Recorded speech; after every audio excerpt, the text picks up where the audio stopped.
Hi guys, my name is Arya and I'm going to be your instructor for this course today. So in this ethical hacking full course video, you'll be learning almost everything that is required for you to get started as an ethical hacker. So come, let's quickly go over the topics that we are going to be covering today.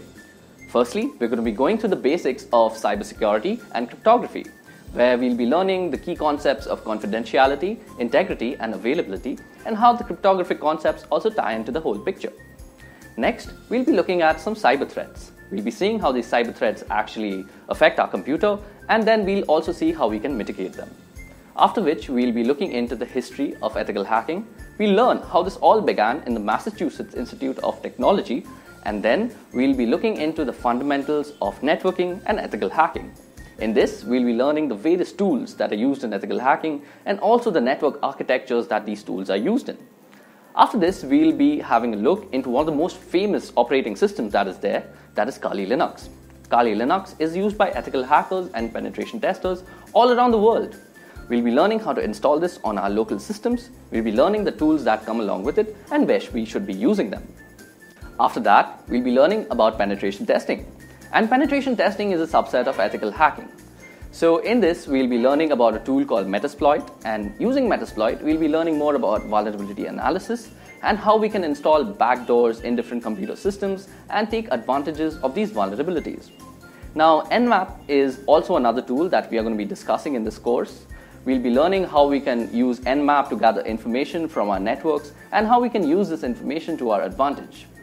After that, we'll be learning deeply about 3 cyber attacks that are there in this industry. First is cross-site scripting, secondly, distributed denial of service, and thirdly, SQL injection attacks. Now, we'll be doing these attacks ourselves on dummy targets and learning more about these attacks and how they're orchestrated. And thus, we'll be learning more about how we can mitigate them if we actually become ethical hackers. Now, we'll also be discussing some very advanced cryptographic methods called steganography, which is basically used for hiding digital code inside images. Last but not the least, we'll be also discussing how you could become an ethical hacker yourself. So we'll be discussing a roadmap, we'll also be discussing the job profiles that are there in the industry, and we'll also be discussing the companies that are hiring for these job profiles along with the salaries that they are trying to offer. Also, we won't be leaving you hanging right there. We'll also be discussing the 50 most common interview questions that come along with these job profiles so that you can snag that job interview. And if you do like our content in the end, please leave us a like. Please leave a comment if you want to, and do hit the subscribe button so that you can join our ever-growing community of learners.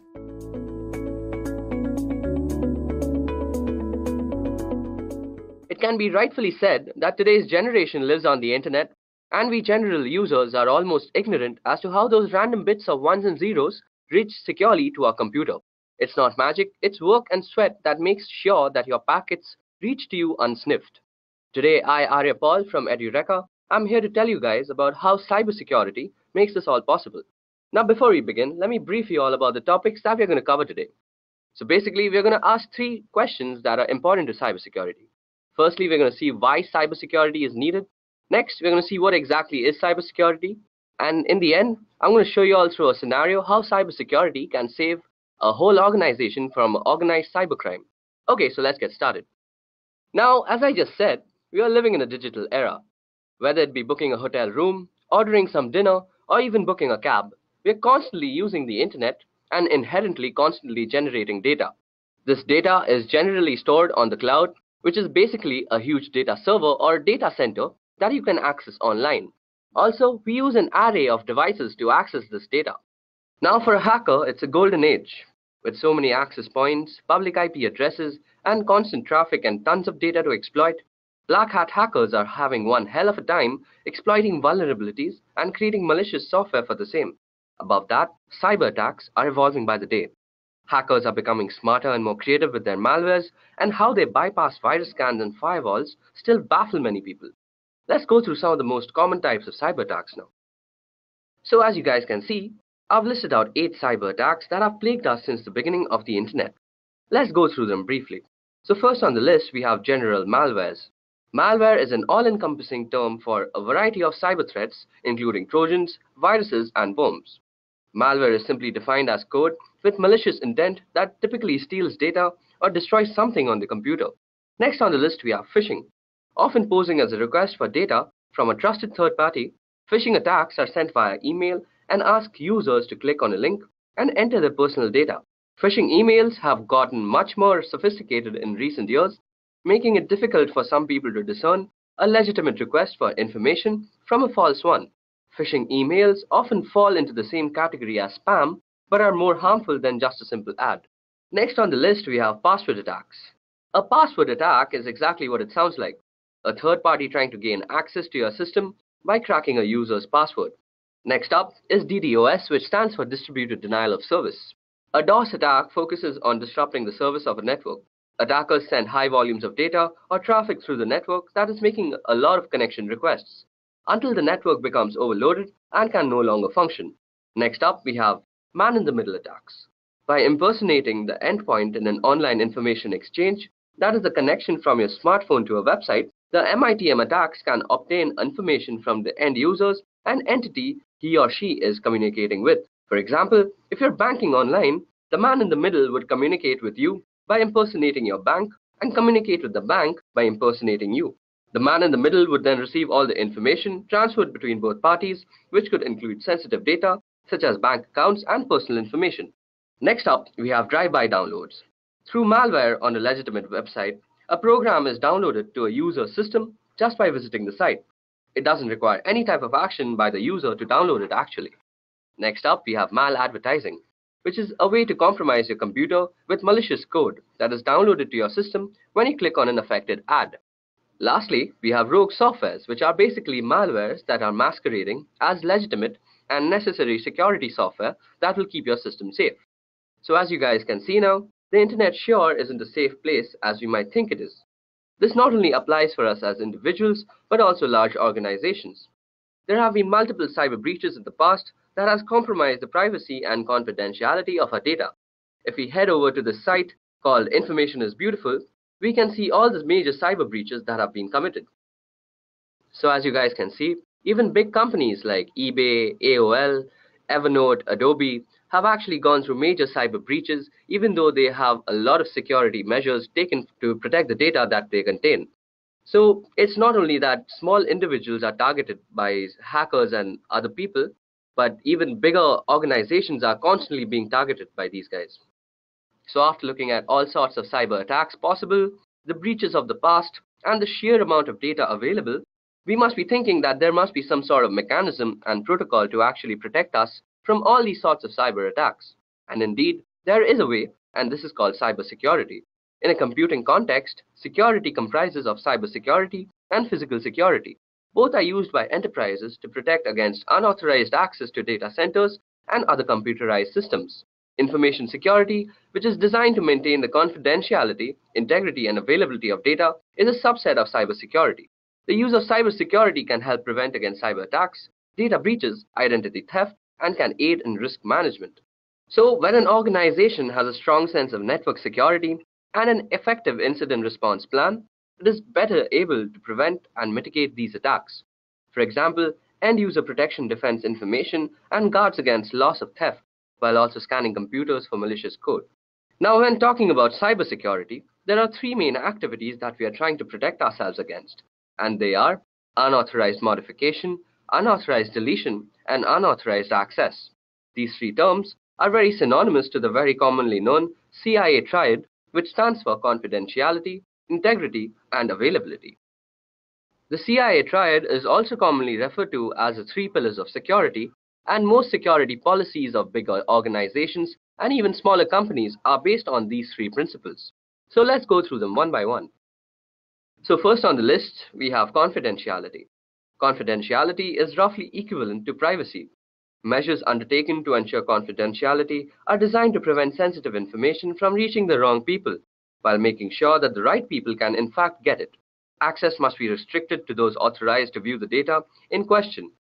It is common as well for data to be categorized according to the amount and type of damage that could be done should it fall into unintended hands.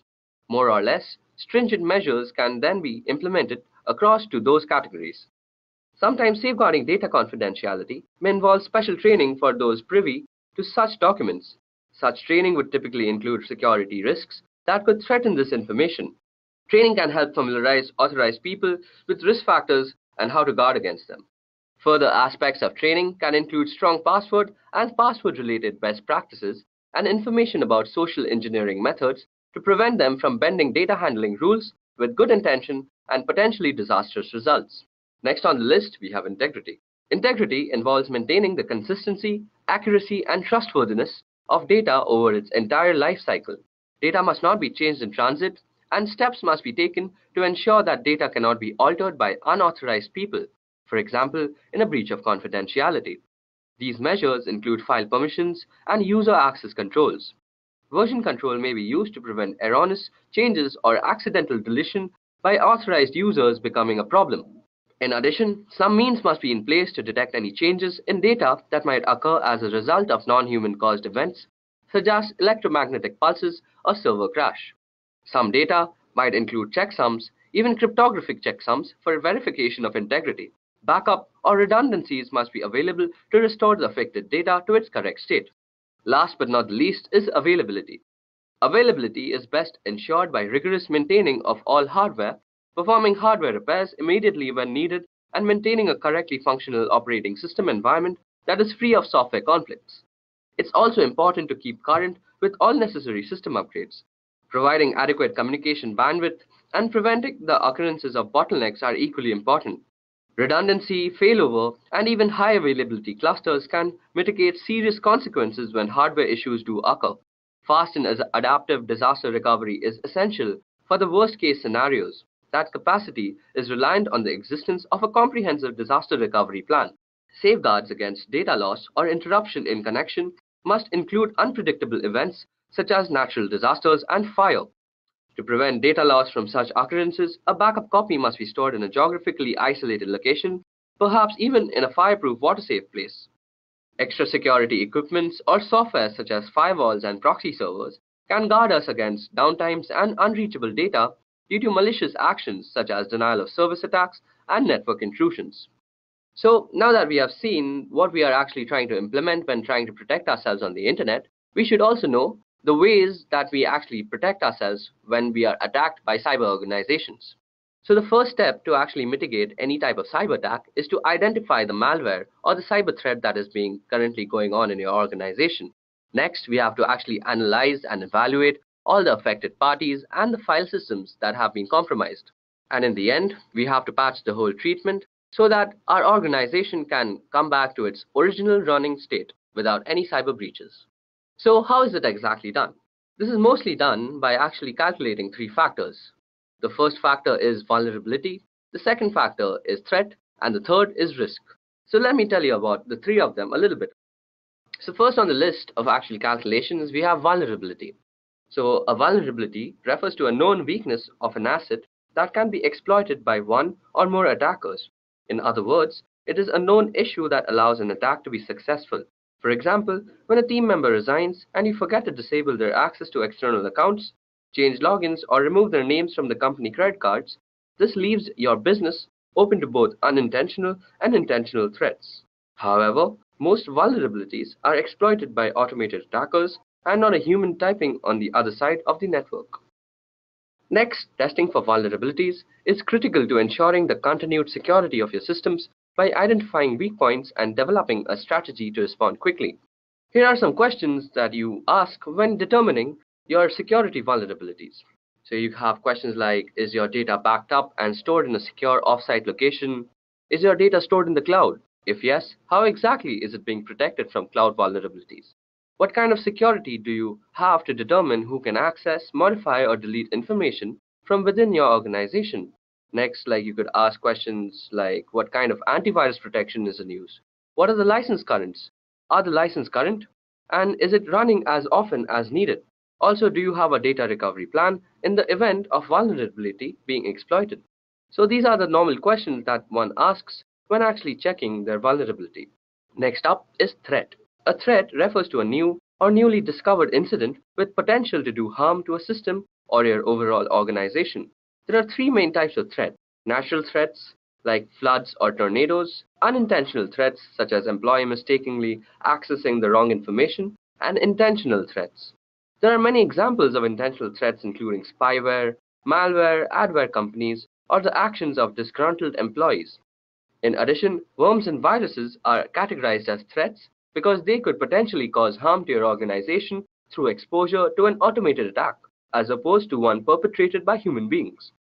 Although these threats are generally outside of one's control and difficult to identify in advance, it is essential to take appropriate measures to assess threats regularly.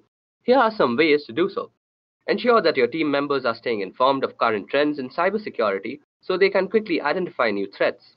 They should subscribe to blogs like Wired and podcasts like the TechGenics Extreme IT that covers these issues, as well as join professional associations so they can benefit from breaking news feeds, conferences, and webinars. You should also perform regular threat assessment to determine the best approaches to protecting a system against a specific threat, along with assessing different types of threat. In addition, penetration testing involves modeling real-world threats in order to discover vulnerabilities. Next on the list, we have risk. So risk refers to the potential for loss or damage when a threat exploits a vulnerability. Examples of risks include financial losses as a result of business disruption, loss of privacy, reputational damage, legal implications, and can even include loss of life. Risk can also be defined as follows, which is basically threat multiplied by the vulnerability. You can reduce the potential for risk by creating and implementing a risk management plan, and here are the key aspects to consider when developing your risk management strategy. Firstly, we need to assess risk and determine needs. When it comes to designing and implementing a risk assessment framework, it is critical to prioritize the most important breaches that need to be addressed. Although frequency may differ in each organization, this level of assessment must be done on a regular, recurring basis. Next, we also have to include a total stakeholder perspective. Stakeholders include the business owners as well as employees, customers, and even vendors. All of these players have the potential to negatively impact the organization, but at the same time they can be assets in helping to mitigate risk. So as we see, risk management is the key to cybersecurity. So now let us go through a scenario to actually understand how cybersecurity actually defends an organization against very manipulative cybercrime. So cybercrime, as we all know, is a global problem that's been dominating the news cycle. It poses a threat to individual security and an even bigger threat to large international companies, banks, and governments.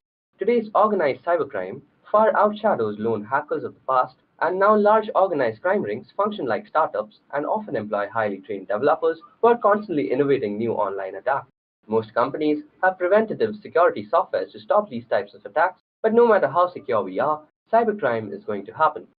So meet Bob. He is the chief security officer for a company that makes a mobile app to help customers track and manage their finances. So security is a top priority.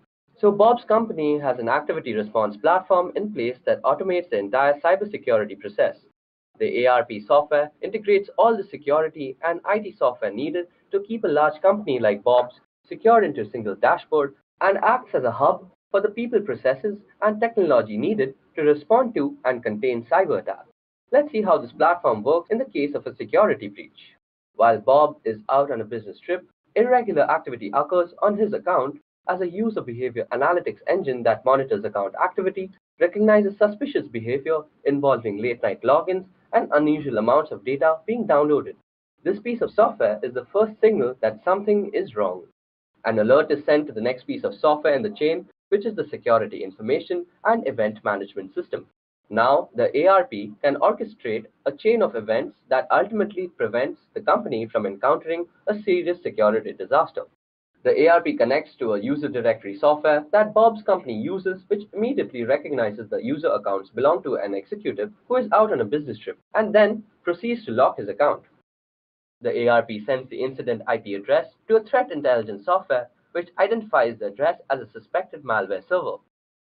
As each piece of security software runs, the findings are recorded in the ARP's incident, which is already busy creating a set of instructions called a playbook for a security analyst to follow. The analyst then locks Bob's accounts and changes his passwords. This time, the software has determined the attempted attack came from a well-known cybercrime organization using stolen credentials. Bob's credentials were stolen when the hacker found a vulnerability in his company's firewall software and used it to upload a malware-infected file. Now that we know how the attack happened, the analyst uses the ARP and identifies and patches all the things.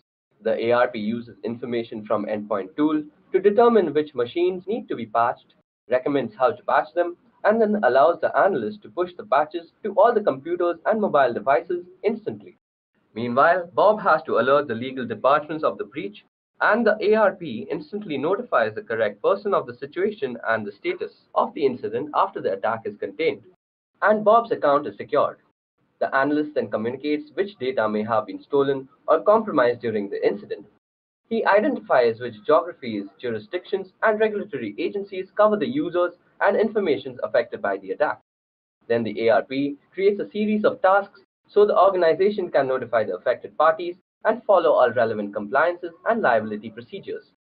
In the past, a security breach this large would have required Bob's company to involve several agencies and third parties to solve the problem, a process that could have taken months or longer. But in a matter of hours, the incident response platform organized all of the people, processes, and technology to identify and contain the problem, find the source of the attack, fix the vulnerability, and notify all affected parties. And in the future, Bob and his team will be able to turn to cognitive security tools. These tools will read and learn from tens of thousands of trusted publication blogs and other sources of information. This knowledge will uncover new insights and patterns, anticipate and isolate and minimize attacks as they happen, and immediately recommend actions for security professionals to take, keeping data safe and companies like Bob's out of the headlines.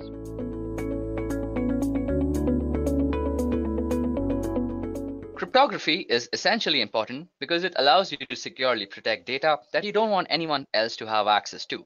It is used to protect corporate secrets, secure classified information, and to protect personal information to guard against things like identity theft. And today's video is basically going to be about cryptography.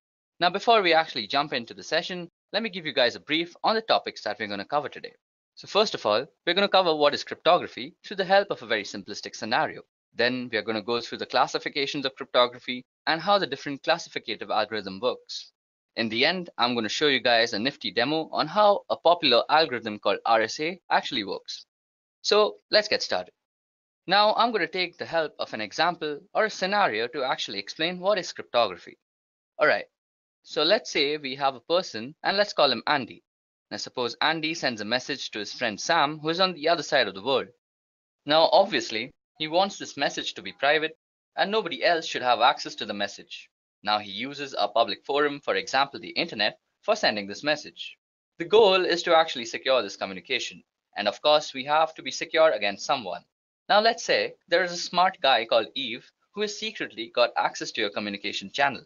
Since this guy has access to your communication, he can do much more than just eavesdrop. For example, he can try to change the message in itself. Now this is just a small example. What if Eve actually gets access to your private information? Well, that could actually result in a big catastrophe. So how can Andy be sure that nobody in the middle could access the message sent to Sam? The goal here is to make communication secure, and that's where cryptography comes in. So what exactly is cryptography? Well, cryptography is the practice and the study of techniques for securing communication and data in the presence of adversaries. So let me take a moment to explain how that actually happens. Well, first of all, we have a message. This message is firstly converted into a numeric form, and then this numeric form is applied with a key called an encryption key, and this encryption key is used in an encryption algorithm. So once the numeric message and the encryption key has been applied in an encryption algorithm, what we get is called a ciphertext. Now this ciphertext is sent over the network to the other side of the world, where the other person who the message is intended for will actually use a decryption key and use the ciphertext as a parameter of a decryption algorithm, and then he'll get what we actually sent as a message. And if some error had actually occurred, he'd get an error. So let's see how cryptography can help secure the connection between Andy and Sam. So to protect his message, Andy first converts his readable message to an unreadable form. Here he converts the message to some random numbers, and after that he uses a key to encrypt his message. After applying this key to the numerical form of his message, he gets a new value. In cryptography, we call this ciphertext. So now if Andy sends the ciphertext or encrypted message over communication channel, he won't have to worry about somebody in the middle of discovering the private message. Even if somebody manages to discover the message, he won't be able to decrypt the message without having a proper key to unlock this message. So suppose Eve here discovers the message and he somehow manages to tamper with the message and message finally reaches Sam. Sam would need a key to decrypt the message to recover the original plaintext. So using the key, he would convert a ciphertext to numerical value corresponding to the plaintext. Now after using the key for decryption, what will come out is the original plaintext message or an error. Now this error is very important. It is the way Sam knows that message sent by Andy is not the same as the message that he received. So the error in a sense tells us that Eve has tampered with the message. Now the important thing to note here is that in modern cryptography, the security of the system purely relies on keeping the encryption and decryption keys secret. Based on the type of keys and encryption algorithms, cryptography is classified under the following categories. Now cryptography is broadly classified under two categories, namely symmetric key cryptography and asymmetric key cryptography, popularly also known as public key cryptography. Now symmetric key cryptography is further classified as classical cryptography and modern cryptography. Further drilling down, classical cryptography is divided into two, which is transposition cipher and substitution cipher. On the other hand, modern cryptography is divided into stream cipher and block cipher. In the upcoming slides, I'll broadly explain all these types of cryptography. So let's start with symmetric key cryptography first. So symmetric key algorithms are algorithms for cryptography that use the same cryptographic keys for both encryption of plaintext and decryption of ciphertext. The keys may be identical, or there may be some simple transformation to go between the two keys. The keys in practice represent a shared secret between two or more parties that can be used to maintain a private information link. This requirement that both parties have access to the secret key is one of the main drawbacks of symmetric key encryption in comparison to public key encryption, also known as asymmetric key encryption. Now, symmetric key cryptography is sometimes also called secret key cryptography, and the most popular symmetric key system is the Data Encryption Standards, which also stands for DES. Next up, we're going to discuss transposition cipher. So, in cryptography, a transposition cipher is a method of encryption by which the positions held by units of plaintext, which are commonly characters or groups of characters, are shifted according to a regular system, so that the ciphertext constitutes a permutation of the plaintext. That is, the order of units is changed, the plaintext is reordered. Now, mathematically speaking, a bijective function is used on the character's position to encrypt and an inverse function to decrypt. So as you can see that there is an example on the slide.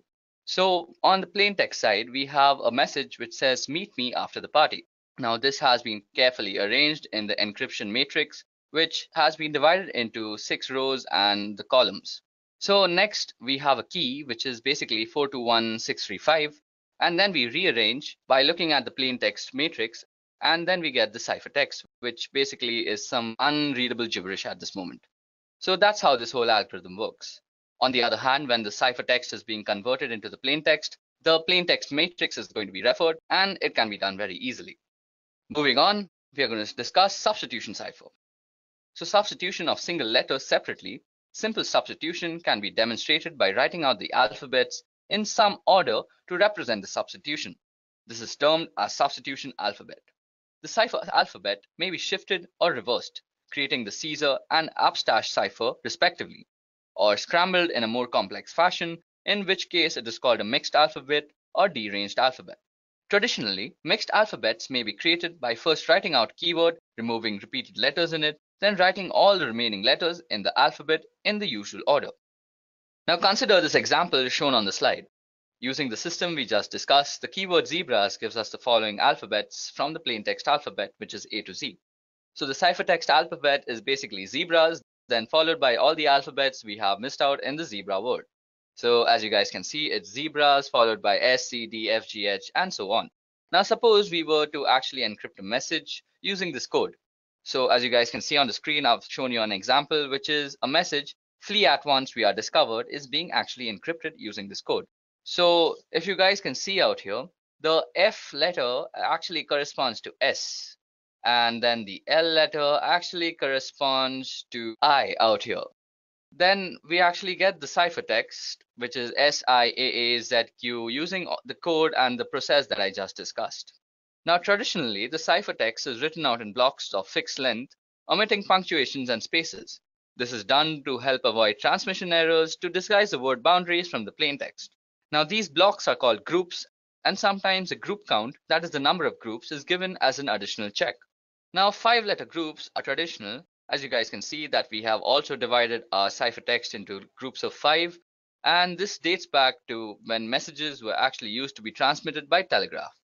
Now, if the length of the message happens not to be divisible by 5, it may be padded at the end with nulls, and these can be any characters that can be decrypted to obvious nonsense, so the receiver can easily spot them and discard them.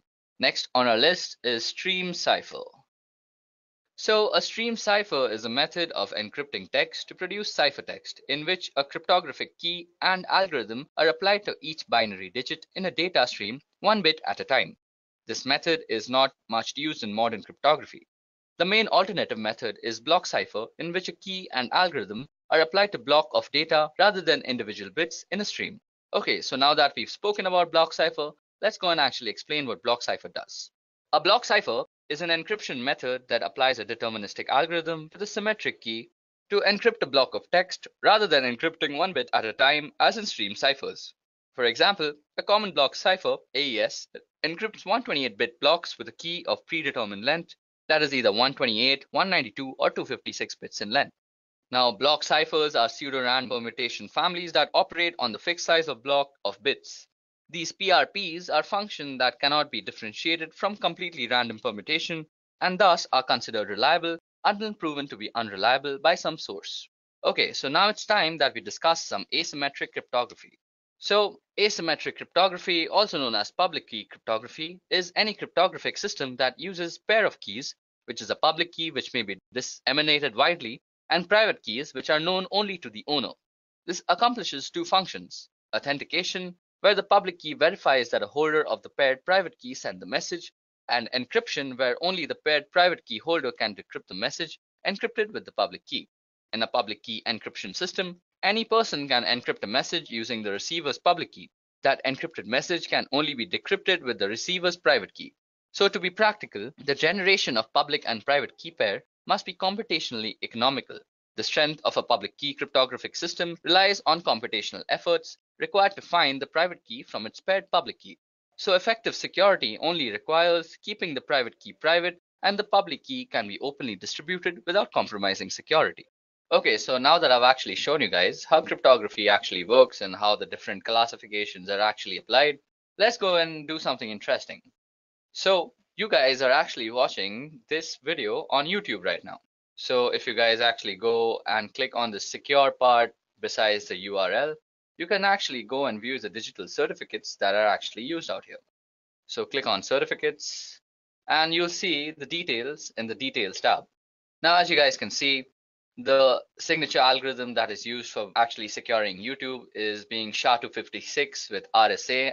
And RSA is a very, very common encryption algorithm that is used throughout the internet. Then the signature hash algorithm that is being used is SHA-256.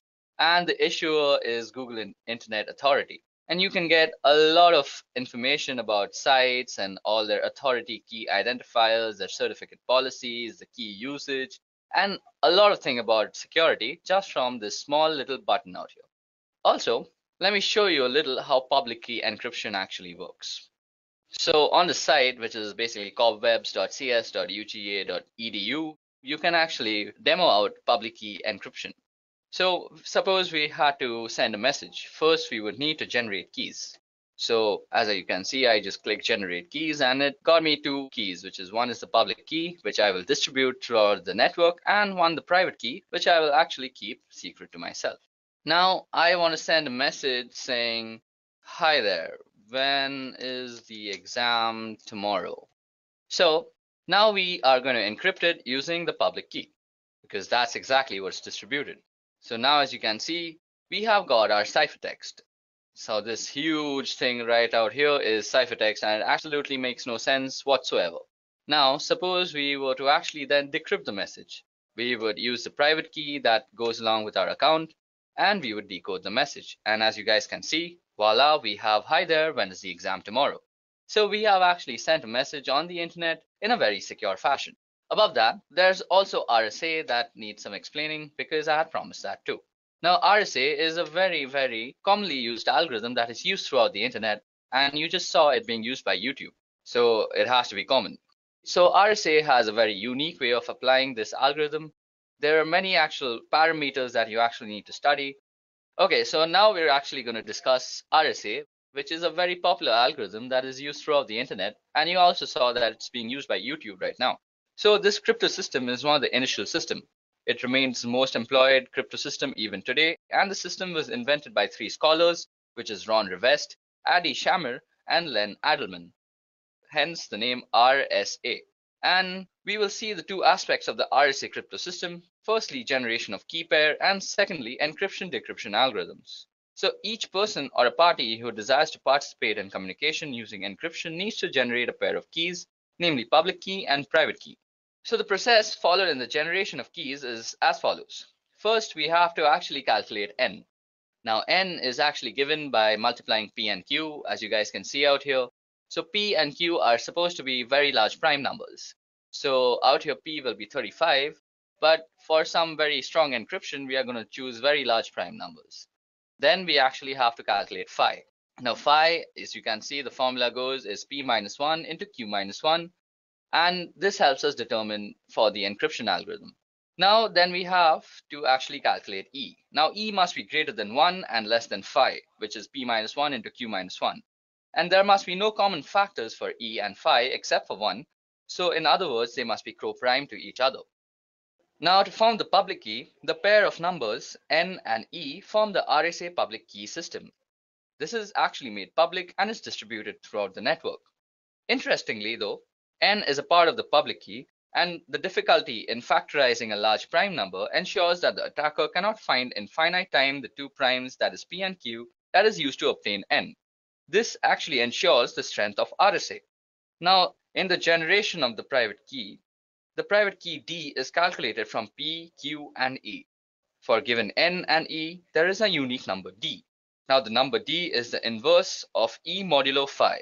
This means that d is a number less than phi such that when multiplied by e, it gives 1. So let's go and actually fill up these numbers. So n should be 35 out here, and if we generate them, we get the value of phi, which is 24, which is basically 4 into 6, and then we should also get e. Now e should be co-prime, so we are going to give it 11, as 11 is co-prime to both. So now for the actual encryption part, we have to put in E and N out here. So E out here for us is 11 and N is 35. And then we're going to pick a letter to actually cipher, which is A.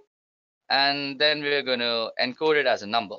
So as you guys can see, we've encoded it as 1. And out here, now after we've given the message its numerical form, we click on encryption and we get it. Now to actually decrypt the message, we are going to need D and N.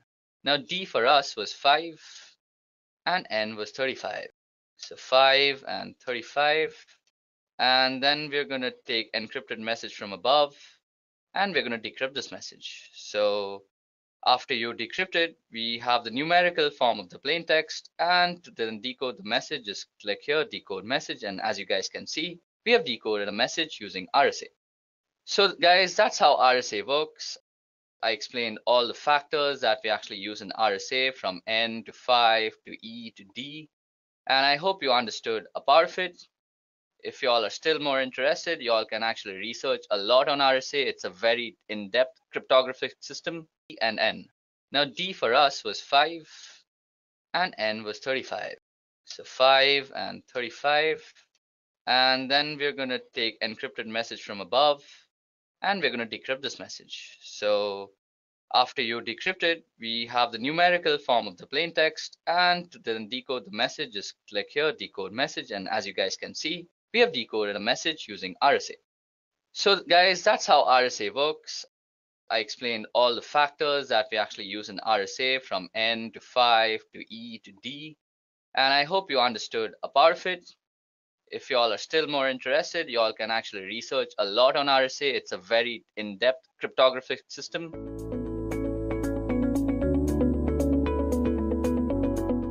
Just as pollution was a side effect of the Industrial Revolution, so are the many security vulnerabilities that come with the increased internet connectivity. Cyber attacks are exploitations of those vulnerabilities. For the most part, individuals and businesses have found ways to counter cyber attacks using a variety of security measures and just good old common sense. We're going to examine 8 of the most common cybersecurity threats that your business could face and the ways to avoid them. So before we actually jump into the session, let me give you how the session will actually work. We are going to discuss the most 8 common cyber threats. We're going to discuss in particular what they are, how the threat works, and how to protect yourself. Okay, so now let's jump in. Now, cyber attacks are taking place all the time. Even as we speak, the security of some organization, big or small, is being compromised. For example, if you visit this site out here, that is ThreatCloud, you can actually view all the cyber attacks that are actually happening right now. Let me just give you a quick demonstration of how that looks like. Okay, so as you guys can see out here, these are all the places that are being compromised right now. The red parts actually show us the part that is being compromised, and the yellow places actually show us from where it's being compromised from. Okay, as you guys can see now that someone from the Netherlands is actually attacking this place and someone from USA was attacking Mexico. It's a pretty interesting site and actually gives you a scale of how many cyber attacks are actually happening all the time in the world. Okay, now getting back, I think looking at all these types of cyber attacks, it's only necessary that we educate ourselves about all the types of cyber threats that we have. So these are the 8 cyber threats that we're going to be discussing today. Firstly, we're going to start with malware. So malware is an all-encompassing term for a variety of cyber attacks, including Trojans, viruses, and worms. Malware is simply defined as code with malicious intent that typically steals data or destroys something on the computer. The way malware goes about doing its damage can be helpful in categorizing what kind of malware you're dealing with. So let's discuss it. So first of all, viruses. Like their biological namesakes, viruses attach themselves to clean files and infect other clean files, and they can spread uncontrollably, damaging a system's core functionality and deleting or corrupting files. They usually appear as executable files that you might have downloaded from the internet. Then there are also Trojans. Now, this kind of malware disguises itself as legitimate software or is included in legitimate software that can be tampered with. It tends to act discreetly and creates backdoors in your security to let other malwares in. Then we have worms. Worms infect entire networks of devices, either local or across the internet, by using the network's interfaces. It uses each consecutive infected machine to infect more. And then we have botnets and such, where botnets are networks of infected computers that are made to work together under the controller of an attacker. So basically, you can encounter malware if you have some OS vulnerabilities, or if you download some illegitimate software from somewhere, or you have some other email attachment that was compromised with. Okay, so how exactly do you remove malware, or how exactly do you fight against it? Well, each form of malware has its own way of infecting and damaging computers and data, and so each one requires a different malware removal method. The best way to prevent malware is to avoid clicking on links or downloading attachments from unknown senders, and this is sometimes done by deploying a robust and updated firewall, which prevents the transfer of large data files over the network in a hope to weed out attachments that may contain malware. It's also important to make sure your computer's operating system, whether it be Windows, Mac OS, Linux, uses the most up-to-date security updates. And software programmers update programs frequently to address any holes or weak points. And it's important to install all these updates as well as to decrease your own system weaknesses. So next up on our list of cyber threats, we have phishing. So what exactly is phishing? Well, often posing as a request for data from a trusted third party, phishing attacks are sent via email and ask users to click on a link and enter their personal data. Phishing emails have gotten much more sophisticated in recent years and making it difficult for some people to discern a legitimate request for information from a false one. Now, phishing emails often fall into the same category as spam, but are way more harmful than just a simple ad. So, how exactly does phishing work? Well, most people associate phishing with email messages that spoof or mimic bank, credit card companies, or other businesses like Amazon, eBay, and Facebook. These messages look authentic and attempt to get victims to reveal their personal information. But email messages are only one small piece of a phishing scam. From beginning to end, the process involves 5 steps. The first step is planning. The phisher must decide which business to target and determine how to get email addresses for the customers of that business. Then they must go through the setup phase. Once they know which business to spoof and who their victims are, phishers create methods for delivering the messages and collecting the data. Then they have to execute the attack, and this is the step most people are familiar with. That is, the phisher sends a phony message that appears to be from a reputable source. After that, the phisher records the information the victims enter into the web page or pop-up windows. And in the last step, which is basically identity theft and fraud, the phishers use the information they've gathered to make illegal purchases or otherwise commit fraud. And as many as a fourth of the victims never fully recover. So how exactly can you be actually preventing yourself from getting phished?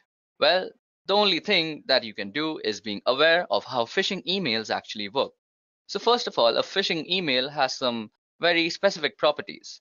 So firstly, you'll have something like a very generalized way of addressing someone, like dear client. Then your message will not be actually from a very reputable source. So out here, as you can see, it's written as Amazon on the label, but if you actually inspect the email address that it came from, it's from management@maisoncanada.ca, which is not exactly a legitimate Amazon address.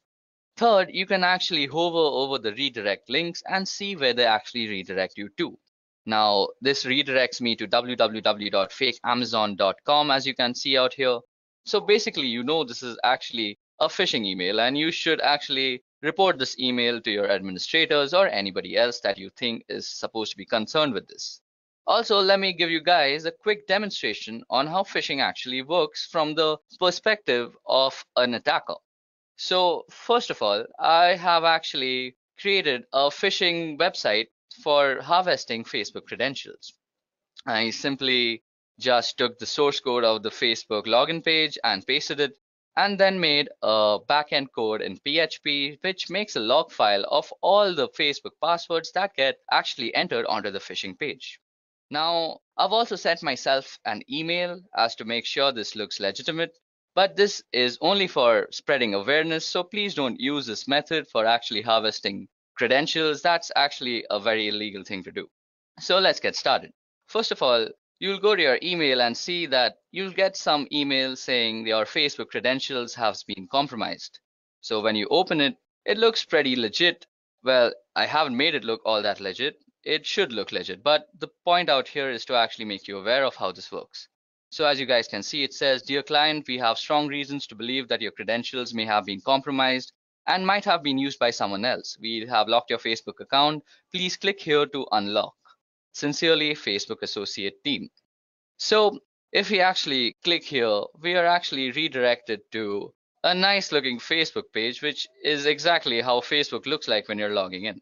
Now, suppose I were to actually log into my Facebook account, which I won't. I'll just use some random ID, like this is an email @gmail.com, and let's put password as admin123, and we click login. Now, since my Facebook is actually already logged in, it'll just redirect to facebook.com, and you might just see me logged in. But on a normal computer, it'll just redirect you to www.facebook.com, which should just show this site again. Okay, so once I click login out here, all that the backend code that I've written in PHP out here will do is that it's going to take all the parameters that I've entered into this website, that is my email address and the password, and just generate a log file about it. So let's just hit login and see what happens. So as you guys can see, I've been redirected to the original Facebook page that is not meant for phishing. And on my system out here, I have a log file, and this log file will show exactly, as you can see, I've fished out the email address. This is an email @gmail.com, and it's also showed the password, that is admin123. So this is how exactly phishing works. You enter an email address, and you're entering the email address on a phishing website, and then it just redirects you to the original site. But by this time, you've already compromised your credentials. So always be careful when dealing with such emails. So now jumping back to our session, the next type of cyber attacks we're going to discuss is password attacks. So an attempt to obtain or decrypt a user's password for illegal use is exactly what a password attack is. Hackers can use cracking programs, dictionary attacks, and password sniffers in password attacks. Password cracking refers to various measures used to discover computer passwords. This is usually accomplished by recovering passwords from data stored in or transported from a computer system. Password cracking is done by either repeatedly guessing the password, usually through a computer algorithm in which the computer tries numerous combinations until the password is successfully discovered. Now, password attacks can be done for several reasons, but the most malicious reason is in order to gain unauthorized access to a computer with the computer's owner's awareness not being in place. Now, this results in cybercrime, such as stealing passwords for the purpose of accessing bank information. Now, today, there are three common methods used to break into a password-protected system. The first is a brute force attack. A hacker uses a computer program or script to try to log in with possible password combinations, usually starting with the easiest to guess password. So just think, if a hacker has a company list, he or she can easily guess usernames. If even one of the users has a password 123, he will quickly be able to get in. The next are dictionary attacks. Now, a hacker uses a program or script to try to log in by cycling through the combinations of common words.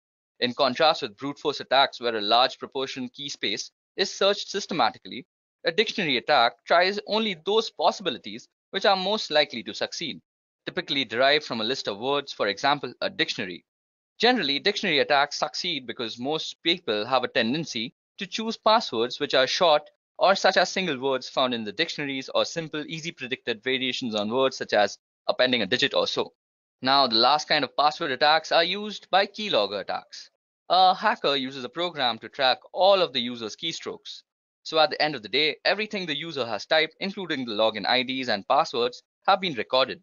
A keylogger attack is different than a brute force or dictionary attack in many ways, not the least of which the key logging program used is a malware that must first make it onto the user's device. And the keylogger attacks are also different because stronger passwords don't provide much protection against them, which is one reason that multi-factor authentication is becoming a must-have for all businesses and organizations. Now, the only way to stop yourself from getting killed in the whole password attack conundrum is by actually practicing the best practices that are being discussed in the whole industry about passwords. So basically, you should update your password regularly. You should use alphanumerics in your password. And you should never use words that are actually in the dictionary. It's always advisable to use garbage words that make no sense for passwords, as they just increase your security. So moving on, we're going to discuss DDoS attacks. So what exactly is a DDoS or a DOS attack? Well, first of all, it stands for distributed denial of service, and a DOS attack focuses on disrupting the service to a network, as the name suggests. Attackers send high volume of data of traffic through the network until the network becomes overloaded and can no longer function. So there are a few different ways attackers can achieve DOS attack, but the most common is the distributed denial of service attack. This involves the attacker using multiple computers to send the traffic or data that will overload the system. In many instances, a person may not even realize that his or her computer has been hijacked and is contributing to the DOS attack. Now, disrupting services can have serious consequences relating to security and online access. Many instances of large-scale DOS attacks have been implemented as a single sign of protest towards governments or individuals and have led to severe punishment, including major jail time. So, how can you prevent DOS attacks against yourself? Well, firstly, unless your company is huge, it's rare that you would be even targeted by an outside group or attackers for a DOS attack. Your site or network could still fall victim to one. However, if another organization on your network is targeted. Now, the best way to prevent an additional breach is to keep your system as secure as possible with regular software updates, online security monitoring, and monitoring of your data flow to identify any unusual or threatening spikes in traffic before they become a problem. DOS attacks can also be perpetrated by simply cutting a cable or dislodging a plug that connects your website server to the internet. So due diligence in physically monitoring your connections is recommended as well. Okay, so next up on our list is man-in-the-middle attacks. So by impersonating the endpoints in an online information exchange, the man-in-the-middle attack can obtain information from the end user and the entity he or she is communicating with. For example, if you are banking online, the man in the middle would communicate with you by impersonating your bank and communicate with the bank by impersonating you. The man in the middle would then receive all of the information transferred between both parties, which could include sensitive data such as bank accounts and personal information. So how does it exactly work?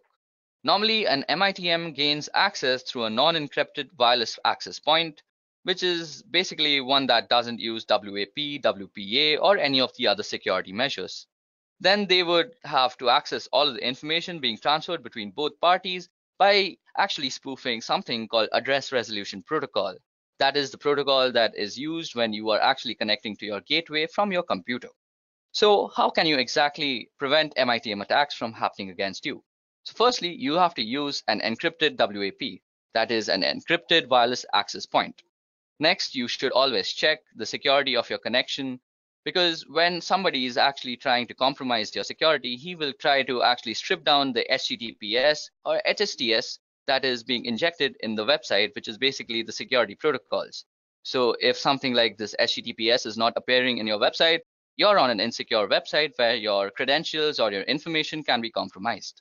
And the last and final measure that you can actually use is by investing in a virtual private network which spoofs your entire IP, and you can just browse the internet with perfect comfort. Next up on our list is drive-by downloads. So gone are the days where you had to click to accept a download or install a software update in order to become infected. Now just opening a compromised web page could allow dangerous code to install on your device. You just need to visit or drive by a web page without stopping, or to click accept any software, and the malicious code can download in the background to your device. A drive-by download refers to the unintentional download of a virus or malicious software onto your computer or mobile device. A drive-by download will usually take advantage or exploit a browser or app or operating system that is out of date and has security flaws. This initial code that is downloaded is often very small, and since its job is often simply to contact another computer where it can pull down the rest of the code onto your smartphone, tablet, or other computers. Often, a web page will contain several different types of malicious code in hopes that one of them will match a weakness on your computer. So how does this exactly work? Well, first you visit the site, and during the three-way handshake connection of the TCP/IP protocol, a backend script is triggered. As soon as a connection is made while the last ACK packet is sent, a download is also triggered and the malware is basically injected into your system. Now, the best advice I can share about avoiding drive-by downloads is to avoid visiting websites that could be considered dangerous or malicious. This includes adult content, file-sharing websites, or anything that offers you a free trip to the Bahamas. Now, some other tips to stay protected include keep your internet browser and operating system up to date, use a safe search protocol that warns you when to navigate to a malicious site, and use comprehensive security software on all your devices like McAfee All Access and keeping it up to date. Okay, so that was it about drive-by downloads. Next up is maladvertising or malvertising. So malvertising is the name we in the security industry give to criminally controlled advertisements which intentionally infect people and businesses. These can be any ad on any site, often ones which you use as a part of your everyday internet usage, and it is a growing problem, as is evident by a recent US Senate report and the establishment of bodies like Trust in Ads. Now, whilst the technology being used in the background is very advanced, the way it presents to the person being infected is simple. To all intents and purposes, the advertisement looks the same as any other, but has been placed by a criminal. Like you can see the Mint ad out here, it's really out of place, so you could say it's been made by a criminal. Now, without your knowledge, a tiny piece of code hidden deep in the advertisement is making your computer go to the criminal servers. These then catalog details about your computer and its location before choosing which piece of malware to send you. And this doesn't need a new browser window and you won't know about it. So basically, you're redirected to some criminal server, the malware injection takes place, and voila, you're infected. It's a pretty dangerous thing to be in. So how exactly can you stop malvertising? Well, first of all, you need to use an ad blocker, which is a very must in this day and age. You can have ad blocker extensions installed on your browser, whether it be Chrome, Safari, or Mozilla. Also, regular software updates of your browser and other softwares that work peripheral to your browser always help. And next is some common sense. Any advertisement that is about a lottery that's offering you free money is probably going to scam you and inject a malware too. So never click on those ads. So the last kind of cyber attacks we are going to discover today and discuss about is rogue software. So rogue security software is a form of malicious software and internet fraud that misleads users into believing that there is a virus on their computer and manipulates them into paying money for a fake malware removal tool. It is a form of scareware that manipulates users through fear and a form of ransomware. Rogue security software has been a serious security threat in desktop computing since 2008. So now, how does a rogue security software work? These scams manipulating users into download the program through a variety of techniques. Some of these methods include ads offering free or trial versions of security programs, often pricey upgrades, or encouraging the purchase of deluxe versions. Then also pop-ups warning that your computer is infected with a virus, which encourages you to clean it by clicking on the program. And then manipulated SEO rankings that put infected website as the top hits when you search. These links then redirect you to a landing page that claims your machine is infected and encourages you a free trial of the rogue security program. Now, once the scareware is installed, it can steal all your information, slow your computer, corrupt your files, disable updates for legitimate antivirus softwares, or even prevent you from visiting legitimate security software vendor sites. Well, talking about prevention, the best defense is a good offense. And in this case, an updated firewall makes sure that you have a working one in your office that protects you and your employees from these type of attacks. It is also a good idea to install a trusted antivirus or anti-spyware software program that can detect threats like these. And also a general level of distrust on the internet and not actually believing anything right off the bat is the way to go. Machine is infected and encourages you a free trial of the rogue security program. Now, once the scareware is installed, it can steal all your information, slow your computer, corrupt your files, disable updates for legitimate antivirus softwares, or even prevent you from visiting legitimate security software vendor sites. Well, talking about prevention, the best defense is a good offense. And in this case, an updated firewall makes sure that you have a working one in your office that protects you and your employees from these type of attacks. It is also a good idea to install a trusted antivirus or anti-spyware software program that can detect threats like these. And also a general level of distrust on the internet and not actually believing anything right off the bat is the way to go.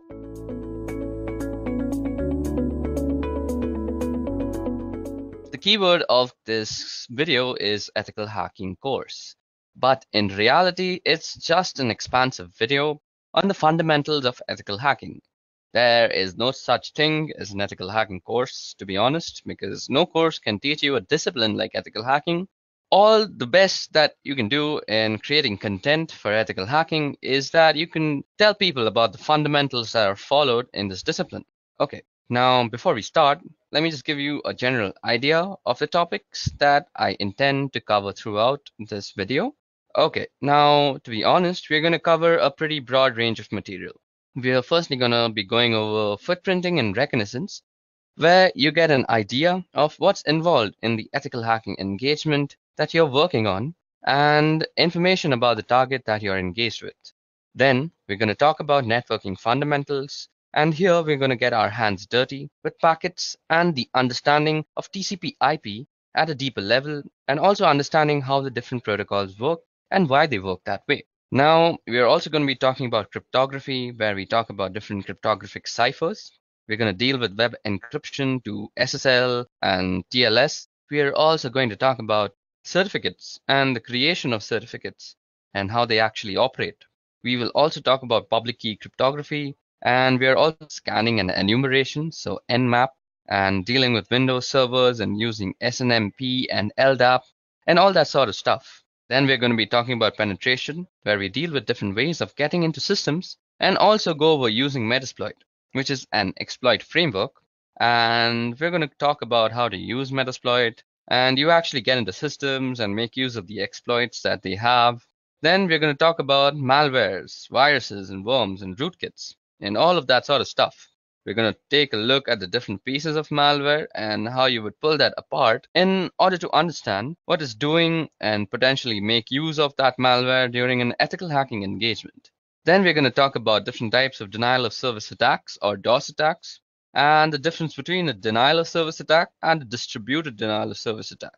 And there is a difference there. So we're going to go over those attacks. Now, we're also going to go over web application hacking and the types of tools that you would use during web application hacking, and the different vulnerabilities that web applications have, and how to make use of these exploits and those vulnerabilities. We're going to talk about wireless networking, how to probe wireless networks, what wireless networks are doing, and how to secure wireless networks.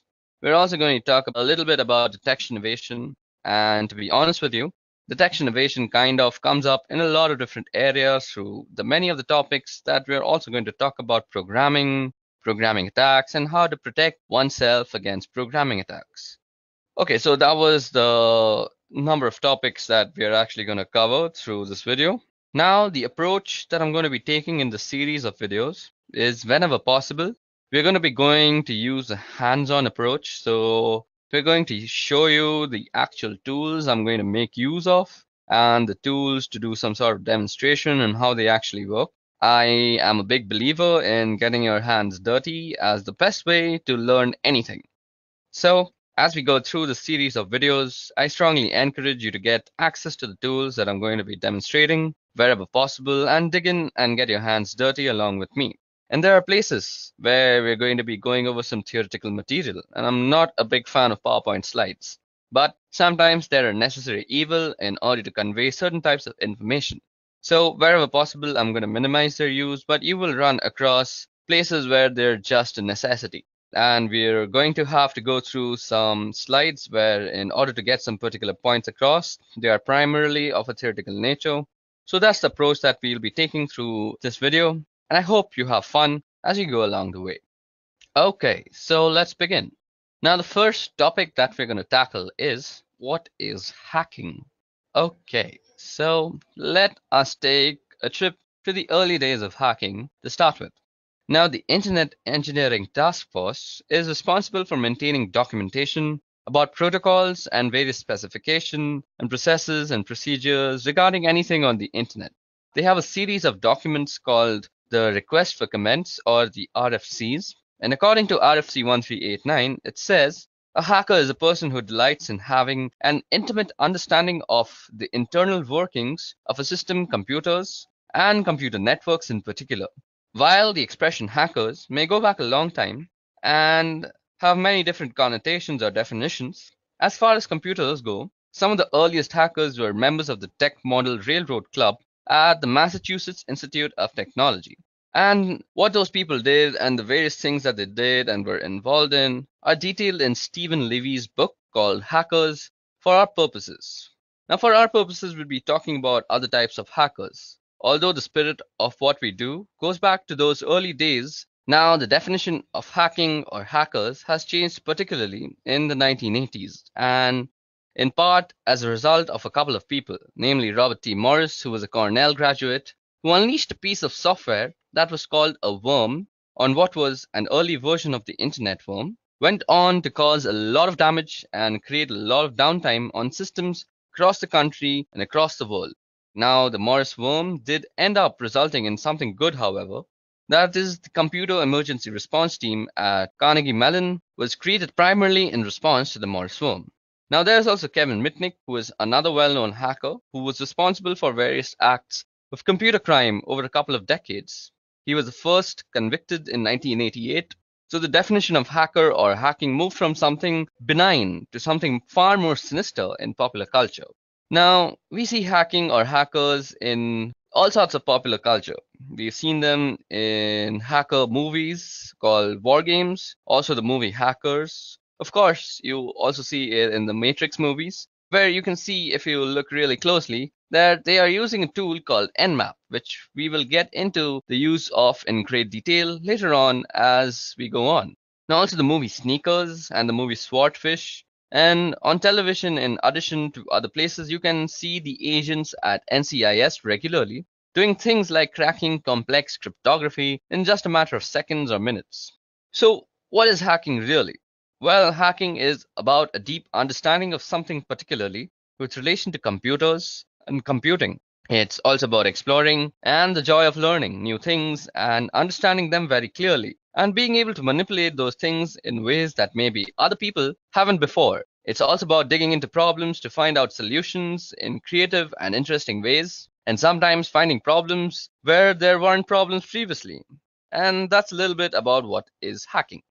Okay, so now that we have talked about what exactly is hacking and how the meaning and connotations of that word has changed over time, how it came into existence, how it was coined, let's go over the reasons that people normally hack.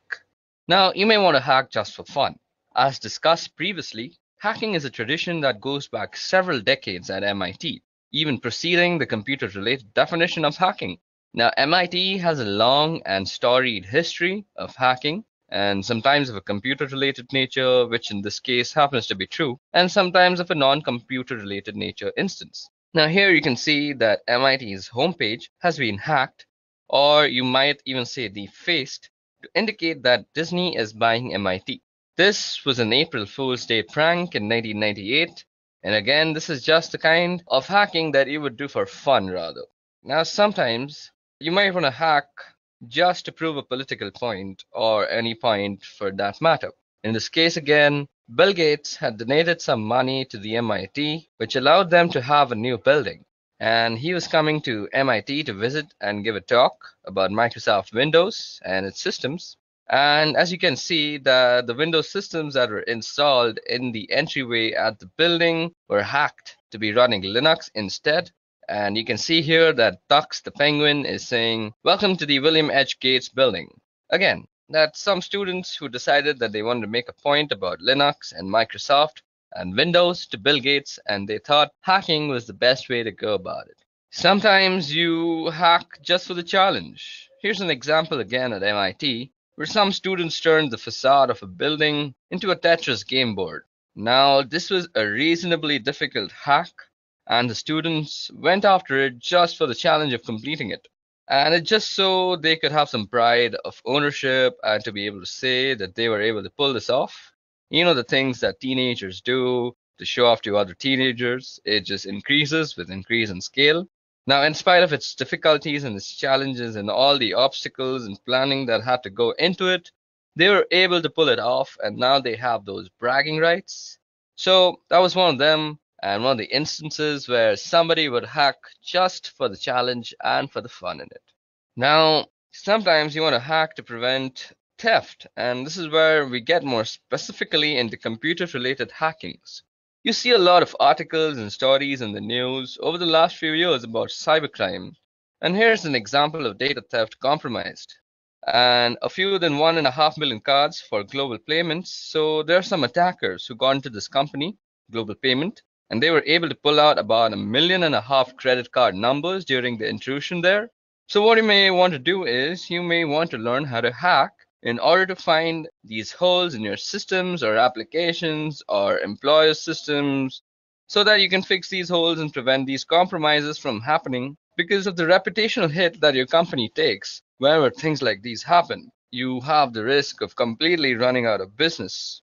So just to protect your job, to protect your company, and to protect your own desire of business, you may just want to learn to hack, and that's a very good reason. Now, you may also want to find all the problems that exist in your system before putting them out and deploying them so that you can keep these attackers from getting in and stealing critical or sensitive information. Sometimes you may want to hack to get there before the bad guys. And the same sort of idea is the last one where we're just going to talk about, and that exactly is ethical hacking. Now, we were just talking about how sometimes you may want to hack into your own system before publishing it out to the public. Let's take Internet Explorer for example. Now, Internet Explorer was actually published to the public with some critical error in the code, and these flaws were heavily exploited by people who actually found them. Now, a number of people in the world go out looking for these flaws, and they call themselves security researchers, and they get in touch with the vendors after they found a flaw or a bug and work with the vendors to get it fixed. What they end up with is a bit of reputation, they get a name for themselves, and that name recognition may end up getting them a job or some speaking engagements or a book deal or any number of ways that you could cash in on some name recognition from finding these sort of bugs and getting them fixed. If you want to get there before the bad guys, you may think you're helping out a vendor, you may want to just make a name for yourself.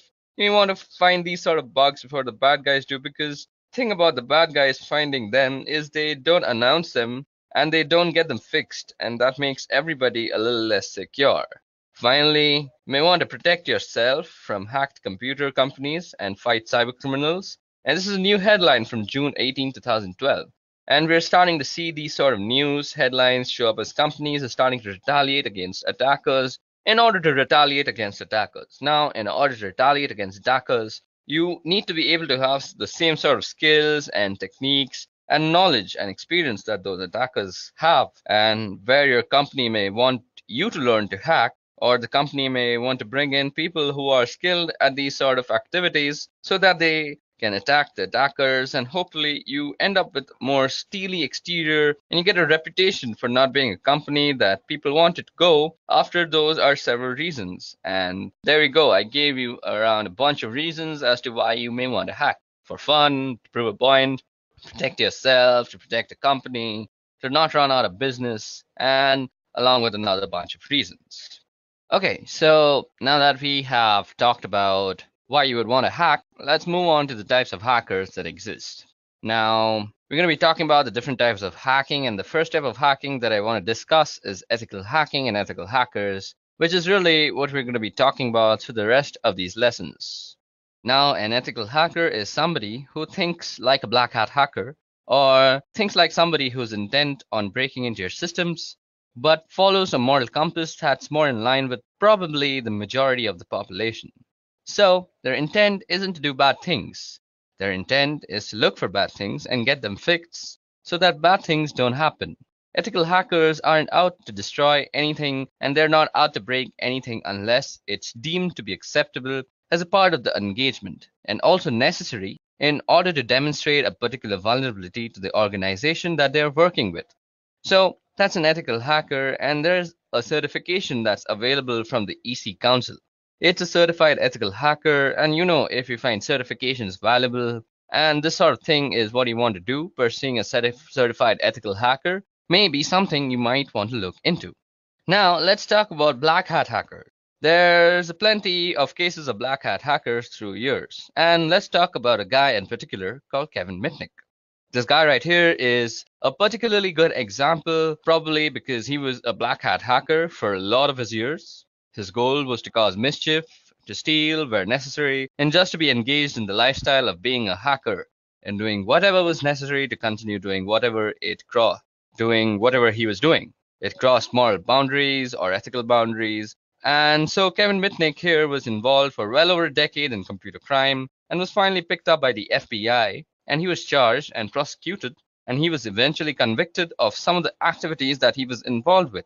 Now, you may be able to argue that Kevin is a grey hat hacker, and a grey hat hacker is somebody who kind of skirts the line between black and white hat hacking. And white hat hacking is really what an ethical hacker is. So instead of saying ethical hacker, you could say white hat hacker. It's the same idea. A white hat hacker is somebody who hacks for good. If you want to think of it like that, if you want to think of it as a good versus evil, and what they're really doing is they're in it for the technical challenge. They're looking to make things better, make things more efficient, improve them in some way. On the other hand, a black hat hacker is out for the money, for the thrill. It's really a criminal activity. And a grey hat hacker is somebody who may employ the tactics and technique of a black hat hacker, but have sort of a white hat focus. In other words, they're going to do things that may be malicious and destructive in nature, but the reason they're doing it is to improve the security posture of an organization that they are working with. So you can see there's actually a book called Grey Hat Hacking. It's a pretty good book, and it details a lot of the tactics and strategies and techniques we'll be going over in subsequent lessons in this video. Now, one other type of hacking that I want to talk about is a thing called hacktivism, and you'll find hacktivism all over the place. And one example in the last year or so, and certainly in recent memory, is called Lulz Security. Yeah, you heard that right. It's called Lulz Security. And you can argue that Lulz is actually a response to another type of hacktivism. An organization called Anonymous started hacking companies like Sony to protest their involvement in a lawsuit regarding a PlayStation 3 hacker. Now, Lulz Security was supposedly protesting the treatment of Anonymous, or was hacking in support of this group, Anonymous. So they hacked a number of companies and did things like pulled information, usernames, and passwords from the databases at these companies. And they said that the reason was to shine a light on the security of these companies, and also theoretically to embarrass the companies with their weak or poor security postures. And the problem with that they were doing this through were posting information that they had found online. And that information often included details about customers for these particular corporations. And for an ethical hacker, a white hat hacker, that would cross the boundary of causing harm. So there's no reason for me as an ethical hacker to post information in a public forum about somebody, because I could be doing damage to them. But in this case, Lal Security and Anonymous, specifically Lal Security, were engaged in a form of hacktivism, and what they were doing was not only damaging to the corporation, that certainly was detrimental to those people. So different types of hackers and different types of hacking. We've got ethical or white hat hacking, we've got black hat, gray hat, and then we've finally got hacktivism. It's really the goal and the means that vary from one to the other. Okay, so now that we've discussed the types of hackers, let's also discuss the skills necessary to become one. So, what we're going to discuss in this part are the different skills that are required or will be learned as a part of this video. So, initially, just for basic computing, you need a basic understanding of operating systems and how to work them. There are going to be several fundamental types of tasks that I won't be going into any detail at all, and you'll need to know how to run programs and do things like open up a command prompt without me walking you through and how to do that. So I am going to assume that you have some basic understanding of how to do these sorts of tasks. Also, you need an understanding of the basic system software, and you'll need a basic understanding of how to use command line utilities. There are a number of tools and programs that we're going to be going through this video, and many of them use the command line. Now, whether it's on Windows or Linux, you'll need to be familiar with typing and being able to run programs from the command line and the various command line switches and parameters that those programs or types of programs are going to use. Now, from a networking perspective, you need a basic understanding of some simple networking concepts. You need to know what cables are and switches and hubs and how systems are networked together. You don't really need a deep level of understanding. I'll be going through some protocols at a reasonably deep level because I think it's important as an ethical hacker to understand what's going on at the protocol level so that you can know better what you are doing and how to achieve the goals and tasks that you have before you. So we're going to be going over some protocols. So just understanding what protocols are and how they go together, those sort of things are necessary from a networking perspective. Now, we're going to also be learning a bunch of life skills. Yes, there are some life skills that it's important to have. I think the most important one is the ability to accept failure and persevere. And by that, I mean you're going to be just running across several things that just don't work the first time around. And it's going to take a little bit of time and stick-to-itiveness to plug away and keep going until you get something to work. And the way that you get things to work is having an ability to problem solve. And sometimes solving problems requires being a little creative. Sometimes you need to think out of the box and come at a problem from a different perspective in order to find a solution. Throughout the course of this video, you're going to run across a lot of sticky problems through the course of learning about being an ethical hacker and just doing the work because it's not as simple. So here's a little recipe for how to do this. Now go follow this recipe every time and you're going to be successful. Every situation is different. Every system is different. You're going to run across some pretty sticky problems. And you're going to have to just wait and get your hands dirty and keep failing and failing and failing and failing until you find a way to succeed. So I think those skills are very necessary to learn how to be an ethical hacker. Digging through some of the material that we'll be going over in this video, as far as what you're going to be learning, you're going to be learning about how to use a lot of tools. You're going to learn networking, and by that I mean we're going to be talking about different protocols that are involved in networking systems together. You're going to learn about security and security postures. Security is the heart and soul of ethical hacking. It's why we do ethical hacking in order to make systems and networks more secure than they were previously. That's the goal from a networking perspective. We're going to be talking about how to read packets from network captures. We're going to be going into TCP/IP related protocols in a fairly significant amount of detail. And you're going to understand how protocols interact with one another. So we're going to do all that, and the reading packets is going to be really important. And we're going to do a fair amount of that in addition to just a fundamental approach to learning how to read packets in several lessons. We're going to read packets as a way of understanding the different tools that we're using and how they're going to learn tactics and methodologies. And you get to learn to use the information you've gathered in order to get more information. And information is really what is this all about. You can't do anything without information. And sometimes it takes a fair bit of digging in order to find that information. And what you're going to learn is the entry points and the stepping stones to get the information that you need. And then once you have that information, you're going to be learning about ways to exploit it in order to get deeper into the target. You're going to learn security awareness. We're going to talk about risk and understanding risks and vulnerabilities. primarily recognize the difference between a vulnerability and an exploit, and there's a significant difference. There's security awareness and understanding what a risk is and how that impacts your target, and it's going to be key to a lot of things that we talked about. So it sounds like a lot. We're going to cover a fair bit of ground, not all of it at a deep level. Sometimes we're going to skim the surface, but there's an awful lot of material to be covered. So let's get started into talking about the different skills that are required or will be learned as a part of the series of video. So initially, just for basic computing, you need a basic understanding of operating systems. So it sounds like a lot that we're going to cover, and a fair bit of it is going to be at a very deep level, and sometimes we're just going to skip the surface. But there's an awful lot of material to cover, so let's get started. Okay, so that was all about the skills that we're going to develop throughout this video, and that might be necessary for you to become an ethical hacker. Now let's talk about the types of attacks that you might be dealing with as ethical hacker yourself.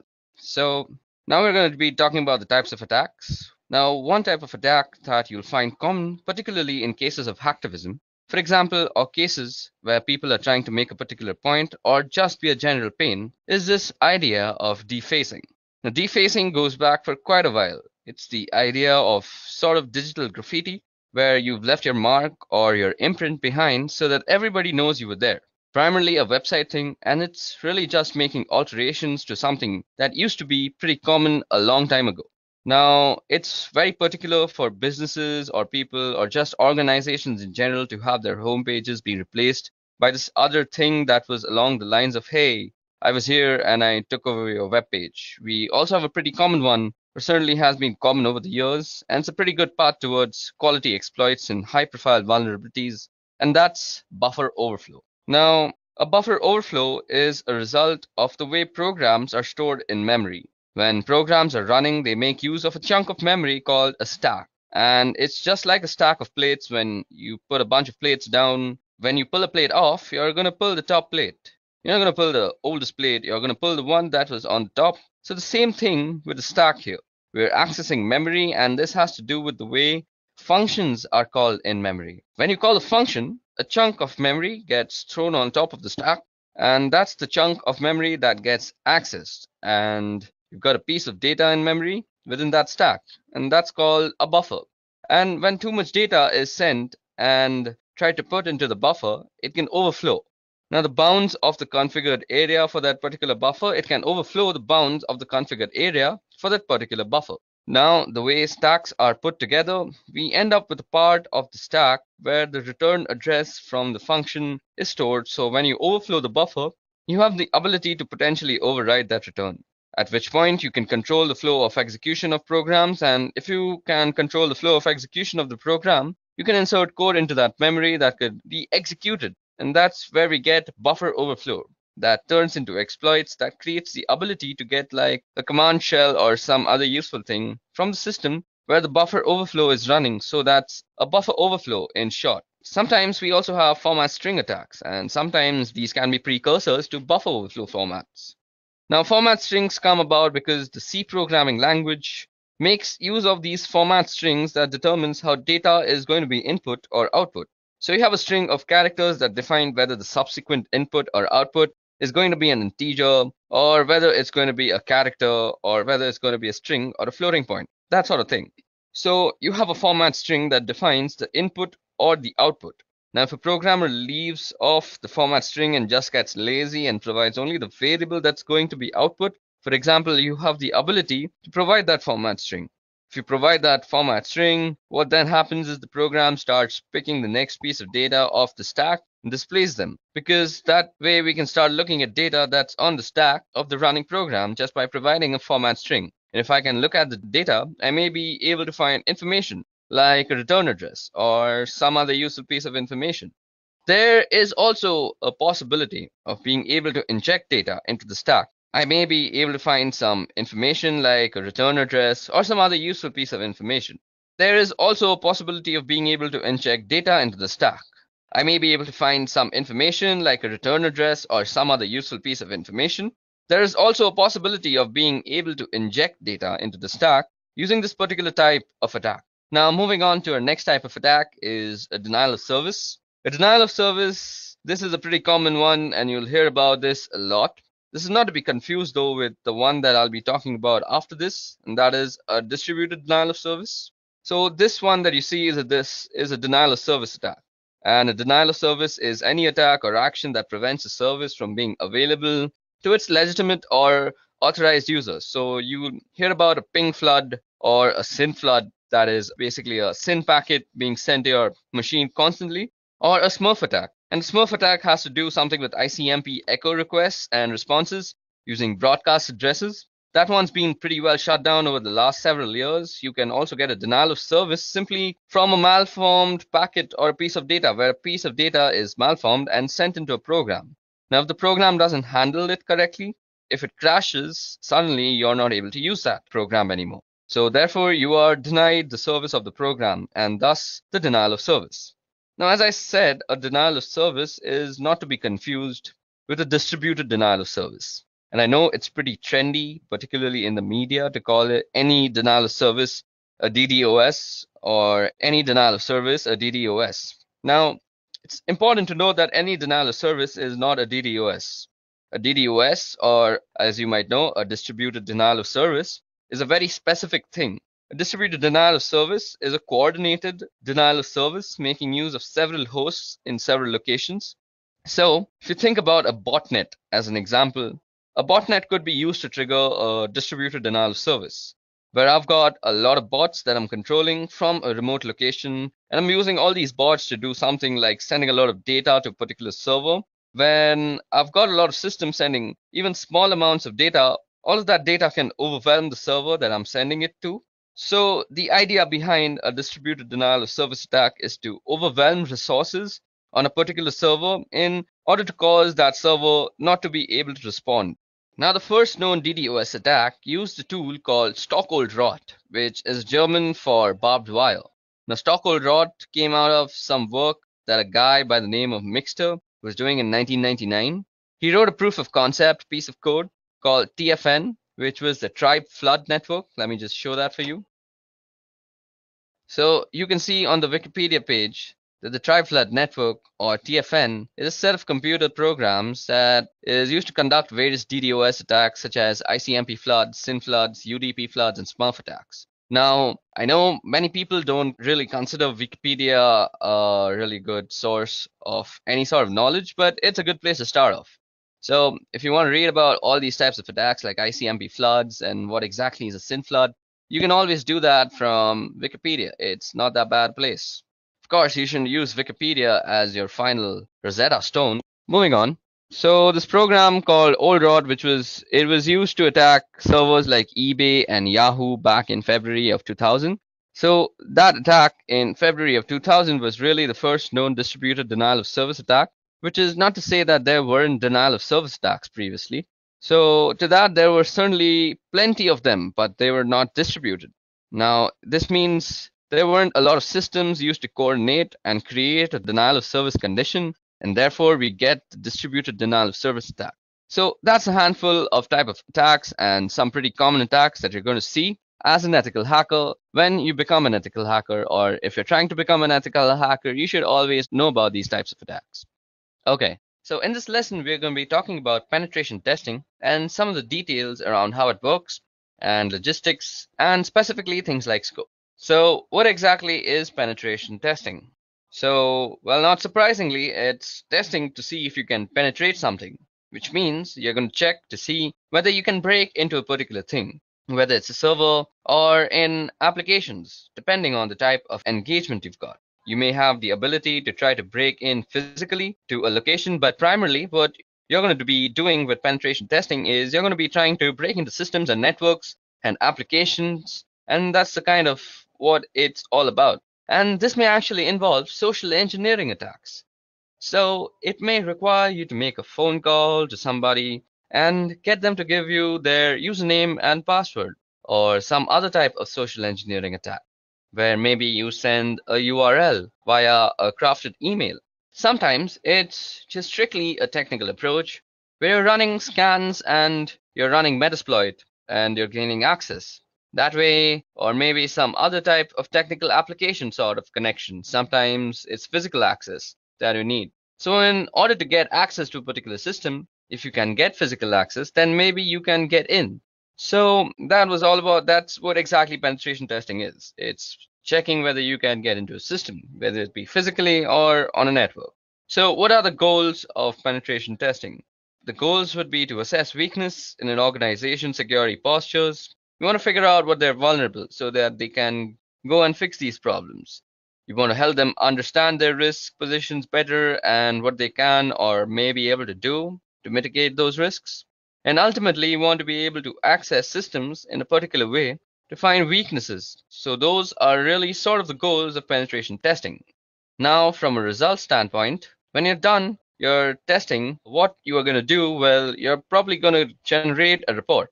And by that, I don't mean you're going to run some automated tool and you're going to get it to generate a report for you. You're actually going to give that to the client. You're actually going to give your report to the client. And then they're going to write you a really large check. So that's not really how it works. You're going to write a report detailing the findings in a detailed way so that it includes what did you do to find out what you actually found out and how you can actually mitigate that particular risk. So you should really include remediation activities in order to fix these vulnerabilities that you find. And it's pretty easy to walk around saying, hey, that's a problem and that's a problem and that's a problem. That's really not a lot of value. In that, where there's a value is that, hey, that's a problem and here's how you can go about fixing it. So let's talk about the scope of penetration testing. So firstly, you want to actually realize how big is the breadbox and how specifically what is it that the two of you have agreed, that being you, the ethical hacker, and the other guy being the authorized person to give you permissions to ethically hack, have specifically agreed that you can do penetration testing and you can target them as an organization or the client. And what you have agreed to are any exclusions or any sort of areas that they say you're not allowed to touch. So anything, so like if they've got a database server maybe, or there's a lot of really sensitive data on it, and there's a little hesitant, and they may put a don't touch this thing clause in the scope.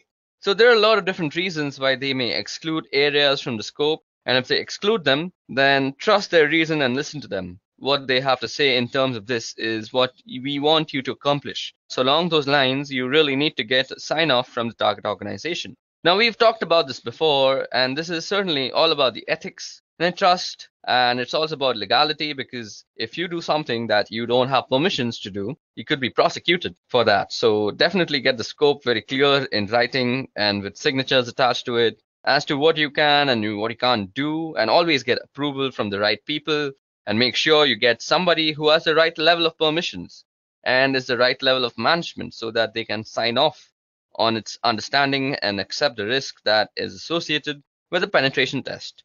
So let me talk a little bit about security assessments and how they differ from penetration tests. The security assessment is a hand-in-hand approach with clients. So you would walk in doing a collaborative thing where you're a trusted partner and you ally with them, and your goal isn't to penetrate them and point out all the things that are really bad, but it's to get a full assessment of the risk that the organization is exposed to. And you would probably provide more details about fixes that maybe you would in a penetration test.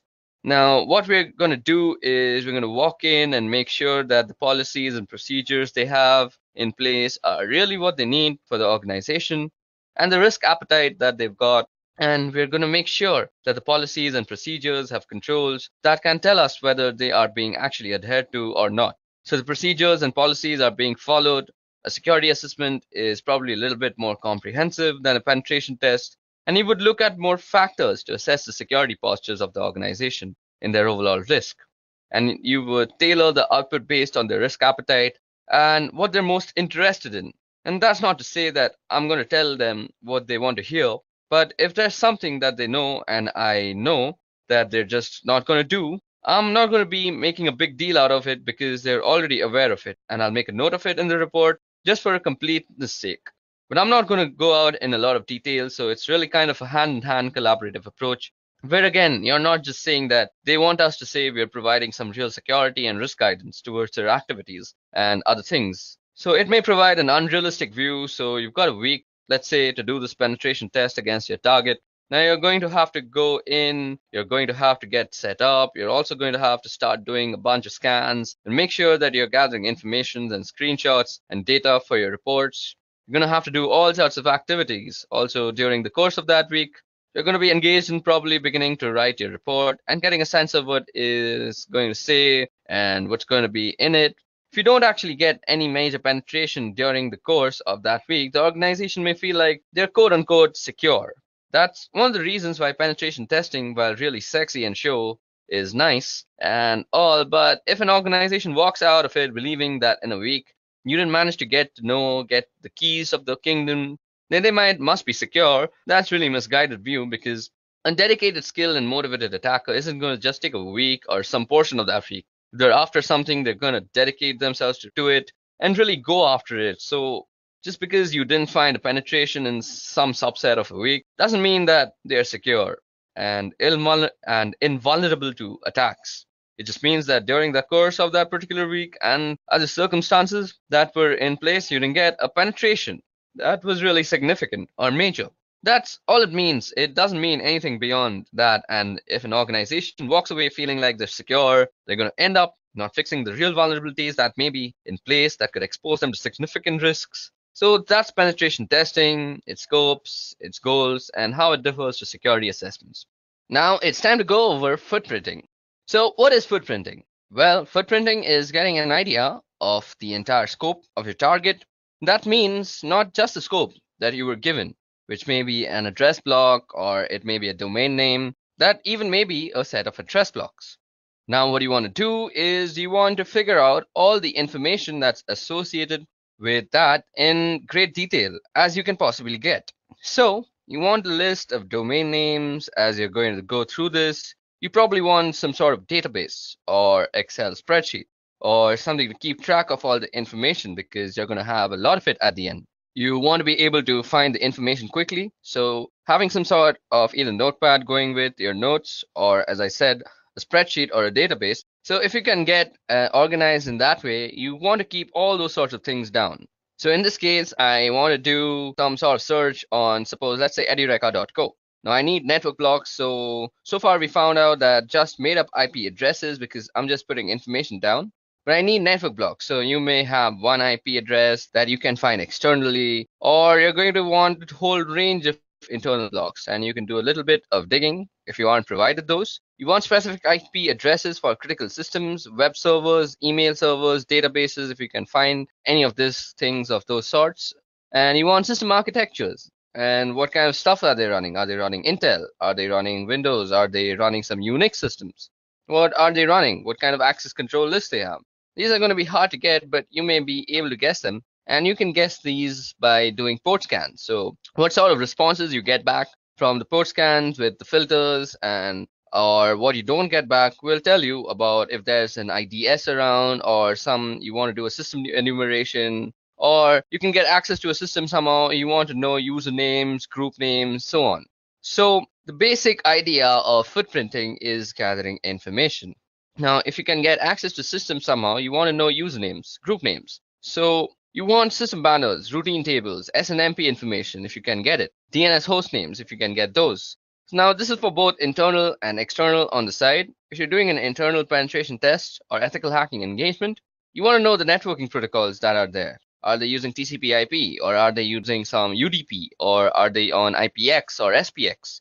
Are they using DECnet or AppleTalk? Or are they using some sort of split DNS? In other words, do they have internal DNS servers that give different form for their external? And will it give different information if you want to check for remote access possibilities? Now, in the footprinting process, you want to be very exhaustive. You might want to try and take out email addresses, server, domain name services, IP addresses, or even contact numbers. And you want to be very exhaustive with your approach. You don't want to miss anything out. Because if you do that, you can continue and also provide some launching points for additional attacks or tests that you may be able to do. But this is definitely a starting point of the types of information that you need to have as you go about footprinting your target. Now, next thing that we are going to see is very interesting. This is one of the many common tools that are out there on the internet, and that is the Wayback Machine, or also known as archive.org. Now, while it might not give you all the information that you need, but it certainly gives you a starting point. And what we're talking about out here is the Wayback Machine, or archive.org. So let me just give you a quick look at what archive.org looks like. Okay, I already have it open out here. So out here, what you can see is how a website looked like around some time ago. So for example, if you want to look at what Google looked like, so you just have to search for Google out here and wait for results to come back. Okay, so we see that Google goes way back to 1998. So that was the last capture, or the first capture rather. It was the first capture by the Wayback Machine, and we can see that it has a screenshot of November 11th and how Google looked. So let's see what Google looked like in November 11th of 1998. So this is what Google looked like. There was actually nothing to it. It just said, "Welcome to Google, Google search engine prototypes," and it has some link. So yeah, this is what the Google search engine looked like. It had a Stanford search, it had a Linux search, and you could do all sorts of stuff. You could just put the results. Now, what I'm trying to tell y'all is you can see the evolution of a website through time through the Wayback Machine. And this gives you rather informative look into how website has actually evolved. Okay, now that we know what footprinting is and how it falls into the whole reconnaissance process, so let's go over a couple of websites to do a little bit of historical digging about companies and the types of infrastructure that they may be using. And this information, of course, is useful so that we can narrow down our focus in terms of what we want to target against them for attacks. Now, over time, we've improved our awareness about what sorts of information we may want to divulge. So several years ago, you may have gone to a company's website and discovered that you could get email addresses and names of people in positions that you may find relevant. And there were all sorts of bits of information that could be used against the company. And over time, we have discovered that those sorts of pieces of information probably don't belong on a website where they can be used against a company, and so they've been pulled off. Now, it used to be also that Google had the ability to pull up information that it had cached so far. For example, if a website was no longer available, or if it was temporarily down and offline, there was a little cache button that you could click when you did, and the Google search, and you could pull up that cached information. So even though the website wasn't available, you could still get information from Google's servers. Now, Google's removed that, so we don't have that ability any longer.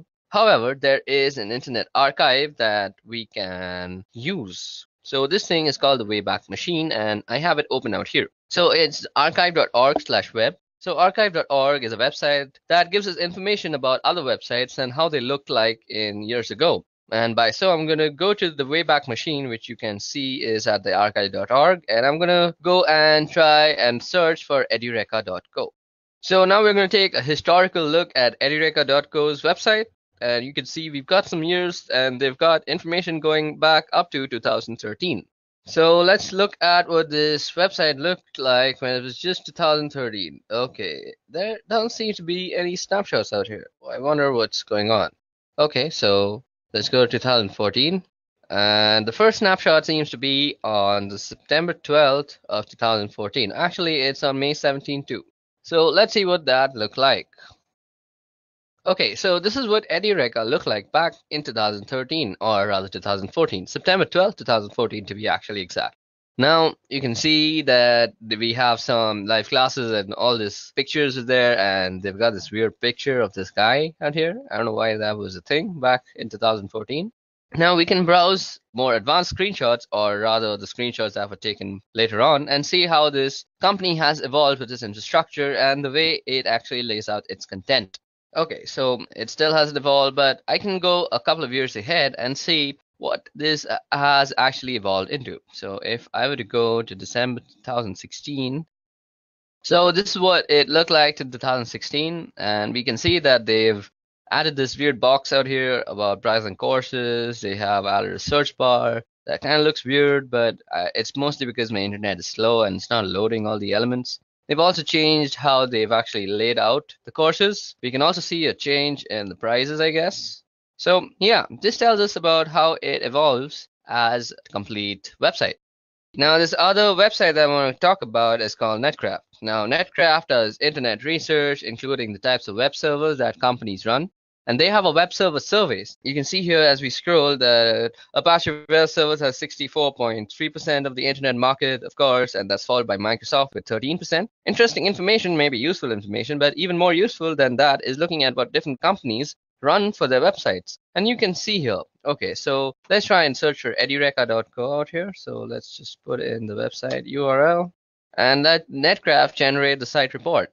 So as you can see that some of the stuff is not available. We know that the NetBlock owner is by Amazon Technologies. The name server is this thing right here. The DNS admin is AWS DNS host master. We also have the IP address. We can go for a look up the IP on VirusTotal. We can do that. There is no IPv6 present, so that's some information that we can see. So we can obviously opt out to not target IPv6 ranges. Then there's also reverse DNS. Then we also have a bunch of hosting history. So this is a history of it. And we know that it's hosted on a Linux system with an Apache web server. And it was last seen, and this was when it was last updated. So this is some very useful information. You can also get information on stuff like Netflix. So if you just type, okay, I just spelled that wrong. So let me just change it from the URL out here. So if you go and type for netflix.com, and you'll see that it'll show you all sorts of information. So as you see that it's on an AWS server, it's an Amazon Data Services Ireland, and this is all the hosting history that it goes along with. It has some sender policy frameworks, domain-based message authentication and reporting confirmations. And there's all sorts of information that you can get about websites and their web servers from Netcraft. So the Wayback Machine, along with Netcraft, make up for some interesting tools that are available on the internet, from which you can do a little bit of your reconnaissance process. Okay, now that we have gone over Netcraft and the Wayback Machine, now it's time to actually get to know how to use the little information that this site actually provides. So what the next topic that we're going to go over is using DNS to get more information. Now, we're going to be going over a tool, and this is called Whois, and it is a utility that is used to query the various regional internet registries to store information about domain names and IP addresses. And let me just show it to you about all the internet registries that are there. So I have aaron.net open out here, and these are the internet registries that provides the ISPs and looks over the internet control as a whole. So out here we have Afrinic, we have Apnic, we have Aaron, we have Lacnic, and we have RIPE NCC. So these are all the regions and all the different types of stuff that they support, all the different countries. You can look at the map that it is supporting out here by just hovering over the providers. So as you can see, all these brown region out here is Africa, Afrinic. Then we have Apnic, which is this black or grayish thing, which is India and Australia and quite a lot of Asia. Then we have Aaron, which is a lot of North America and the United States mostly. Then is Lacnic, which is mostly the Latino side, which is the South American part. Then we have the rest of Europe, which is RIPE NCC, and this is the part that RIPE NCC is providing internet to. Okay, so that was all about the internet registries. Now let's get back to the topic, and that is using DNS to get more information. Now for this, we're going to be using a Linux-based system. So I have Ubuntu running on my virtual machine out here, and let me just log into it. So firstly, we are going to be using this query called Whois that looks up these internet registries that I just showed you. Let me just quickly remove this. Okay. So for querying information from the regional internet registries that I just talked about, you can use Whois to get information about who owns a particular IP address. So for example, I could do Whois, and let's see, I could do Whois Google, or rather Netflix.com, and we can get all sorts of information about Netflix. So we can see that we have the visit mark monitor. Then let's see, let's go up and look for all sorts of information that is being given to us by this Whois query. So as you guys can see, I just went a little bit too much. Okay, so registry domain ID. We have the domain ID where it is registered. The registered URL is mark monitor. Okay, so this is for marking actually. Now the creation date is 1997. So if you haven't realized, Netflix been around for a long time, and it's been updated on 2015.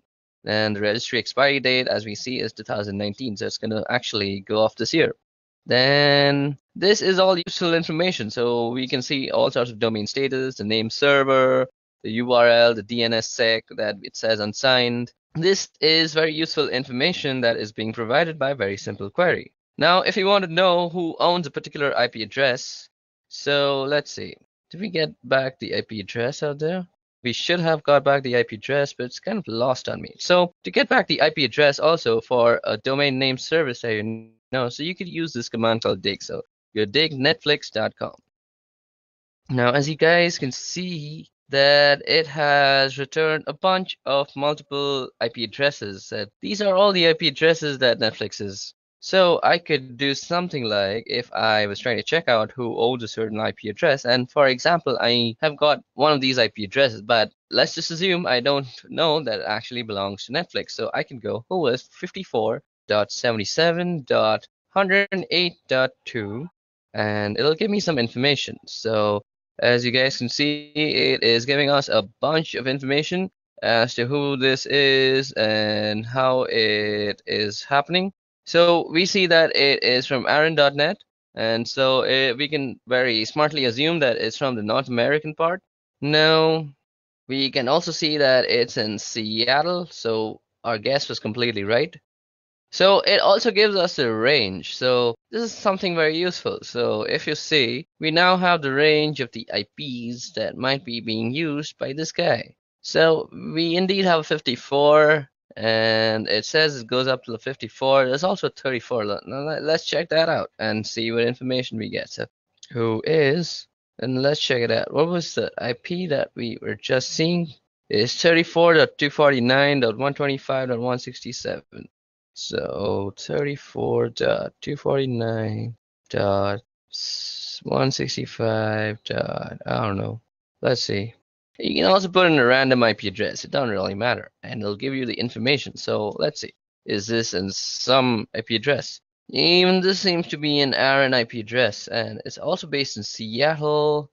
And we get a bunch of information. So that's how you can use the whois query and the dig query to actually get all sorts of information about the domain name service and get information from a DNS basically. So now let's go over some theoretical part that is for DNS.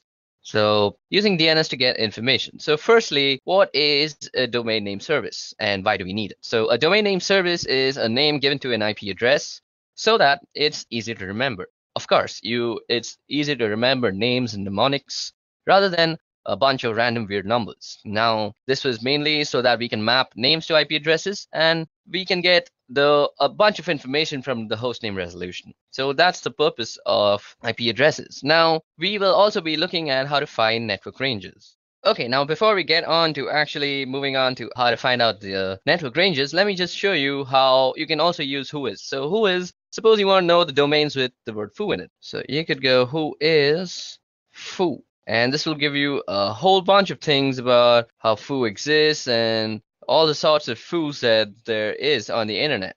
So that was one interesting flag. And if you want to know how to use more about whois, you could just go -- help, I guess. Yeah, so this is all the types of stuff that we can do with whois. So we can set the host, we can set the port that we want to search for. Then we can set with the L flag, we can find one level less specific match. And we can do an exact match, do an inverse lookup for specified attributes. Then we can also set the source. We can set verbose type, and we can choose for a request template. There's a bunch of stuff they can do. So you could suppose say whois verbose and suppose edureka.co.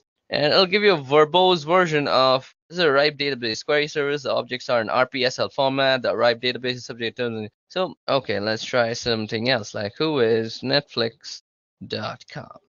Okay, I'm sorry. I was supposed to do verbose and I kept doing H. It's silly me. So you do V and it'll give you a much more. Like this is a RIPE database. Again, I think I'm doing something wrong. Okay, just for that thing. Okay, V and type. Okay. Or let's just see. Let me just show you how to use it. Primary keys are returned. Only primary keys. Okay, let's see. Let's try that out. Okay, so it seems to be that this is a RIPE database query service, and the objects are in RPSL format, so it won't really work for that thing. And it also says that no entries found because it's this error. So this is for some later lesson. So for now, I hope I gave you a good idea of how to use whois. Like you could just go whois, then some IP address, like 192.168.101 or some gateway address like that. Or you could just go for a domain name service like Facebook and get all sorts of information about Facebook when the query actually returns you something. Okay, so let's move on to network ranges now. Now, in this part of the video, we're going to be going over the utility called Whois, which is used for getting information from the DNS. Now, let me just show you a website out here. So this is the regional internet registries. So the internet registries are used to store information about domain names and IP addresses, and there are 5 regional internet registries. First is ARIN, which is responsible for North America, so that would be the US and Canada. Then we have LACNIC, which is responsible for Latin America and portions of the Caribbean. Then there's RIPE, that's responsible for Europe and Middle East and Central Asia. There's AFRINIC, which is responsible for Africa. And finally, we have APNIC, which is responsible for Asia Pacific Rim. So that's the regional internet registries. And as I said, Whois is responsible for querying information from the various regional internet registries, as you can use Whois to get information about who owns a particular IP address. So for example, let me just open up my Ubuntu system. Let me clear this out first. So as I was just saying, for example, you could go whoisfacebook.com. Okay, so as you guys can see, we could find out pretty quickly about who owns a particular IP address. So for example, I could do Whois and just go facebook.com. It tells me about who it belongs to. It also gives you who owns a particular IP address and who's responsible for them. From the information, you can get email addresses that belong to a particular company. This one has an email address for tech contact of ipreg @ so you can get all sorts of email addresses, tech contacts, and all sorts of stuff out there. The registry database contains only .com and .net and all sorts of information. Now, I want to query a different IP address, and different information belongs in the different regional internet registries, of course. So if I want to go to a particular database, I would have to use the -h flag. So I could do Whois ARIN net and remember the IP address, and I'm going to query that again. And of course, I get the same information back because I went there. So you could just go Whois h and then follow it with an IP address. So something like 34.205.176.98. So that's just a random IP address I just made up. And it says that Whois option. Okay, so it's a capital H. Okay, so let's see that. And we get all sorts of information back from that. So area 8, ARIN, and all sorts of stuff. Now I can get information about domains as well. So if I can query something like netflix.com, and I can find out that this is that actually Netflix, and there's an administrative contact and a technical contact, and you can see the different domain servers. So the servers that would have authority of information about the DNS entries for that particular domain. You can also see other information like when the record was created, and a whole bunch of different phone numbers that you can contact. And additional to storing information about IP addresses and domain names, sometimes it will store information about particular host names. And there may be other reasons why you would store a host name or particular information about a host name on the system, whether one of the RIRS. Now, if I wanted to look up something specifically, once I had found that, I could now do a lookup on Whois, suppose, let's say, something like Whois foo. So let's say Whois foo. Now, if you already don't have Whois installed, you can easily install it by just going apt install Whois on your Unix system, and that should do the trick. And then you can start use this really nifty tool. Okay, so that was all about using Whois. Now let's get on to actually using how to find out network ranges for a domain. Okay, so now let's talk about how we're going to be going over and finding network ranges. So suppose you've got an engagement and you only know the domain name and you don't know much beyond that, and you're expected to figure out where everything is and what everything is. So how do you go about doing that? Well, you use some of the tools that we either have been talking about or will soon be talking about in more detail. And the first thing I'm going to do is I'm going to use the domain name edureka.co, and I'm going to look up edureka.co and see if I get an IP address back. So let's just head over there and go Whois edureka.co, or we could use the host keyword. So as you see, we get an IP address back, and that is 34.210.230.35, and that is the IP address. And you see that I've got back an IP address. So here's just an IP address, and I don't know what that IP address belongs to. I also don't know how big the network range or network block is, and that's associated with. So what I'm going to do is Whois, and I'm going to look up with ARIN who owns that IP address. So you can basically go Whois 34.210.230.35. So as you guys can see, that gives us a bunch of information and Whois. Now, this doesn't seem to have a very big network range, but unlike something like Netflix, so suppose we were to do something like host netflix.com and see. Now we have a bunch of IP addresses. So suppose we were to do who is 52.19.40.147. Now I'm expecting Netflix to be a much larger company and have a better, yeah, now see, we get net range. So this is the network range that we're talking about. So we had a random IP address and now we have found the network range. So that's how you find network ranges, and this can be very useful. So this gives me evidence that Netflix.com has a presence on different addresses. The one I have also located by looking up that particular host name. So I've got one address here that I can look at, and let's take a look at the website because that may be a different address. Now, if I didn't have that, I could also go and do something like an MX flag. So let's see. I could go dig, and this will give us all the mails. So dig MX, and let's see what MX does actually. You go help. So we could do dig-h for a list of options. So these are all the options that we have, and the one that we're going to use is something like this. So dig MX, and we say something like netflix.com. So these are all the mailings and MXs that we have gotten from Netflix, and this is information regarding it's still producing information. That's a big thing to produce. Okay, so as I was just saying, you can use the MX flag, and I could get back all the mail handlers in this case, and their mail is being handled by Google. And let's see, let's go on top. Then it's going to tell me that Google's not particularly surprising, and other things that you can do is check for different host names, since I'm assuming DNS probably doesn't allow zone transfers, since most DNS servers don't anymore. Although they used to, you may have to start guessing, so I could do something like webmails that we find out here. So this shows us a dump of all the outstanding memory stuff. Okay, so that was all about finding network ranges. Now moving on to our next topic is using Google for reconnaissance. Now some people also call this Google hacking. Now if you know how to use Google to exactly target and find what you are looking for, Google is an excellent tool for reconnaissance purposes. And today I'm going to show you how you could use Google exactly for your searches. So first of all, let's open a tab of Google. Let's open up here.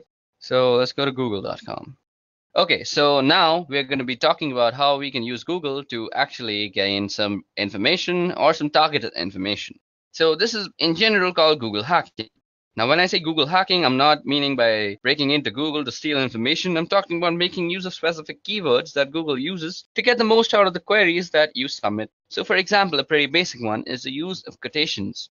You quote things in order to use specific phrases. Otherwise, Google will find pages that have instances of all those words, rather than the words specifically together in particular order. So I'm going to pull this query up, and this shows a list of, let me just show it to you. So if you go index of, now this is showing us an index of all the films. Now this is basically all those index of sites that you want.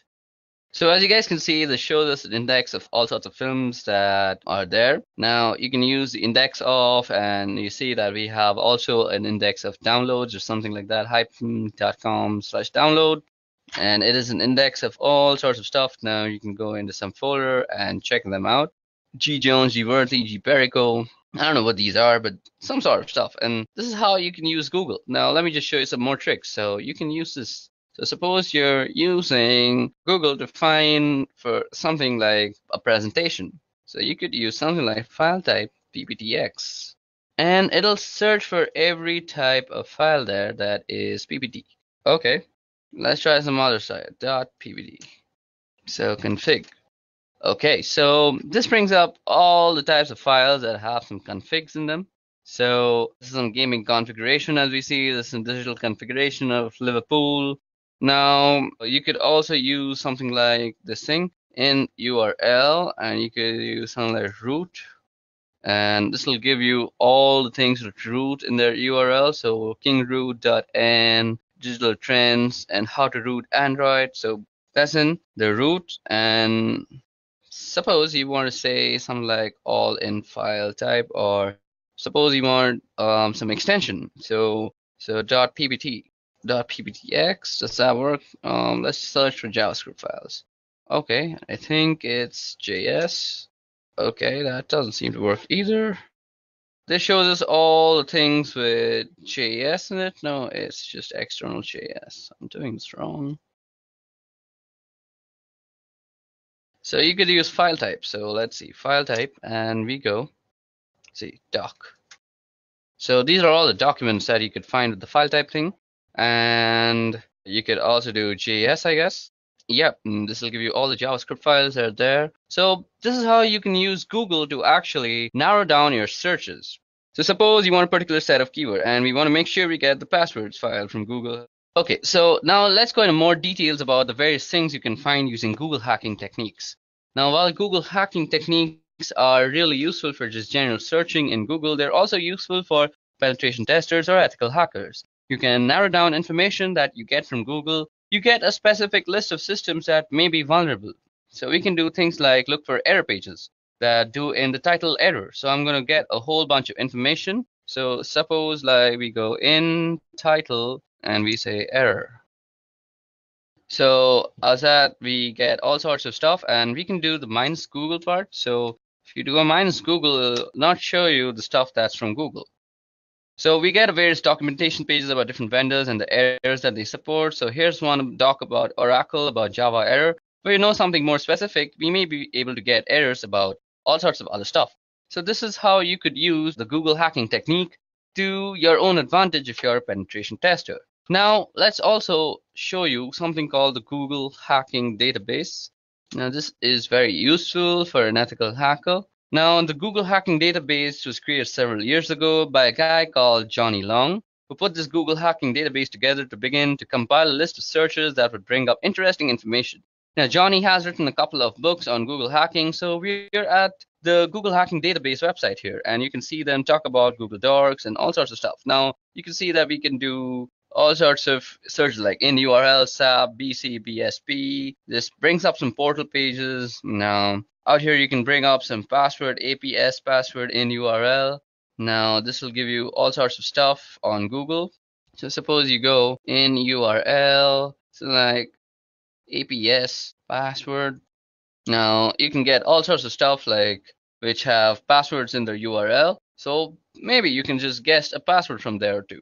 Now that was Google hacking. So Google hacking entries, and they also have a number of categories and that you can look through to find some specific things. So you may be interested in, of course, and you can search specific information that you may be looking for with regards to a specific product. For example, let me just show you exploit database. These are all the types of stuff you can go through out here. And as you see, we have all sorts of stuff like this is an SQL injection thing. This is something regarding peer archive tars. So these let you get a foothold into some password cracking attempts, and you can do some brute force checking. And you can see here if it talks about the type of search it is and what it reveals. You can just click here on Google search, and it will actually bring up Google with a list of responses that Google generates. So let's look at this one here. This type is a log. So this is something about cross-site scripting logs, and we can also see some POTI logs if I was not wrong. So there's some denial of service POC, and we can see a bunch of stuff. And if you continue to scroll down, there are a lot of interesting information in here. So somehow somebody's got a POTI log that has logged a lot of information. They've got it up on a website, and it's basically a bunch of information that you can see. You can also get some surveillance videos sometimes, and you can look into them. And this is basically how you could use Google. So it's basically a list of queries that you can go through, and this is a very useful site if you're a penetration tester and looking for some help with your Google hacking terminologies. So that's it for Google hacking. Now let's move on. Okay, so now it's time for some networking fundamentals, and what better place to begin with TCP/IP. Now we're going to be talking about the history of TCP/IP and the network that eventually morphed into the thing that we now call the internet. So this thing began in 1969, and it spun out of this government organization called ARPA, which Advanced Research Projects Agency, and they had an idea to create a computer network that was resilient to a certain type of military attacks. And the idea was to have this network that could survive certain types of war and warlike conditions. So ARPA sent out this request for proposals to BBN, which is Bolt, Beranek, and Newman, and they were previously an acoustical consulting company, and they won the contract to build what was called the ARPANET. The first connection was in 1969, so that's where we get the idea that the internet began in 1969, and the internet as we call it now didn't really begin, but ARPANET did. And ARPANET has a long history that goes through NSF Net in 1980s, and after ARPANET was sort of decommissioned, and a lot of other networks were folded into this thing called NSFNet that then turned into what we now call the internet. And once a lot of other networks were connected into its first protocol on the ARPANET, initially there were 18 to 22 protocols, which was very first protocol defining communication on ARPANET. And it was called 1822 protocol because BBN report 1822, which describes how it worked shortly. And after that, there was this thing called the Network Control Program. And the network control program consisted of ARPANET's host-to-host protocol and an initial control protocol. Now, there's certainly not a direct correlation or an analogy here, but if you want to think about it in particular, where you could say that the ARPANET host-to-host protocol is kind of like UDP, and the initial connection protocol, or ICP, is kind of like TCP. So the host-to-host protocol provided a unidirectional flow control stream between hosts, which sounded a little bit like UDP. And ICP provided a bidirectional pair of streams between two hosts. And again, these aren't perfect analogies, but the host-to-host protocol is a little bit like UDP, and ICP is a little bit like TCP now. Now, the first router was called an interface message processor, and that was developed by BBN. It was actually a ruggedized Honeywell computer that had special interfaces and software. So the first router wasn't a ground-up built piece of hardware, but it was actually an existing piece of hardware that was specially purposed for this particular application. So Honeywell had this computer that they made out, and BBN took that and made some specific hardware interfaces and wrote some special software that allowed it to turn into this interface message processor, which passed messages over ARPANET from one location to another. So where did IP come in here in 1973? So IP came in here as well in 1973, as I just said, and a guy by the name of Vint Cerf and another guy by the name of Robert Kahn took the ideas of NCP and what the ARPANET was doing, and they tried to come up with some concepts that would work for the needs that the ARPANET had. And so by 1974, they had published a paper that was published by the IEEE, and they proposed some new protocols. They originally proposed a central protocol called TCP. Later on, TCP was broken into TCP and IP to get away from the monolithic concept that TCP was originally. So they broke it into more modular protocols, and thus you get TCP and IP. So how do we get to our version 4, which is IPv4, since that's the kind of internet that we're using right now? Version 6 is coming and has been coming for many, many years now, but we're still kind of version 4. So how did we get here between 1977 and 79? And we went through version 0 to 3 by 1979, and 1980 we started using version 4. And that's eventually became the de facto protocol on the internet. In 1983, when NCP was finally shut down, because of all the hosts on the ARPANET were using TCP/IP by that point in 1992, work began on an IP next generation, and for a long time, all of the specifications in the RFCs talked about PNG eventually, and IPNG became known as IPv6. You may be wondering where IPv5 went. Well, it was a specially purposed protocol that had to do something with streaming, and certainly not a widespread thing. One of the differences between IPv4 and IPv6 is that IPv6 has a 128-bit address, which gives us the ability to have some ridiculously large numbers of devices that have their own unique IP address. IPv4, by comparison, has only 32-bit addresses, and as you've probably heard, we're well on our way to exhausting the number of IP addresses that are available, and we've done a lot of things over the years to conserve address space and reuse address space so we can continue to extending to the point till where we completely run off IPv4 addresses. Another thing about IPv6 is it attempts to fix some of the inherent issues in IP, and some of those has to do with security concerns, and there are certainly a number of flaws in IPv4. And when they started working on IP next generation or IPv6, they tried to address some of those concerns in some of those issues. And they may not have done it perfectly, but it was certainly an attempt. And IPv6 attempted to fix some of the issues that were inherently in IP. And so that's the history of TCP/IP till where we've reached today. Okay, so now that we've discussed a brief history on TCP/IP and how it came about to the TCP/IP version 4, let's discuss the model itself. Now we're going to be discussing two models, and those are the OSI model and the TCP/IP model. Now, as I said, we'll be talking about the OSI and TCP models for network protocols and the network stacks. OSI, first of all, is the one that you see out here. It's the one on the left-hand side of the screen. And OSI stands for Open Systems Interconnect. And in the late 1970s, they started working on a model for how a network stack and network protocols would look originally. The intent was to develop the model and then develop the protocols that went with it.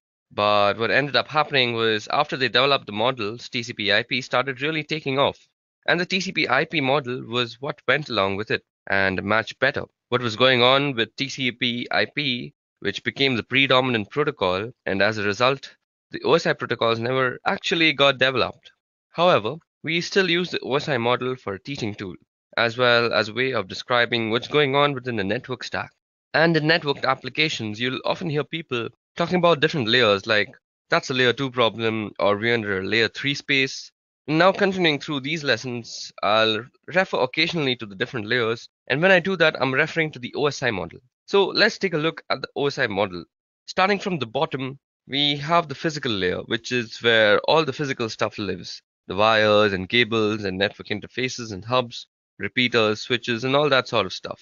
So all that sort of physical stuff is sitting in the physical layer. Now sitting above this is the data link layer, and that's where the Ethernet protocol, ATM protocol, frame relay, those sort of things live. Now I mentioned the switch below the physical, the switch lives at layer 1, but it operates at layer 2. And the reason it operates at layer 2 is because it looks at the data link address and the layer 2 or physical address, and that's not to be confused within the physical layer. It does get a little mixed up sometimes, and we refer to the MAC address. Now, the MAC address is not the physical address that I'm talking about. It is the message authentication code address on a system the MAC address on a system as a physical address because it lives on the physical interface and bound physically. However, that MAC address or media access control address lives at layer 2 at the data link layer. The network layer, which is right above at layer 3, that's where the IP lives, as well as ICMP, IPX, and from IPX, SPX suite of protocols from novel routers operate at layer 3, and at layer 4 above that is the transport layer. That's the TCP, UDP, and SPX again, from the IPX, SPX suite of protocols. And above that is the session layer, and that's layer 5, and that's AppleTalk, SSH, as well as several other protocols. And then there's a presentation layer, which is layer 6, and you'll often see people refer to something like JPEG or MPEG as examples of protocols that live on that layer. Then there's a presentation layer, which is the final layer, which is layer 6, and you'll often see people refer to something like JPEG or MPEG as examples of protocol that live at that layer. And then they live at that layer, which is the presentation layer. Finally, we have layer 7, which is the application layer, and that's HTTP, FTP, SMTP, and similar application protocols, whose responsibility is to deliver and use a functionality. So that's basically the OSI model, and that's the 7 layers of the OSI model. And there's some important thing to note here. That is, when we are putting packets onto the wire, the packets get built from top of the stack down from the top of the stack to the bottom of the stack, which is why it's called a stack.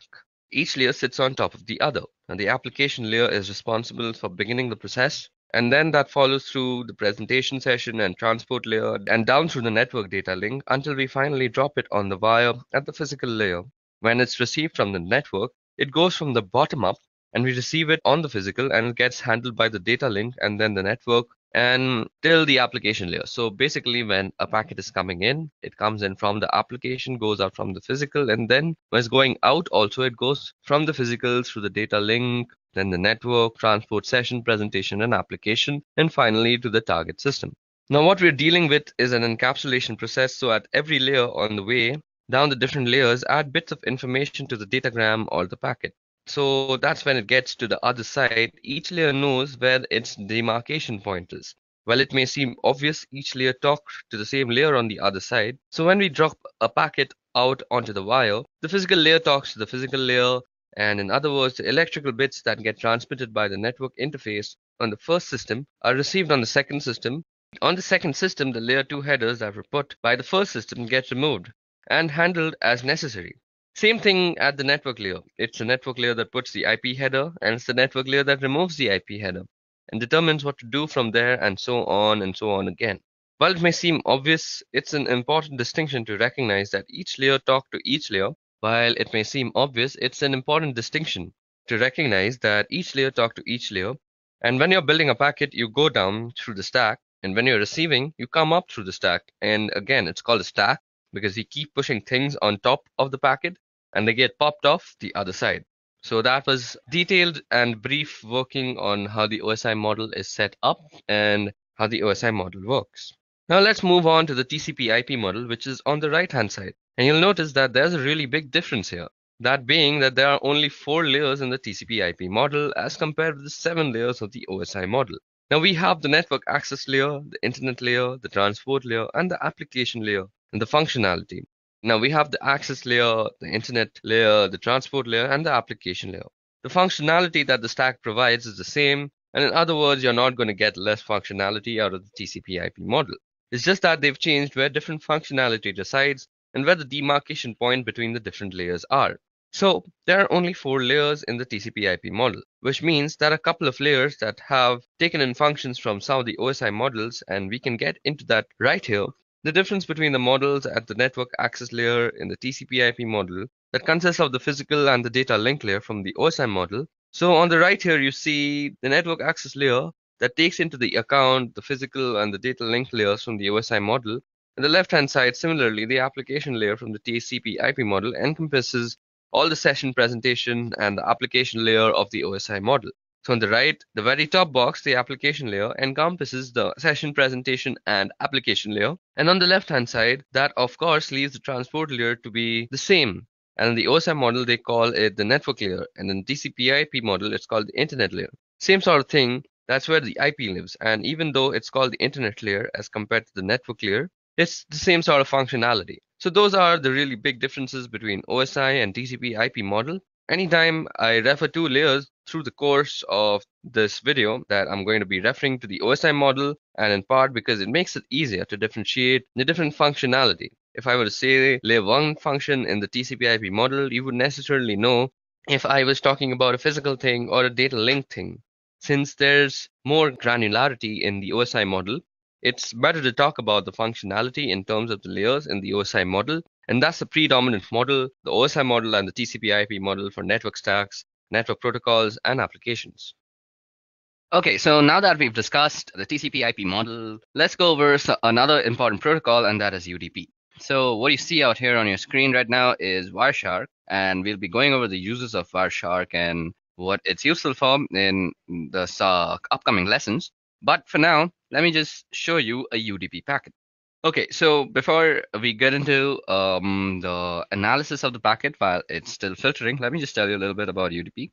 So UDP is a protocol in the TCP IP suite of protocols. It's in the network layer. That's the network layer in the OSI. So a 7-layer reference model, the IP network layer carries the IP address, and that has information about how to get packets to its destination. The transport layer sits on top of the network layer, and that carries information about how to differentiate network layer applications.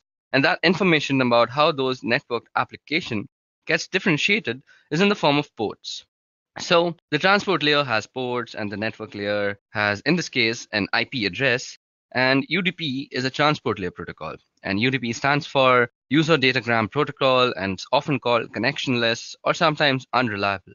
Now, unreliable doesn't mean that you can't really rely on it. Unreliable means that you can't trust that what you send is reaching the other side.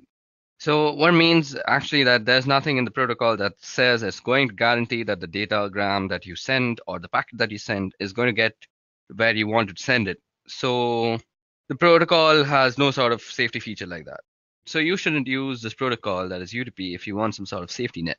And if you needed that type of safety net, you would have to write it into your own application. So basically, UDP is a fast protocol, and that's one of the reasons why it's good.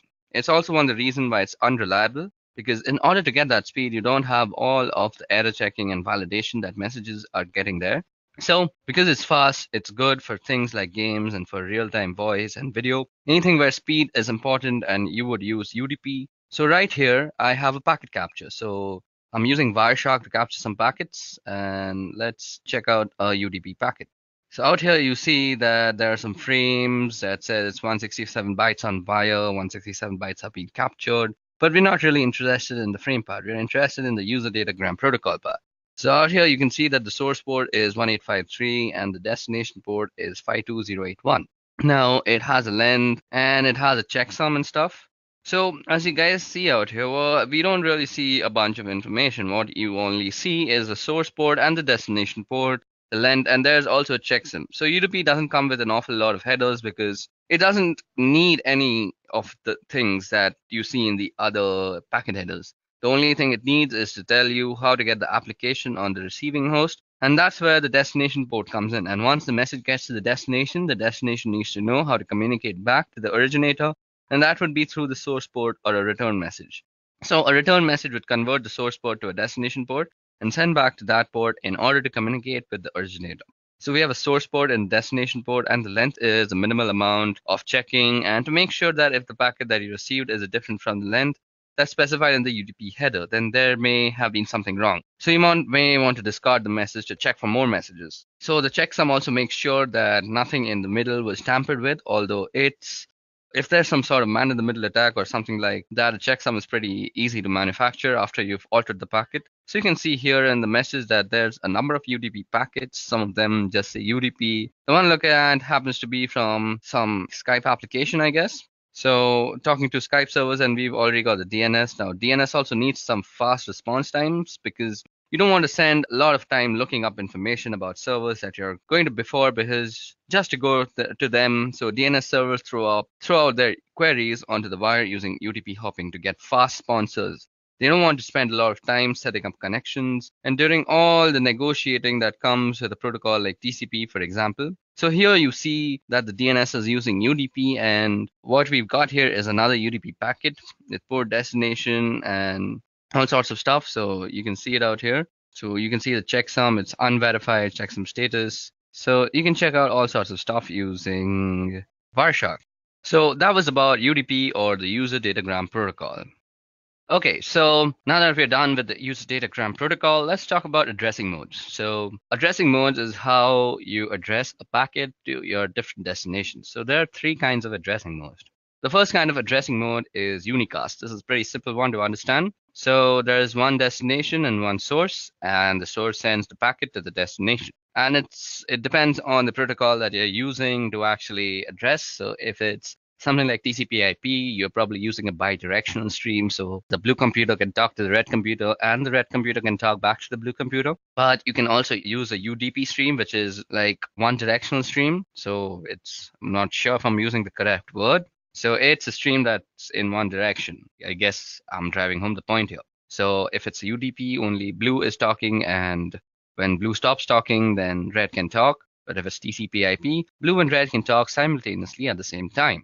Now moving on, there's also broadcast. Now broadcast means that you are sending your packet to everybody on the network. So broadcast messages are very common from mobile network providers. So when you get those advertisements saying something like you have a new postpaid plan from Vodafone or Airtel or something like that, those are broadcast messages. So it's one server that is sending out one single message to all the other systems.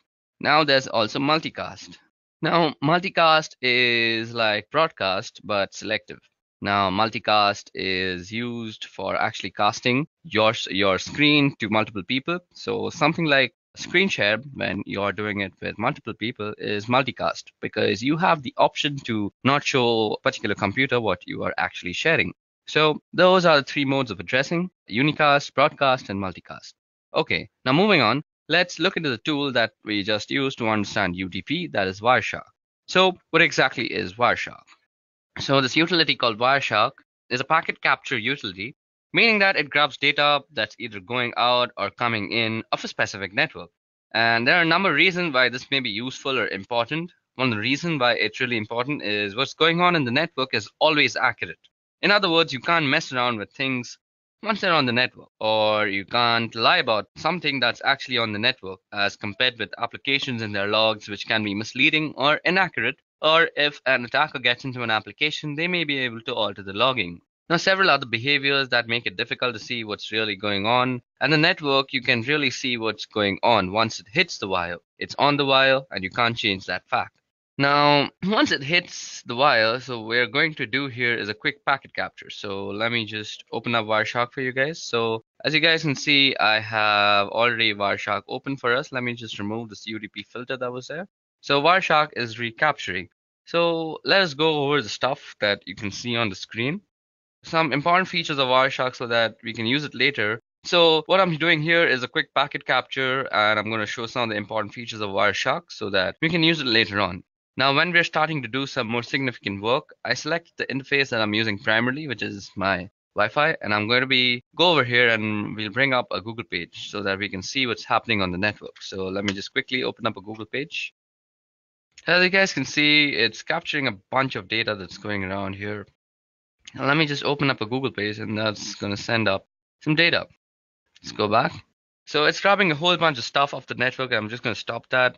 I'm going to go back and take a look at some of the messages here. So some of the features of Wireshark, as you can see on the top part of the screen, here there's a window that says number, time, source, destination, protocol, length, and info. And those are all of the packets that have been captured. And they're numbering starting from 1, and the time has to do with being relative to the point that we've started capturing. And you'll see the source and destination addresses and the protocol, the length of the packet in bytes, and some information about the packet. At the bottom of the screen, you'll see detailed information about the packet that has been selected. So suppose I'm still selecting this TCP packet out here. So we can go through the frames. The frame also has some interface IDs, the encapsulation type, and all sorts of information is there about the frame. Then we can look at the source port, the destination port, the sequence number, the flag set, the checksums. We can basically check everything about a packet because this is a packet analyzer and a packet sniffer. Now you'll see some detailed information about the packet that has been selected. So I'm going to select, so as I've selected this TCP IP packet, we see that in the middle frame it says frame 290. It means that it has a 290 A flag packet, and the packet that was captured is 66 bytes. And we grab 66 bytes and it's 528 bits later. So what you see out here was the source and the destination MAC address of the layer to layer address. And then you can see the IP address of both source and destination. And it says it's a TCP packet, gives us a source port, destination port. And we can start drilling down into different bits of the packet. And you can see when I select a particular section of the packet down at the very bottom, you can see what's actually a hex dump of the packet. And on the right hand side is the ASCII. So this is the hex dump, and this is the ASCII that you're looking at. What's really cool about Wireshark is it really pulls the packet into its different layers that we have spoken about, the different layers of the OSI and the TCP IP model. And the packets are put into different layers, and there's a couple of different models that we can talk about with that. What Wireshark does really nicely is it demonstrates those layers for us, as we can see here. It is actually 4 layers, and in this particular packet here, we can also do something. So I've got a Google web request. So what I want to do here is I want to filter based on HTTP. So I find a filter. So let's see. We can do an HTTP.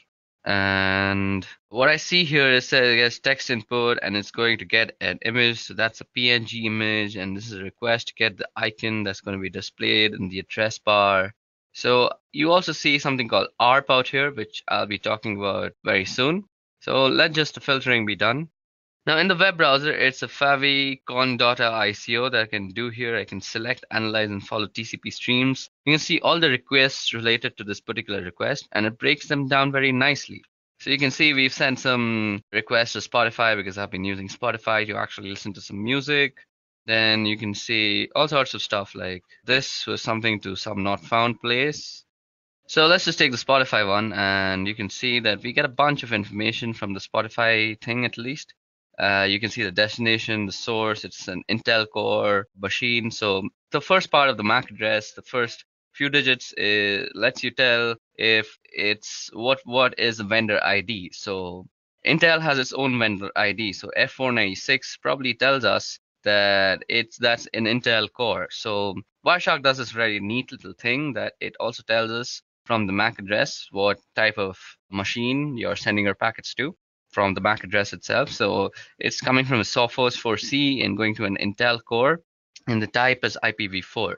So that was all about Wireshark. You can use it extraneously for packet sniffing and packet analysis. Packet analysis comes very handy when you're trying to actually figure out how to do some stuff like IDS evasion, where you want to craft your own packets and you want to analyze the packets that are going into the IDS system to see which packets are actually getting detected as some intrusion. So you can craft your packet in a relative manner so that it doesn't get actually detected by the IDS system. So this is a very nifty little tool.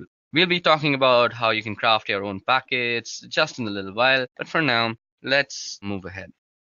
Okay, so now that we are done with our small little introduction and a brief use and history of Wireshark, now let's move on to our next topic for the video, that is DHCP. Okay, so DHCP is a protocol and it stands for Dynamic Host Configuration Protocol. So DHCP is a network management protocol used to dynamically assign an internet protocol address to any device on a network so they can communicate using IP. Now, DHCP automates and centrally manages these configurations rather than requiring some network administrator to manually assign the IP addresses to all the network devices. So DHCP can be implemented on small local networks as well as large enterprises. Now, DHCP will assign new IP addresses in each location when devices are moved from place to place, which means network administrators do not have to manually initially configure each device with a valid IP address.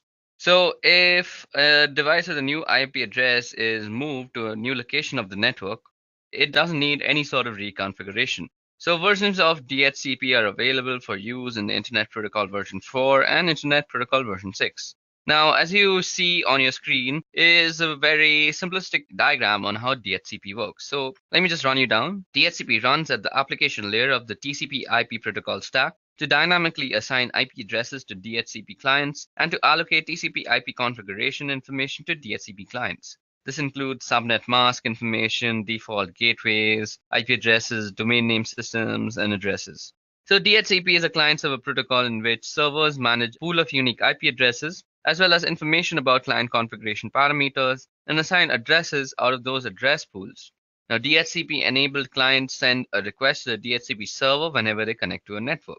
The clients configured with DHCP broadcasts a request to the DHCP server and the request network configuration information for a local network to which they're attached. A client typically broadcasts a query for this information immediately after booting up. The DHCP server responds to the client request by providing IP configuration information previously specified by a network administrator. Now, this includes a specific IP address as well as for the time period, also called a lease, for which the allocation is valid. When refreshing an assignment, a DHCP client requests the same parameters, but the DHCP server may assign a new IP address based on the policies set by the administrator.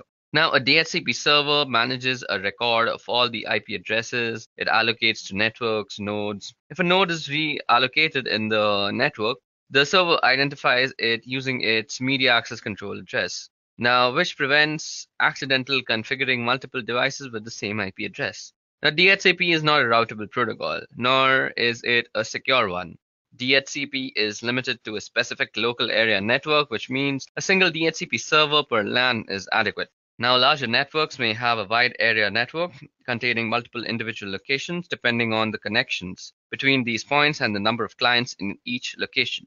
Multiple DHCP servers can be set up to handle the distribution of addresses. Now, if network administrators want a DHCP server to provide addressing to multiple subnets on a given network, they must configure DHCP relay services located on interconnecting routers that DHCP requests to have to cross. Now, these agents relay messages between DHCP client and servers. DHCP also lacks any built-in mechanism that would allow clients and servers to authenticate each other. Both are vulnerable to deception and to attack, where rogue clients can exhaust a DHCP server's pool. Okay, so let's move on to our next topic, and that is why use DHCP. So I just told you that DHCP doesn't really have any sort of authentication, so it can be fooled really easily. So what are the advantages of using DHCP? So DHCP offers quite a lot of advantages. Firstly is IP address management. A primary advantage of DHCP is easier management of IP addresses. In a network without DHCP, you must manually assign IP address. You must be careful to assign unique IP addresses to each client and to configure each client individually. If a client moves to a different network, you must make manual modifications for that client. Now, when DHCP is enabled, the DHCP server manages the assigning of IP addresses without the administrator's intervention.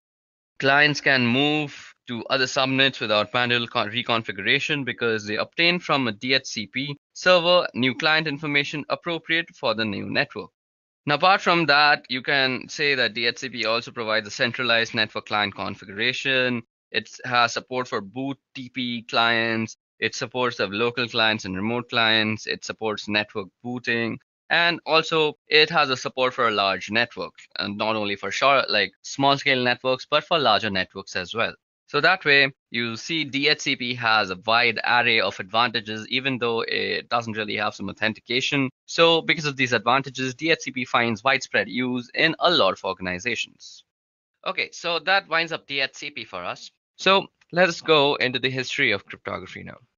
So let me give you a brief history of cryptography. Now, cryptography actually goes back several thousand years before, shortly after people began to find ways to communicate. There were some of us who were finding ways to make the understanding of that communication difficult so that other people couldn't understand what was going on. And this led to the development of Caesar cipher that was developed by Julius Caesar. And it's a simple rotation cipher. And by that, I mean that you rotate a portion of the key in order to generate the algorithm. So here's an example. We've got 2 rows of letters and that are alphabetical in order, and means we basically written the alphabets down and the second row is shifted by 3 letters. So a B is a Z actually, because if you move that way, a B is a Z from the first row gets shifted back to the second row, and then the letter D becomes the letter C. That's an example of how encryption works. So if you try to encrypt a word like hello, it would look completely gibberish after it came out of that algorithm. So if you count the letters out, you can see that the letter H can be translated to letter L. So that's a Caesar cipher. Now you must have heard of things like ROT13, which means that you rotate the 13 letters instead of 3 letters. That's what we can do here again. And this is just a simple rotation cipher or Caesar cipher. That's what, of course, the ROT stands for. It's rotate or rotation. Now, coming forward a couple thousand years, we have the Enigma cipher. Now, it's important to note that the Enigma is not the word given to this particular cipher by the people who developed it. It's actually the word given to it by the people who were trying to crack it. The Enigma cipher is a German cipher. They developed this cipher and a machine that was capable of encrypting and decrypting messages so that they could messages to and from different battlefields and war fronts, which is similar to the Caesar cipher.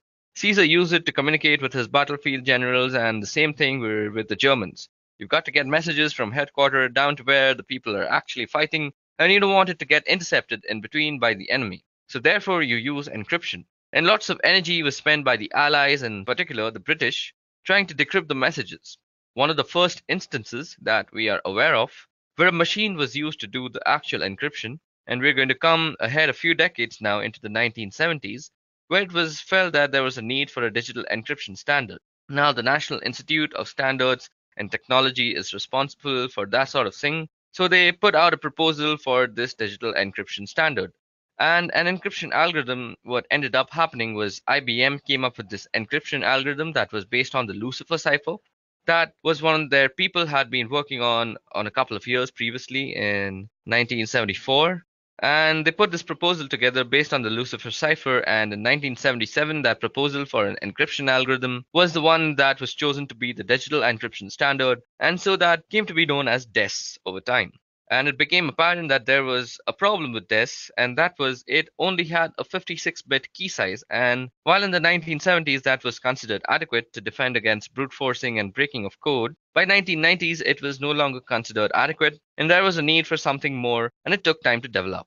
Something that would last long for some long period of time, and so in the meantime a stopgap was developed, and this stopgap is what we call the triple DES. The reason it's called triple DES is you apply the DES algorithm 3 times in different ways, and you use 3 different keys in order to do that. So here's how triple DES works. Your first 56-bit key is used to encrypt the plain text, just like you would do with the standard digital encryption standard algorithm, where it changes, and you take that ciphertext that's returned from the first round of encryption, and you apply the decryption algorithm to the ciphertext. However, the key thing to note is that you don't use the key that you use to encrypt.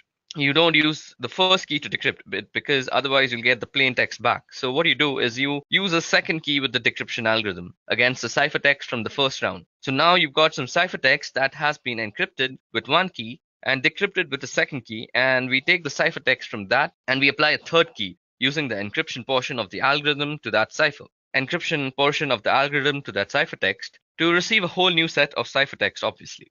To do the decryption, you do the third key and decrypt it. With the second key, you encrypt it. And then with the first key, you decrypt it. And so you do reverse order and the reverse algorithm at each step to apply triple des.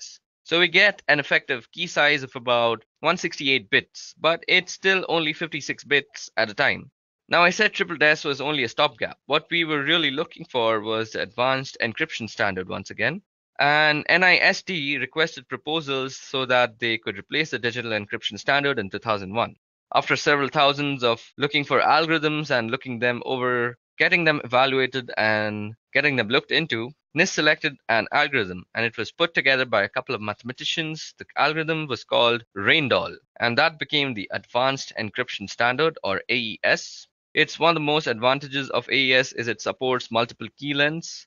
Currently, what you'll typically see is as we are using 128-bit keys. However, AES supports up to 256-bit keys. So if we get to the point where 128-bit isn't enough, we can move all the way up to 256 bits of keying material. So cryptography has a really long history. Currently, we are in a state where we have a reasonably stable encryption standard in AES. But the history of cryptography shows that with every set of encryption, eventually people find a way to crack it. Okay, so that was a brief history of cryptography. Now what I want to do is let's go over and talk about AES, triple des, and des in themselves, because they are some really key cryptographic moments in history, because there are some really key historic moments in the history of cryptography. Now we're going to talk about the different types of cryptographic ciphers, and primarily we're going to be talking about des, triple des, and AES. Now, DES is the digital encryption standard. It was developed by IBM in the 1970s, and originally it was a cryptographic cipher named Lucifer. And after some modifications, IBM proposed it as the digital encryption standard, and it was selected by the digital encryption standard. Ever since then, it's been known as DES. Now, one thing that caused a little bit of controversy was during the process of selection, NSA requested some changes, and it hasn't been particularly clear what changes were requested by the NSA. There has been some speculation that wondered if the NSA was requesting a backdoor into this digital encryption standard, which would allow them to look at encrypted messages in the clear. So basically, it would always give the NSA the ability to decrypt DES encrypted messages. It remained the encryption standard for the next couple of decades or so. So what is DES and how does it work? Basically, it uses 56-bit keys rather than a stream cipher. It's a block cipher and it uses 64-bit blocks. And in 1998, DES was effectively broken. When a DES encrypted message was cracked in 3 days, a year later, a network of 10,000 systems around the world cracked the DES encrypted message in less than a day. And it's just gotten worse since then, with modern computing power being what it is. Since DES was actually created, we already had come to the realization that we needed something else. So along came triple DES. Now, triple DES isn't 3 times the strength of DES necessarily. It applies DES just 3 times. And what I mean by that is what we do is we take a plain text message, then let's call that P, and we're going to use a key called K1, and we're going to use that key to encrypt the message, and use a key that we will call K1, and we're going to use that to encrypt the message. And that's going to result in the ciphertext, and we'll call this C1. So C1, the output of the first round of encryption, we're going to apply a second key, and we'll call that K2 with that second key. And we're going to go through a decryption process on C1. Since it's the wrong key, we are not going to get plain text out on the other end. What we're going to get is another round of ciphertext, and we will call this C2. What we do with C2, we are going to apply a third key, and we will call this K3, and we're going to encrypt ciphertext C2, and that's going to result in another round of ciphertext, and we will call that C3. So we have 3 different keys applied in 2 different ways. So with key 1 and key 3, we do a round of encryption, and with key 2, we do a round of decryption. So it's an encrypt, decrypt, encrypt process with separate keys. While that doesn't really yield a full 168-bit key size, the 3 rounds of encryption yields an effective key size of 168 bits because you have to find 356-bit keys. So speaking of that, technical detail for triple DES, we're still using the DES block cipher with 56-bit keys, but since we've got 3 different keys, we get an effective length of around 168 bits. Triple DES was really just a stopgap measure. We knew that if DES could be broken, triple DES could surely be broken with just some more time, I guess. And So the NIST was trying to request a standard that was in 1999, and in 2001, NIST published an algorithm that was called AES. So this algorithm that was originally called Raindoll was published by NIST as the Advanced Encryption Standard. Some technical specifications about AES is that the original Raindoll algorithm specified variable block sizes and key lengths. And as long as those block sizes and key lengths were multiples of 32 bits, so 32, 64, 96, and so on, you could use those block sizes and key lengths. When AES was published, AES specified a fixed 128-bit block size and key length of 128, 192, and 256. AES with 3 different key lengths, but 1 block size, and that's a little bit of detail about DES, triple DES, and AES. So when AES was published, AES specified a fixed 128-bit block size and a key length of 128, 192, and 256 bits. So we've got with AES 3 different key lengths, but 1 block size. And that was a little bit of detail about DES, triple DES, and AES. We'll use some of these in doing some hands-on work in the subsequent part of this video.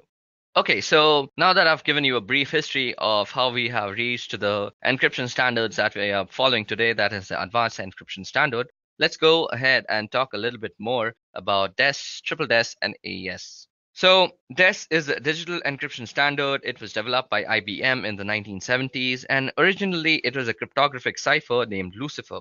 And after some modifications, IBM proposed it as the digital encryption standard. It was selected to be the digital encryption standard, and ever since then it's been known as DES or DES. One thing that caused a little bit of controversy was during the process of selection, the NSA requested some changes, and it hasn't been particularly clear what changes were requested by the NSA. There has been some sort of speculation that wondered if the NSA was requesting a backdoor into this digital encryption standard, which would allow them to look at encrypted messages in the clear. So basically, it would always give the NSA the ability to decrypt DES encrypted messages. It remained the encryption standard for the next couple of decades or so. And what is DES and how does it work? Now, DES remained the digital standard for encryption for the next couple of decades. So what does it do and how does it work? So basically, it uses a 56-bit key rather than a stream cipher. It's a block cipher and it uses 64-bit blocks. And in 1998, if you know, DES was effectively broken when a DES encrypted message was cracked in 3 days. And then a year later, a network of 10,000 systems around the world cracked a DES encrypted message in less than a day. And it's just gotten worse since then with modern computing being what it is today. Now, since DES was created and broken, we knew we needed something. And what came in between advanced encryption standards and DES is triple DES. Now, triple DES isn't 3 times the strength of DES necessarily. It's really DES applied 3 times. And what I mean by that is we take a plain text message, then let's call that P, and we're going to use a key called K1. And we're going to use that key to encrypt the message, and that's going to result in the ciphertext 1. So we'll call that C1. Now C1 is the output of the first round of encryption, and we're going to apply a second key called K2. And with that second key, we are going to go through a decryption process on C1. Now, since it's the wrong key, we are not going to get the plain text out of the decryption process. On the other end, we are going to get another round of ciphertext, and we're going to call that C2. Now with C2, we are going to apply a third key, and we are going to call that K3, and we're going to encrypt ciphertext C2, and that's going to result in ciphertext C3. So we have 3 different keys applied in 2 different ways. So with key 1, key 3, we do a round of encryption. With key 2, we do a round of decryption. So it's basically an encrypt, decrypt, encrypt process with 3 separate keys.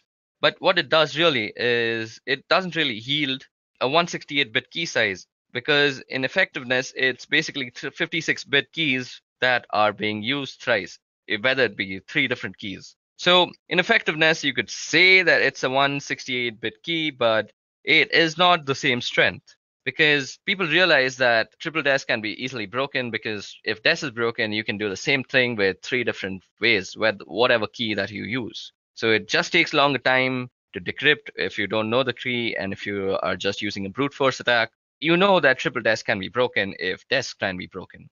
So triple DES was literally a stopgap between DES and AES, because people knew that we needed something more than triple DES. And for this, the NIST, or the National Institute of Standards and Technology, in 2001, they chose AES as the algorithm that is now called the Advanced Encryption Algorithm. So it was originally called the Raindoll algorithm, And the main thing about the Reindoll algorithm and the advanced encryption standard algorithm is that the Reindoll algorithm specifically states in its papers that it has a variable block size and a variable key size as long as they are in multiples of 32. So 32, 64, 96, like that.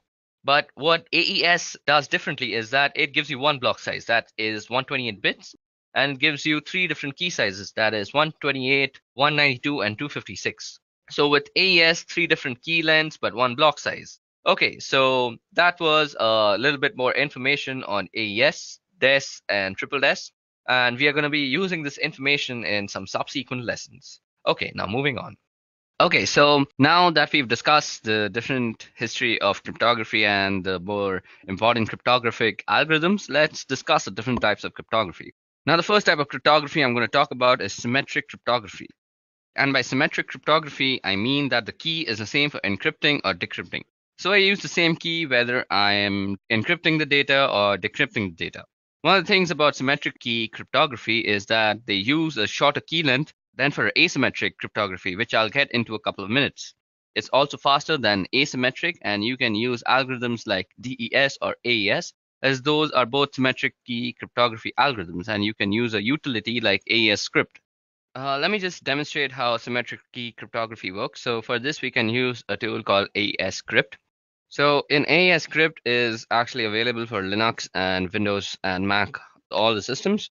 So I'm using it on the Windows one, and I'm using the console version. So first of all, I have a text file called text.txt. So let me just show that to you. So as you guys can see, I have this thing called text.txt.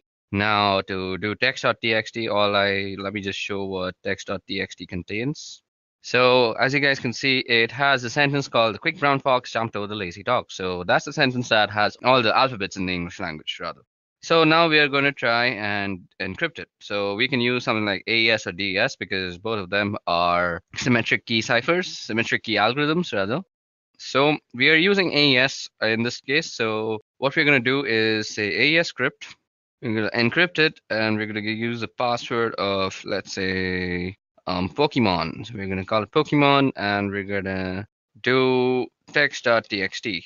We're going to encrypt that file. So now we have encrypted that file. Now let's go see. We must be having a new file. So this is called text.txt.aes. So that is our encrypted file, and this is what we would generally send over the network if we are sending it to anybody.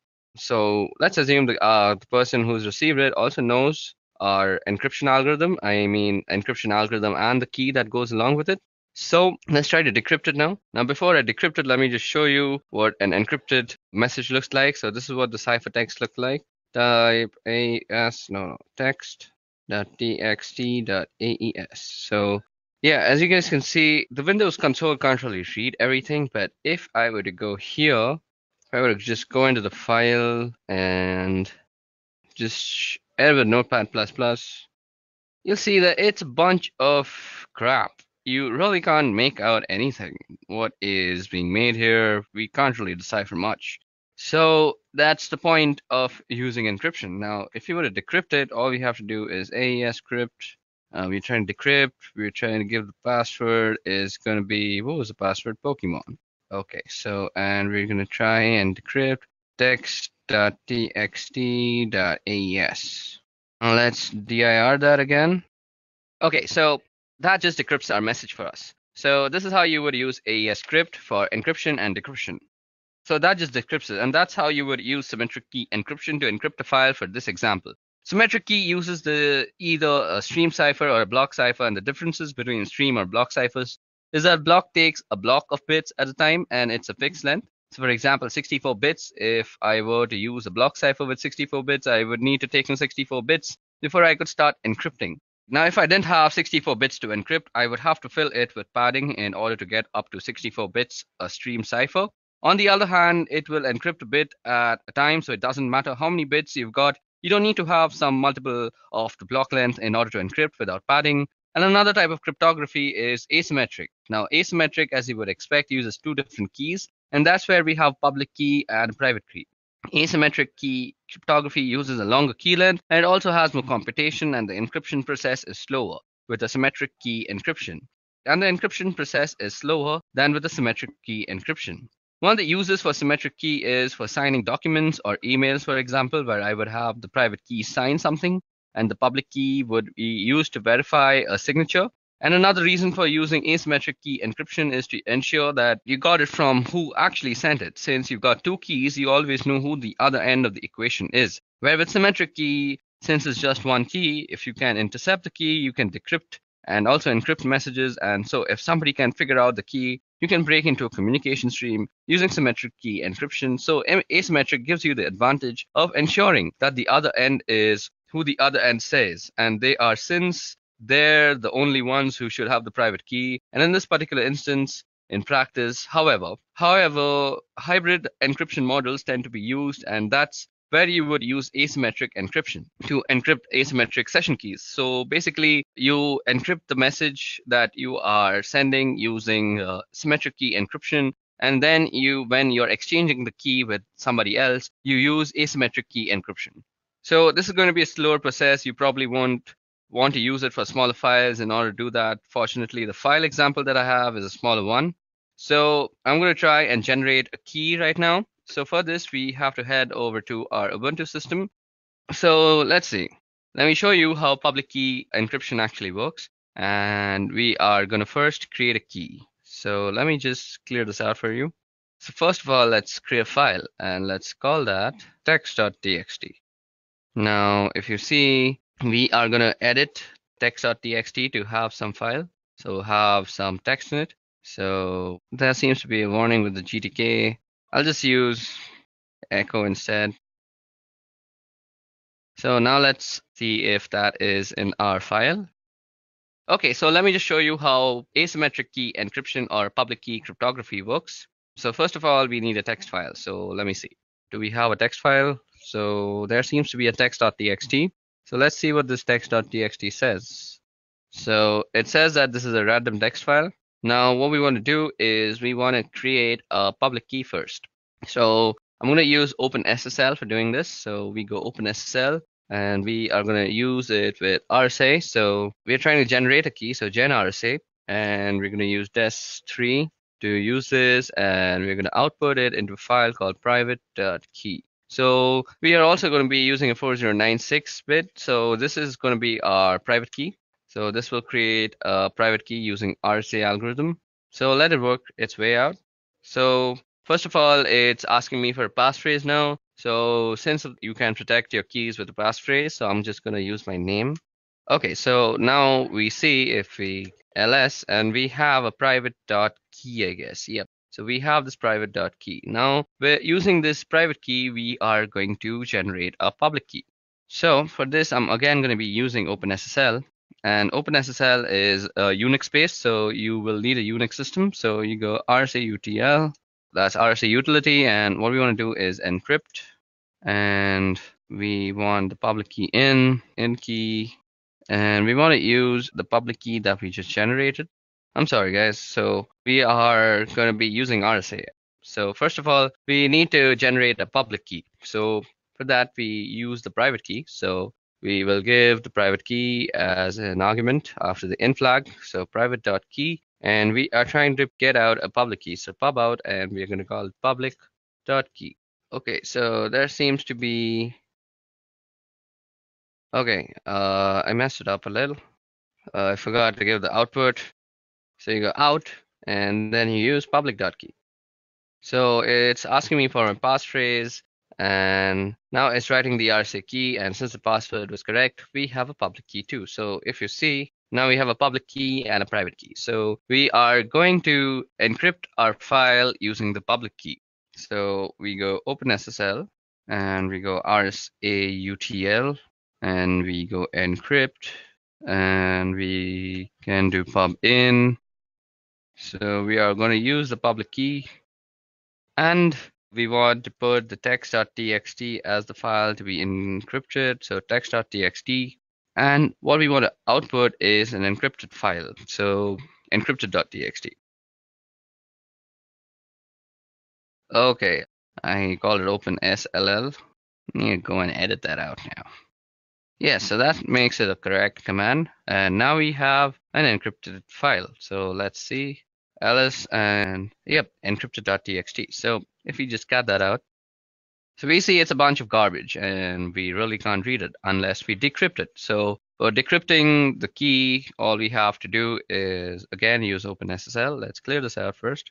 So OpenSSL, and we are going to be using the RSA utility again. So RSA UTL, we're going to decrypt this time. So we go with the decrypt flag, and then we are going to be giving the in key, and that is going to be the private key.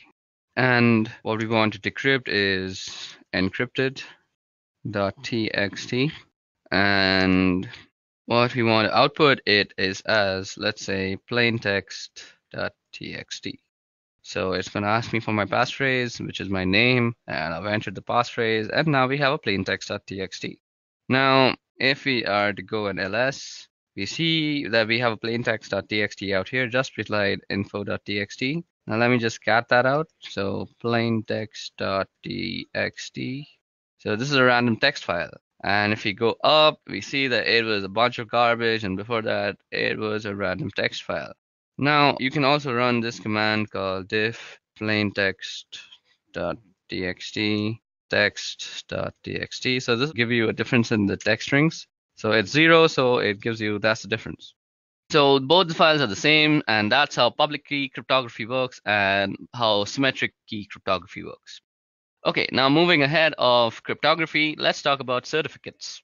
Okay, so now that we're done with cryptography, let's talk about digital certificates. So what is a digital certificate? Well, a digital certificate is an electronic password that allows a person, organization to exchange data securely over the internet using public key infrastructure. So digital certificate is also known as a public key certificate or an identity certificate. Now, digital certificates are a means by which consumers and businesses can utilize the security application of public key infrastructure. Public key infrastructure comprises of the technology to enable secure e-commerce and internet-based communication. So what kind of security does a certificate provide? So firstly, it provides identification and authentication. The person or entities with whom we are communicating are really who they say they are. So that is proved by certificates. So then we have confidentiality. The information within the message or transaction is kept confidential. It may only be read and understood by the intended sender. Then there's integrity, there's non-repudiation. The sender cannot deny sending the message or transaction. The receiver, we'll get to non-repudiation, and I'll explain how non-repudiation comes into digital certificates. So digital certificates are actually issued by authorities who are business, who make it their business to actually certify people and their organization with digital certificates. Now, you can see these on Google Chrome. Now, let me just open Chrome for you guys, and you can see it out here. You can see certificates, and you can go into the issuer statements, and you can go into all sorts of stuff. So you can see it's issued by Encrypt Authority X3. So that's an issuing authority for digital certificates. Now, that was all about the theory of certificates. Let's go and see how you can create one. So to create a digital certificate, we are going to be using the OpenSSL tool again. So first of all, let me show you how to create a certificate. So we are going to be using the OpenSSL tool for that. So first of all, let me clear the screen out. So in this case, I'm going to generate a certificate authority certificate. So I'm doing an RSA key here to use inside the certificate. So first of all, I need to generate a private key. So to do that, as I had just showed you guys, we can use the OpenSSL tool. You go OpenSSL and gen RSA, and we're going to use DES3. Then we're going to out it, and let's call it ca.key. And we're going to use 4096 bits. So I'm doing an RSA key here to use inside the certificate. So I'm generating a private key, and the private key is used as a part of the certificate. And there's a public key associated with the certificate. So you've got public and private key, and data gets encrypted with the public key and then gets decrypted with the private key. So they are mathematically linked at the public and private key, because you need one for the end of the communication and the other for the other end of the communication. And they have to be linked so that the data that gets encrypted with one key gets to be decrypted with other key. So this is asking for a passphrase, and so I'm going to be giving my name as a passphrase. So that has generated the key for us. So now I'm going to generate the certificate itself. So I'm going to be using the OpenSSL utility. So first of all, you say OpenSSL, and you say request. So it'll be a new request, and it's going to be an X509 request. It's going to be valid for 365 days, and let's see, the key is going to be ca.key, and we're going to output it into ca, or let's call it edureka.crt. So this is a certificate that I'm producing in the name of the company that I'm working for, so that is Edureka. So it says it's unable to load the private key. Let me just see, is the private key existing? I had a previous private key, so let me just remove that. Does it have a ca.key? Seems like I put the name differently. So let me just try that again. Open SSL, then we do request. So we're requesting a new certificate, and it's going to be X509, and it's going to be there for 365 days, and key is ca.key. Apparently that's what it's called out here. So, and it's going to be out into edureka.crt. Let's see if that works. So let's enter the passphrase. So it's my name. So now it's going to ask me a bunch of information that's going to be inside the certificate. So let's say it's asking the country name. Again, so let's put in the state. Okay, so IN, state, province name, some state, so Bangalore.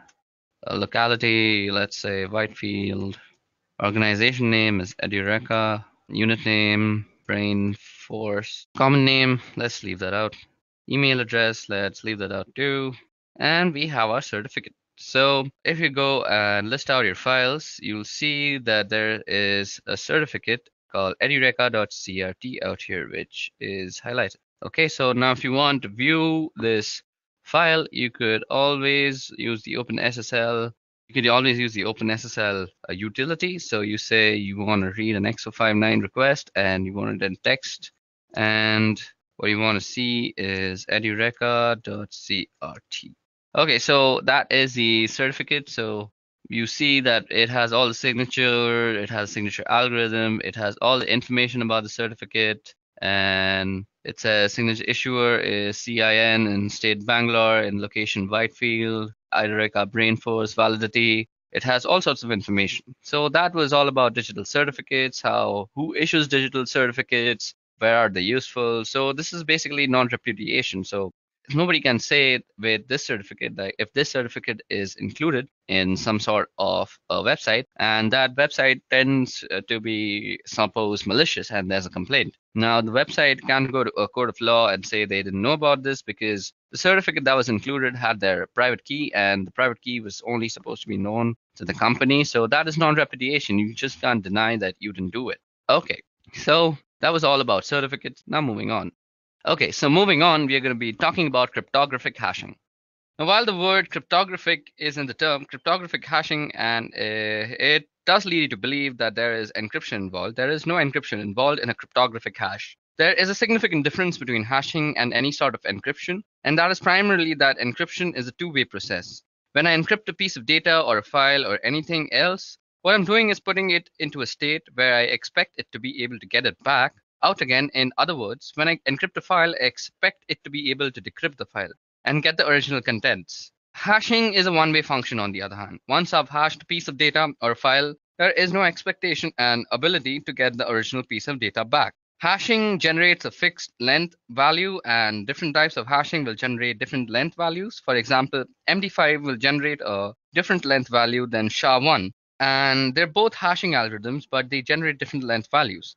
And the resulting value from a hash function should be in no relation at all to the original piece of data. As a matter of fact, if two inputs generate the same hash value, it's called a collision. And if you can generate collisions, you may be able to get a point where you can generate a piece of data that are going to generate the same hash values, and that leads you to the potential ability to break the particular hashing algorithm that you're using. So what we can use hash is for, well, one thing we can use hash is for file integrity. We can run a hash on a file and get a value back, and later we can check that the value to make sure if it's the same. If it's the same, I can be sure that the same file was hashed in both instances.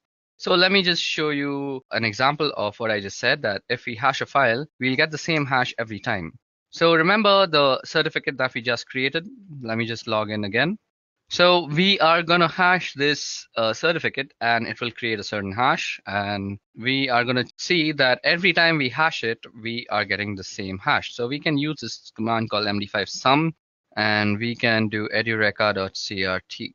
So this is the hash produced after you've hashed edureka.crt. So if I do an MD5 again, so MD5 is a hashing algorithm that you should know of.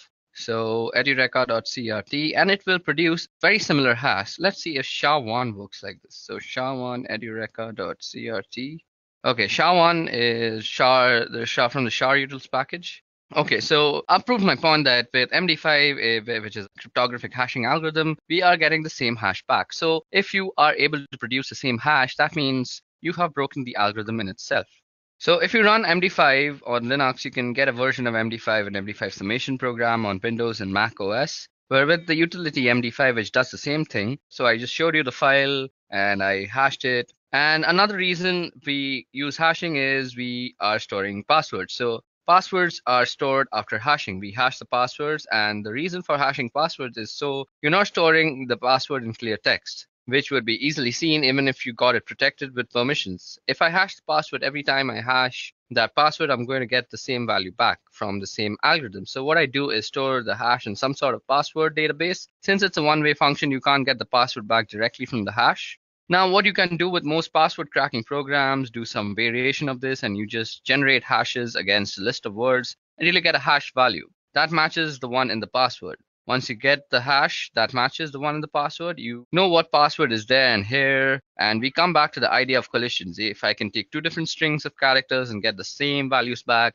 then it's easier to crack the password because I may not necessarily get the password, but if the hash that I get back from a particular string of data is the same as that I get from the original password, then it doesn't matter whether I know the password because the string of data that I put in is going to generate the same hash value that you're going to compare when you log in. And this hash value will just give you that it's valid and you'll be able to log in. So suppose the password that you chose while making your account is dog, and the dog word produces this hash value. And if I were to like hash cat with the same algorithm, and if the algorithm was prone to collisions, it might produce the same hash value as dog. So with the password cat, I could open up your password.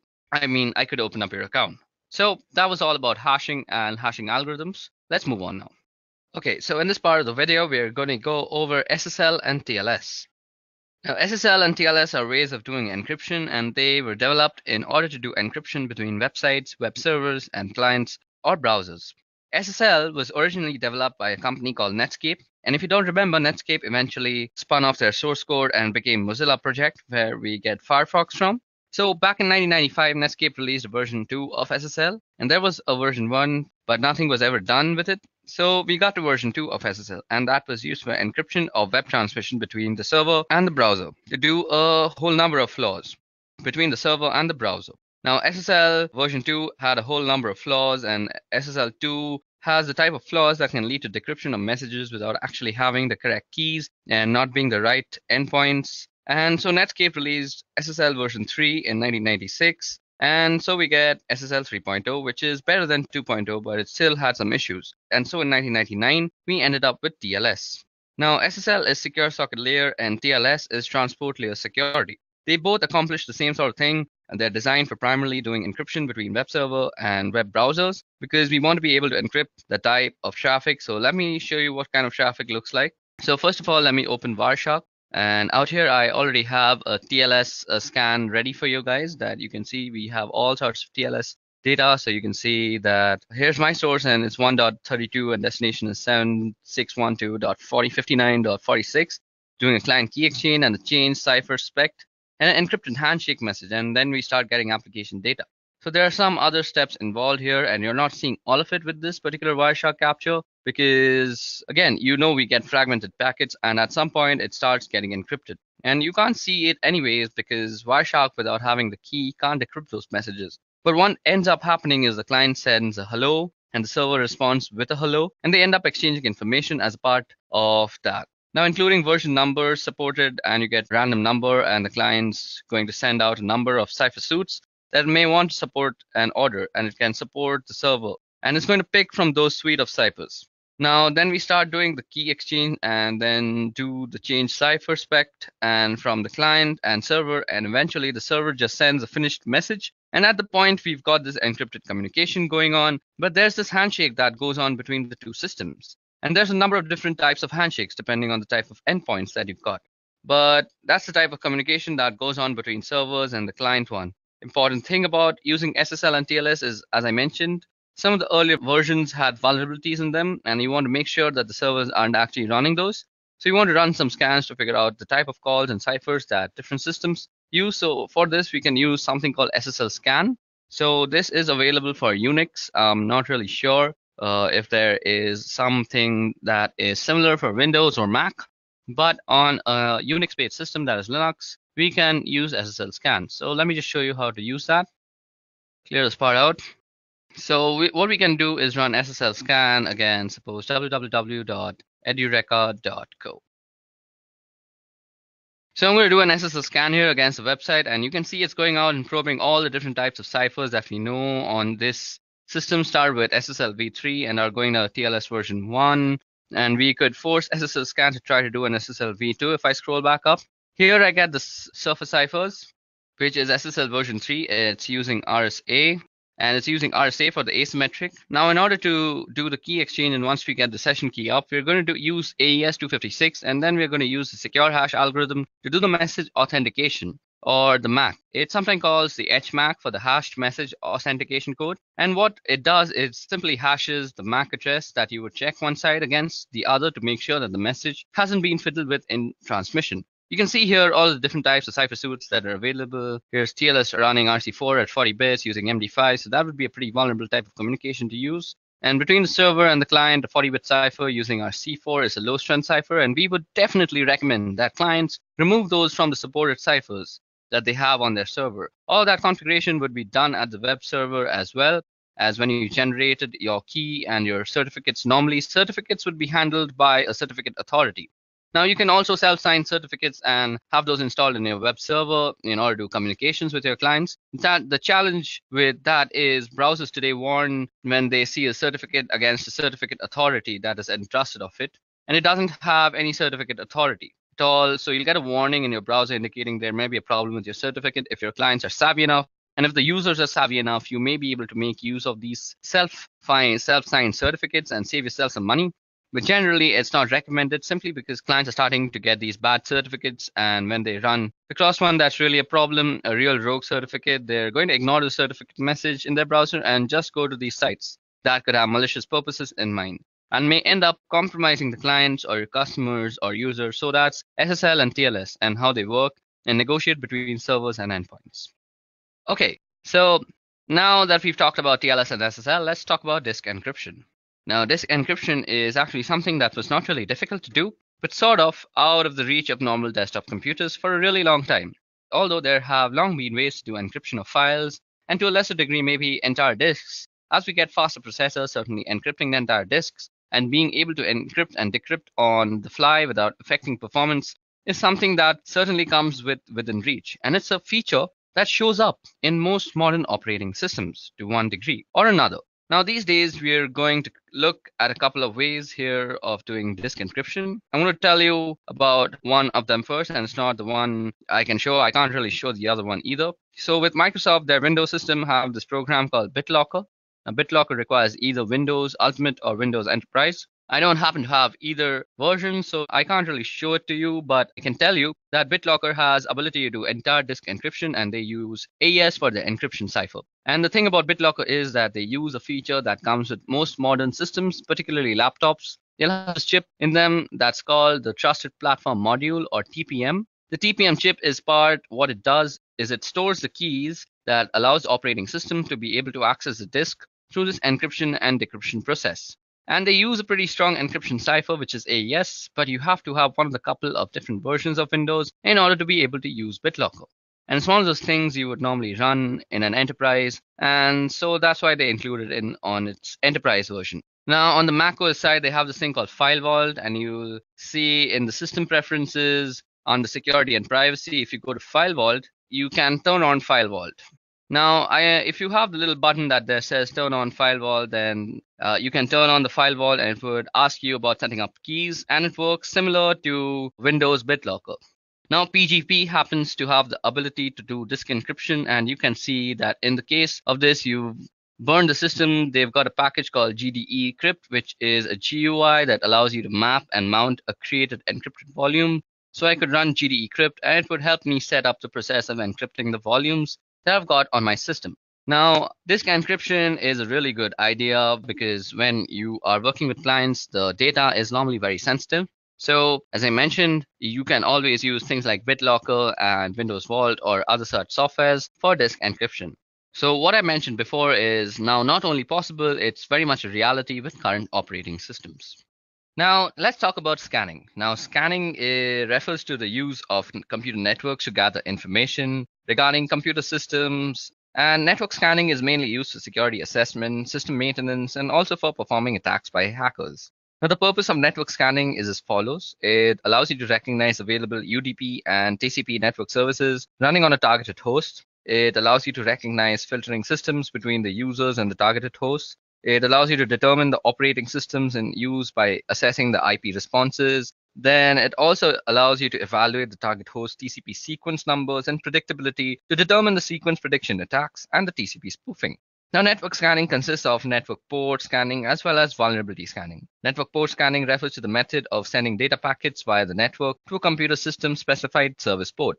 This is to identify the available network services on that particular system. This procedure is effective for troubleshooting systems issues or for tightening the system security. Vulnerability scanning is a method used to discover known vulnerabilities of computing systems available on a network. It helps to detect a specific weak spot in an application software or the operating system, which could be used to crash the system or compromise it for undesired purposes. Now, network port scanning as well as vulnerability scanning is an information gathering technique, but when carried out by anonymous individuals, they are viewed as a prelude to an attack.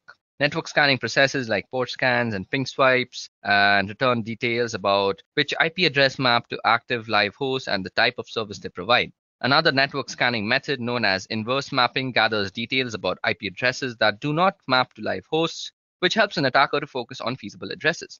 Network scanning is one of the three important methods used by an attacker to gather information during the footprint stage, and the attacker makes a profile of the target organization. This includes data such as organization's domain name systems and email servers, in addition to its IP address range. And during the scanning stage, the attacker discovers details about the specified IP addresses that could be accessed online, their system architecture, their operating systems and services running on every computer. Now, during the enumeration stage, the attacker collects data, including routing tables, network user, and group names, simple network management protocol data, and so on. So now let's talk about intrusion detection evasion. So before we get into IDS evasion, let's talk about what exactly is an IDS. Now, an intrusion detection system, or IDS, is a system that monitors network traffic for suspicious activity and issues alerts when such activity is discovered. While anomaly detection and reporting is primary function, some intrusion detection systems are capable of taking actions when malicious activity or anomalous traffic is detected, including blocking traffic sent from suspicious IP addresses.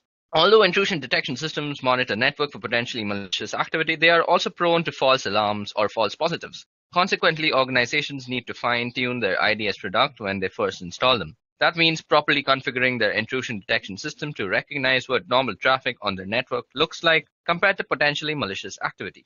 An intrusion prevention system also monitors network packets for potentially damaging network traffic, but where an intrusion detection system responds to potentially malicious traffic by logging the traffic and issuing warning notification, intrusion prevention systems respond to such traffic by rejecting the potentially malicious packets. So there are different types of intrusion detection systems. So intrusion detection systems come in different flavors and detect suspicious activities using different methods. So kind of intrusion detection is a network intrusion detection system. So that is NIDS is deployed at a strategic point or points within the network where it can monitor inbound and outbound traffic to and from all the devices on the network. Then there is host intrusion detection system, that is HIDS, which runs on all computers or devices in the network with direct access to both the internet and the enterprise internal network. HIDS have an advantage over NIDS in that they may be able to detect anomalous network packets that originate from inside the organizations or malicious traffic that NIDS has failed to detect. HIDS may also be able to identify malicious traffic that originates from the host itself, as when the host has been infected with malware and is attempting to spread to other systems. signature-based intrusion detection system monitors all packets traversing the network and compares them against a database of signatures or attributes of known malicious threats, much like antivirus softwares. So now let's talk about into IDS evasion. Okay, so now let's talk about IDS evasion. Now, IDS is an intrusion detection system, as we just spoke about, and is there to detect exactly the types of activities that we are engaged in sometimes. And sometimes you may be called in to work on a target where activities are known and should be known by the operators or the operations people involved in monitoring and managing the network. And the idea being not only do they want to assess the technical controls that are in place, but they also want to assess the operational procedures and ensure that the systems and processes are working the way that they are supposed to be working. Now, when you are engaged with a target that you are in full cooperation with, you don't need to do these types of evasion tactics. All these techniques may be actually avoided. But if you're asked to perform an assessment or a penetration on a target where they are not supposed to see your activities, then you need to know some different techniques to evade detection from an IDS. So we're going to talk about a couple of different things that you can do. So one thing that you can do is manipulate packets to look a particular way. Now, for this, there is a tool called Packeth. So Packeth is a really good way to actually manipulate traffic, and by actually manipulating the contents of a packet, like you can specify the destination and source. So it's a really useful tool to set up packets, look a particular way. One thing it can do is allow you to spoof IP addresses. So I could set a source IP address here that was something completely different from mine. Now, if I'm using TCP or UDP, I'm not going to see the response back. And in this case, TCP, I'm not even going to get the three-way connection made because the responses are going to go back to the source IP. But what you can do is, in addition to spoofing, you can set up particular ways that a packet may look, like changing the type of service or by changing the fragmentation offset, or by different flag settings that may allow you through an IDS without maybe getting flagged. And it may also allow you through a firewall. Now, it's a slim possibility, but it's a possibility. Now, another thing you can do is use Packeth to generate a lot of really bogus data. And what you might do is hide in the noise generated by Packeth. So you could create some really bogus packets that are sure to set off IDS alarms, and then you can run some legitimate scans underneath and hopefully be able to get some responses different from mine. Now, if I'm using TCP or UDP, I'm not going to see the response back. And in this case, TCP, I'm not even going to get the three-way connection made because the responses are going to go back to the source IP. But what you can do is, in addition to spoofing, you can set up particular ways that a packet may look, like changing the type of service or by changing the fragmentation offset or by different flag settings that may allow you through an IDS without maybe getting flagged. And it may also allow you through a firewall. Now, it's a slim possibility, but it's a possibility. Now, another thing you can do is use Packeth to generate a lot of really bogus data. And what you might do is hide in the noise generated by Packeth. So you could create some really bogus packets that are sure to set off IDS alarms, and then you can run some legitimate scans underneath and hopefully be able to get some responses.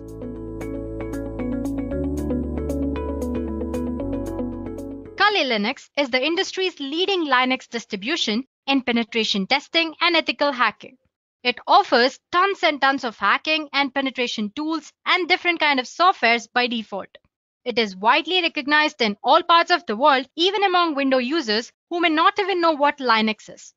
Well, to be precise, Kali Linux was developed by Offensive Security as the rewrite of Backtrack. Backtrack, just like Kali Linux, was a Linux distribution that focused on security. It was used for digital forensics and penetration testing purpose. But the question here is, why should you choose Kali Linux when you have other choices like Parrot Security Operating System, Backbox, BlackArch, and many more out there? Let me list out few reasons as to why Kali Linux is the best choice. First and foremost, it offers more than 600 penetration testing tools from different kinds of security fields and forensics. Secondly, Kali Linux is customizable. So if you're not comfortable with current Kali Linux tools or features or graphical user interface, you can customize Kali Linux the way you want. It is built on a secure platform. The Kali Linux team is actually made up of a small group of individuals. Those are the only ones who can commit packages and interact with repositories, all of which is done using multiple secure protocols. So Kali Linux is definitely a secure platform. Although penetration tools tend to be written in English, Kali includes multilingual support. This way, more users can operate in their native language and locate the tools that they need for the job that they are doing on Kali Linux. And lastly, Kali Linux, just like Backtrack, is completely free of charge. On top of all these benefits, Kali Linux offers different installation options. One way of installing Kali Linux is by making a Kali bootable USB drive. This is the fastest way of installing Kali Linux and the most favorable as well. We will discuss why in a while. You can also install Kali Linux using hard disk. Installing Kali Linux on your computer using a hard disk is a very easy process. But you should make sure that your computer has compatible hardware. You can also install Kali Linux alongside your operating system. It could be Windows or Mac. But you should exercise caution during setup process because it might mess up with your default BIOS settings. Lastly, you can use different kind of virtualization software such as VMware or VirtualBox to install Kali Linux on your preferred operating system. Well, apart from all this, you can also set up Kali Linux on advanced RISC machines or ARM like Raspberry Pi, TrimSlice, KubeTruck, and many more. So there you go, guys. Now you know what Kali Linux is and why it is a leading Linux distro for ethical hacking and penetration testing. In today's session, we will explore different ways to install Kali Linux. Let's get started then. Earlier, I said that the fastest method for setting up Kali Linux is to run it live from a USB drive. But why? First of all, it's non-destructive. It makes no changes to the host system's hard drive or the operating system that it is installed on. So once you remove USB, your operating system will return to its original state. Secondly, it's portable. You can carry Kali Linux in your pocket and can run it whenever you want, just in few minutes. It's customizable. You can create your own Kali Linux ISO image and put it into USB drive using a simple procedure, which we will discuss later. And lastly, it's potentially persistent. You can configure your Kali Linux live USB drive to have persistent storage so that the data you can collect is saved and you can use it across different reboots. Now let's see how to create a bootable Kali USB drive on Windows. Guys, actually the process is very simple. It's just a 3-step process. First of all, you need to plug your USB drive into an available USB port on your Windows PC. Next, you need to note down the destination drive it uses once it mounts. For example, it could be F drive. After that, you will have to download and launch a software called Win32 Disk Imager. On this software, you'll have to choose Kali Linux ISO file that needs to be imaged and verify that the USB drive to be overwritten is the correct one. Lastly, once the imaging is complete, you need to safely eject the USB drive from Windows machine. So like I said, it's very simple, right? Well, I'm not going to show you demo on this one because like I said, it's very easy and I'm sure you guys can pull it off. If you have any doubts, you can post them in the comment section. We'll get back to you. And as for the demo part, we'll be doing 4 installations here. First of all, we'll see how to install Kali Linux using VMware on Windows operating system. Then we'll see how to install Kali Linux on Mac using VirtualBox. Moving on, we'll see how to install Kali Linux tools on different Linux distributions. I'll be showing how to install it on Ubuntu. Well, the procedure is same for every other Linux distribution, so you can go ahead and use the same procedure for the Linux distribution that you're using. And lastly, we'll see how to install Kali Linux on Windows 10 using Windows Subsystem for Linux. So I hope it's clear that what we'll be learning in the session. Let's get started with the first demo. In this demo, we'll see how to launch Kali Linux using VMware. So guys, you can install Kali Linux using any virtualization software. It could be VMware or VirtualBox. In this demo, I'll show you how to install it using VMware. So first of all, obviously, we'll have to install VMware, right? So just type of VMware. And it's the first link that you find. You can go ahead and download VMware Workstation Pro. You have it in the downloads. Here you can download Workstation Player as well. Or you can download VMware Workstation Pro. Now, once that is downloaded, you'll have to download a Kali Linux ISO image. For that, you'll have to go for official Kali Linux website. Just type for Kali Linux and it's the first link. You can see downloads option here. Click on download. And yeah, you can see different download options here. You have Kali Linux Lite for 64-bit as well as 32-bit. And then there is Kali Linux 64-bit and 32. And you have separate images for VMware and VirtualBox as well. Suppose you want to skip the entire lengthy procedure of installing it and you want to just use the image, then you can go ahead and use this Kali Linux 64-bit for VMware or VirtualBox. Same goes for the 32-bit as well. But since we are focusing on installing right now, let's just go ahead and download our ISO file and install it from the beginning until last step. I've already downloaded it, so I have an ISO file downloaded on my computer. So all you have to do is just click on the torrent link, it'll be downloaded.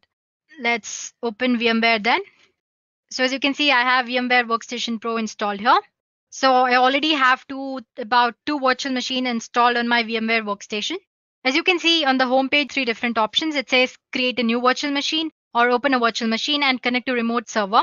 So if you want to create a Kali Linux or any other virtual machine from step 1, you can use this create a new virtual machine option. Well, if you have an image of a virtual machine already, and if you want to just use it and avoid installation procedure, then you can go ahead and use this open a virtual machine option. Well, just click on this create a new virtual machine and click on next. As you can see here, you have an option which says installer disk image file ISO file you'll have to attach here. So click on browse. Let's see where I've stored my Kali Linux. As you can see, I already have it here. And there's one file here. Let me click on that and open. So yeah, don't bother about this error. It usually shows that. And then click on next here. So it's asking which operating system will be installed on this virtual machine. I want it to be Linux. So make sure you select Linux 64-bit and click on next. You have an option to name your virtual machine. Let's say Kali Linux. And where do I want to store it? In my documents under virtual machines, Kali Linux. Sure. And click on next. It says it already exists. Let me try this one then. Let's say Kali Linux 1 and next. Yeah. So basically your Kali Linux will need about a 20 GB. Let's assign some 40 GB here. That's the maximum disk size that you can allot. Well, you can allot more than that as well, but minimum it needs about 20 GB. And you have an option which says store virtual disk as a single file or multiple files. Let's just select store virtual disk as a single file to avoid complications and click on next here. So as you can see, you can review your virtual machine settings here. You have an option to make changes to the settings. You can make changes right now or you can do it later as well. Let's just go ahead and make changes now. Click on this customize hardware option here. Well, as for the memory for this virtual machine, it totally depends on what you're using virtual machine for. If you're not using it for heavy works, then you can assign least amount of memory. Let's say I want to assign about 2 GB. There we go. And as for the processors, number of processors 1. And the number of core processors, you can choose as many as you want. Let's say 2. This will increase the performance of your virtual machine. So, and again, it totally depends on whatever you want to choose. And yeah, we have already attached the image. Network adapter, you can set for NAT. USB controller and sound card, you can retain the default settings.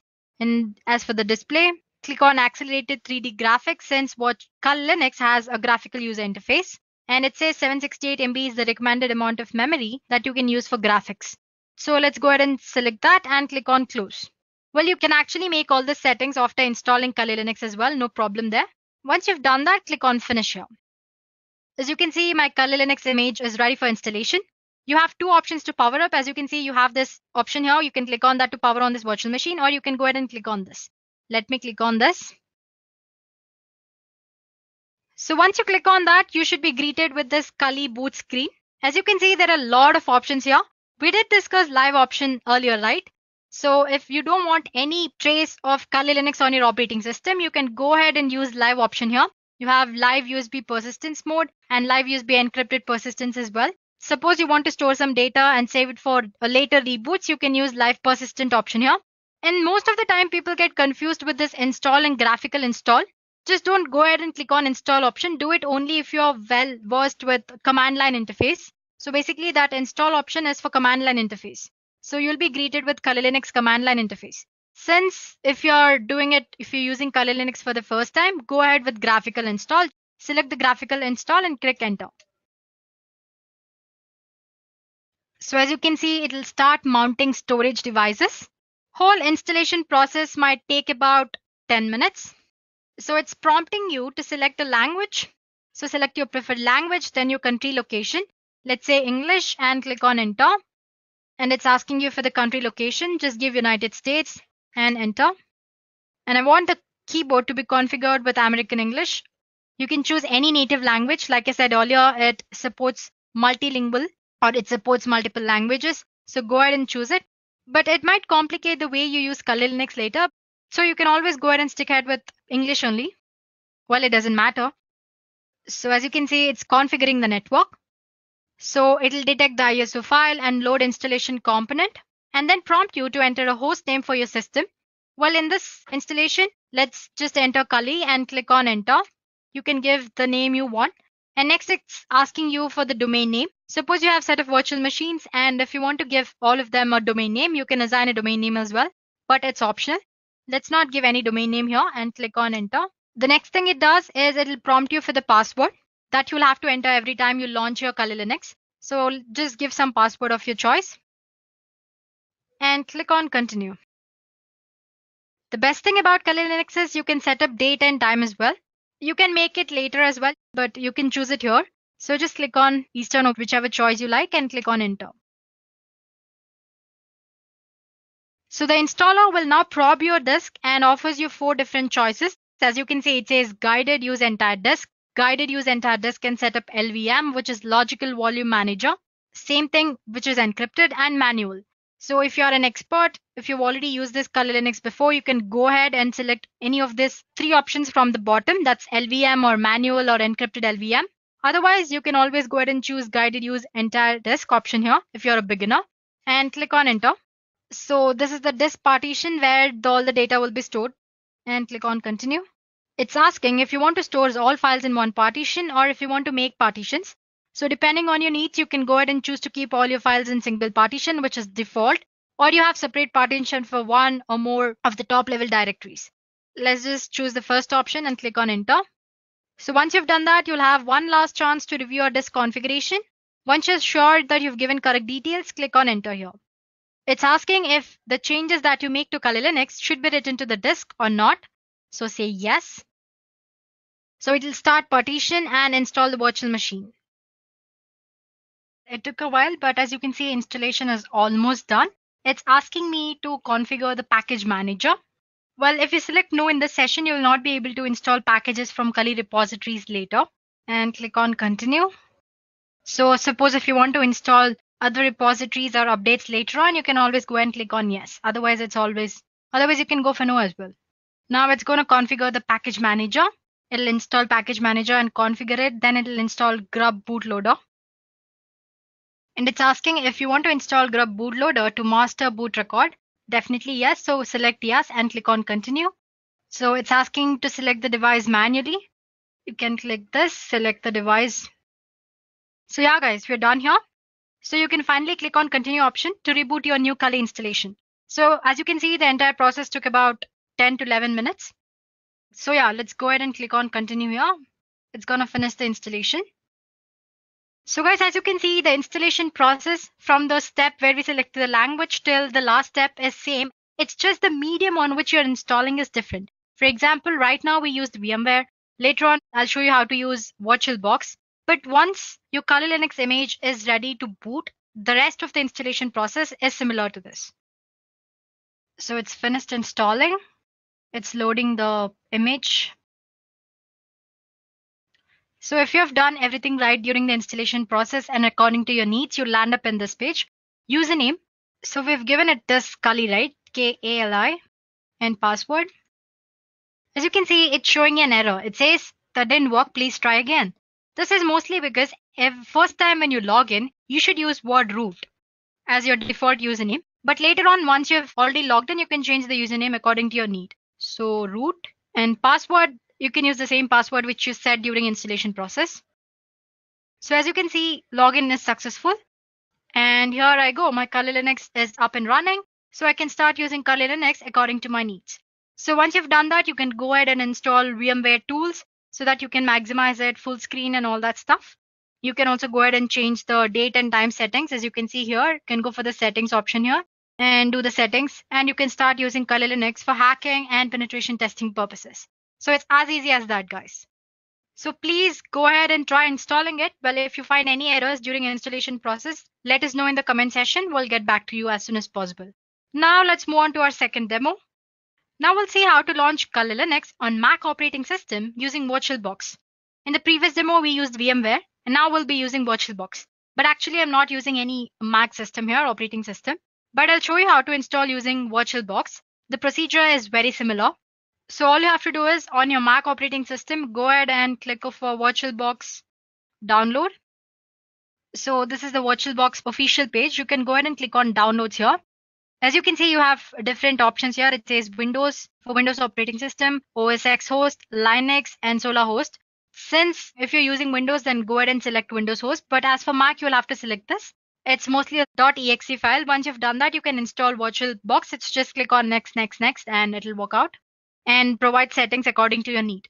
I already have installed VirtualBox. The next thing you do is similar as what you've done with VMware. Go ahead and download official Kali Linux image. Make sure you don't download any duplicate versions of ISO file from other websites. Make sure you download it from original website. If you want to do it from the beginning, go ahead and install ISO file here, torrent, or you can just go ahead and download just the image for VirtualBox here for 64-bit, and you have option for 32-bit as well. I've already done that. So let me open my VirtualBox. Yeah, here it is.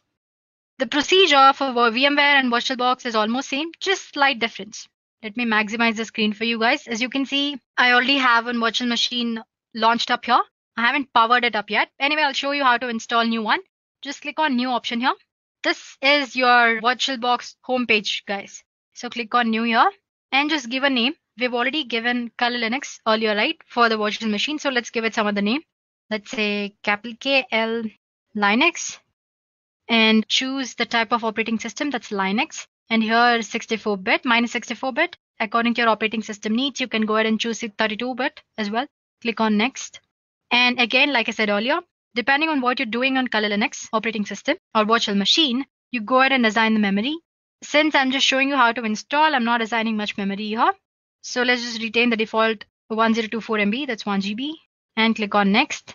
And it's asking, you have three options here. You have not to add virtual hard disk, create a virtual hard disk now, and you can go ahead and add a virtual hard disk here, use an external virtual hard disk. Go ahead and select the second option, click on create, and use VirtualBox image. Like I said earlier, we downloaded ISO image, right? And it's an ISO file with extension .iso. So basically it's nothing but image. So click on next. And I want the storage on physical hard disk to be assigned dynamically, and click on next. So this is the name of the virtual machine which we just gave earlier. It's asking you to choose the path wherever you want to store your virtual machine. Let's say documents and virtual machines. Click on open and save. So that's the path I've set up. And as for the memory, Kali always needs you to assign at least 20 GB. So let's go ahead and give 20 GB. You can always assign more than that. And click on create. So this is the one we just created, right? It's ready. Just click on settings. Before you power up, you'll have to make certain settings. So if you want to change name or type and version, you can always go ahead and do that here. We don't have anything in advance. It's just the folder where your virtual machine will be stored. Go for systems. We won't be using any floppy disk here. So untick it or uncheck it. And yeah, this is memory. If you want to go ahead and change or assign more memory because the performance of your virtual machine is not that great, you can go ahead and do that. For the processor, make sure you enable this extended features. So basically, if you want to increase the performance of your virtual machine, the number of processors you assign should increase. Well, for now, since I'm just showing you how to install, I'm just going to assign one. You have option to increase to say 2, like that. And as for the display, you can enable 3D acceleration display. Storage settings, this is the most important one. Right now, we don't have any image attached here. So click on this empty and click on the CD image that you see here and choose virtual disk. And attach the image or the ISO torrent file which you just downloaded. Click on open. And audio, no settings, default, network. By default, you can always set it for NAT since we're using only one virtual machine here. But if you want to use your Kali Linux with any other virtual machine like Metasploitable 2, you can go ahead and use this host only adapter option here. Because when you use NAT and when you have two virtual machines, both of them will be assigned with same IP address, which will definitely a problem because both of these virtual machines need to interact, right? So yeah, well, I'm just saying all this for the information. So you can go ahead and click on host only adapter if you're using two virtual machines and you want them to interact. As for now, I'm just retaining it NAT. And rest you don't have to make any changes. And click on OK. Once you've made all the settings, click on this. Or you can go ahead and click on start option here. You can right click on it and start. Again, like I said, the installation process from step 1 is very similar to that we did using VMware. So again, you'll be greeted with Kali boot screen and you have multiple options. Again, I'm not repeating the entire thing here. So go ahead and click on graphical install. And if you're a pro and using command line, you can always go for install option. And if you want to just use it for one time purpose, you can always go for live option here. That's all, guys. I'm sure you can catch up from here, right? Because it's almost similar for the ones we did using VMware. If you have any doubt, just go back and take a look at it. Yeah, well, like I said, I showed you on how to use VirtualBox to install Kali Linux on Windows operating system. Well, it's same for the Mac as well. You just have to download your stuff there instead of Windows. You have another option with this operating system. You can dual boot your Kali Linux with Windows or Mac. It's not as easy as these installation process because it will involve you setting the BIOS changes that you get to see when you power up your computer initially. So make sure you refer to Kali Linux official documentation and make sure you've done the installation properly so that you won't mess up your default settings. So guys, we are done with two ways of installing Kali Linux, one on Windows and one on Mac. We saw how to install it using VMware as well as VirtualBox. In the third part, we'll see how to install Kali tools on any Linux distribution. It could be Ubuntu, Fedora, Peppermint operating system, or any other version or distribution of Linux. The procedure is actually similar in every Linux distribution. So if you follow up on one Linux distribution, you can go ahead and do it on the Linux distribution of your choice or the one that you're using. One thing you should remember is that Kali Linux is not for the daily Linux purposes. Well, it's only for ethical hacking or web application penetration testing for these purposes. So guys, we'll be using a tool called Katoolin. Let me spell it for you guys. It's Katoolin. So let's just search for that. There we go. It's a script that helps you to install Kali Linux tools on your Linux distribution of your choice. So it's usually the GitHub script. So click on the first link that you find. So for those of you who like to use penetration testing tools provided by Kali Linux development team, you can effectively do that on your preferred Linux distribution using this tool, which is Katoolin or Katoolin. So as you can see, once you've installed Katoolin properly on your operating system, you should be greeted with this page. I'll show you how to do that. Don't worry about it. So the purpose of asking you to see this page is to take a look at prerequisites. So first thing, you need to have a Python of version 2.7 or above installed in your operating system. And you need a Linux distribution system. It could be Ubuntu or it could be Fedora or Peppermint, any other Linux distribution. I have Ubuntu here. I'll be using VMware Workstation Pro. It's already open, but let me just go back. All you have to do is search for Ubuntu and click on the first link. So as you can see, there are a lot of options to install Ubuntu. Just click on this and you'll be able to download a file, ISO image. I've already done that. I'm not doing it again. Let's go back to VMware Workstation. As you can see, I already have my Ubuntu operating system installed. Installing Ubuntu is very straightforward. So just take a look at the instructions that you need to know when you're installing Ubuntu. Once you've done the installation, it should look something like this. So let me power up my Ubuntu operating system.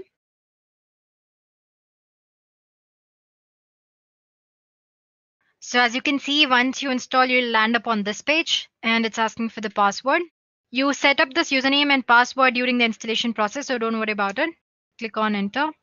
So let's say you are a Unix lover, you like using Unix platform.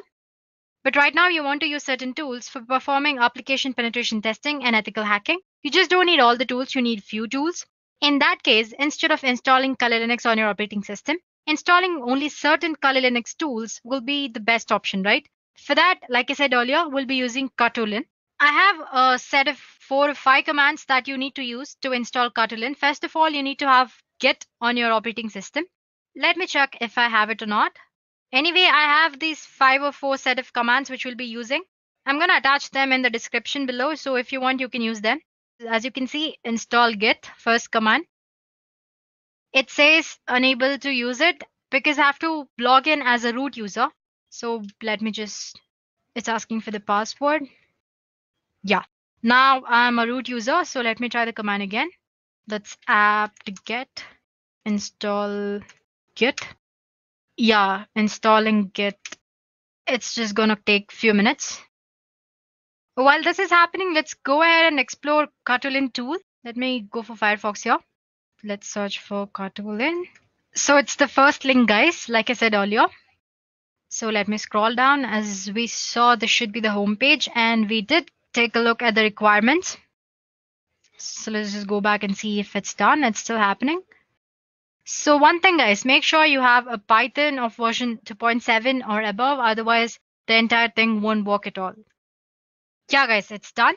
Now we are done with the first step. We need to install or we need to clone the cartoolen, right? So what you do, like I said, I have a command right here. Just copy this and place it over there. Control C. Let's go back to terminal and let me clear the screen for you guys. Yeah, and paste. So basically I'm cloning it here. And the next command is I'm copying the Python file to this directory and click on enter. It's done. It's just quick process. Now we'll have to change permissions so that we have access to use cartoolen. For that, basically we are giving execute permission. So chmod +X. Make sure you take a look at that. +X and enter. We are ready guys. Now our cartoolen is installed. Say lin. So as you can see, it's all ready. But the first thing that you should do is before you upgrade your system, it says please remove all the Linux repositories to avoid any kind of problems. So as you can see, it shows you like 5 options here. First one, it says add Kali repositories and update. Next, view categories. Like I said, Kali Linux has 600 plus tools, right? So you have different tools categorized under different headings. Then you have classic menu indicator. It's nothing here. As you can see, I have a small icon here. If you click on that, it'll just show you different menus. That's all. And if you want to install Kali menu for easy access, you can do that as well. So let me just click one. Under one, it says add Kali Linux repositories, update, remove, and view all contents. So let's try removing them. Let's try with adding repositories. It says there are certain duplicate signatures removed and all that.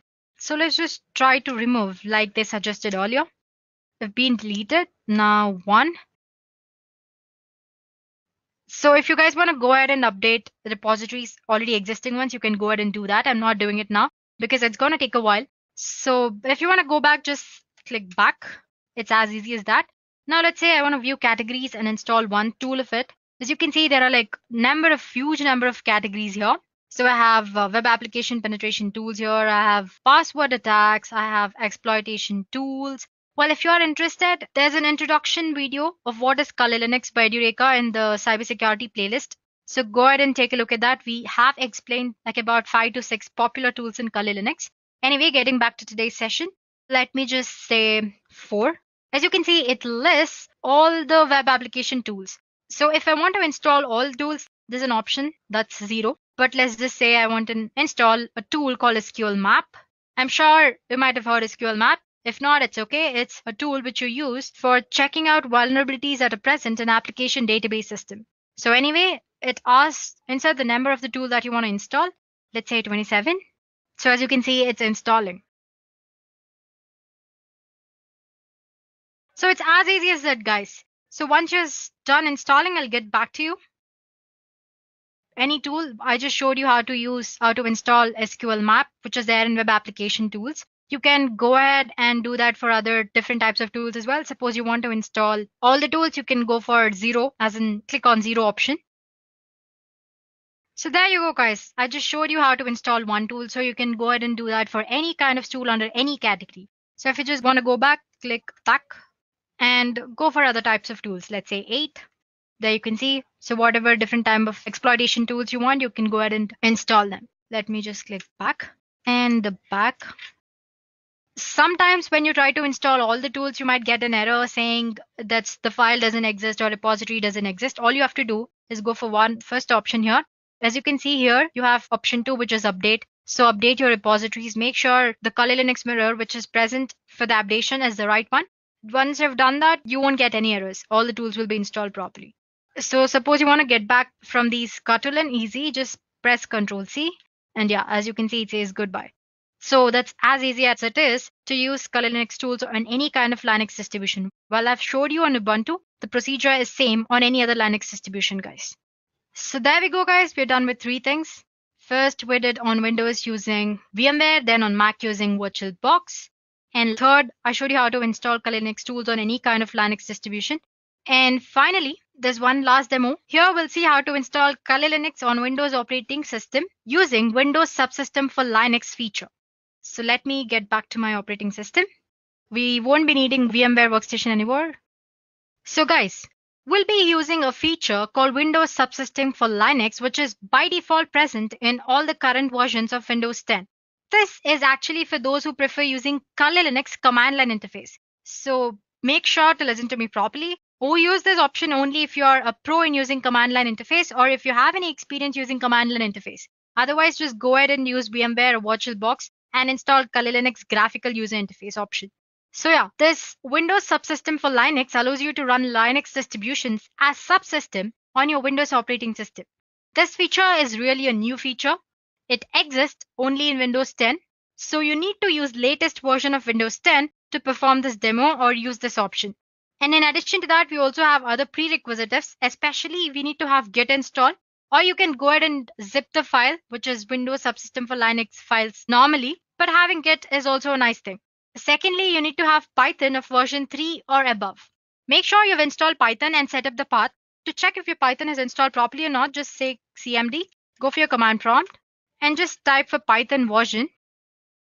It should show you version properly, only then you can be sure that your Python is properly installed.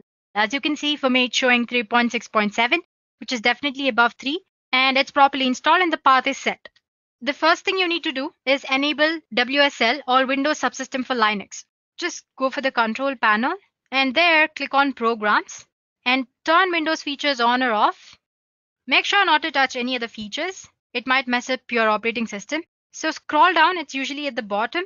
By default, it's never enabled. If you're using it for the first time, you need to enable it. So first thing you do is enable it. As you can see here, it says Windows Subsystem for Linux. Make sure you enable it, check mark it, and click on OK. Once you have done that, run your command prompt or terminal as an administrator. All you have to do is right click on it and click on Run as Administrator. And yes. Now we'll be enabling base distribution. That is, like I said, Windows Subsystem for Linux allows you to run a Linux distribution as subsystem, right? But for that, we need to enable this base distribution. For that, you need to install the base distribution or any kind of Linux distribution that you need. So just use lxrun and install. So once you type that, this is the output which you get. It says it's the legacy Windows system for Linux distribution. So you can go ahead and install other Linux distribution which are available in Microsoft Store. But unfortunately, Kali Linux is not available, but it doesn't matter, right? We are anyway installing it using the procedure. Just click on Y here, saying yes. I've already installed, so it's showing legacy Windows system for Linux distribution is already installed on my system. For you, it might take a while. After installing, the most important thing is it'll ask for you to set up a password and username. Don't skip that step, wait for a while, and make sure you set up the password and username properly. Only then the entire thing will work out. Once you've done that, we are done here. You can close the command prompt. The next thing you need to do is install Git. I already have it installed. It's very easy. Install.exe file and click on the installation process. It's very straightforward. And open Git bash. Yeah. Before that, let me go ahead and create a folder called text here. And as you can see, it's stored on my desktop. Right now it's empty. Anyway, let me go back to Git here and cd desktop test. Earlier, we enabled Windows Subsystem for Linux, but now we have to download the script, right? For that, search for Windows Subsystem for Linux switcher. And the first link is the GitHub link. Click on that. There you go, guys. It says Windows Subsystem for Linux distribution switcher. It says the purpose is to let you easily download and install Linux distribution as subsystem on your Windows operating system. So yeah, as you can see, you have different options here for the base operating systems. So yeah, copy this link here, Control C, and go back to Git clone, and paste the link which you just downloaded, paste it. It shouldn't take very long.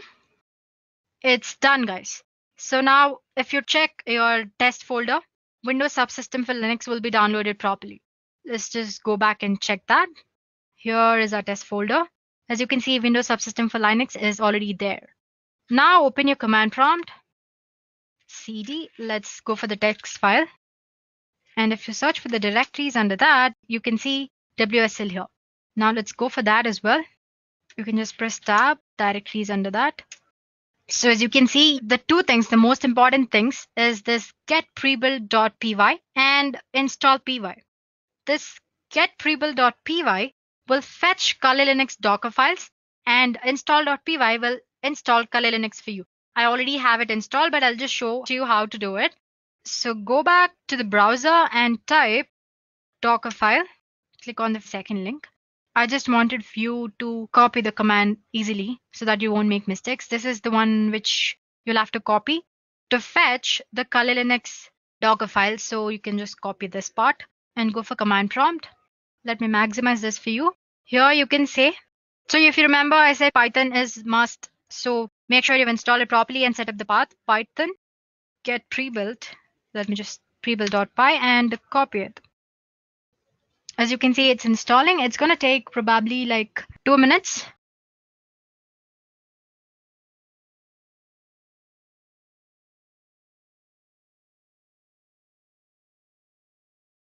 So it says it's done. It says it's saved to this file in the text folder. Let's go back and check if it's happened. Here is a test folder. Under WSL, you have Python. Yeah, as you can see, you have Python folder, a zip folder of Kali Linux installed or fetched. You'll have to install it now, right? So let me now just type Python. This is the command that you want to use. That's install.py, install.py, and copy this or just type and enter tab, rootfs tab, and click enter.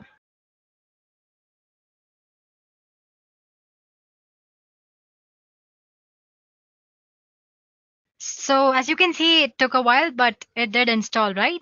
Now all you have to do is it's installed, so you can close the CMD and open your command prompt and run it as an administrator. Click yes. Let me maximize the screen. You'll have to set the root password or the default user as root. So set default. It's the command that you need to use. Set default user as root. As you can see, it's now set to root. And click bash.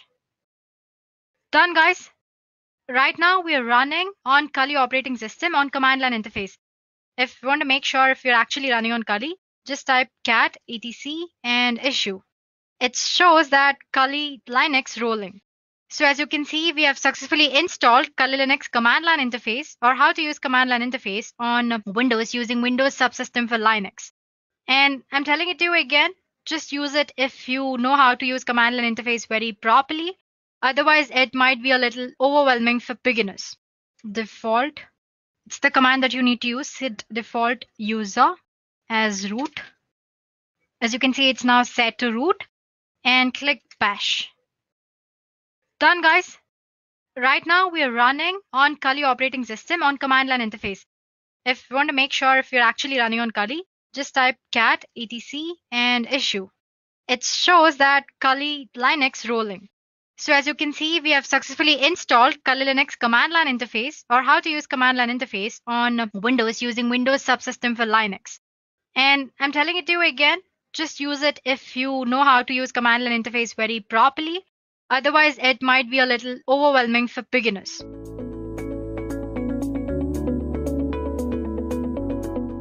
So now it's time that we go through the command line basics of any Linux terminal.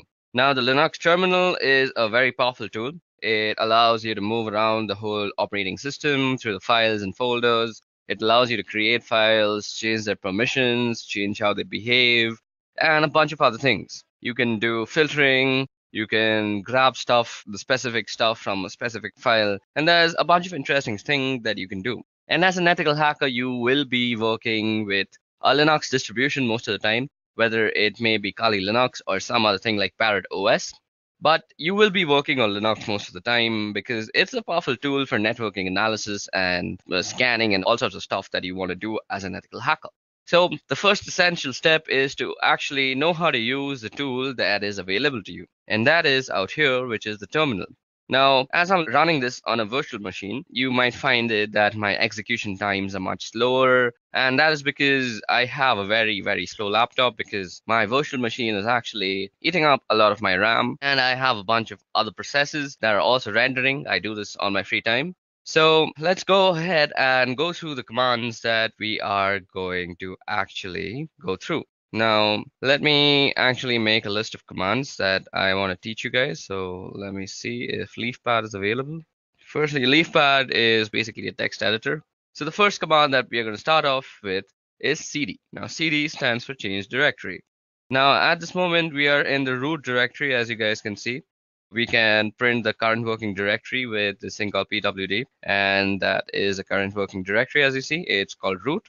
And suppose we want to change our directory to the home directory. So all we have to do is cd, which stands for change directory, as I just said, and specify the path. Now cd/home. Okay, so once we're in home, I want to make a list of commands that are used on the CLI that I want to teach to you guys. So what would I do? I would firstly see if any files are available that I can edit. Okay, so these files are available, but let's create a new file for ourselves. So firstly, let's do nano list.txt. Now what nano does is Nano will open up a small command line text editor. Now, command line text editors are very much used by ethical hackers because they save a bunch of time. If you're always switching between GUI and command line because you'll be doing a bunch of stuff on the command line, and suppose you want to write something, you're always switching to GUI, it's a waste of time. And you want to save time as an ethical hacker. So you can use this thing called a command line editor, and it can basically do most of the stuff a GUI editor would do. Now you say nano and the name of this file. So Nano basically has created this file now, and it has opened up this new fresh window, which overrides the command line that we were in, the bash. And this is the place where you can actually edit what goes into the file. Now, let's see the list of commands that I'm going to teach you. I'm going to teach you ls. ls will be the list of files. We did cd. We saw a pwd. So that was the print working directory. We'll be looking at how you can copy stuff with the cp command. Then we'll be looking at mv, which is basically move. Then we'll be looking at cat, and that's an interesting one. And also less, which is another interesting thing. Then we'll be looking at grep, which is actually used for grepping or grabbing things from files that you might want to see. You'll see what I mean in a short while. We'll see echo, which probably does what you think if you have any experience with Linux. Then we'll be doing touch. And we'll be doing make dir, which is make directory. And then we'll do in chown, chmod. Then one of the most dangerous commands has rm. And then you can do man plus help. Okay. So these are the list of commands that we are going to go through in this part of the video. So suppose I was making this video and I wanted to save this somewhere. So if you see down here, there are a bunch of options that are shown to you. Now this caret sign might be not what you're thinking, that the shift 6 one, it's not shift 6. It's actually a control. So caret is control, and then G of course means G. So if you go control G, it will actually get help. Now what we want to do is save the file, and that is control O, and that is write out. So what we want to do is say control O, and now it's going to say if we want to name the file list.txt, and we want to name the file, and it says that we have written down 15 lines. So that's how you save a file. Now all we want to do is exit out of here. Okay, so first let's go ls and let's go through whatever there is. So ls shows us the list of files that are there in that directory. Now, ls can also show you the list of files in a directory with the path that you specify. Like if I say ls var, it'll show me everything that is in var. Okay, there are a lot of interesting things in var. So let's head over to var. So cd/var, and you hit enter. And now we are in the folder var. So now to actually demonstrate how powerful ls is, we have a few flags. Now to see the flags of any command, you can just do --help universally throughout the Unix command line. So out here you see some information that is kind of tough to read, but if you go on top and scroll out here, you'll see all the flags that you can use with the command, that is ls, and how you can use them. So you can see what to use and you can read a little bit about it. So if you use all, it ignores entries starting with dot. So suppose we were to do ls in var, let's see. So it shows us like this. Now if we do lsl, it'll show a long list with more information. So these are the permissions that you see out here. We'll be seeing how we can change the permissions of files soon enough. And this is who owns the file, the user and the user group. This is the file number, I guess. I'm not sure. This is when they were created. The name of the file. This is the time when the file was created, I guess. Okay, so that's how you get very detailed information about all the files. Now, there's another thing you might want to use with ls, and that is the a tag. So you can go lsa, and it will show you all the hidden files also. So now you see some two files that were not shown out here. Our file list begins from backup, but when we do -la, we see two more files, that is dot and dot dot. So let's see if we can move into that, cd dot. So we can't even move into that. So that's interesting. So these are hidden files. So these are not seen to random users, and we can actually do stuff with them. We'll see how we can use hidden files later on. So if you want to show hidden files through ls, all you have to do is ls and -la. So that was all about ls. So let's move back to /home, where our list of commands that I want to show you all was. So cd home, let's ls and see what was it called. It's called list. And suppose I want to see the contents of list.txt. All I have to do is say list.txt. Now it shows us whatever this file is containing. It'll read it out for you. So we've done cd, we've done ls and its various forms, we've done pwd. Now it's time to do cp. So cp is basically used for copying files from one place to another. So suppose I want to copy this address file that is there into some other directory, let's say var. So all I would have to do is cp name.txt, and then you specify which location you want to actually copy it to. So cd/var. So this is where I want to copy my file to, and you hit enter and it's copied. But that was a very small file. Now we can actually check if it was copied before I move on and pour some more knowledge into you. So let's go into var. So cd/var, hit enter, and you're in var again, and you see ls, and now you see a name.txt. So let's remove name.txt from here because I want to copy it again and show you all a difference between a flag that I'm going to use right now. So the hyphen and letters that you use are called flags technically in the Linux terminology. So let's go back to home. Now, instead of the name of the file and moving back to home just like I did, you can type out the complete name of the file out here. So you could have gone cd/home/name.txt and copy it to /var. But this time what we're going to do is we're going to use the -v, which is basically used for a verbose output of whatever you're doing. So most of the commands that we're going to using will have a -v with them. So let's see how this actually affects the output. So what we're going to do is we want to copy, so cp and verbose, and we want to copy the file name.txt, and we want to copy it to the folder called var, right? So now you'll see that it will give us what is being moved, rather, that is name.txt, and where it is being moved to. So this is a very good way of knowing what is actually happening, because if you do it without the verbose part, and suppose name.txt was just a 20 GB file, and you just don't know if it has finished or not.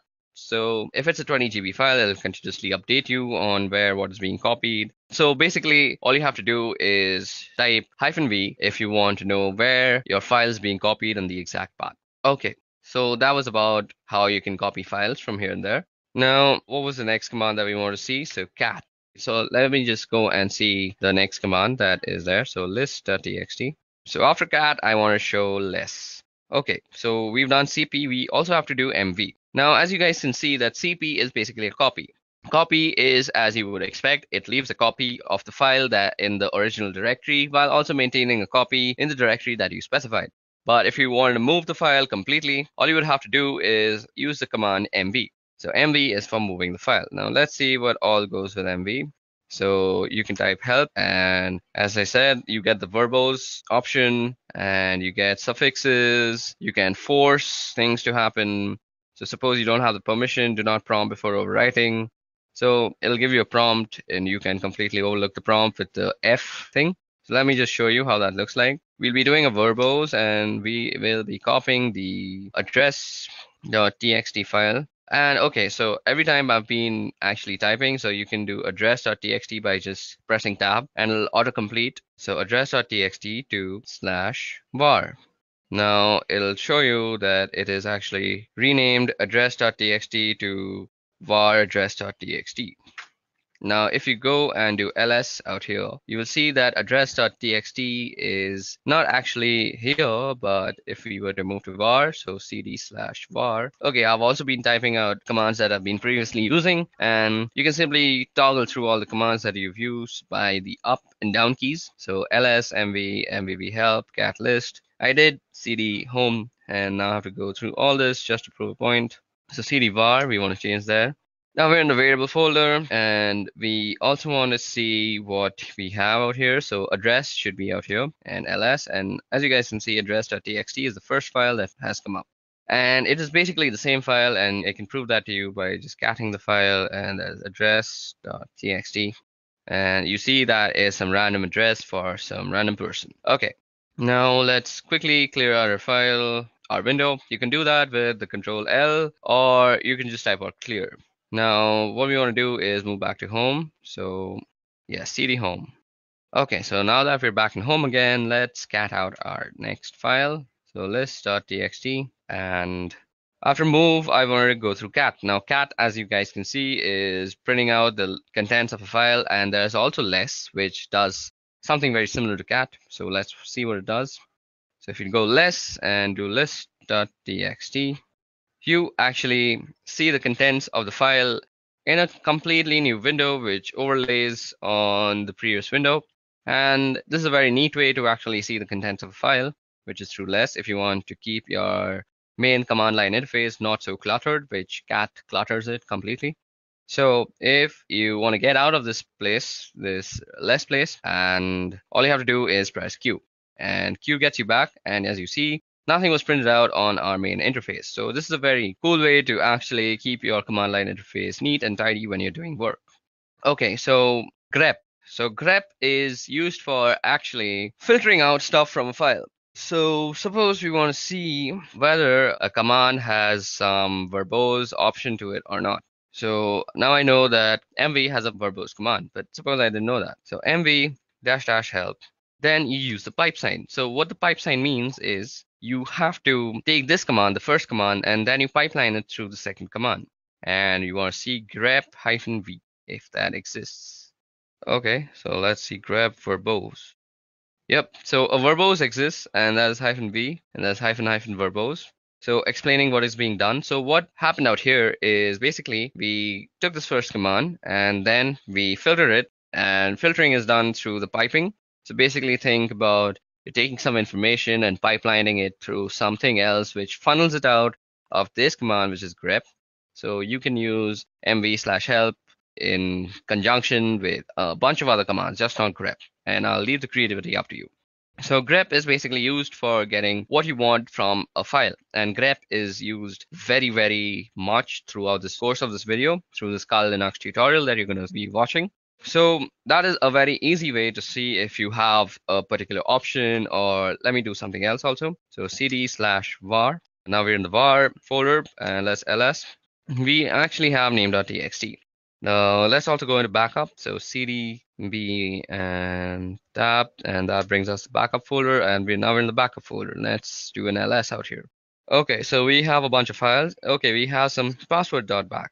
Now see, if you have cat and you go password.back, you can see the entire thing. Now what if you didn't want this entirety of it, or if you wanted something in particular? You want to be very neat. So you can do that same command, you can pipeline it, and you can say grep, and you want everything with no login. So we can see that there are a bunch of things that say no login, and we only want those. And these are all the things that say no login in them. And it's a much lesser list, and it gives us a very particular list that you are looking for. So that is how you use grep. So now let's head back to home. Okay, I typed that wrong. And again, let's see what the next command is. So now let's start txt. So we've done grep. We now have to do echo and then touch. Okay, let's go back. Q. We press Q and we get out of there. So what did I have to teach again? I'm such a dummy. We have to do echo. Okay, so what is echo used for? So suppose you were to say echo and open quote hello world. It would basically do what command says, and that is echo whatever you say. Now it'll say echo hello world, and that will basically echo whatever you typed out in the quotations, that is hello world, spelled very wrong. Okay, now suppose you want to actually put this into a file. So you could do echo hello world, let's spell it properly this time, and you want to insert it into a file. We had a phone number, I guess, phone number.txt, yep, and we can echo it into that thing. Now that was done. Now let's see what is in phone number.txt. phone number.txt, and it says hello world. So you can basically input text into a certain file with the echo command, and that's how you do it. Okay, now let's also see how you can make directories, and that is with the make directory command. So, okay, we also have to do touch before that. I forgot. Now, touch is used for quickly creating files. So, touch, you could say touch and then the file name. So, we can create a name file again, name.txt. Or that will create a name.txt. Let me just show it to you, lsl. And we have a name.txt. We can also create multiple files with touch. And we could say file 1, file 2, and file 3. So like this, you can create multiple files, and let me just ls that out and show it to you, lsl. And we have file 1, file 2, and file 3. Now we can also create a directory. So make dir and the name of the directory. So suppose you wanted to save all your movies in one directory. Make directory movie, and now you have a directory called movies. And you can also move into movies. So cd movie. Okay, so that's how you create directories, and you can move into them with the change directory folder. Now let's see what the next command was. So cd and dot dot. So with cd dot dot, you can move back to the previous folder if I'm already not told you that. And since we're in movies, we can just go back to home with cd dot dot after. Now let's see what else is there. So cat list.txt.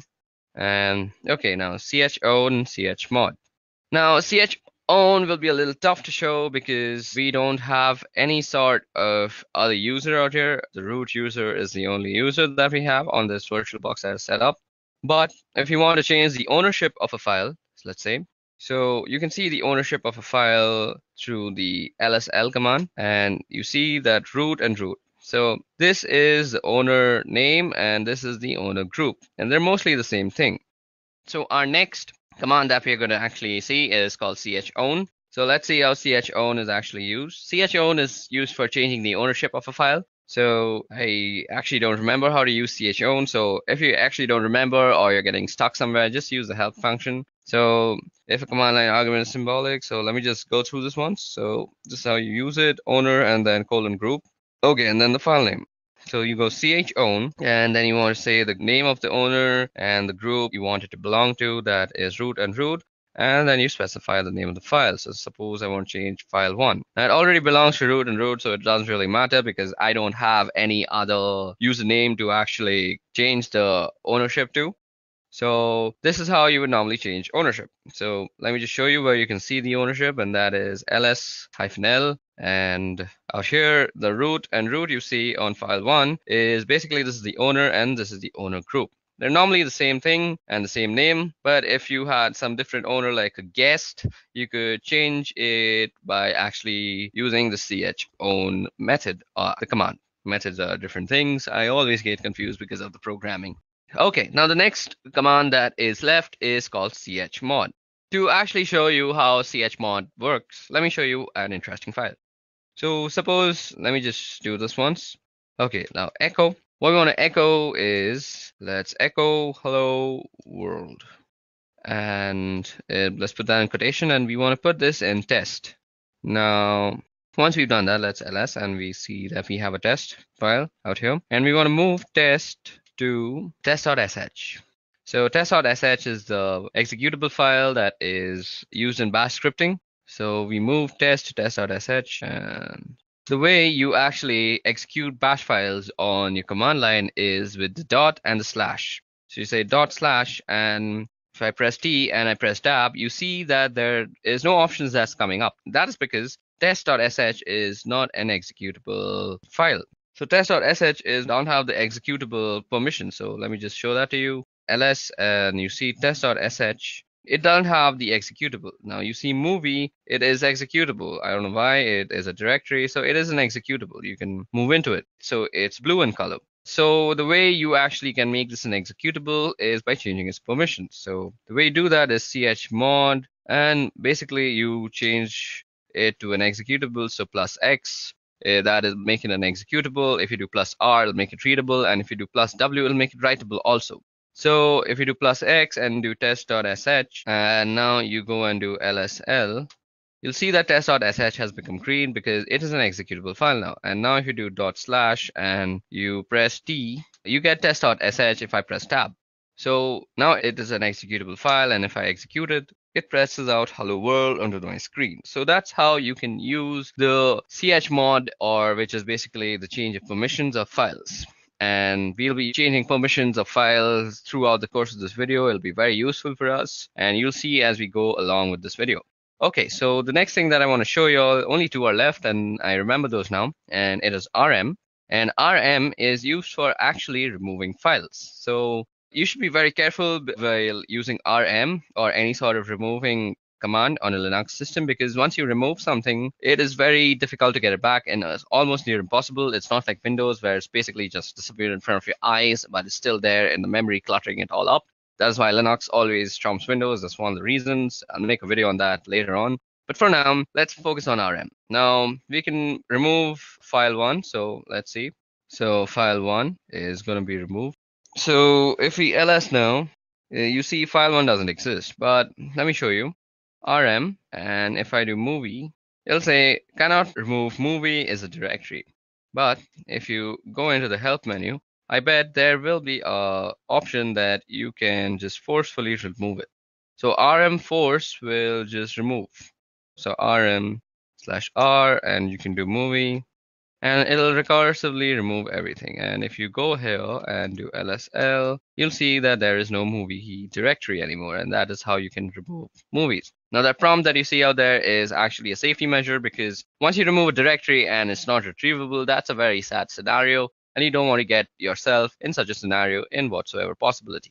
Okay, moving on, so on and so forth. That was all about the RM folder. Now you can do RM and the address of anything. So RM, I know we moved an address.txt, so into the var folder, we can go rm var and address.txt.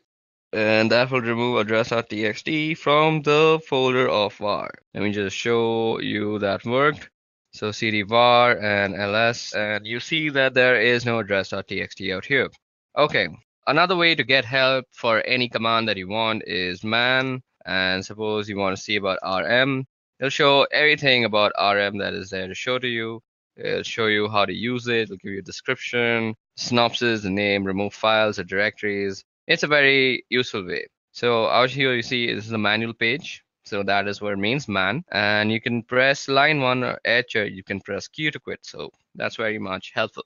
Okay, guys, so that was all about the command line interface and how we can use it to go about the operating system and change file permissions, copy files, remove files, and a bunch of other stuff.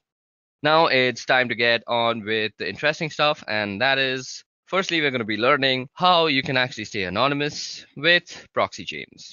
Okay, guys, so now that we are done with the command line basics, it's time that we move forward with proxy chains. So before we move forward with proxy chains, let us head back to our PowerPoint presentation and see what exactly proxy chains are. Okay, so proxy chains. Now, as the name suggests, proxy chains are basically a chain of proxies. Now, where is a proxy used? A proxy is used whenever you want to anonymize yourself on the wire or the network. You do not want to know, or you do not want your others to know what the source IP address was for your client system. And to do this, all you have to do is send your packets through a bunch of intermediary systems, and these intermediary systems carry the packet out and they transmit it to the target system. And this is much slower, and let's see how we can use this in Kali Linux now.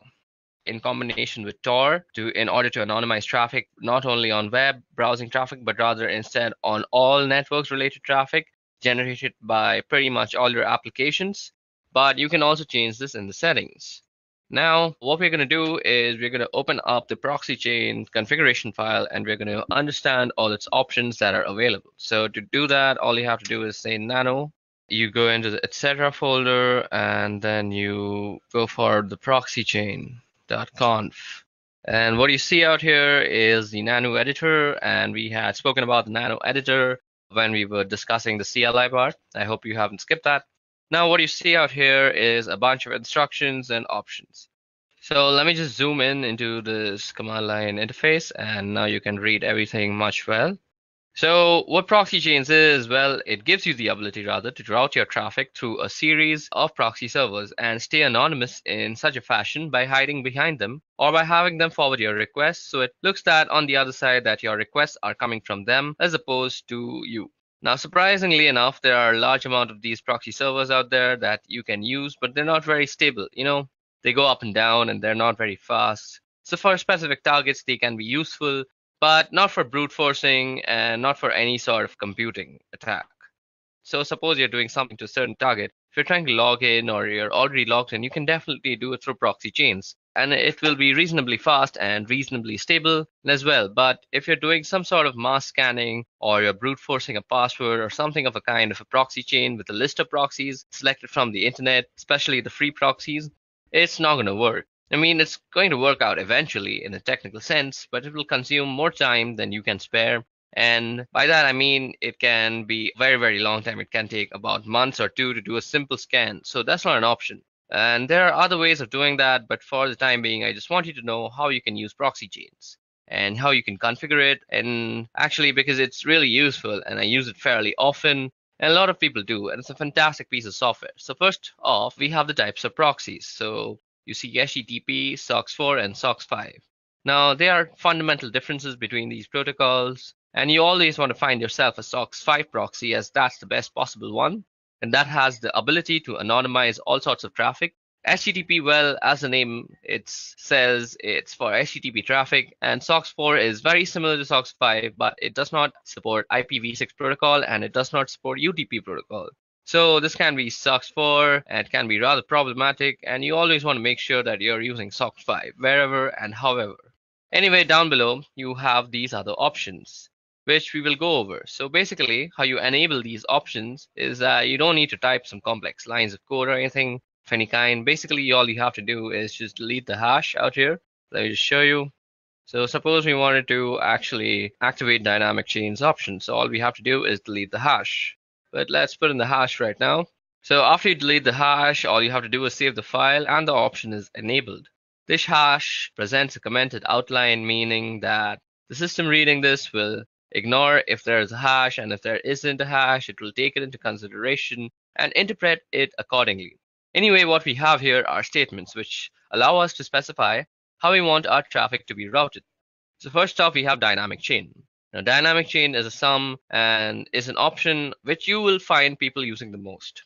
It is most commonly used option and a preferable one too at that. And honestly, I think it's the best one out there, primarily because it's the most stable one. And here's why. Now, suppose you have ABCD proxies. So those are some servers with IP addresses, with open ports. And if you have a strict chain policy, which is enabled on this computer right now, as you see, if you have a strict chain policy, we can only be able to access any site on the internet in general by going through ABCD. So you have to go through all of them, and you have to go through them in that specific order, that is ABCD. And that's not always a good thing. I mean, if you're paying for 5 proxies, that's not a problem because they will always be operational and they will always be up. And why not? That's not a bad idea or an option. But there are, however, people who use proxies for free and they don't tend to pay for them. Why would you pay for like 5 proxies for a simple scan or something of that kind? They're not free and they cost money and they're rather expensive also. But still, I mean, the act of paying itself identifies you and kind of diminishes the amount of anonymity you have on the internet. So some complex payment methods can still be used to actually anonymize yourself, but it's fairly simpler to just use a dynamic chain. So firstly, we're going to go ahead and uncomment the dynamic chain option, and we're going to comment out the strict chain option. So strict chain will no longer be used, and I will be using dynamic chains. And one more thing to note here is that if you want to use proxy chains in combination with Tor, if you want to route all your traffic through the Tor network, not just web traffic, you must be enabling dynamic chains. I mean, there is a chance that it will work with strict chains, but due to the instant instability of Tor nodes, it is highly unlikely you will need dynamic chains, and that is why I'm using them. Anyway, if you're using dynamic chains, just give you the ability to go from ABCD to your desired destination by not having to adhere to any order. So let's say C is down and you would go a B, D, and it would work with no problems. Even if B was down, you would go to a D and you would go and still reach the destination. So as long as one single proxy is functional, it's going to work and you don't require any specific order to do it down below. Now down below you have some other options too. So first is random chains. Now random chains in effect are basically the same thing as resetting your service. I mean, if you're resetting your Tor, you will be now assigned a new IP address. Tor assigns you a new IP address every 10 minutes or so. Anyway, with the random chain, you can specify a list of IPs, and then you can tell your computer, okay, I want you to try and I want you to connect to this point. And every time you connect, every time you transmit a packet, I want you to use a different proxy. And we can do that as well. And that's one of the options definitely. And you can say, okay, use this is phone 5 times and then change to another one or some kind of like that. There are a lot of options to specify there, primarily the chain length. Anyway, down below there's quiet mode. You don't really need that. Then that's proxy DNS request no leak from DNS data. This is very important. You cannot have any DNS leak. And let me explain to you what DNS leaks are. And even though somebody cannot get your particular IP address, they can get the IP address of the DNS server that you are using. And that DNS servers do is resolve the main domain to the IP address and vice versa. So for example, if you typed in youtube.com, the DNS server of your local ISP provider will resolve that into some sort of IP address that YouTube has, and it will make a request. No problem. And you do not want that happening because your local DNS server will be discovered, and that is information that can be used in order to figure out your personal IP address. And when that is done, your physical location is pretty much compromised, and that's a no-go. And you definitely need proxy DNS here. It might slow you down a bit, but without that, you're practically not anonymous, and it's just a matter of time before somebody finds you. Now, if you go down below, we have some other options here, but we're not really interested in them at the moment. What we here are for the formats for entering proxies, and I'm going to leave it at that. So what you see out here is first the type of the proxy, that is SOCKS5, then the IP address, then the port number, and then 2 words, that is Llama secret and then juice to hidden. Okay, so now what you see out here, as I just said, is how you would actually write down your proxy chains. And now, as I had already also said, you always want to be using SOCKS5 and you don't want to be using HTTP because they're not really that safe. And SOCKS5 doesn't support a lot of options anyway. And this is the IP address of the proxy server that we will enter a few of them manually later on. And this here is the port number that you see on which the proxy server is listening. And that port is open over here. These 2 words now, what some proxy servers, especially paid ones, will always have a username and password. So you can just type them here in plain text. Unfortunately, it is assumed that only you and you alone have access to this computer besides this file. And besides, this file is not everybody can read this file. Anyway, so if you can just type in the username here and password here, you will gain access to a certain proxy that you have chosen or that you have paid for. Anyway, these are just some examples, and we won't actually be using these proxies or anything of a kind. We need to go down below here. Out here you see. And at the end of the file, so if I just press enter a couple of times, there we go. So here is only one proxy active at the moment, and it says SOCKS4, and all traffic being routed here through Tor by default. So let's set to Tor now, and Tor default listens on this port. So this 9050 port is where Tor listens on. Now, what we want to do is we want to add a SOCKS5 proxy address. So what you want to do is just type in SOCKS5 and the same IP address, SOCKS5, and you want to be keeping the spacing correct, just use tab. So 127.0.0.1, and then you want to specify the port number also, so 9050.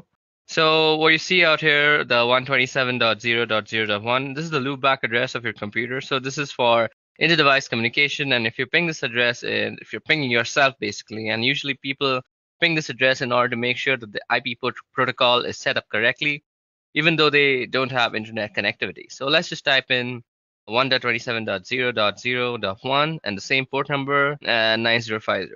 So now we have to press Control O to save our file, and we're going to save under the same name, and we wrote 65 lines of codes down, and that's written.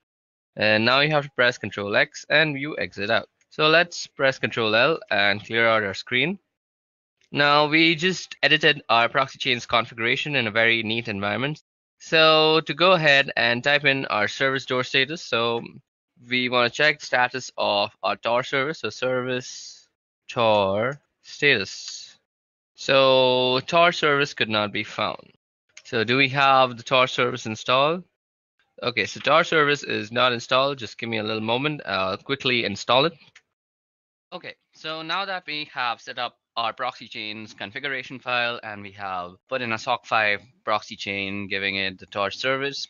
Now what we need to do first is start up our torch service. Now to actually check if Tor is running or not, or if the Tor service is running or not, let me just clear that out. We need to go service Tor status. And you see it says it's inactive. So what you have to do is say service Tor start, and that will start the Tor service. It might take some time depending on the system that you're using, and voila, there it has started it for me. Now, what you have to do to actually use proxy chains before you go to any website. So all you have to do is say proxy chains. Then you specify the browser that you're using. So we're going to be using Firefox, and you could say something like www.duckduck.com. So now here you will see how your thing is being transmitted to DuckDuckGo.com. When I say thing, I mean your packets and your requests. I'm sorry for my vocabulary. So now your packets are going to be directed through a bunch of IP addresses, but we haven't actually put a bunch. We just have put the loopback for the Tor network. So we will let Tor do the rest of the things for us. Okay, so depending on your system, this might take a little bit of time to actually open up. Okay, so let's go ahead and see what's actually happening on the terminal while this thing is loading up. Okay, as you can see, it's going through a bunch of proxies out here, and some are denying it, and some are saying it's okay. So as you guys can see, most of the time you might get denied, and it'll be a lesser number of okays, and that is exactly what we're looking for. Because primarily we have gone a great extent for the anonymity, and what you want to do is stay like that. So this is basically how you use proxy chains. Now, if this computer just decides to open up DuckDuckGo.com on Mozilla, I could actually show you some interesting stuff, but it seems my computer has kind of given up on actually opening DuckDuckGo. It's still waiting for DuckDuckGo's actually confirmation, but that's about it. So this is how you can actually configure proxy chains. I'm really sorry that my computer isn't working right now so well, and nothing is actually opening on Mozilla. It's mostly because my RAM is overloaded. I think I should go ahead and get myself a new RAM. But for now, let me just also say that we can put some custom proxy lists. And instead of just saying, let me just go ahead and open up that file again. As you guys can see out here, I'm going to end this right now because my computer can't really take all this pressure. See, it's lagging so hard. Okay, let me just quit out of that and let me just open up a new one. Now, as I had said that you can put up some custom proxy lists. Not really going to do that, but let me just show you how you can do that. You go nano and you go etc and proxy. So you basically have to go into the proxy chain. Okay, so I think I have to put this again. Yeah, now if you just go in and edit out here, all you have to do is set up dynamic chains, and you can go online and search for free proxy lists, and that'll give you everything with the port number to the IP address. Let me just show it to you. Free proxy server list. So all you have to do is search for a free proxy server list, and you can see out here the proxy type is HTTPS, and you basically want to find a SOC5 proxy. To find SOC5 proxies, just add that into your keyword. And once you find those proxy addresses, all you have to do is take down this IP address and followed by the port number, and you go ahead and just put it down in this configuration file. And then you hit Control O and you just save it, and then you just go back. So that was all about proxy chains and how you can set up proxy chains to make yourself very anonymous. I'm sorry, the whole Mozilla part didn't work. That's the sad state of my computer. But moving on, let's go ahead and study about MAC changers. Okay guys, so that was all about proxy chains. Let's move ahead to MAC changer. Okay, now before we go into the tool called MAC changer, let's just see what a MAC address is. Now, MAC address actually stands for Media Access Controller Address of a device and is a unique identifier assigned to a network interface controller for communication purposes. Now, MAC addresses are used as a network address for most IEEE 802 network technologies, including Ethernet, Wi-Fi, and Bluetooth. Now, in this context, MAC addresses are used in the medium access control protocol sublayer, and as typically represented as MAC addresses are not recognizable as 6 groups of 2 hexadecimal digits each. Now, these are separated by a colon, and the first 3 hexadecimals are actually the organizationally unique identifier, so they actually represent your vendor, and the next 3 hexadecimals actually represent your network card uniquely. Okay, so when you are actually on a network, you are recognized on something called an ARP table. Let me just show you the ARP table, how you can see it. Let's go in. So the password is root. So an ARP table is basically an address resolution protocol table. And well, this is a virtual machine and it doesn't really know many machines on the local network. But if I were to go on my Windows system and show you my ARP table, let's see. Okay, so if I show you the ARP table of my Windows machine, on any machine that has a TCP/IP protocol suite installed, you will have this command that is working called ARP, and you give the -a, and now you see that your IP address or somebody else's IP address is actually mapped to a physical address. Now, the MAC address is very commonly used in the ARP protocol, and this is how you are actually identified on a network. Now, sometimes what you want to do is be unknown on this network. There are various reasons why you want to do that. Let me just give you an example of a very malicious reason that was done in my college. So we as students would actually change the MAC address of our own computer to the professor's computer. So we would somehow look up the professor's IP address and then come to know about his MAC address. And then we would spoof our MAC to be his MAC address. And then we would do some sort of malicious activity on the college internet. And then the internet administrators of our college would come to know that that MAC address is doing some sort of malicious activity. And that MAC address would get permanently banned for that session on the college network. So basically, our professor would not be able to use the wireless projectors that he would use to actually show us his presentations. And we'd end up getting a free class. Now, I am not actually promoting any sort of bad activity like this. I have just experienced this in my own college life. So that was something. But there are many other reasons that you might want to spoof your Mac. Now, MacChanger is an amazing tool for actually spoofing your Mac. So first of all, how do you come to know your MAC address? So let's see, you go ifconfig, and this will give us our MAC address. Now, this address that you see out here is the MAC address of this machine. So you can also check out the MAC address by going MacChanger. Then let's type in the help options, and this will show us how to get the MAC address. So if you see there's a show flag, so we can go MacChanger, and you can put the S and then you put the interface. Now the interface is where it's working. So eth0 is where we are actually getting. We don't want the loopback one.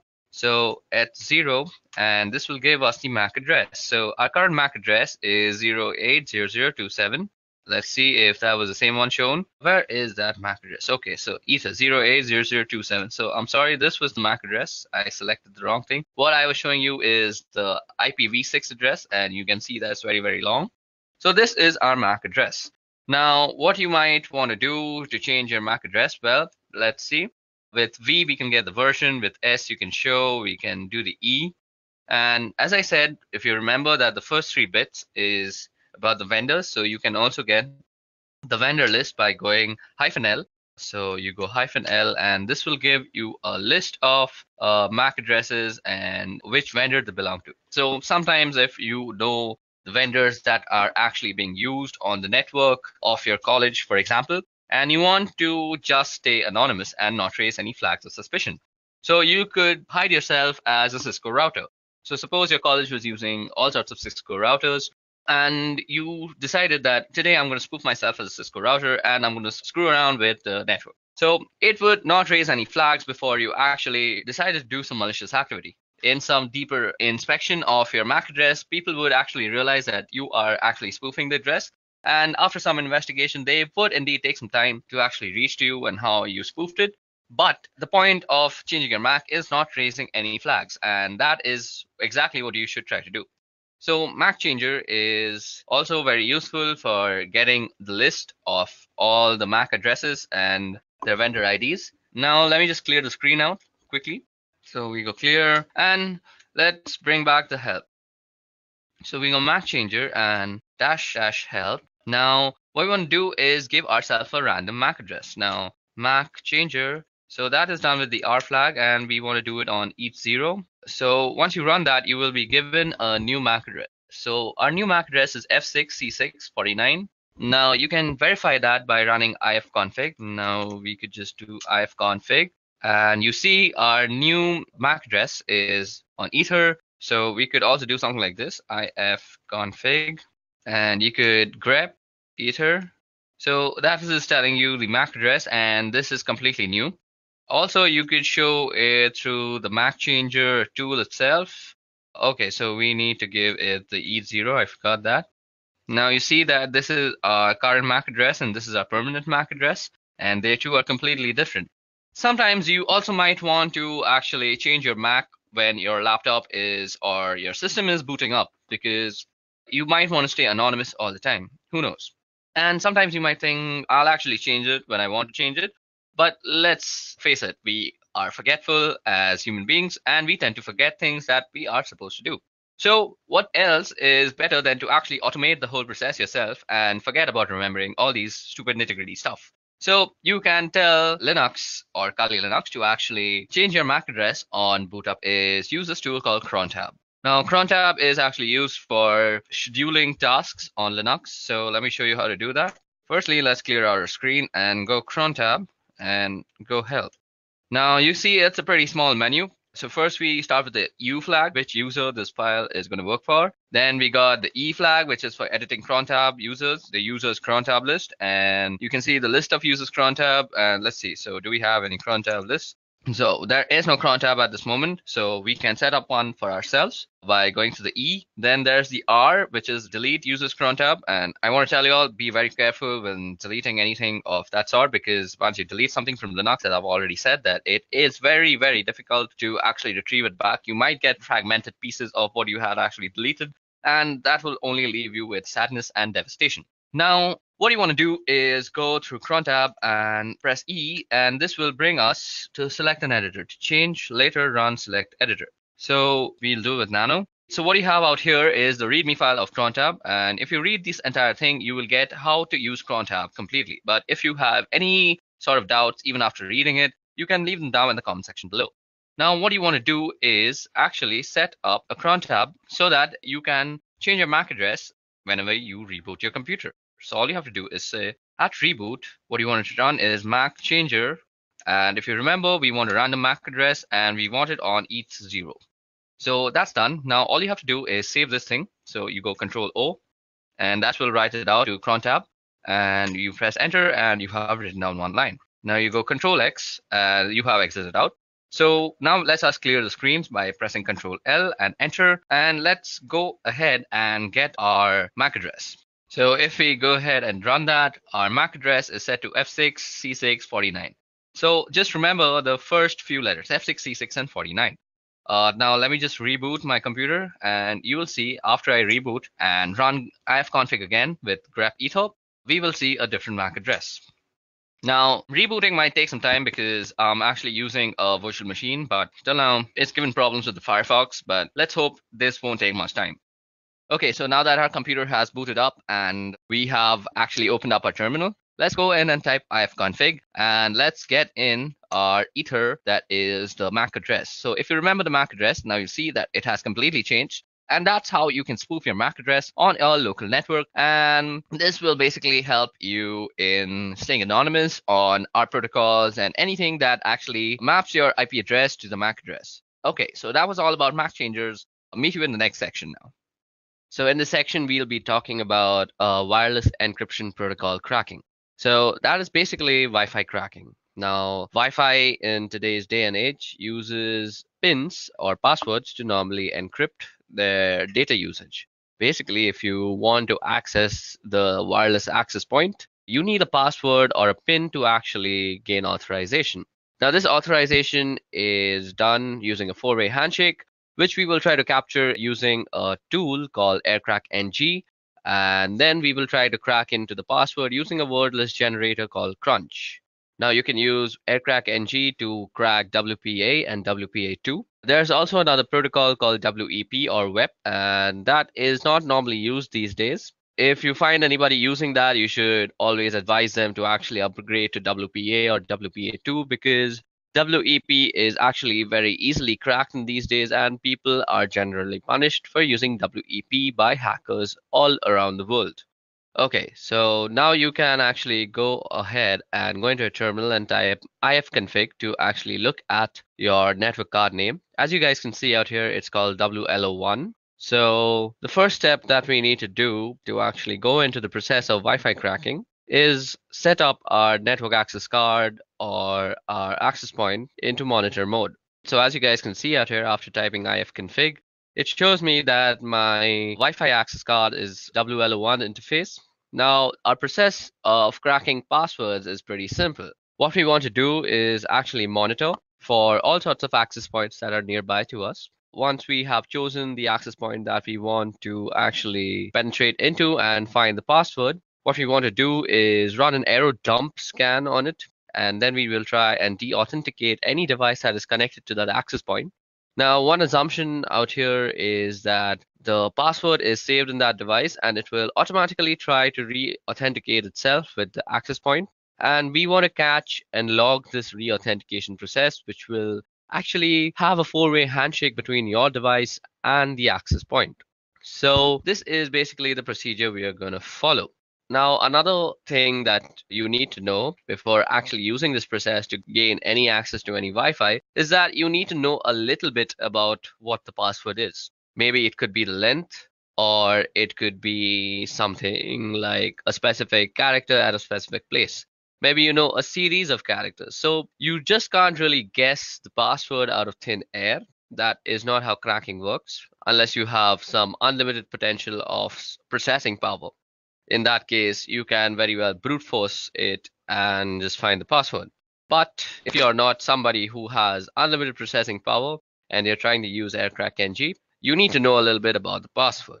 Also, before we proceed with this wireless encryption protocol cracking, what I want to say is if you want to get into somebody's Wi-Fi network or you want to actually test for vulnerabilities, it's better that you test for router vulnerabilities than actually cracking a Wi-Fi password, because you're more likely than not to find more router vulnerabilities than actually successfully crack a Wi-Fi password if you don't know anything about it. If you don't know anything about the password, just go ahead and run some vulnerability tests on the router itself, and more often than not, you will just find something you can abuse. Okay, now let's talk about the two tools that I'm going to be using. Now, these two tools, one of them is already installed on Kali Linux, but if you're not using this on Kali, you can also use this on any Linux-based system. So what you have to do is download and install AirCrack-NG, which is easily installed with the command apt-get install AirCrack-NG. And you also have to install this word list generator called Crunch.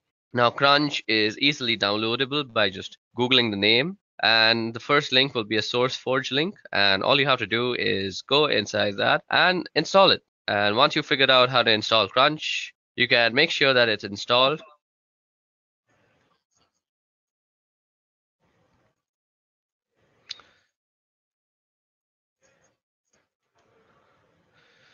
Now, once you have installed both the softwares, you can check out if the manual pages are opening up. Let me just open the manual page of AirCrack-NG and show you that it has been properly installed.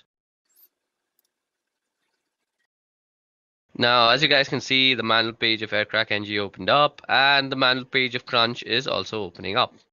So that means both of our softwares have been successfully installed on our system. Now, before we go ahead, let me just show you how Crunch actually works. So Crunch is basically a word list generator. What you would do is you try and generate a word list with given characters. So what you can see out here is I've typed in Crunch 35. So that means the minimum length is 3 and the maximum length is 5. And I've given it a series of numbers. So it will use these numbers and generate all the words that are possible from length 3 to length 5. So the way we are going to use Crunch in conjunction with AirCrack is that we are going to use Crunch to generate the word list. And then we're going to pipe the word list through AirCrack-NG when we are actually trying to capture and crack what we will capture in a certain log file. Now, what you want to do first is actually put your network interface card on a monitor mode. Now, you can do that by typing in ifconfig and then the interface name, which happens to be WLO1. And first, you have to put it down. So ifconfig WLO1 down. Now, to put your interface card into monitor mode, you have to type in iwconfig and you go the name of the interface and then you go mode monitor. Okay, it seems I've spelled it wrong, so let me just do it once again. So that has put our network interface card into monitor mode. And what we need to do after that is we need to start up our network interface. So all we have to do is type in ifconfig WLO1 up. Now, once it is up and running, you can check by typing in ifconfig that indeed your network interface card is up and running. Don't worry, it's running in monitor mode if it's up and running. What we want to do next is pretty important to the whole process. So what we want to do now is check for some services that might still be running in the background that might hamper with our whole scanning process. So we do this by actually typing in the command airmon-ng check and then the name of the interface. So as you guys can see, nothing is exactly running right now. But if there were any process running, you would only add the command airmon-ng check, and instead of writing the interface name, all you have to do is say kill, and it will kill any processes. Now, if you see any process named the network administrator, you want to kill that process first separately and then kill any other child processes. You may need to actually run this command a few times before all the processes are killed, and then you're good to go. Okay, so now that we have finished killing all the subprocesses, what we want to do is run an error dump scan on the network card. So that is WLO1. So for this, we go error dump -ng and then we put in the name of the interface. And this will start up a scan that will look something like this. So after you run the error dump scan on your interface, what you see out here is a result of all the access point that is found out through the monitoring mode. Now, if you see, we have a bunch of columns out here. First of all, we have the BSS ID column. Now, the BSS ID column is basically the MAC address of all the routers that are found. Now, every router obviously has a MAC address. So those are the MAC address that is tied to the router names, which is shown by the ESS ID. Then we have the PWR column, we have the beacons column, we have the data packets column. Another important column is the channel column. It's important to know which channel your router is working on. Then we can see the cipher column, the authentication. So out here, we can see the encryption that is used. So most of it is using WPA2. So what we will be cracking is basically WPA2. So from this list, what you need to recognize is basically the Wi-Fi router that you want to crack into. Now, I'm performing this particular test in my office, and I don't really have the permission to actually go in and test them for these vulnerabilities. I'm not the security analyst of here, so I don't really have the permissions to penetrate into them. So what I have done is I have run a similar test at home using my own Wi-Fi, and I will show you the results for that. But for this working example, you will see the scans that I'm running in this office. So as we intend to stay ethical, what we are going to do out here is we are going to capture whatever we find in our office for only educational purposes. But when we are doing the actual cracking step, that is the last step of this whole procedure, I'll be running it on a file that I had generated at home, as I just said, because I have permissions to do whatever I want with my own Wi-Fi and passwords. Okay, so for this example, I'm going to pick this Wi-Fi that is called Edureka Wi-Fi, and it's running on channel number 6. So what we want to pick from here is the BSS ID and the channel number. We need to remember these two things. First, the BSS ID, and second, the channel number. Now, what you want to do after that is open up a new window on your terminal and log in as root. Now, what we want to do here is run a separate error dump scan on this specific BSS ID and check for all the devices that are actually connected to this access point. Now we do this by running the command error dump ng, and while we are doing this, we also want to capture all the scan outputs that we actually get into a certain file. So we'll be actually storing it in a file called capture, and then we just have to pass in the BSS ID and the interface.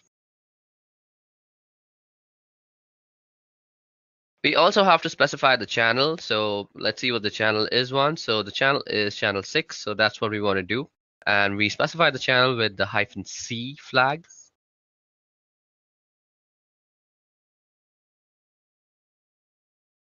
So after you have identified the MAC address, all you need to do is copy it down and place it after the BSS ID flag. Okay, so we're going to run our command out here, and we just want to say our file is going to be called test.capture. Now that our scan is up and running, all we want to do is wait till someone is actually connected to this access point. So I forgot to mention this. For this process to actually work properly, somebody needs to be connected to that access point, because what we are going to try and do is disconnect that certain device and let them reconnect and capture that log file.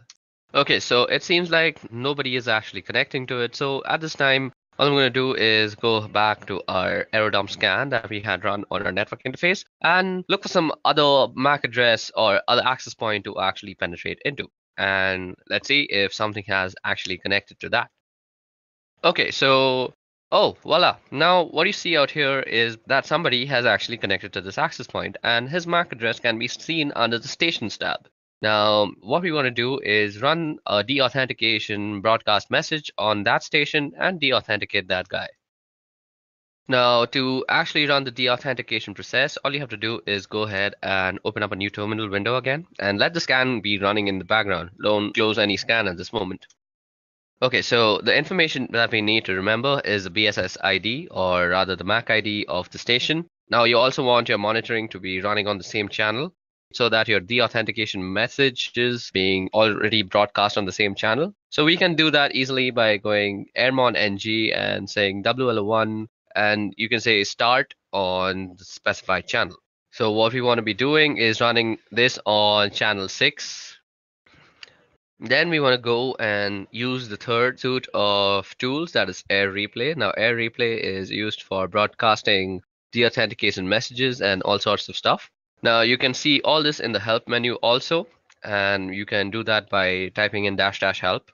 If you go down, you see that you can send a deauthentication message using the -0 flag, and that's exactly what we're going to do. Then we say 0 again because we want to constantly send a broadcast of deauthentication, so it's looping basically, and until and unless we stop the scan, nobody will actually be able to access the Wi-Fi. So it's basically like a small DOS attack. And then we want to specify the BSS ID. Okay, so it seems like I forgot the whole A tag before the BSS ID, and that should get it working. Okay, so it seems like I have copied some wrong BSS ID, I guess. So let me just go ahead and copy that once properly. Okay, so now that we have the proper BSS ID, as you guys can see, we are running a deauthentication broadcast message on that particular network access card. And now you want to run this for around a couple of minutes so that you become sure that all the devices have disconnected. Now, while this is happening, what you're doing is basically sending a DOS attack to that small little Wi-Fi, and you want to catch the handshake that occurs between devices and the router that it is connected to while reconnecting themselves. Okay, so now that we've let the scan run for a couple of minutes, let us just stop it. Let's stop this other scan too. Now, if I go and list out the files on my desktop, you should see that there's something called the test capture. Now, the test capture is given to us in various formats. We have the capture format, which is test capture -01.cap, and then we have test capture CSV. We have a Kismet CSV. So it gives you a bunch of formats to actually run your cracking on. Now, if you remember, I had told y'all that I have already generated a similar file at home, basically, when I was trying to crack into my own home password. So I will be running the test on that file, or the cracking procedure on that file, and that is the last step of this whole procedure. So let me just go ahead and move into that folder. So I go cd scan. Now, as you guys can see out here, if I list down the files, you can see a capture1.cap, capture1.csv, there's a Kismet CSV, and there's a netxml. So I was not lying when I said that I have already done this at home. So we are going to run our cracking process on capture01.cap. Now, let me just tell you guys, the password for my home Wi-Fi is sweetship346. So you can say that I know the entire password, but I'm going to act like somebody who only has a general idea of what my password looks like. So let's say I know that my password contains sweetship, but I don't really know the last 3 numbers or letters or whatever they may be. Okay, so we are going to use Crunch once again to generate a list of words that might include sweetship346. And let me just open the Crunch manual for once. Now, if you go down in the Crunch manual, what you'll see is the -T. So as you guys can see, there is a pattern that is specified like @God, and then followed by 4 other @, and all the @ will be replaced by a lowercase character. Now you can remove @ and use a comma, and it'll be replaced with an uppercase character, or you can use percentages, which in case it'll be numbers, or you could use the caret sign, in which case it'll insert symbol. So when you know the length of the password and also a certain degree, a few letters, you can use the -t flag. So that is exactly what we're going to use with crunch out here for this example. So let me just remind you guys that the password for my home Wi-Fi is sweetchip346. Now what we can do is we can ask crunch to actually generate something that looks like sweetchip346. So what I could do is say crunch. So the minimum length is 12. I already know that. And the maximum length is also 12. Now let me just input in the pattern. So we put in the pattern after -t. So now I'm going to just show you how long it can take. So we are just going to say sweet and then put in some @, and then also try and guess in the numbers. So after you've put in the pattern, you want to also input which letters and numbers they could be. And I'm just going to input my entire keyboard out here. Now what you want to do is pipe this command through aircrackng's cracking procedure. Okay, so now what we want to do is pipe this command through aircrackng, and we want to write from, or rather read from the capture file. So what we go is -w and then hyphen and then the capture file name. So capture01.cap. And then we also have to specify the ESS ID, which is given through the E flag. And the ESS ID for my home Wi-Fi is nestaway_C105. So that's exactly what I'm going to type in. And this will start up the cracking process on my Wi-Fi from the captured file. So as you guys can see, this is going to take a long time, and I'm not really actually going to complete it. So in this time, I'm actually just going to try and explain why this is not very feasible on a virtual network. So basically, this is not feasible because at this moment, my computer is using all 4 of its cores and all the memory that is possible. So what this means is, on a virtual box, this is not really possible. Your virtual box doesn't really have that much power. If you're using a 4-core processor computer, only 2 of its maximum cores can be actually allotted to your VirtualBox machine. Above that, you can't really give it the entire memory because that will make your computer crash. So if you want to do something like this, it's better that you install Kali Linux as a dual boot or as your own daily driver, and then you can do this. So this is why I have not done this on a virtual machine and instead done this on Deepin Linux, which is my daily driver operating system.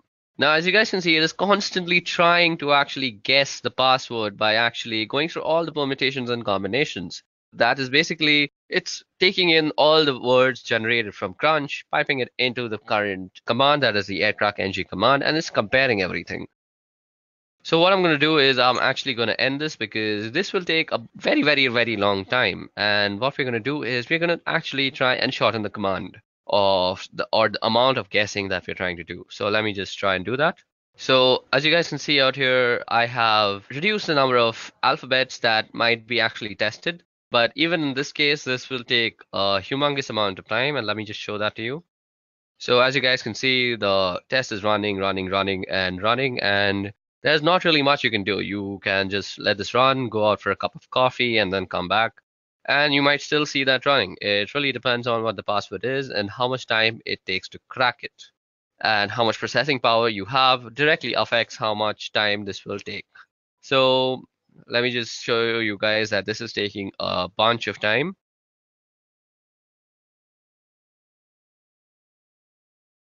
Okay, so now that I have fast forwarded a lot into the scan, you can see that I have tried almost 2127608 keys. So that's more than 1 million keys. That's 2 million keys that I've tried.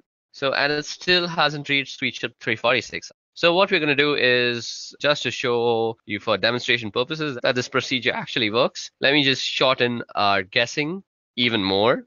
So what we want to do is this time we want to just guess the numbers. So we will modify our command accordingly. So we just put in sweetchip and let the algorithm just guess the 346 part. So we're going to remove the alphabets from the guessing scope also. And as you guys can see, the password is almost immediately guessed because only 456 keys were tested. And as you guys can see, it shows that the key was found and it's sweetchip 346. Now, let me also show you that it works with the guessing of letters, just because I don't think I've justified that letters are also guessed and not just numbers. So let me make it just guess the P part. that is sweet she, and then it should guess P and then 346. So let me just show you that. And as you guys can see, it guesses it almost immediately after just going through 15,000 keys. Okay, so that brings us to the end of this Wi-Fi cracking tutorial and also to the end of this video, which was regarding ethical hacking using Kali Linux. I hope you guys had a bunch of fun learning about MAC changes, proxy chains, and a bunch of stuff that we did, like Wi-Fi password cracking.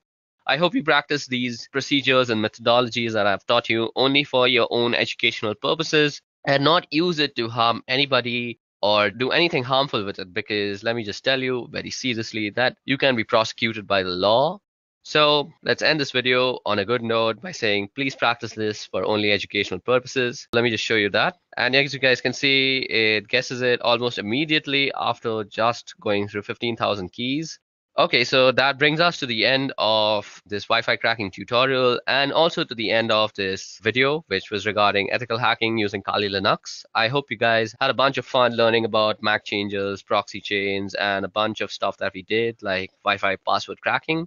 I hope you practice these procedures and methodologies that I've taught you only for your own educational purposes and not use it to harm anybody or do anything harmful with it, because let me just tell you very seriously that you can be prosecuted by the law. So let's end this video on a good note by saying please practice this for only educational purposes.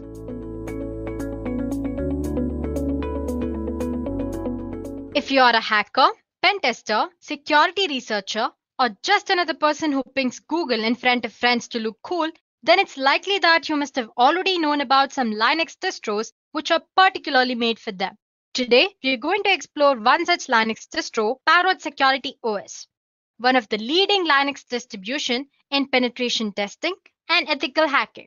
So let's quickly go through today's agenda first. We will begin by discussing how Linux distributions are suitable for ethical hacking and different types of Linux distros that are available for ethical hacking and penetration testing. Then, we will begin with our today's topic, which is Parrot Security OS. We will discuss its features, its history, if or not Parrot Security OS is suitable for you. Moving on, we will see how Parrot Security OS is different from Kali Linux. And then I'll show you how to install Parrot Security OS using VMware software. And finally, we'll end this session by taking a look at few popular Parrot Security OS tools. So I hope agenda was clear to you guys. Let's get started then. A security-focused operating system is a hacker's best friend, as it helps a hacker to detect the weaknesses in computer systems or computer networks. Whether you want to pursue a career in information security, or you are already working as a security professional, or if you are just interested in this specific field for fun, a decent Linux distro that suits your purpose is always a must. Now, if you're wondering what a Linux distro is, it is a Linux distribution that has been curated to perform security-related tasks. And most of the time, a Linux distro will have a Linux base of Ubuntu or Debian flavor, and they usually have some custom tools pre-installed in it as well. As you guys know, Linux is the best choice for security professionals for obvious reasons, and hence, most of the distros are usually built on it. A Linux distro can help you in performing analysis, ethical hacking, penetration testing, digital forensic tasks, and various other auditing purposes. But guys, apart from these distros, there are other open source tools as well that you can bundle and use as per custom requirements. But using these distros have a lot of advantages. Like first of all, they save a lot of time and effort that you need to spend when you are dealing with custom requirements. Secondly, they help beginners to easily start with security testing without having to get into the nitty-gritties of operating system. And lastly, the most popular reason is you have great pool of distros that you can choose from. Most of the time, Kali Linux is the obvious first choice of operating system for every new hacker. If you ask me why, the obvious answer would be because Kali Linux has a lot of cool things. It comes bundled with a curated collection of tools. Moreover, these tools are organized into easy to navigate menu and a live boot option that's very newbie user friendly. As in, it's very friendly to new ethical hacker. But guys, Kali Linux isn't the only distribution which is targeted at pen testers. There are many exciting alternatives that may better fit your use case. Anyway, let's begin our discussion with Kali Linux. It was developed by Offensive Security as a rewrite of Backtrack. Kali Linux distros tops the list of best operating system for ethical hacking purposes. And then there is Parrot Security OS, which is our today's discussion. It is a mixture of Frozen Box operating system and Kali Linux. It's the second most popular operating system for ethical hacking and penetration testing as well. And then you have Backbox Linux. It's a Ubuntu-based operating system with its focus mainly on security assessment and penetration testing. Then you have Pentoo, an excellent hacking operating system with wide variety of tools that you can choose from. Apart from these, you have Deft Linux, Blackout Linux, Cyborg, Bugtrack, and many others. But as for today's session, we will be discussing about Parrot operating system. Parrot OS is the second most popular Linux distro for ethical hacking after Kali Linux. It is a comprehensive, portable security lab that you can use for cloud penetration testing, computer forensics, reverse engineering, hacking, cryptography, and many other security purposes. Now, a little bit about its history. The first release of Parrot OS appeared in April 10, 2013. Originally, it was developed as part of Frozen Box. Now it has grown to include a community of open source developers, professional security experts, advocates of digital rights, and Linux enthusiasts from all over the world. Well, compared to others, Parrot Security OS promises a lightweight operating system and it's highly efficient. Along with its plethora of legally recognized tools, you also get the opportunity to work and surf anonymously, which is like a granted wish to an ethical hacker or any penetration tester. We'll learn about other features in the later part of the session. So moving on, since its release in 2013, Parrot has grown rapidly and currently offers many different flavors targeted towards different use cases. For example, like I said, we have Parrot Security. It's the original Parrot OS and is designed with penetration testing, forensics, hacking, development, and privacy in mind. Then you also have Parrot Home, which is targeted towards desktop users. It strips out the penetration testing packages and presents a nicely configured Debian environment. Then you have Parrot Air. It's focused on wireless penetration testing. Parrot Studio. It's designed with multimedia creation in mind. Then you have Parrot Cloud, the most popular. It targets server applications, giving the user access to full suite of penetration testing tools included in Parrot Security. But it doesn't have a graphical front end like we do in Parrot Security. Moving on, we also have Parrot IoT. It's designed for low resources devices such as Orange Pi, Raspberry Pi, and you have Pine64 and many others. So it's true that Parrot Security OS doesn't have large community of users behind it as Kali Linux does, but the distribution has been gaining a lot of momentum recent years, so things could be very different just a year or two from now. So let me convince you more. Let's just discuss the features of Parrot Security OS. Let's start with the system requirements. It's based on Debian 9. It runs on a custom hardened Linux 4.5 kernel. It uses a Mate desktop and LightDM display manager. It requires a minimum of 256 MB RAM and works with both 32 and 64-bit systems as well as ARM compatible version. Apart from this, Parrot OS can also be installed on cloud and updated to perform cloud-based security testing. So basically, it runs on Debian 9. It is compatible with 32 as well as 64-bit systems and ARM systems as well. And it requires a minimum of 256 MB RAM. So those are the system requirements. Moving on, it also supports anonymity. It offers a tool called AnonSurf, including anonymization of entire operating system. It comes with custom-built anti-forensic tools, interfaces for GPG and CRISP setup. Additionally, it also supports encryption tools such as LUKS, TrueCrypt, and VeraCrypt, and many others. Moving on, it also supports forensic boot option to shut boot automounts plus many more. It braces Falcon programming language, multiple compilers, debuggers, and beyond. It also provides full support for developing frameworks for embedding systems and many other amazing features. So guys, these are a few features of Parrot OS. So basically, Parrot operating system supports anonymity. It offers different kind of cryptography tools. It also supports forensic mode. And it also provides opportunity to develop frameworks for embedded systems and many other amazing features. Moving on, before you go ahead and use Parrot OS, there are some important considerations that you need to take a look at. First of all, Parrot OS provides general purpose features like any other normal operating system. But guys, before you go ahead and use Parrot OS, there are some important considerations that you need to take a look at. First of all, it provides general purpose features like any other normal operating system does, but at its core, it is still tuned for security and forensics. Now let's see how different Parrot OS is from other distributions. Parrot is different from a general purpose distribution because it does not try to hide its features. For example, there is a tool called Parrot Update Reminder. It's simple yet powerful program. Using this program, you can check for system upgrades once a week. But instead of hiding the upgrade process behind a progress bar like any other operating system, it shows the user the full upgrade process from the apt output. So you can see the upgrade process going on. Secondly, Parrot was designed to be a very comfortable environment for security experts and researchers. It includes many basic programs for daily use, which other penetration testing distributions usually exclude. Parrot Security includes its own sandbox system. It provides a secure distribution. User applications in Parrot are protected to limit the damages in case if the system is compromised anytime. So this way, no harm is caused. So like we discussed earlier, it also supports digital forensics. Digital forensics experts need an environment that does not compromise their proof. So Parrot comes with auto-mount functions which are disabled by default to allow forensics acquisitions to be performed in a very safe way. So before you go ahead and choose any of these operating systems, make sure you check out their features or the services they offer and make sure if they are suitable for the task which you want to perform. But as for Parrot OS, these are its features we discussed earlier, and these are the certain points that you should take into consideration before you go ahead and use it.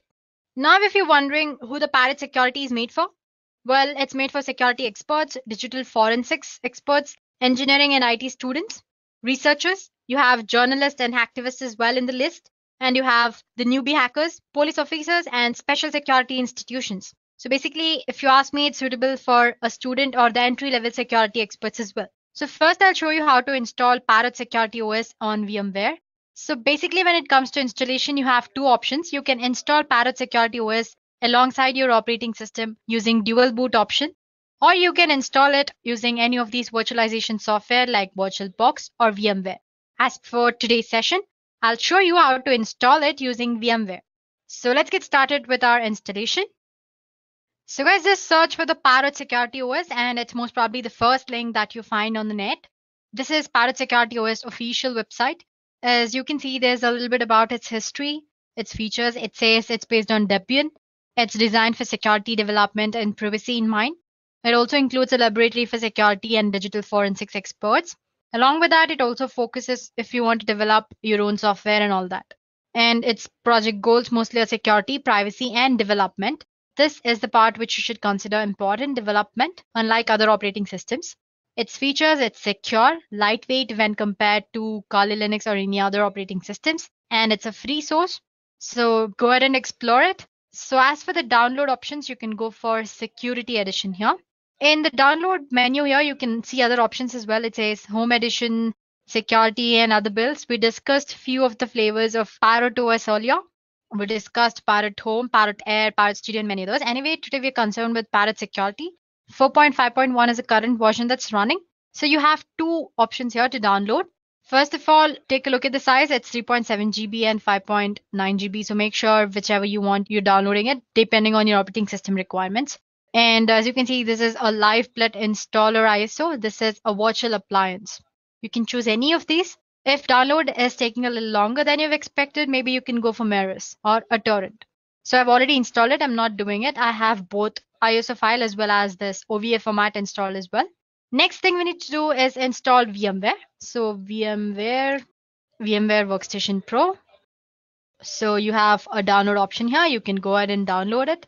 You have for the free option here. You also have VMware Player, I guess. Wait, here I go for the link. Sorry about that. Here in the downloads. So you can go for Workstation Pro or you can also go for Workstation Player here. Any of this, whichever suits you. I've already downloaded it. It's going to take for a while and then all you have to do is install, click on next and finish the installation process. So before you start your virtual machine, make sure you have your Parrot OS image, ISO file or OVA format, whichever is of your choice. And then here we go, VMware Workstation homepage. Yeah, as you can see, you already have a Parrot OS operating system installed here, a virtual machine installed here. I've installed it using ISO file. It's very easy. I'll show you how to do it. But if you have OVA format, all you have to do is click on this file menu here, open. And as you can see, I have a Parrot Security OVA here, and click and import it. That's all. Click, select it and click on open. So I'm not going to show you how to do that. So it's very straightforward process. That's it. This is my ISO file. Let me show you to again how to install it anyway. Click on file, or you can just go for create a new virtual machine here. Click on next and attach the ISO file. Browse. I have it in my local disk D. Here I have Parrot Security and open. Next, it's a Linux, a Debian, the latest version, which is 64-bit, and click on next. Give any suitable name for your virtual machine. Let's say Parrot Security. Okay. OS, and click on next. Let's assign about 40 GB. It again depends on what you want to do. If you're doing heavy tasks, maybe you can assign more disk. So as it asks, store virtual disk as a single file or split into multiple files. I'm going to choose single file. Click on next. And you can always go ahead and make this customize hardware settings earlier later. But you can do it now as well. Customize hardware. I have NAT connection as for network adapter, memory 512. Let's just say 2 GB. And NAT, yeah, we set processors. I'm just assigning 1 for now. Cool. And close. As you can see, the changes which you have made are displayed here. Once you're satisfied with your settings that you made, click on finish. You're good to go. Your security system has been displaying here. So like I said, you can always make settings later on. You have this edit virtual machine setting options here. Just click on this. Let me maximize the screen for you guys. So as you can see, the Parrot Security ISO is very flexible. There are quite a few options. You have live mode, you have terminal mode, you have RAM mode. So basically live mode is just a standard live USB boot option, just like you can see while you're installing Kali Linux. Suppose if you don't know how to install Kali Linux, there's a video on how to install it as well by Dureka. You can refer to that in the ethical hacking playlist. Okay, so coming back, sorry about that. You have persistence mode, encrypted persistence, forensics mode, and all that. Terminal mode, as you can see, is another live boot option, but without graphical user interface. But the most popular one among new hackers, or if you're the first time user, is install option with a graphical user interface. So it's almost familiar with Kali Linux users. If you want to get a feel of Parrot Security, and all its features, maybe you can go for live mode. But if you want to get just started, then you can always go for install mode. I'm going to click on that and click on standard installer. So it's mounting all the installation tools and all that. So once the machine is booted up, you'll be asked to select your preferred language. In the grub menu, select the graphical installer options and click on, let's say, English and United States, American English. So then the loader will automatically install some additional components and configure your network related settings. It might take a while. So basically then the installer should prompt you for a host name and the root password. Let's give some root password. Give the password of your choice. Re-enter the password for verification. And now it's going to ask you to set up a user apart from the root user. So let's just say test user. Continue. I'm going to keep it as test. Continue and choose a password for the new user, which is different from the root user password that you'll have to remember. So just give this new user a password. Continue. Re-enter the password. Okay, let me just go back and my mistake. Let me try it again. Select your time zone. So basically after you've set your password, it's asking you for the time zone. Let's say Central, Eastern. So now the installer will provide you 4 choices about the partition of the disk. The easiest option for you is to use guided use entire disk option, which is the first option here. Experienced users can always go for manual partitioning method for more granular configuration options. So yeah, guided partitioning, I'm going to select that. Guide use entire disk. This is the disk where I want to store. So it's asking if you want to store all files in one partition or different. Let's just say all files in one partition and hit on continue. So now we'll have to confirm all the changes to be made to the disk on the host machine. Be aware that continuing will erase the data on the disk. So after that, you can just click on finish partitioning and writing disk thing. It's asking if you want to write the changes to the disk. Obviously, yes. So click yes. So once on confirming the partition changes, the installer will run through the process of installing the files. Let it install the system automatically. This may take a while. So I'm going to meet you guys once the installation is done.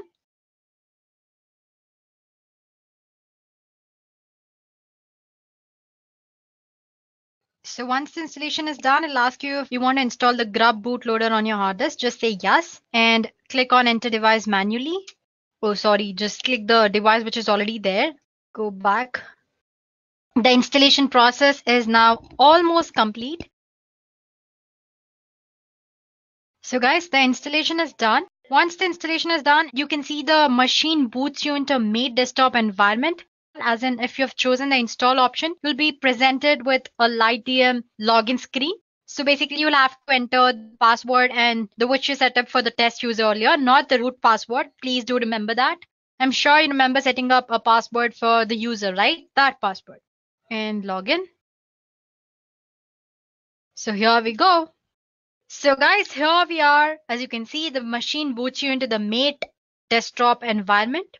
Let me pronounce it M-A-T-E. You can call it whatever you want, Mate or Mate desktop environment. So as you can see, it's very good looking. Apart from that, Parrot Security will automatically detect when updates are available and prompt you to update the system as soon as you install it. Here, it's not showing it to me because I've already updated it. But otherwise, all you can do is just go to the terminal here. You can see a terminal option here, right? Go to terminal there and just say sudo apt-get update. It'll ask me for the password. Here we go. Might be I might have updated in another virtual machine anyway.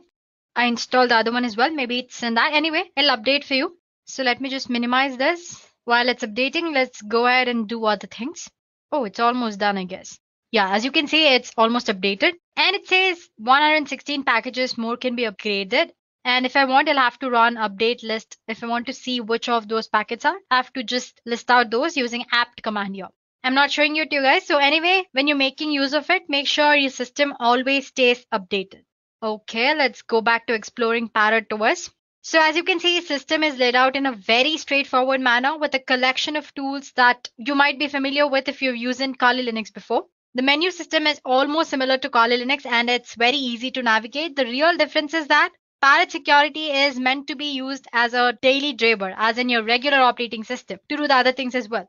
To prove that, you can see you have sound and video options here, a lot of programming languages options as well. You have system tools and you have graphics included. You have Office applications or softwares. You have Base, you have Math, Writer, and Planner, just like any other normal operating system.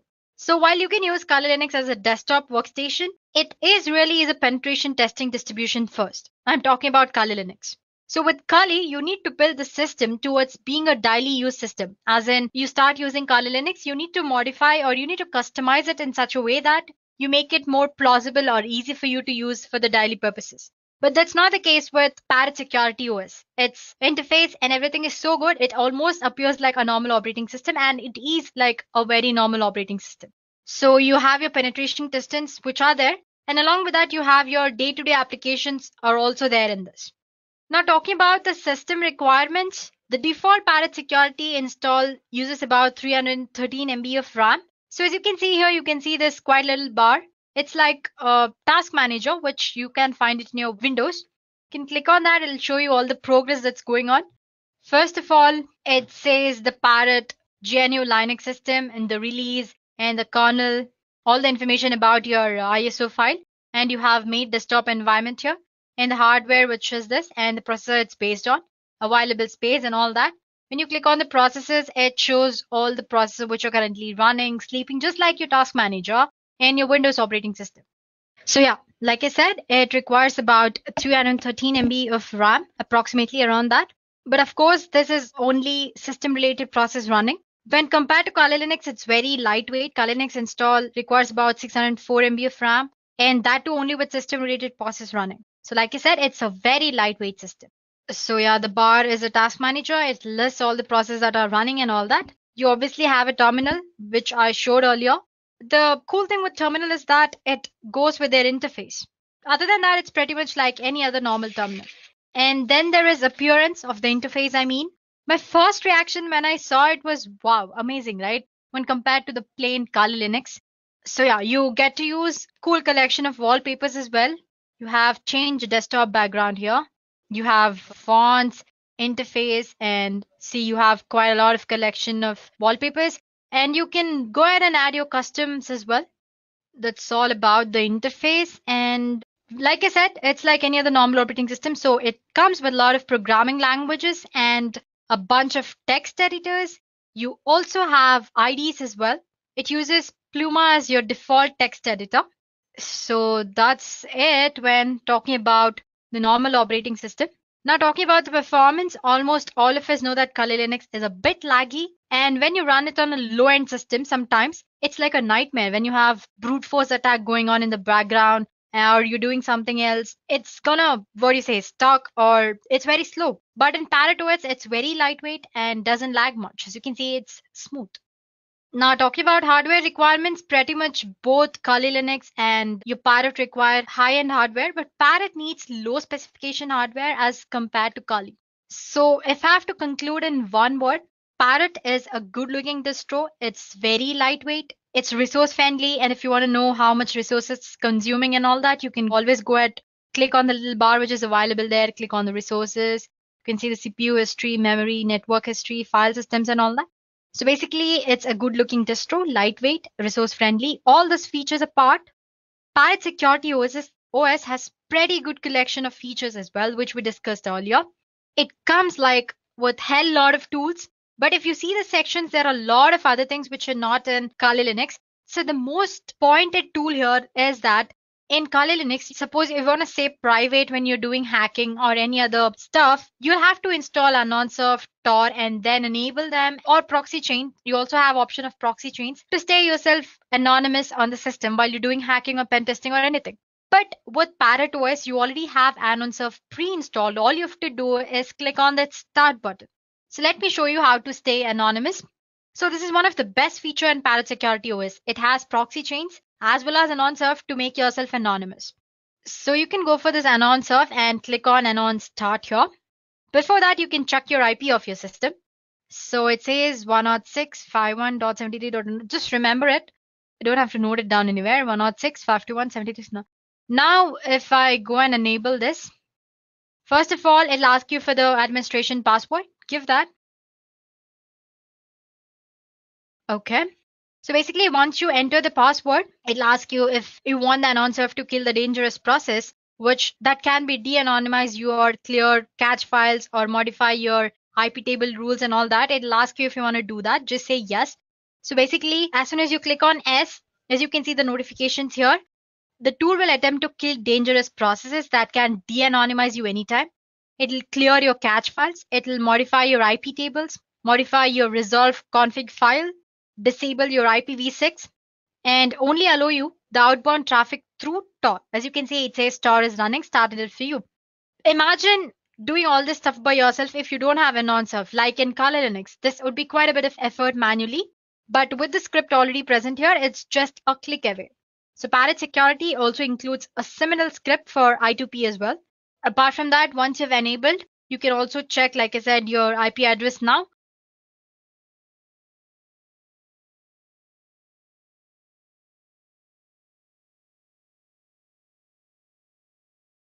So as you can see, it says global anonymous proxy activated, dance like no one's watching, encrypt like everyone is. So basically, it's saying that surf is started up.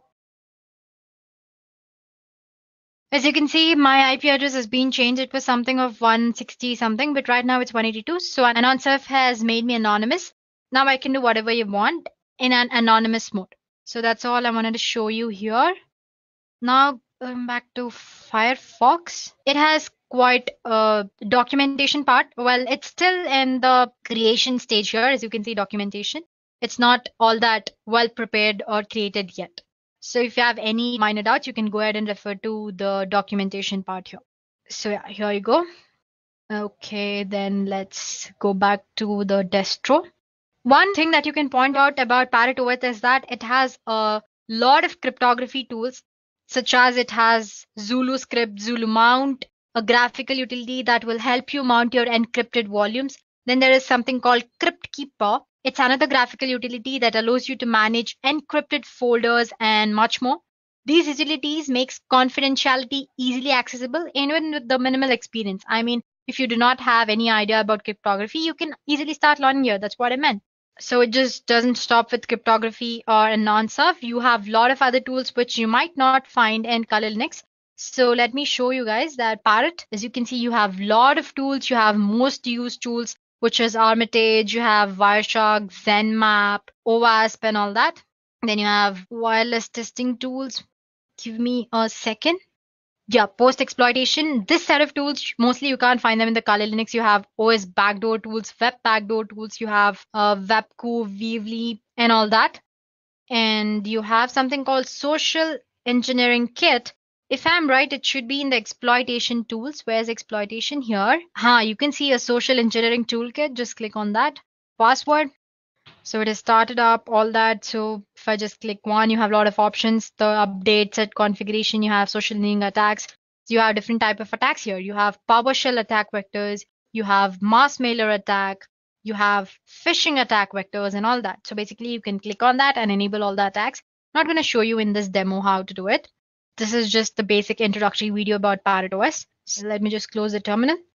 Well, there are common tools like you have Nmap. I'm sure you know how to use Nmap. Let me just show you anyway. Nmap is one of the scanning tools. You can find it in information gathering. I'm sure Nmap is here. Yeah, it's one of the basic tools. Okay, let's just explore Nmap and Dimitri here. Let me just show you how to use Nmap first. Just click Nmap. You have all the help or the Nmap configuration options are displayed in front of you. If you don't know how to use, just go through them. It's pretty easy. A simple example, I'm already using the one which is already there. Just say scanme.nmap.org. Okay, here I go making spelling mistake again. Sorry about that. It's gonna take a little while, that's all. While it's scanning, let me just show you another tool, which is Dimitri. It's a deep magic information gathering tool. It has ability. So here it is. It should be in the information gathering only. You have, yeah, here it goes. So basically, like I said, it has ability to gather as much information as possible about a host subdomains, its email information, TCP port scan, who's lookup, and all that. Well, let's just check out if the Nmap scanning is done. Here is the terminal. Yeah, it's going to take a little while. So once the scanning is done, it's going to show you how many seconds it took, what are the ports which are open, and the closed ports and all that.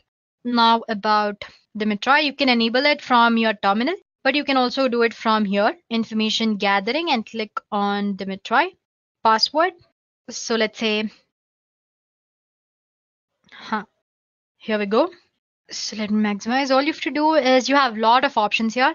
You have W, which performs a who's lookup. You can do it online as in using Firefox. As well, you have a lot of websites where you can gather all the information once you have your IP address and all that.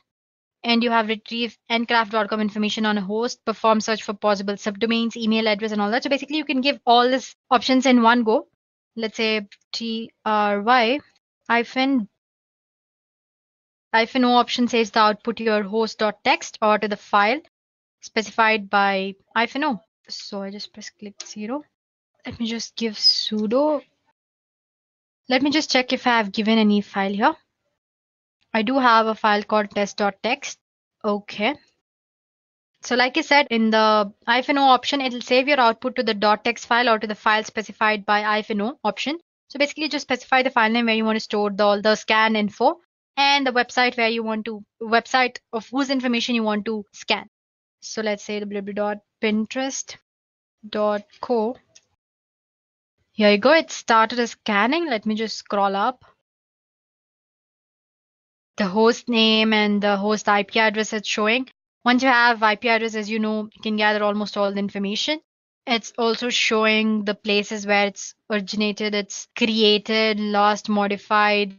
You have sources, you have address here, and then, yeah, last modified, created, source, and all that. So basically, it's showing a lot of information here. Similarly, you can, using Dimitri or a deep magic information gathering tool, you can actually gather information about any other website you want to know. Let's just check out if Nmap is done scanning. So see, as you can see, it's done. So I've given a website name here. Instead of that, you can go ahead and give the IP address, which is this one. and it'll show you the same results. As you can see, there are a lot of ports. Usually Nmap scans about more than 1,000 ports. As you can see, it says 992 are the closed ports and these are the open ports. And suppose you want to know information about each port, because basically if you're an hacker, if you try to hack something, you don't need information about all the ports. It's basically the one port which you want to. So to know that, there are a lot of options which are provided by Nmap. If you want to know more about by Nmap, there's a video in the Edureka playlist all about Nmap. It's under network security. So you make sure to take a look at that. So while you are taking a look at Parrot Security OS, make sure you go ahead and watch a video on Kali Linux as well. So you will know how different Parrot OS and Kali Linux are, though they are similar in few parts. So yeah, that's it about system as in Parrot OS. So like I said, it's one good looking distro, which is lightweight when compared to Kali Linux, and lot of tools, lot of unique tools as well when compared to Kali Linux. And it's very smoother, way smoother. Apart from all these good things, there are a few things that are problematic with Parrot OS. First of all, like you don't find a search bar here. That's not a problem, but that's one demerit you can say. And it's also a little problematic when it comes to launching your application. The process is a little slow, unlike Kali Linux. So guys, this is your Parrot OS. So basically, this was a crisp video on what Parrot OS is, its review, its features and all that. And make sure to watch a video on Parrot OS versus Kali Linux.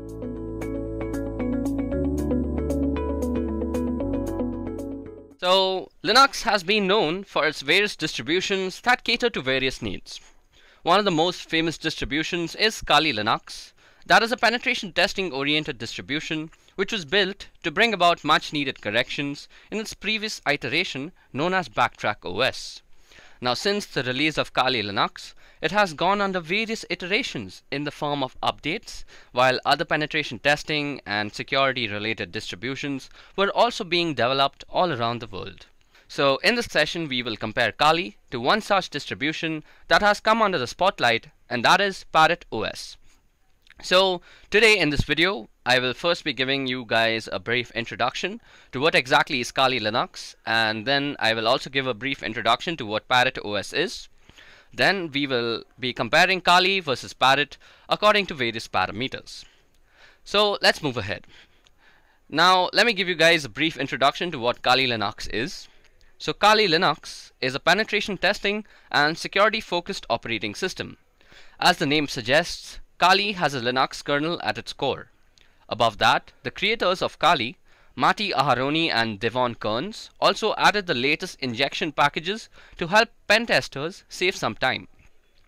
Kali Linux is developed according to the Debian development standards, and it was developed as a refined penetration testing distribution that would be served as a replacement for Backtrack OS.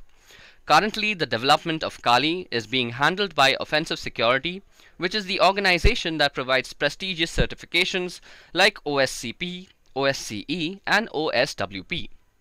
Over the years, Kali has developed its own cult following, with people who would swear by the word and by the power provided by Kali. While I may not be such a staunch believer in Kali Linux, there are plenty of reasons for one to use Kali. For one, it's absolutely free. Secondly, it comes pre-installed with tons and tons of penetration testing tools and security related tools. Above that, it can be completely customized according to your needs, as the code is an open source Git tree and the whole code is basically available to the public to be tweaked. Also, the kernel that runs Kali Linux comes with the latest injection packages, and it also comes with GPG signed packages and repositories. Above that, Kali Linux has some true multi-language support, and it was developed in an extremely secure environment. Also, Kali supports a wide range of wireless devices. Now, at this moment, Kali may seem like a very useful operating system. But as you guys might remember the great quote from Spider-Man, great power comes with heavy resource utilization. According to the official documentation of Kali, the system requirements are quite heavy.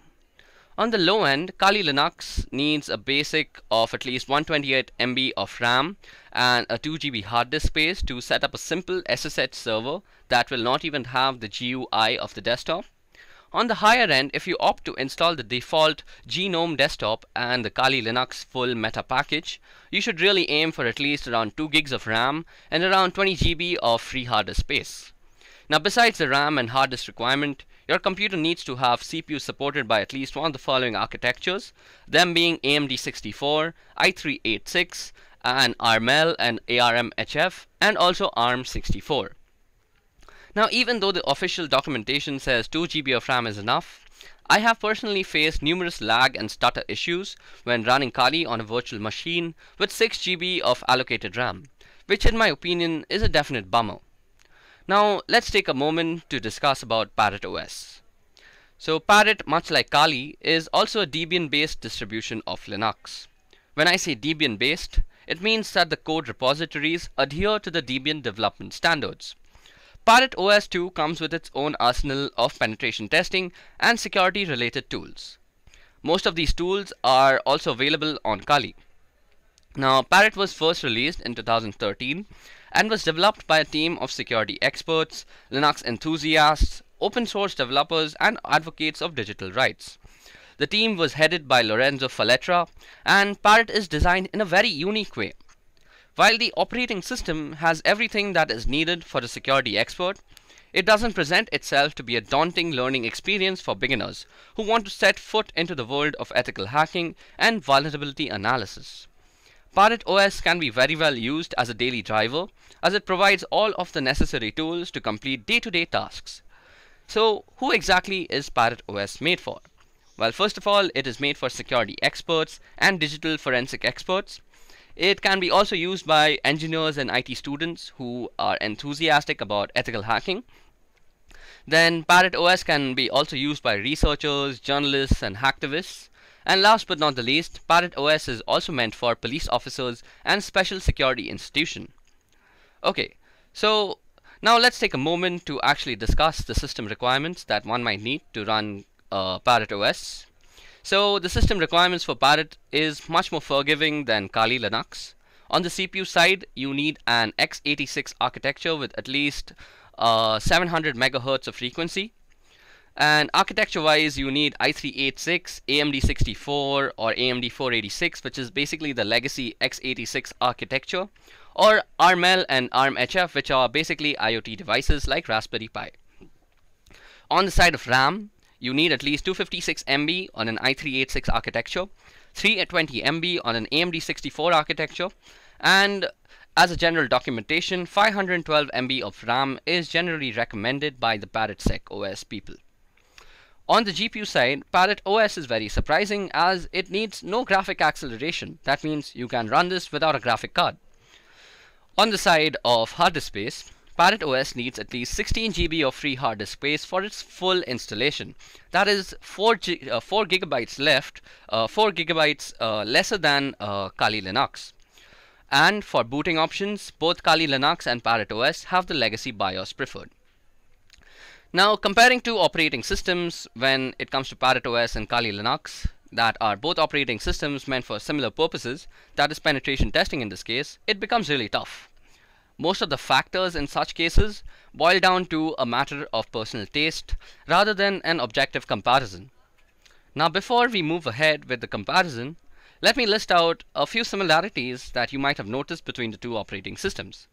So first of all, both operating systems are tuned for operating penetration testing and network related tools. And both operating systems are based on Debian development standards. Both of the operating systems support 32 and 64-bit architecture, and both operating systems also support Cloud VPS along with IoT devices. And of course, both of them come pre-installed with their own arsenal of hacking tools. Now, let's get down with the differences. The first criteria of differences that we are going to discuss is hardware requirements. Now, as you guys can see on the slide, I have put down the system requirements of Parrot OS on the left hand side, and I have put down the system requirements of Kali Linux on the right hand side. So as you guys can see, Parrot OS and Kali Linux both need 1 GHz dual core CPU. When it comes to RAM, Parrot OS needs much lesser RAM than Kali Linux. Parrot needs 384 MB of RAM for its minimal running time, and Kali Linux needs 1 GHz of RAM on the other hand. In terms of GPU, Parrot OS doesn't really need a graphic card as it has no need for graphical acceleration. Kali Linux, on the other hand, if you're trying to run the GNOME desktop version, you will certainly need a graphic card. On the other hand, Parrot OS needs 16 GB of free hard disk space for its full installation, and Kali Linux needs 20 GB of free space. So basically, Parrot OS is a much more lightweight version. So we see that Parrot OS definitely wins against Kali Linux when it comes to hardware requirements due to its lightweight nature. Not only does it require lesser RAM to function properly, but the full installation is also pretty lightweight thanks to the use of the Mate desktop environment by the developers. So basically, if you're having an older hardware configuration on your computer, Parrot OS should definitely be your choice. Now the next parameter that we're going to compare the two OSs in is look and feel. Now this section completely boils down to personal choice. Personally, I prefer the minimalistic look that is given by Parrot OS. The interface of Parrot OS is built using the Ubuntu Mate desktop environment. There are two clear sections. On top, you see a pane, which contains applications, places, systems, which is much like Kali itself. Parrot also gives some cool information about CPU temperatures along with a usage graph. And the bottom pane contains the menu manager and the workstation manager, which is a brilliant addition to the Linux system. Kali Linux, on the other hand, follows the GNOME desktop interface. While it still has the functionality that is offered by Parrot OS, it doesn't provide the same clean and refined look in my opinion. If you don't know your way around a Kali interface, it is pretty easy to actually get lost. Now the next parameter that we're going to compare them is hacking tools. Now since both these operating systems are tuned for penetration testers and ethical hackers, I think hacking tools is the most important criteria that both the operating systems are going to be compared in. So when it comes to general tools and functional features, Parrot OS takes the prize when compared to Kali Linux. Parrot OS has all the tools that are available in Kali Linux, and also it adds its own tools. There are several tools that you will find on Parrot that is not found on Kali Linux. Let's take a look at a few of them. So the first one that you see is called Wi-Fi Fisher. Now Wi-Fi Fisher is a rogue access point framework for conducting red team engagements or Wi-Fi security testing. Using Wi-Fi Fisher, penetration testers can easily achieve a man-in-the-middle position against wireless clients by performing targeted Wi-Fi association attacks. Wi-Fi Fisher can be further used to mount victim customized web phishing attacks against the connected clients in order to capture credentials or infect the victim stations with some sort of malware. Another tool that is seen on Parrot and is much appreciated that is not seen on the Kali side is called AnonSurf. Now being anonymous for a hacker is the first step before hacking a system. And anonymizing a system in an ideal way is not an easy task. No one can perfectly anonymize a system, and there are many tools available on the internet that say that they anonymize system. One such tool is AnonSurf. Now AnonSurf is pretty good as it uses the Tor IP tables to anonymize the whole system. Also, if you guys have not already realized this, Tor also comes pre-installed on Parrot while it has to be externally installed on Kali. Now these things that you see, that Wi-Fi Fisher, Tor browser and AnonSurf, surely they can be imported and downloaded on Kali, but they don't really come pre-installed, and that is what counts right now. So since Parrot OS also is designed with development in mind, it also comes pre-installed with a bunch of useful compilers for various languages and IDEs for their respective development, which is completely absent on the Kali Linux side. So for this part of hacking tools, Parrot OS definitely takes the prize. Now the next thing that we are going to compare both these operating systems is release variations. Now both operating systems come with a variety of variations, but Parrot OS has much more diversity in terms of variety. So let me just explain what I mean. So as you guys can see on the left hand side, I have listed down the release variations that are available for Parrot OS. Now aside from the full editions, which is both provided by Parrot and Kali, they also both provide the light editions on Parrot side and the light edition on Kali side. They are both basically the same thing, wherein minimalistic tools are actually pre-installed and you can install and customize the operating system according to your own needs. If you don't choose to customize the operating system, you can very well use it as a very lightweight and portable operating system. So Parrot OS Lite Edition and Kali Lite Editions are two flavors of the operating system. Now, this is where the differences start. So Parrot OS Air Edition also exists. So this is an edition that is used for wireless penetration testing and wireless vulnerability testing. So basically anything wireless, Parrot OS Air Edition does it faster and does it better. Then there's also Parrot OS Studio Edition, which is used for multimedia content creation. Yes, you heard that right. Parrot OS can also make content for your social media. So if you're thinking about using Parrot OS for marketing as well as security, Parrot OS here is definitely your go-to operating system. Kali, on the other hand, aside from its light version and full edition, offers some desktop interfaces like the E17, KDE, XFCE, the Ubuntu Mate, and the LXDE. So these are basically just skins that run over Kali and basically make Kali look a little different from one another. You can check out all these different customizations on the Kali documentation. Other than that, Kali has also support for cloud and IoT devices in the form of the ARM-L and ARM-HF releases. These releases are also available in Parrot OS, so Parrot OS doesn't stand down. So as you guys see, Parrot OS provides you a lot of diversity in the variety that it is offering. So in my opinion, Parrot OS also takes the prize in this section. Now the main question remains, which of these two distributions is better for beginners?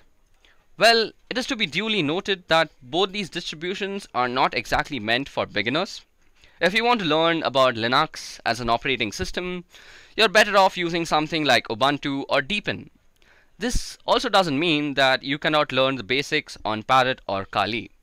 On the other hand, if you are already knowing the basics of Linux and want to get your hands on an operating system to learn ethical hacking, I'd personally recommend using the ParrotSec OS Lite Edition.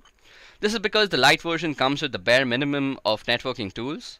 This means as you learn your ethical hacking concept slowly, you could develop or install tools one by one, instead of being overwhelmed with a whole bunch of them from the beginning. Not only does this allow yourself to evolve as an ethical hacker and penetration tester, but it also makes sure your fundamentals are built in a methodical manner. Now, I recommend Parrot OS over Kali for one other reason too. That is because the default user for Kali is root. This makes the environment a whole lot more aggressive, and mistakes tend to be punished and a whole lot more difficult to deal with. So this means that Parrot OS is generally the winner in my opinion.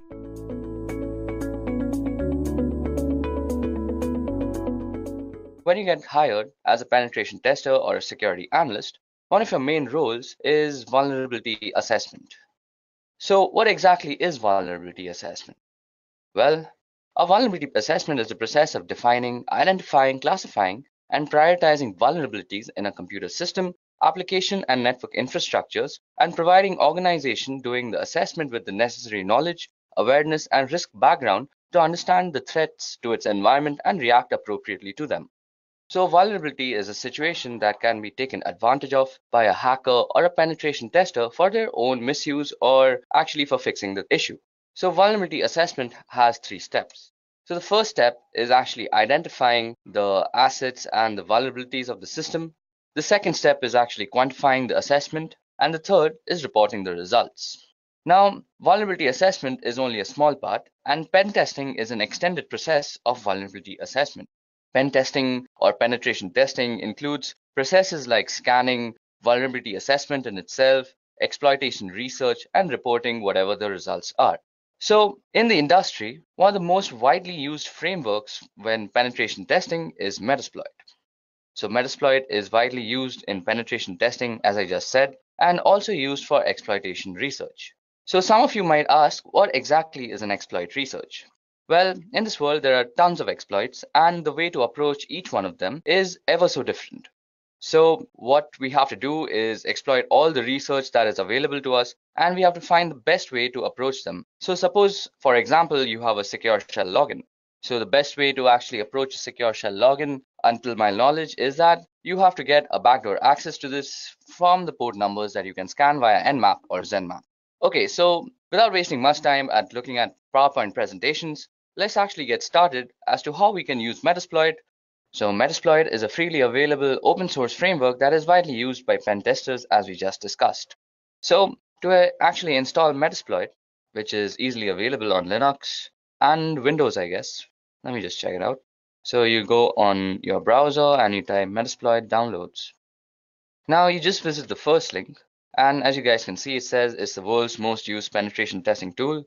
And then you just download the Metasploit framework by clicking the download button here. So y'all might also find a pro version, which is a paid thing. And this has a little bit of extra features like group support and actually helping a company work as an organization.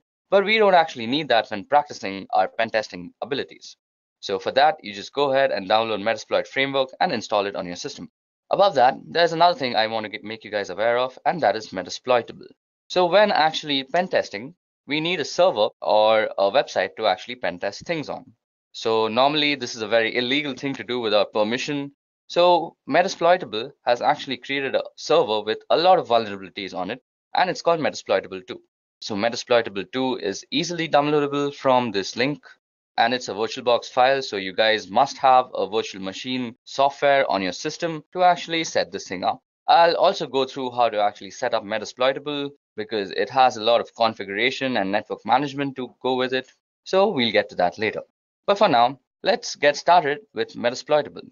So before that, Metasploitable is written in Ruby, and if you all know Ruby coding and you all know how to make exploits, you all can also always contribute to the Metasploit community. So Metasploit is one of the most widely used pen testing tools in the industry. So what exactly is Metasploit? Well, it's a framework, and what a framework is it's actually a collection of tools. So these tools are majorly used for penetration testing and exploitation research. Now one might ask, what exactly is exploit research? Well, there are tons of exploits out there, and there are tons of ways to actually approach them. And this only comes to us from thorough research as to how we can approach each and every exploit in their best way. So talking about Metasploit, well, it's open source and it's free, and it's also written in Ruby. So if you guys know Ruby coding and know how to make exploits, y'all can always contribute to the Metasploit framework. Now talking about the download part, well, y'all can easily download Metasploit from its download page, which is www.metasploit.com/download. I'll be leaving the download link in the description. And once you're on the download page, you'll see two versions. One is the free version, which is the original Metasploit framework, and it's the core framework that everybody works on. And then there's Metasploit Pro, which comes with a 14-day free trial. So Metasploit Pro actually has a few extra features, which is great for an organization, like it helps you work as a team. But if you're a guy who's just practicing pen testing like me, Metasploit framework, the free version, is the absolute way to go. Now also, when pen testing, y'all will also need Metasploitable. Now Metasploitable is an intentionally vulnerable target machine for actually practicing your Metasploit skills on. So we'll go over the installation of Metasploitable later, but for now, let's go over Metasploitable. So once you guys have actually downloaded the link, y'all can actually install it on your systems, and Metasploit actually has three interfaces. So we are going to be using the command line interface, or the MSF console in other words, but y'all can also use the GUI interface, which is called Armitage if I'm not wrong. So let's get started. So first of all, I've already actually downloaded Metasploit and installed it on my computer, and y'all can just do the same by pressing the download button, as you guys can see. So to start up Metasploit, all you have to do is go on your terminal, and so to start a Metasploit, all you have to do is go on your terminal on Linux. Well, we're starting a PostgreSQL server because, first of all, the PostgreSQL server is the basis of all the Metasploit exploits that are stored, and starting it will just make it run faster. So we go service PostgreSQL and start. So that should start up a service, and indeed it has. So next thing you want to do is go in and type MSF console. And that's going to take a little bit of time because I have a very slow computer, and it's going to start up our Metasploit frame. So as you guys can see, we got a big banner out here which says Metasploit Cyber Missile, and the banner changes every time. Don't get worried if you have a different banner. And the main thing is that you should see this MSF thing out here. So this means we are in the MSF shell right now, which is the Metasploit framework shell. So let's get started by actually clearing our screen. So first things first, the first command that you might want to run on Metasploit is the help command. So help will tell us everything that we can do with this framework. So as you guys can see, there are a bunch of commands and their descriptions to go along with it. Y'all can give it a quick read and find the things that are interesting to you. So as you guys can see, banner is display an awesome Metasploit banner. Y'all can change the banner. As you guys can see, there are a lot of juicy commands, like there's a banner command, which I just had used. So if you go and type banner, it'll give you a nice cool banner about Metasploit. And there are other commands which work very similar to Linux, like cd, which changes the current directory. You can change the color by toggling colors. And then you can connect with a host and all sorts of stuff. So Metasploit has a bunch of exploits. So before we go further, I want to make you guys aware of 3 important terms regarding Metasploit. So the first is a vulnerability. And we had already discussed this, that a vulnerability is a situation which can be taken advantage of by a system or a person who access. So the second part is an exploit. So what exactly is an exploit? Well, an exploit is a module, which is a bunch of code written in Ruby on Metasploit that is used to target different vulnerabilities. And the third thing is a payload. So a payload is the action that you do once you actually have access to somebody's system. So basically, suppose you've hacked somebody and you've gained access to their system. Now the activities you do after gaining access is defined as the payload. So we just spoke about exploits, and I told you guys that Metasploit has a bunch of exploits. So how do we see all the exploits that are there? So you go show exploits.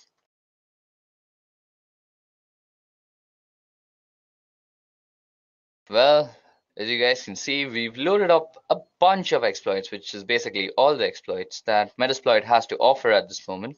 So let me just increase the screen a bit. And let's scroll completely to the top.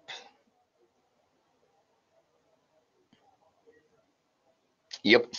So as you guys can see, show exploits gave us a bunch of exploits, and it shows their name, a description, a disclosure date, and a rank. So the name and description is, as it says, it's the name of the exploit and it's a short description about it. The disclosure date is when the exploit was actually released by Metasploit, and the rank is how it has fared against the vulnerability it was released for since it was actually released. So as you guys can see, ranks range from excellent, great, good, and stuff. And we have a bunch of exploits. So as you guys can see, there's an Android exploit, there's a Samsung Galaxy Knox Android exploit, there are a bunch of Windows exploit, Adobe Flash exploits, FTP exploits, MySQL exploits, ASP.NET exploits, and a bunch of other stuff. So as you guys can see, there are a bunch of exploits to use, and it can get confusing and rather troublesome to search for the exploit you actually want to use.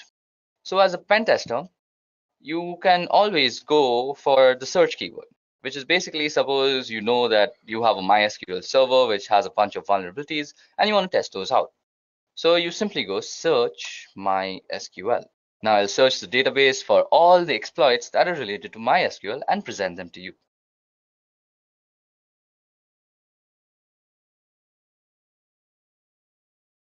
Okay, so we have our results. So as you guys can see, we have a bunch of MySQL related modules now. Now this makes it way easier if you're a pen tester and you're looking for MySQL exploits. Now suppose you choose your exploit and let's see. Let's choose, which one do we want to use today? We're going to just use this MySQL hash dump. So to actually use this, we have to copy the name. So double click on it and it'll just select it, and then you go Control-Shift-C in your terminal. So that copies it. And so if you want some more information about it, you can always go info and then just paste in the name of the exploit. So this gives us a bunch of information, actually gives us all the information you need about the exploit. So it gives you the name, that it's a MySQL password hash dump. Its module name is auxiliary scanner and all this stuff. It's licensed by Metasploit framework in itself, and it has a normal rank. And these are all the options that you might need to set when actually using the exploit. And this also gives you a small description. So it says this module extracts the usernames and encrypted password hashes from a MySQL server and stores them for later cracking. So seems like pretty cool stuff you can do with MySQL server and its password database. So if you actually want to use this, so you have to use the use keyword. So we go use and Control-Shift-V. So as you guys can see, it's denoted in red out here that we are indeed in the exploit that we want to use. Now, the first thing you want to do when you're using an exploit is you want to go and say show options. Now, as you guys can see, these are the options that we actually need to set before using the exploit. Now, the options can be necessary or they can be optional. So there's a password field out here, which is not really necessary, but will help your exploit if you actually provide it. But you need to provide the rhosts, which is the targeting host machine, and the port and the threads is already set.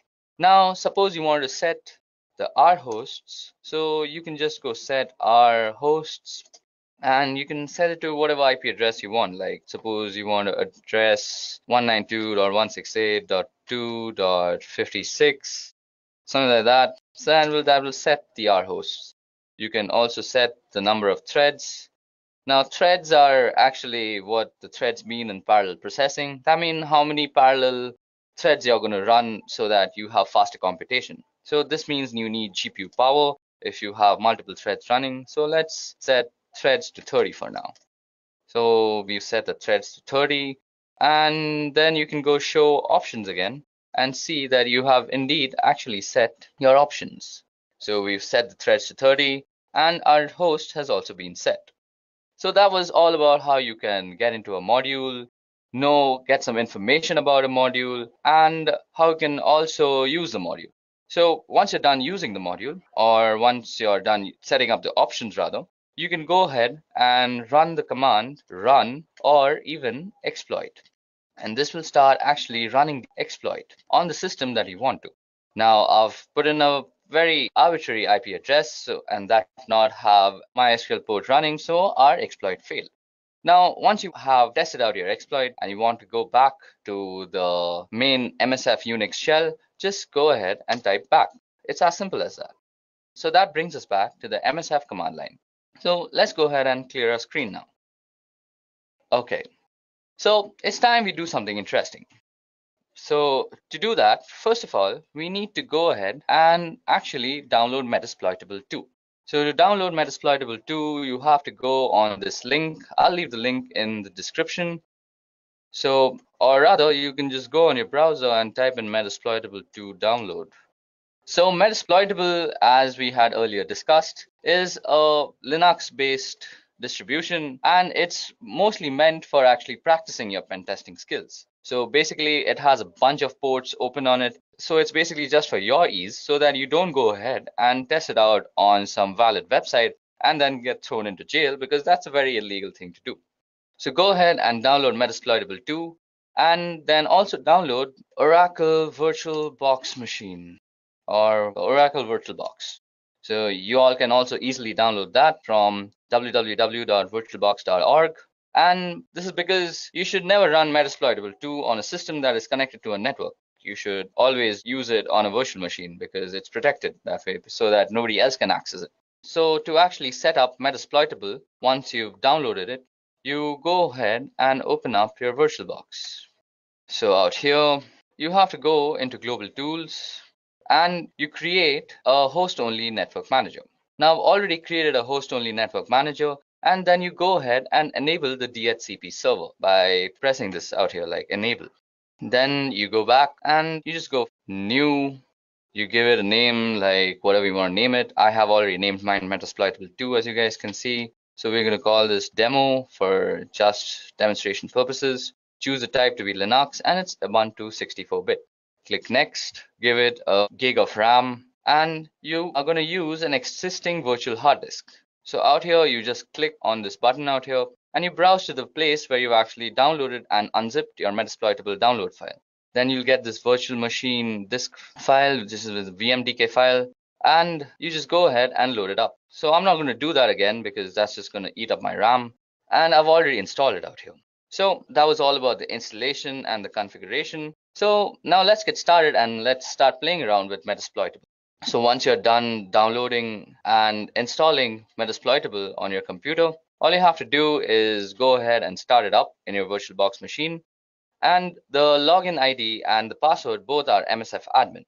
So first of all, we need the IP address of our Metasploitable server. So we go ifconfig, and this gives us the address. So as we can see out here, our address is 192.168.56.101. So once you go ahead and started up Metasploitable, it's time that we go ahead and exploit all the vulnerabilities that is presented to us by Metasploitable 2. So to do that, let's head back to our Linux terminal again. So once we have the IP address, that was 192.168.56.101 if I am correct. So let's go and quickly get a little bit of information about that.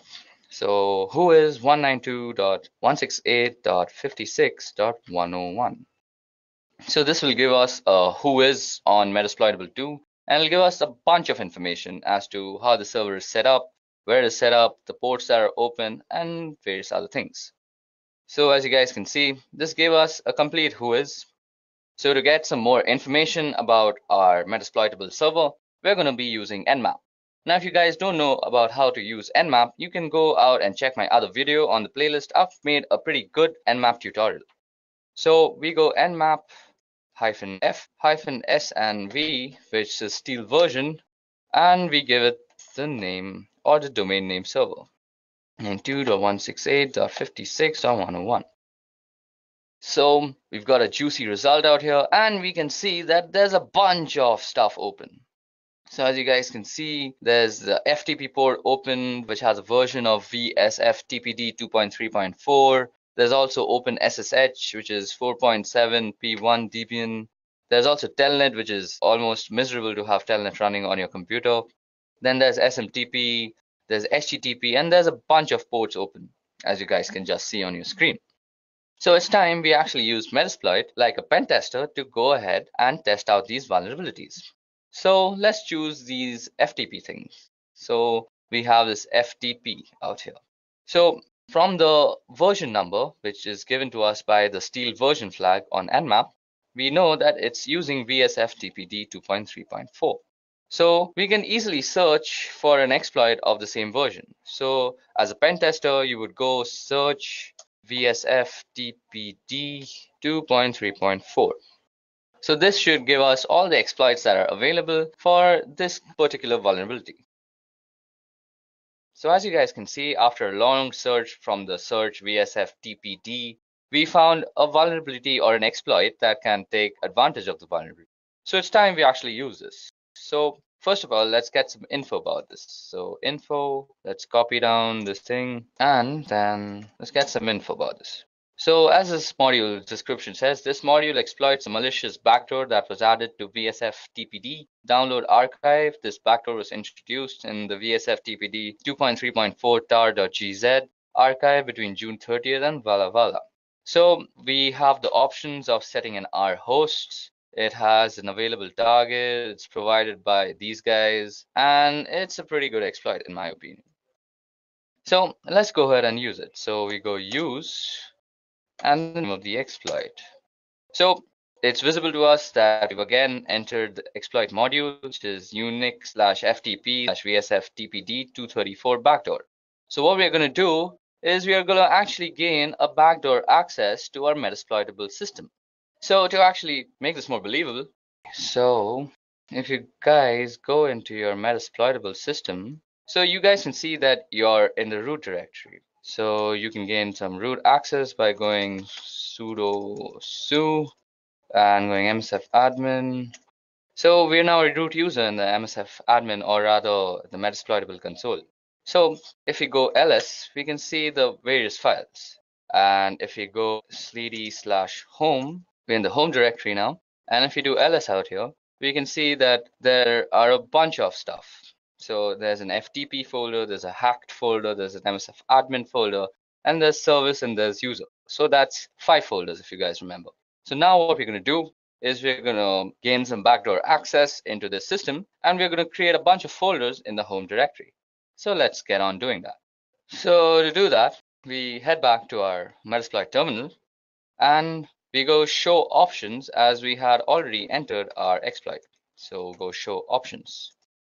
So as we see, the options that we have to provide is the R host and the port number. Now the port number has already been set because it's 21, and that's where FTP runs, or rather TCP runs, and we now just have to set the host. So to set the host, we have to just put in the IP address of our Metasploitable server. So if I remember correctly, it set our hosts to 192.168.56.101. So that has set our hosts. So we can again check that if we've done it correctly by going show options. And we indeed have set our hosts. Now all we have to do is run the exploit. So we go and hit run. So as you guys can see, we have actually gained a backdoor service has spawned and it's handling, and the command shell session has started. Now you might be confused as to why do I have this blinking line? Well, this blinking line actually means that you are inside the Metasploitable server. That means we have already gained a backdoor access, and this blinking line denotes that we are on the terminal of Metasploitable 2. Now if you guys don't believe me, let's do some experimenting. So as I had said, I'll create a bunch of folders in the home directory. So let's change to the home directory first. Or rather, first you can also do a who am I, and instead that you're the root user. Next, you go and do cd/home, and I'll change to the home directory. Now, let's make a bunch of folders, like make directory, this is a test. So that should have made a directory. So let's go into that directory, cd, this is a test. So we're already into the directory, this is a test. Now let's make a file called targets.txt. So that creates the file. So just to see if we have actually done it properly, let's go back to our Metasploitable server. Now in the home directory, you go and type in ls again. Okay, so let's type in ls and see. So as you guys can see, we have created a this is a test folder, and it's already available there. So let's go and move into that folder. So this is a test, and we are already in that folder. So, and we had also created a text file, which was called targets. So that was ls, and it should give us a targets.txt. So as you guys just saw, we gained a backdoor access into a remote system through a vulnerability that was available to us on the FTP port. So we first did that by scanning the entire domain name server of Metasploitable via Nmap and gaining some intelligence as to what ports are running and what ports are actually open. Then we found out that the FTP port was open. Then we went on to Metasploit and we exploit that vulnerability very successfully. We found out how to use the exploit, some information about that exploit, and in the end, we actually executed our commands. And we are already in that folder. So, and we had also created a text file, which was called targets. So that was ls, and it should give us a targets.txt. So as you guys just saw, we gained a backdoor access into a remote system through a vulnerability that was available to us on the FTP port. So we first did that by scanning the entire domain name server of Metasploitable via Nmap and gaining some intelligence as to what ports are running and what ports are actually open. Then we found out that the FTP port was open. Then we went on to Metasploit and we exploit that vulnerability very successfully. We found out how to use the exploit, some information about that exploit, and in the end, we actually executed our commands.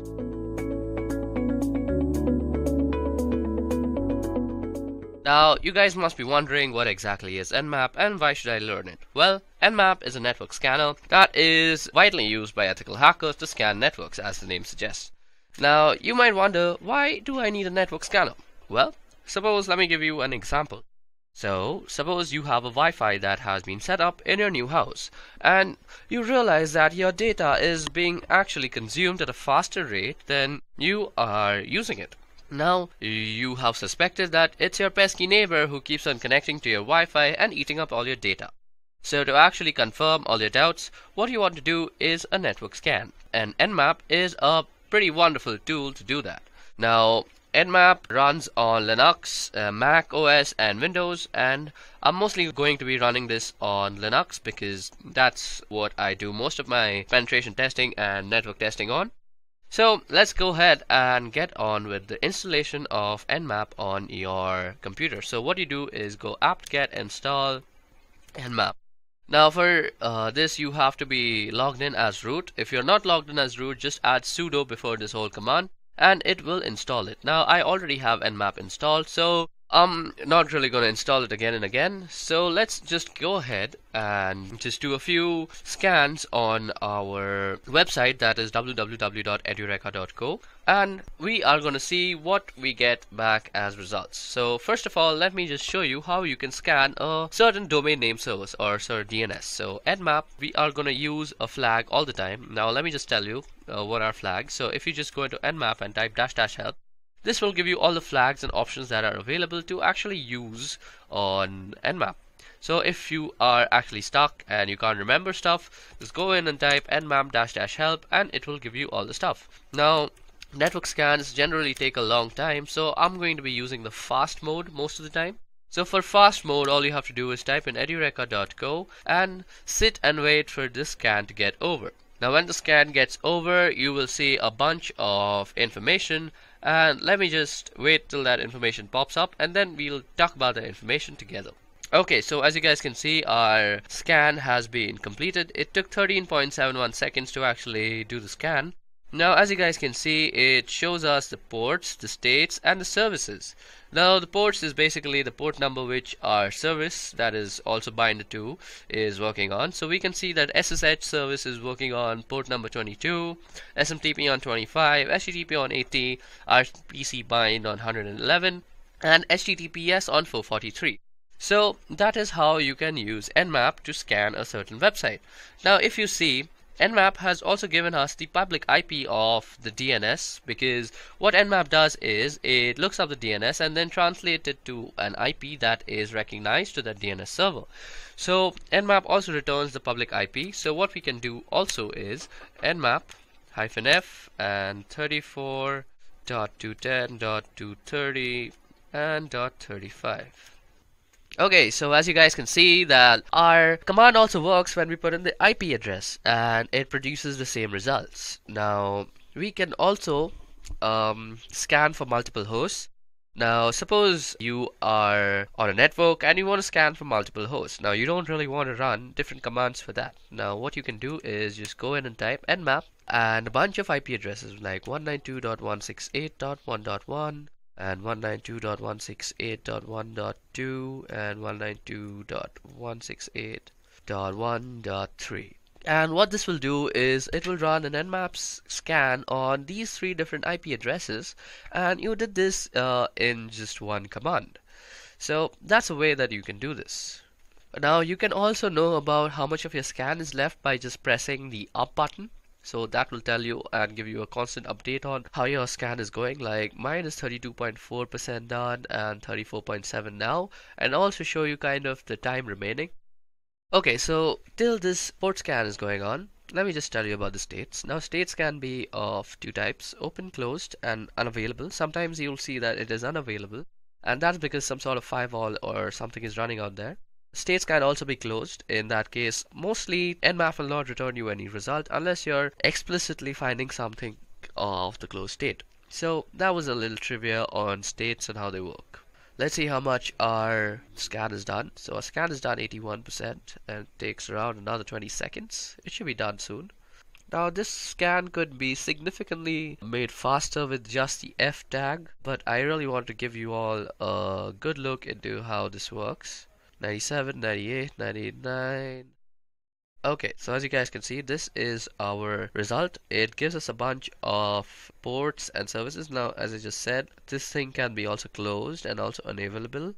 So open and closed, we see both the examples. Okay, so that was about how you can scan multiple ports. So you can also scan multiple ports with this command, as I will show you. So 192.168.1.1 to 30. Now what this will do is basically scan everything from 192.168.1.1 to 192.168.1.2 up till 30 like that. So this is a very useful way of actually scanning multiple IP addresses, and let me just show you how that works. Since we have used the F flag, this is going to work considerably faster. Now as you guys can see out here, this had taken around 119 seconds, so that's around 2 minutes. Now this will take a considerably lesser time. So let's see, this was done in 29.91 seconds and we did 30 IP addresses. So we see that -F surely speedens the whole scanning process. Now you can also give Nmap a target list. Now let me make a target list. So targets.txt. Let me just cat it out for you. So there's nothing in it. Now all I want to do is edit this file. So let me just edit that file and put in 192.168.1.1, 192.168.1.2, 192.168.1.3, 192.168.1.4, 192.168.1.5, or 15. Boom, roasted. Now all we have to do is save it. So that saves it, and Control X to actually exit it. Now you can go ahead and view what is in targets.txt. So as you guys can see, this is what is in targets.txt. And now you can just pass it to Nmap with the IL flag, and you could say that Nmap is going to actually scan all the IP addresses that are in this file. So let that just run. So this will take a little bit of time because it's 5 IP addresses and it's not really running on the fast mode. 83% of our work is done. Okay, so as we see, our scan has been completed. Now what you see out here is the scan results for whatever we had provided in the targets.txt list. So that's how you can also provide Nmap input file, and it will give you the results for all the targets that were specified in the file. Now let's go ahead and talk about a little bit on port scanning. So Nmap is also a brilliant tool for scanning ports, and if you have a server or a website, you know that there are around 65,535 ports out there on every server, and almost 99% are unused. So sometimes scanning ports is really a necessity. Now you can scan ports by just using the P flag and specifying the port number, and this is how you would do it, and you would just specify the IP address after that.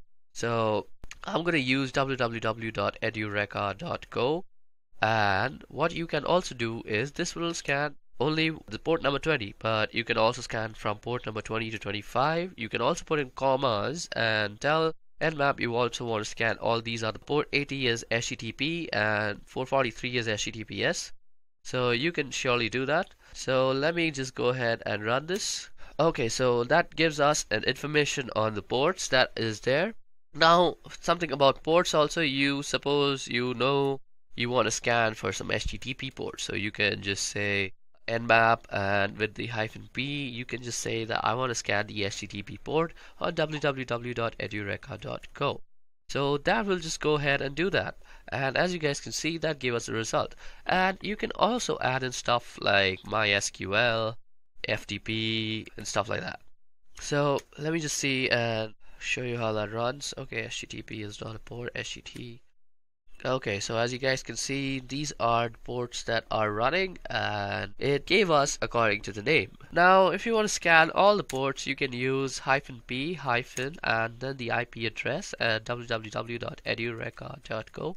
Now this generally takes a lot of time because you're basically doing 65,000 scans, so I'm not really going to do that. I'm going to quit this out.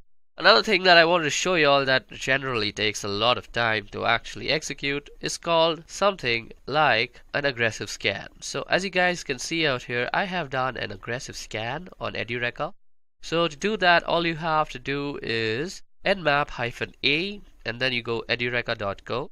So let us see how much time did this take to actually execute. This took 459 seconds. That's a long time for a scan. But it gives us a bunch of other information. For example, it gives us the trace route. So what is a trace route, first of all? So trace route is the route taken by a packet to actually reach the clients and the target server. So as you guys can see, our packet had 22 hops. First it went to the first hop was to the gateway router, that is 192.168.1.1. then it went to the Airtel lease line, then it went to this IP address, then it went to the BSNL VSNL.net, and it went to London, New York, then Chicago, and it went all the way up to wherever this thing is hosted. That was some information, and then there is some other information given to us like the TCP open, TCP wrap, program versions, port types, port states, and all sorts of other information is given about in an aggressive scan. Another scan that I have previously also done and kept for y'all is because it takes a lot of time, and I have done something called the service version. So nmap-s and v with V capital will give you the service version. So it tries to actually guess the version of the service that is running. So for example, on the TCP port it tells us it is postfix SMTPD. On the Apache it's Apache HTTPD, and you can see all sorts of versions that are here. Another thing Nmap is generally brilliant is for guessing the operating system that is running. Now, I have already done this scan previously because this takes a humongous amount of time that I don't really have, and that is 386.34 seconds, and this scan together basically took me more than 10 minutes, and I don't really have that kind of time for explaining all this stuff. So, as you guys can see out here, the OS is kind of, OS details is Fortinet, FortiGate. It kind of tries to guess the OS upon the time to live that is in the response from the packets that it sends. So -SV, -O, and -A are some really cool stuff that you might want to know. Another thing that you can do is traceroute, as I had just told y'all, and y'all can do traceroute separately. So you go --traceroute, and then you say the name of any sort of website. So suppose I want to know how I reach Netflix.com. So I go netflix.com, and this will give me a traceroute that shows me how my packet actually reaches Netflix.com. Okay, so this is basically it was a direct one hop. Okay, so that was surprising. On the other hand, if I were to do this on edureka.co, it would take a bunch of hops to actually reach there. Okay, this might just take some time to run. Okay, so it's 94% done. I'm just waiting for it to get completed. Okay, so this gave us the hop, and as you guys can see, we took 22 hops to actually reach edureka.co, and it's the same process. You go through a bunch of IP addresses, and then you reach this thing called US West to compute.amazon AWS. Okay, so that was about traceroute. Now, just to end this tutorial, let me just tell you guys that you all can also save a file to Nmap, and that is basically save all whatever you found from a search into a file, and let me just show you how to do that. Now, sometimes when you are working as a security analyst, you will have to perform network scans on a wide area network that is huge. It's basically huge. And these scans take a lot of time, and you don't really have the space on your command line to actually store that and see that in a way that is feasible for analysis. So what you want to do is actually save it in a file.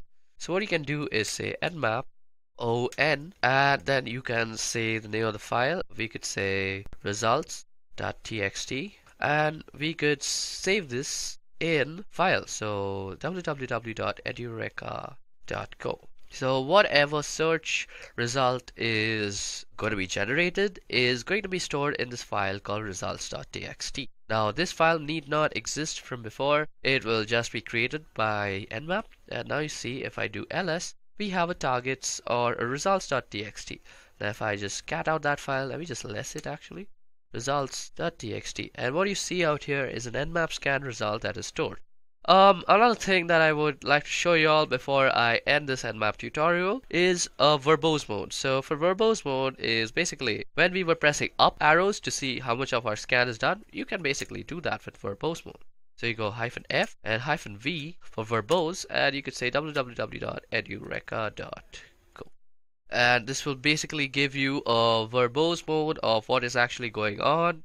I'll tell you everything, and boom, roasted, there it's done. And we have finished our Nmap tutorial. And now you see if I do ls, we have a targets or a results.txt.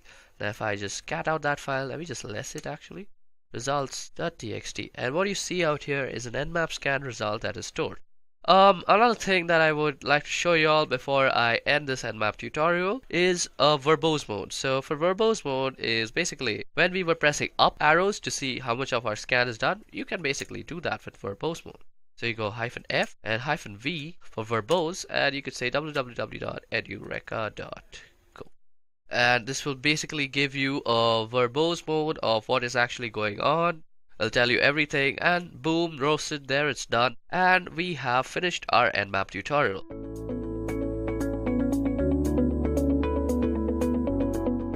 So first of all, what exactly is cross-site scripting?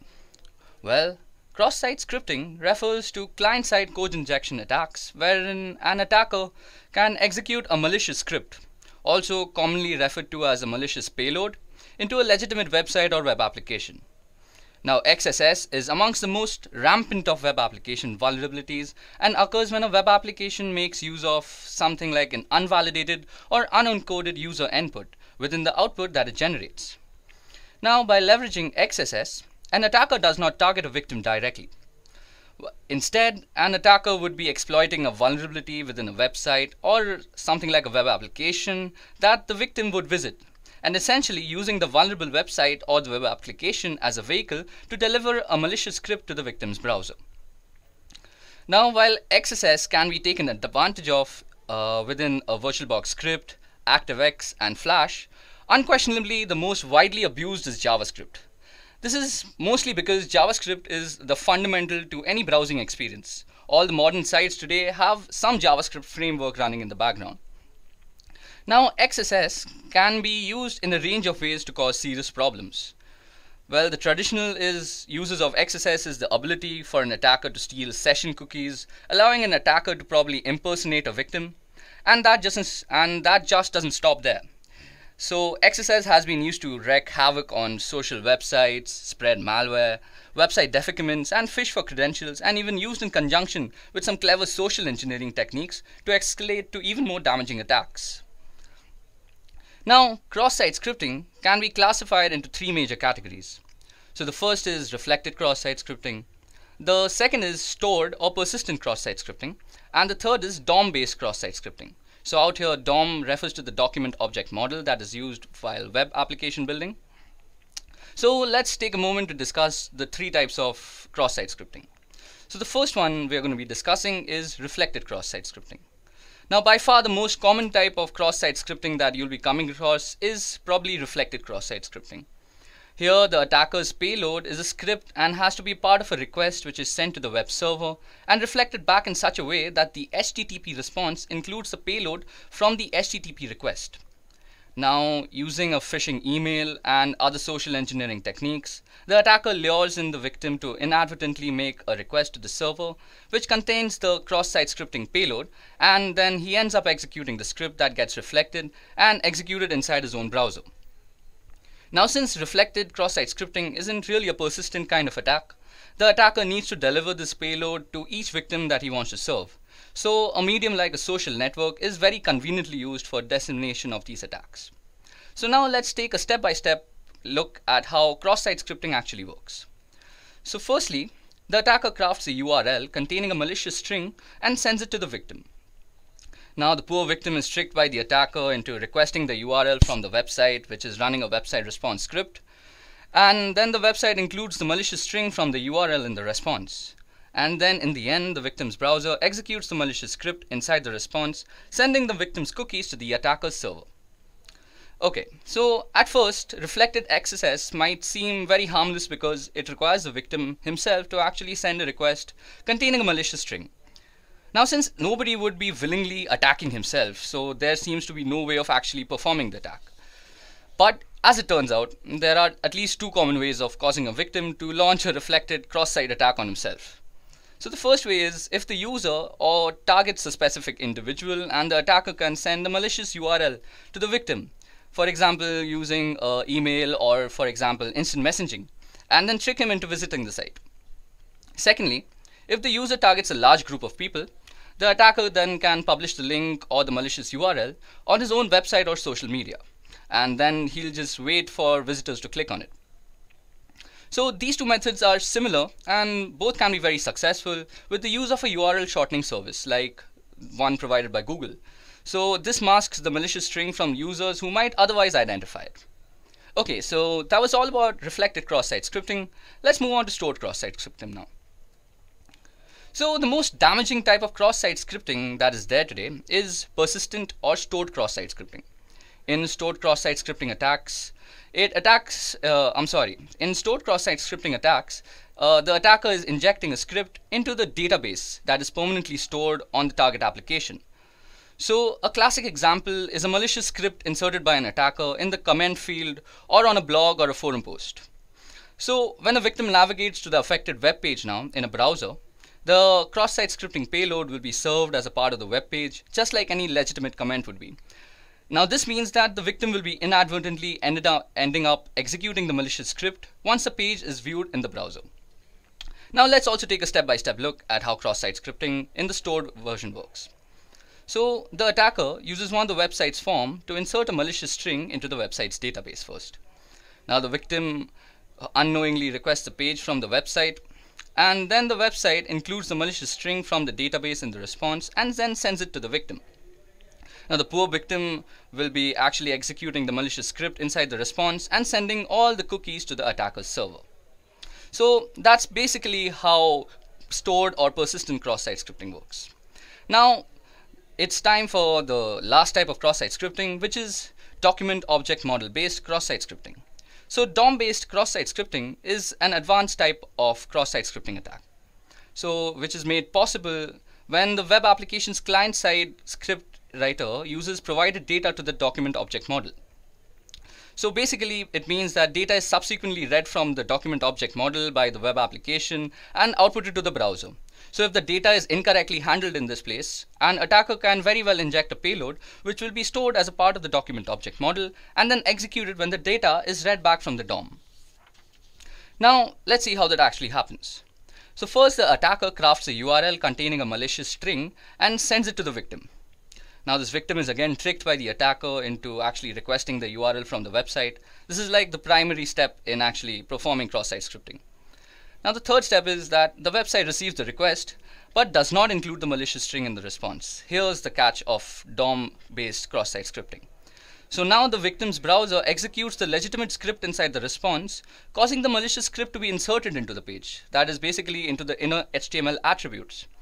And the final step is then the victim's browser then executes the malicious script inserted into the page and then just sends the victim the cookies to the attacker's server. Now, if you guys must have realized, in the previous examples of persistent and reflected cross-site scripting, the server inserts the malicious script into the page, which is then sent as a response to the victim. Now, when the victim's browser receives the response, it assumes that the malicious script is to be a part of the page's legitimate content and then automatically executes it during page load as with any other script would be. But in a DOM-based attack, there is no malicious script inserted as a part of the page. The only scripts that are being actually automatically executed during the page load is legitimate part of the page. So that's the scary part.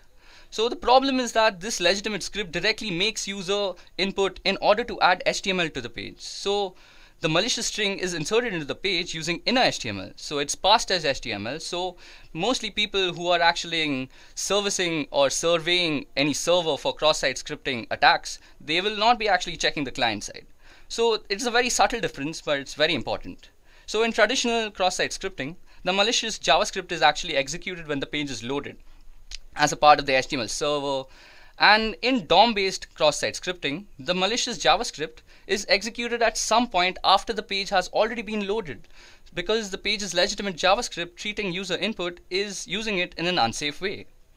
So now that we have actually discussed all the three types of cross-site scripting that is widely available today, now let's see what can actually happen if if you were actually a victim of cross-site scripting. I'm sorry.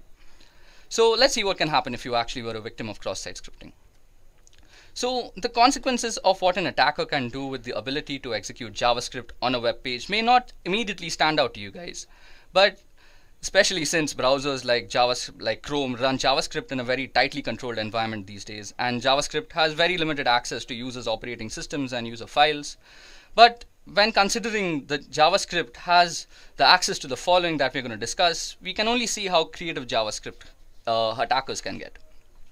So firstly, with malicious JavaScript has access to all the same objects that the rest of the web page has.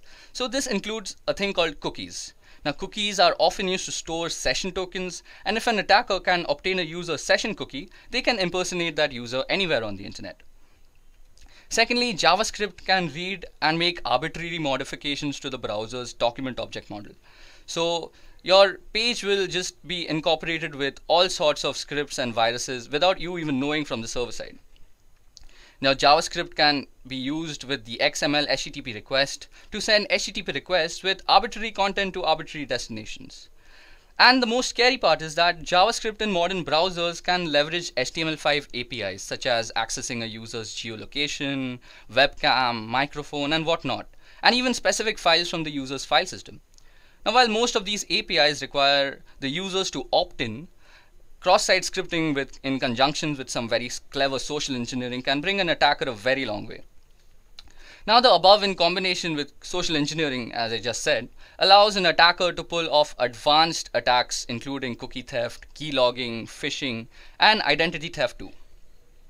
Now critically, cross-site scripting vulnerabilities provide the perfect ground for attackers to escalate attacks to more serious ones. So now that we understand what cross-site scripting attacks are and how damaging they can be to your application, let's dive into the best known practices that are actually followed to prevent them in the first place. So the first mechanism that is used is called escaping. So escaping data means that taking data an application has received and ensuring that it's secure before actually rendering it for the end user. Now by escaping user input, key characters in the data received by a web page will be prevented from being interpreted in any malicious sort of way. Now in essence, you're censoring the data your web page receives in a way that will disallow characters, especially those brackets that begin the HTML attributes, like in HTML and IMG. So these will be stopped from being rendered, which would otherwise cause harm to your application and users and database. But if your page doesn't allow users to add their own code to the page, a good rule of thumb is normally to escape any and all HTML, URL, and JavaScript entities. However, if you are running a forum and you do allow users to add rich text to your content, you have a few choices. So firstly, you'll need to carefully choose which HTML entities you will escape and which you won't, or by replacement format for raw HTML such as Markdown, which will in turn allow you to continue escaping all the sorts of HTML characters. Now the second method that is normally used is called validating input. So validating input is the process of ensuring an application is rendering the correct data and preventing malicious data from doing harm to the site, the database, and the users. So while whitelisting and input validation are more commonly associated with stuff like SQL injection, they can also be used as an additional method of prevention for cross-site scripting attacks. So input validation is especially helpful and good at preventing cross-site scripting in forms, as it prevents a user from adding special characters into the fields instead of refusing the request completely. But input validation is not the primary method of prevention for vulnerabilities, such as cross-site scripting and even SQL injection for that example, but instead they help to reduce the effects should an attacker actually discover such a vulnerability in your system. Now the third way to prevent cross-site scripting attack is to sanitize user input. So sanitizing data is a strong defense, but should not be used alone to battle cross-site scripting attacks. It's totally possible that you find the need to use all three methods of prevention in working towards a more secure application. Now, as you guys might notice, that sanitizing user inputs is especially helpful on sites that allow HTML markup to ensure data received can do no harm to users, as well as your database by scrubbing the data clean of potentially harmful markup and changing the unacceptable user input into an acceptable format. Okay guys, so that was all the theory about cross-site scripting. It's time for the demo right now. So for the demonstration now, I'm going to be showing you guys the three types of cross-site scripting that we have discussed throughout the course of this session. So not only will this be a rather interesting to see how cross-site scripting works on a vulnerable web application, but it will also give us a better understanding of cross-site scripting in itself. Now, to perform cross-site scripting is a very big crime, so we really can't target any random website or web application for that matter. So keeping that thing in mind, I have chosen the Broken Web Application project. So this is brought to us by OWASP, which stands for Open Source Web Application Security Project. Now, the Broken Web Application Project, or BWAP, is a broken web application that is intentionally vulnerable, and it incorporates a majority of the known bugs that are out there. And it is widely used by security enthusiasts, students, and practicing ethical hackers to mostly practice and nurture their skills in the right direction. Okay, so to get started, first of all, we need to download a few files and get things ready.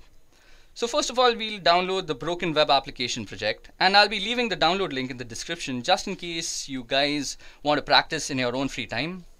Secondly, we'll need to download a VirtualBox. Now, after we have both the files ready and we have it installed and we have our Broken Web application installed in the virtual machine, we are good to go.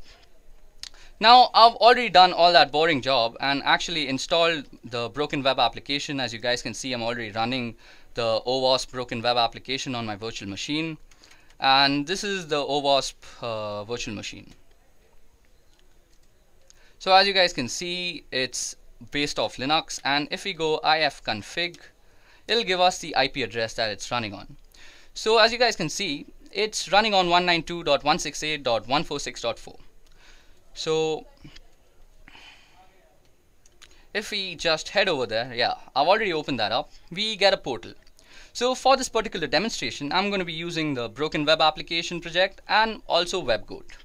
So first of all, let's head over to the Broken Web Application Project. So we'll be greeted with a login screen out here, and the credentials for this is B and bug, as you guys can see. So just go and enter login after you've entered the credentials. Okay, so you all will be welcome with a place where you can choose your bug, and you can also choose the amount of security that you want to practice with. So since this is a very simple demonstration, I'm going to set the security to low. And the first thing that we're going to test is actually reflected cross-site scripting. So reflected cross-site scripting mostly has things to do with the GET request when we are actually coding on the back end. So let's see. So first of all, we go ahead and choose reflected cross-site scripting for the GET method, and we go and press hack. Now we'll be presented with a form. Now form is a very good way of actually showing reflected cross-site scripting, because normally when an attacker will be trying to attack you, he'll be trying to send you a form or any way you can actually input something into his server. So interestingly, if we go and just input nothing into these two fields and just go, we'll see the URL change out here. So firstly, you guys see that the fields are very clearly visible, and these are the two fields, and that means that it's an unencoded input. So this is a very rich place to actually practice your web vulnerability and penetration testing skills. So if I were a hacker, I would try and run a script out here. So if I were to go script, and I've already practiced a few out here, as you guys can see. So if we go script alert, this is an example of reflected XSS. Yeah, and if we go and just end the script out here, this is going to actually render the JavaScript input as a part of the page, and we are going to get an output because of this. So that's how reflected cross-site script is actually working. So as you guys can see, what am I saying? As you guys can see, the web application has actually rendered our JavaScript, and now we can see that reflected cross-site scripting is actually working out here. So now you guys must have realized that in a practical scenario, this form must be sent to the victim and must be tricked into filling the form for the attack to be successful. Also, in more practical scenarios where sites are also having forms, they're going to be putting filters to the content of the input parameters such that you cannot run JavaScript in them, and you cannot also input any unencoded inputs into them.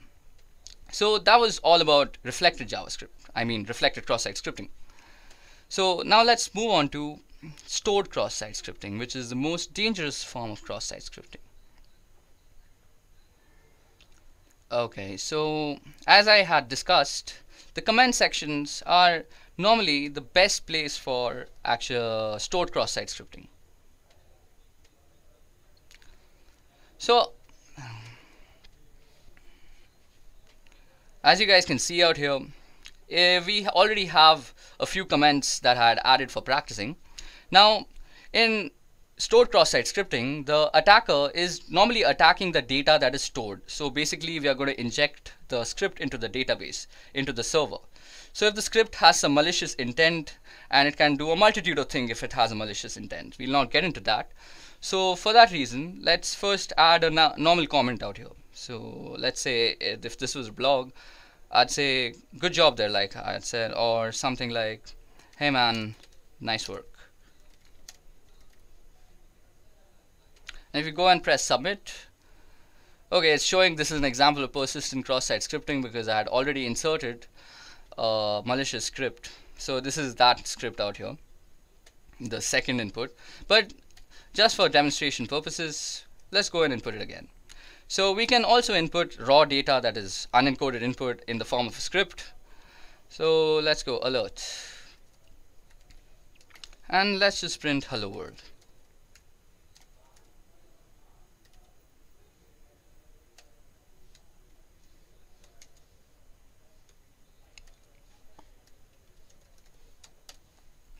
So if we go and press submit, so it first runs that other cross-site script, and then it'll say that this page isn't working. So this is also a very good example. Now we have two scripts actually running on this page. So the first one is actually, this is an example of cross-site scripting, persistent. So that was the second one. And then comes the hello world. So that's actually two scripts running back to back. So anybody, if I were to actually come back to this site any other day and these comments existed, it would just get automatically executed from the database because we are referring to it. Okay, so time for DOM-based cross-site scripting, and I was using this application for the first time yesterday, and I realized that there is actually no way that we can actually test DOM-based cross-site scripting here. So to actually test DOM-based cross-site scripting, we are going to be using this thing called WebGoat. Now the login credentials to WebGoat is guest for the username and guest for the password. I had already logged in, so it didn't ask me. So now if you go out here and go under cross-site scripting in XSS, you will also see that there is no options available for actually DOM-based cross-site scripting. This is because it's under AJAX security, or AJAX if you might pronounce it that way. So this is under AJAX security because if you guys remember, we had just discussed that DOM-based cross-site scripting is a client-side cross-site scripting. So things like a normal script would normally be checked on the server side. But when we are talking on client side, we are talking about languages like HTML, AJAX, etc. So you can put your scripts in HTML form. So suppose we were to go, so let's input a script first. So suppose we were to go script hello world. Now if we go and submit the solution, nothing actually happens because we are actually putting in encoded inputs out there. It's the DOM that is unencoded. Now if we were to actually go in and input in a language that the client side actually understands, for example HTML, so we'd immediately get a result. So first of all, it's going to actually manipulate the inner HTML attributes of the site. So if we go image and we put a source, now let's not give the source anything, and on alert, on an error, we're going to run some simple JavaScript. So alert, and we can say this is an example of DOM-based XSS. Now as soon as I end the image tag, this is going to get run because the client side is always rendering the client side page. So watch this. Sorry, I think I mistyped somewhere. Okay, let's go again.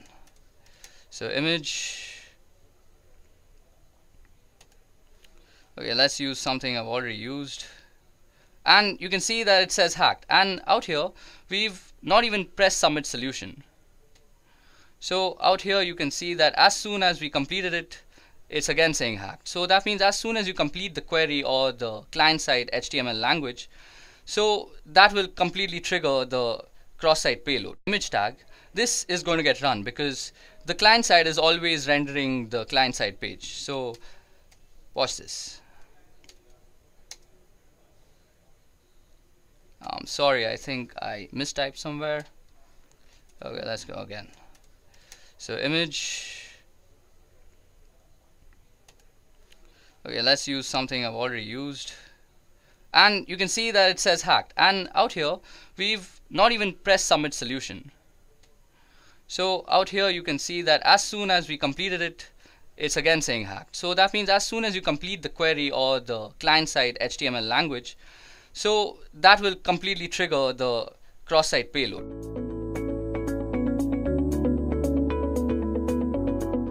Firstly, let's go over what DOS and DDoS means. Now, to understand a DDoS attack, it is essential to understand the fundamentals of a DOS attack. DOS simply stands for denial of service. This service could be of any kind. For example, imagine your mother confiscates your cell phone when you are preparing for your exams to help you study, without any sort of distraction. While the intentions of your mother is truly out of care and concern, you are being denied the service of calling and any other service offered by your cell phone. Now, with respect to a computer and computer networks, a denial of service could be in the form of hijacking web servers, overloading ports with requests, rendering them unusable, denying wireless authentication, and denying any sort of service that is provided on the internet. Attacks of such intent can be performed from a single machine. While single machine attacks are much easier to execute and monitor, they are also easy to detect and mitigate. To solve this issue, the attack could be executed from multiple devices spread across a wide area. Not only does this make it difficult to stop the attack, but it also becomes near impossible to point out the main culprit. Such attacks are called distributed denial of service or DDoS attacks. Now let's see how they work. The main idea of a DDoS attack, as explained, is making a certain service unavailable. Since everything that is attacked is in reality running on a machine, the service can be made unavailable if the performance of the machine can be brought down. This is the fundamental behind DOS and DDoS attacks.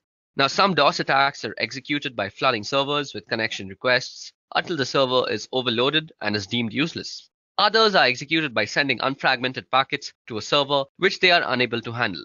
These methods, when executed by a botnet, exponentially increase the amount of damage that they are doing, and their difficulty to mitigate increases in leaps and bounds. To understand more about how these attacks work, let us look at the different types of attacks. Now, while there are plenty of ways to perform a DDoS attack, I'll be listing down the more famous ones. These methodologies have become famous due to their success rate and the damage they have caused over time. It is important to note that with the advancement in technology, the more creative minds have devised more devious ways to perform DOS attacks. Now, the first type of methodology that we're going to discuss is called ping of death. Now, according to the TCP/IP protocol, the maximum size of a packet can be 65,535 bytes. The ping of death attack exploits this particular fact. In this type of attack, the attacker sends packets that are more than the max packet size when the packet fragments are added up. Computers generally do not know what to do with such packets and end up freezing or sometimes crashing entirely. Then we come to reflected attacks. This particular attack is more often than not used with the help of a botnet. The attacker sends a host of innocent computers a connection request using a botnet, which are also called reflectors.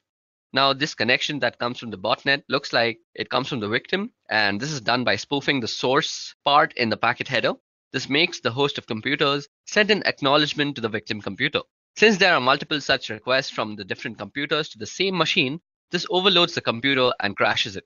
This type of attack is also known as a Smurf attack.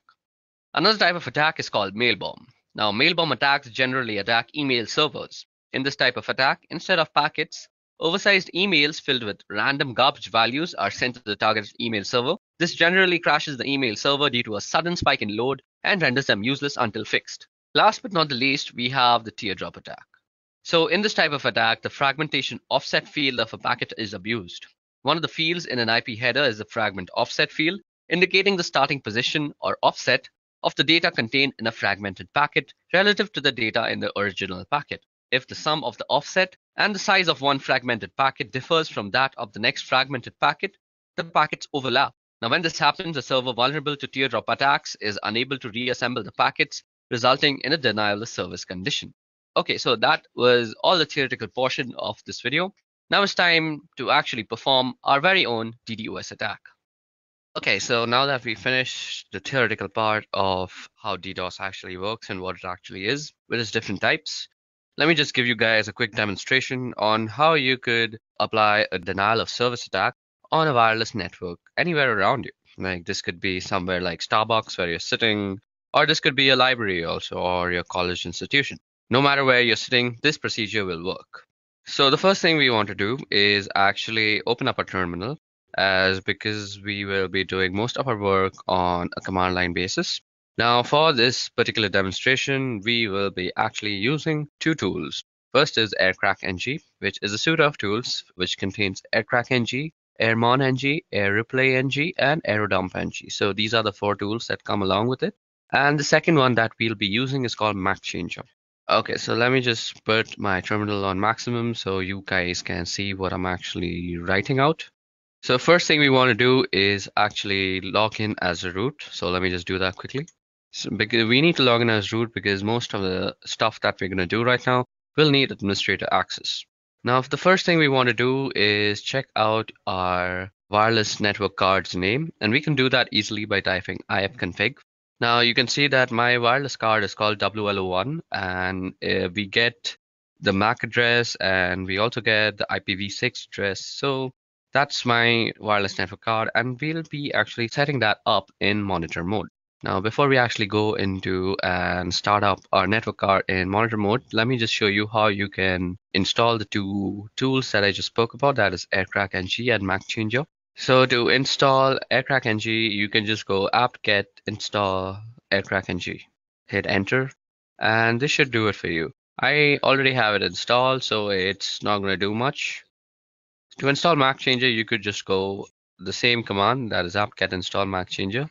And you can check if both the tools have been installed properly by opening the manual pages by typing man aircrackng, and this will open up the manual page for you. And let's also do the same for MacChanger. So what we're going to do first is set up our network interface card into monitor mode. So to do that, all we have to do is type ifconfig, and we need to put our network interface card down. So we go WLO1 down, and with the command iwconfig, we go mode monitor. Don't forget to specify the interface that you're working on. So iwconfig WLO1 mode monitor.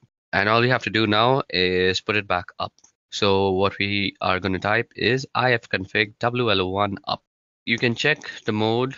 It'll say managed if it's in monitoring mode. So as you guys can see, it says mode managed. So that's how we're going to go ahead. So you can check that just for your own purposes. So we can also check for only WLO1 by specifying the interface. Or you could also check the mode only by passing it through a pipe function, and that is using grep mode. So iwconfig WLO1 grep and mode. Well, mode begins with a capital M, so that's how you would probably return it.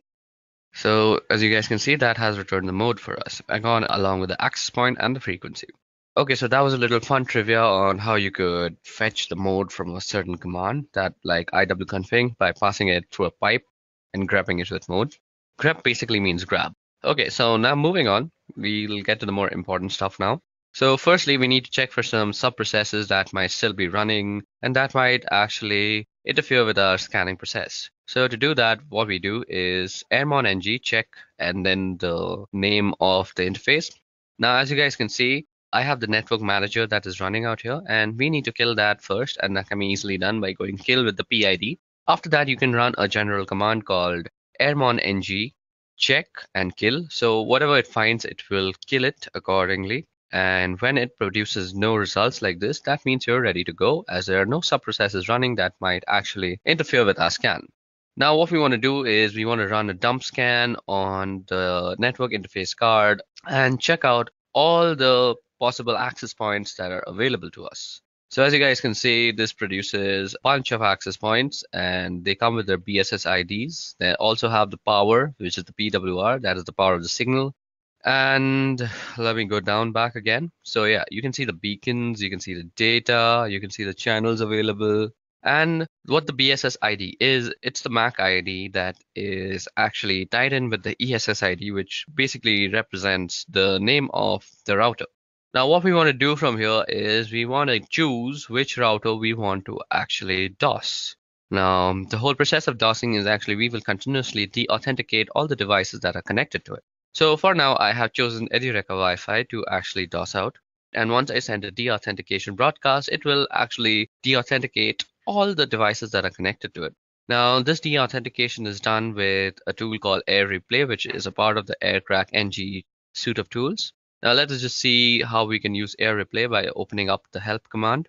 So we go --help, and this opens up the help command for us. Now, as you guys can see, it shows us that we can send a deauthentication message by typing in the -0, and then we need to type in the count. So what we are going to do is type in -0, which will send a deauthentication message, and now we can type 1 or 0. So 1 will send only one deauthentication message, while 0 will continuously loop it and send a bunch of deauthentication messages. We are going to say 0 because we want to be sure that we are deauthenticating everybody. And we can also generally specify the person we also want to specifically deauthenticate. But for this demonstration, I'm just going to try and deauthenticate everybody that is there. So what we are going to do is we are going to copy down the MAC address, or the BSS ID as you would know it. And then we are going to run deauthentication message. Now, as you guys can see, our deauthentication message is beginning to hunt on channel 9. Now, as you guys know, and as I already know, that our BSS ID or the MAC address is working on channel 6. Now, we can easily change the channel that our interface is working on by just going iwconfig w1 and then channel and then specifying the channel. Now, as you guys can see, our chosen router is working on channel 6, so that's exactly what we're going to do. Now, as you guys can see, it immediately starts sending deauthentication codes to the specified router, and this will actually make any device that is connected to that router almost unusable. You might see that you are still connected to the Wi-Fi, but try browsing the internet with them. You will never be able to actually reach any site, as I'm constantly deauthenticating your service. You will need that 4-way handshake all the time, and even if it completes, you are suddenly deauthenticated again because I'm running this thing on a loop. Now, you can let this command run for a few moments or how much of a time you want to DDoS that guy for. Well, this is not exactly a DDoS because you're doing it from one single machine, but you can also optimize this code to actually look like it's running from several different machines. So let me just show you how to do that. We're going to write a script file to actually optimize our code a lot. So this script file will actually automate most of the things that we just did and also optimize a little by changing our MAC address every single time. So we become hard to actually point out. So the first thing that we want to do is we want to put our wireless network card down. And maybe that's not the first thing that I want to do. Just give me a moment to think about this. I haven't actually thought this through, and I'm doing this on the fly. Okay, so the first thing that we're going to do is we're going to start a while loop that is going to continuously run until we actually externally stop it. So we go while true, and then we're going to say do. And the first thing that we want to do is send out a deauthentication message, and we are going to send it around 10 deauthentication messages. And we want to run it on a specific BSS ID. So that is the BSS ID that I had copied. So let me just put in that. And then we just put in the interface that it's supposed to work on. Now, what we want to do after that is we want to change the MAC address after we have sent all these 10 packets. So what we will need to do is put down our wireless network. And as already discussed, we can do that with ifconfig WL1 down. And now what we want to do is change our MAC address. So we can do that with the simple tool that we had installed and saying MAC changer -r. So let me just open up a quick tab and show you guys how MAC changer actually works. Now you can already check out my other video called the Ethical Hacking course, which actually covers a lot of topics, and MAC changer is just one of them. And you can check how to use it in depth in that video. But for now, let me just give you a brief introduction to how MAC changer works. The MAC changer will basically give you a new MAC address every time. Let me just open up the help menu for you guys. So as you guys can see, these are the options that are available to us. We can get a random MAC address. We can also tell it to show our MAC address. And we also have to specify the interface when we want to show us the MAC address. Now let me just generate a new MAC address. So you see out here that interface up or insufficient permissions is being shown. So this means we always have to put down our interface first. So let me just do that quickly. ifconfig WL1 down. And now what we want to do is give ourselves a new MAC address. And boom, roasted, we already have a new MAC address, as you guys can see from the new MAC part. Now, if we put back our network interface card and then try and show our MAC address again, we see that our current MAC and our permanent MAC are two completely different MAC addresses. And our current MAC and the new MAC are identical. So this is how you can actually generate new MAC addresses to spoof your own identity on the wire. And that is very useful in this case because the person you're attacking will be so confused as to what to do because your MAC address is changing every time. And there's no real solution to the situation that you're creating for him. At least I don't know of any solution. If you do know how to stop this for yourself, please leave it down in the comment section below and help the world a little bit. Now we want to also get to know what our MAC address is every time. So let me just pipe my function through the whole thing and let me just try and grab the new MAC address. So MAC changer are 001 and grep MAC, and then we want to put our network card in the monitor mode, and then we also want to put up our network interface card. Now what we want to do out here is optimize it. So we can't be attacking constantly. So let us put a sleep timer. So this will make our program sleep for a particular amount of time. I'm going to make it sleep for 5 seconds. So after every 5 seconds, it's gonna send that particular BSS ID 10 deauthentication messages. Then it's gonna bring down my interface card. It's gonna change my MAC address. It's gonna put back the interface card into monitor mode and sleep for 5 seconds and then repeat the entire process. And to end the script, let's just say done. So that will denote when the loop is done. Now let me just save it. Control O, Control X to exit. And there we go. Okay, so first of all, to actually run this, need to give it some more permissions. So as you guys can see, we already have it. Let me just put it in a much more readable format. Okay, so as you guys can see, our DOS.sh doesn't really have executability. So we can do that with the command chmod. So I'm going to give it some executable permissions. So chmod plus x and then the name of the file. So this will actually change our DOS.sh into a executable bash script. Okay, so it seems that we have done some error. So let's just go back into our bash script and check for the error that we have probably done. So nano dos.sh.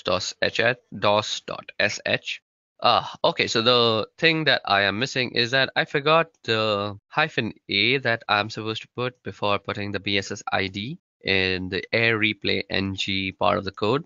So let me just go ahead and quickly do that.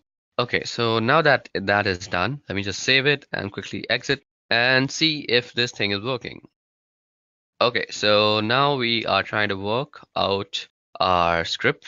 Now, you guys should know that this Edureka Wi-Fi is my company's Wi-Fi and I have complete permission to go ahead and do this to them. Also, my company's Wi-Fi is kind of secure, so every time it senses that a deauthentication message is being sent like that, it kind of changes the channel that it is working on. So these guys are really smarter than me most of the time. And this time, I'm just going to try and force them to work on channel 6. So let me just go ahead and run my script once. Okay, so let me just check that they're still working on channel 6. Yep, they're still working on channel 6. Let me just check my script once if it's correctly done, if I have the perfect MAC ID. Let me just copy in the MAC ID just to be sure once again. So there you go, we've copied it. Let's go into the script and let's paste it out. Okay, so now that that is done and we have the MAC IDs and everything set up properly, let me just show you how to run the script. So you go dot and backward slash and then you said dos.sh. Now you see that our thing is working on channel 8. So this will definitely not work and will say that BSS ID is not there. So what we need to do, as I had showed to you guys earlier, we can go iwconfig w1 and change the channel to channel 6. Oops, I changed it to channel 8 again.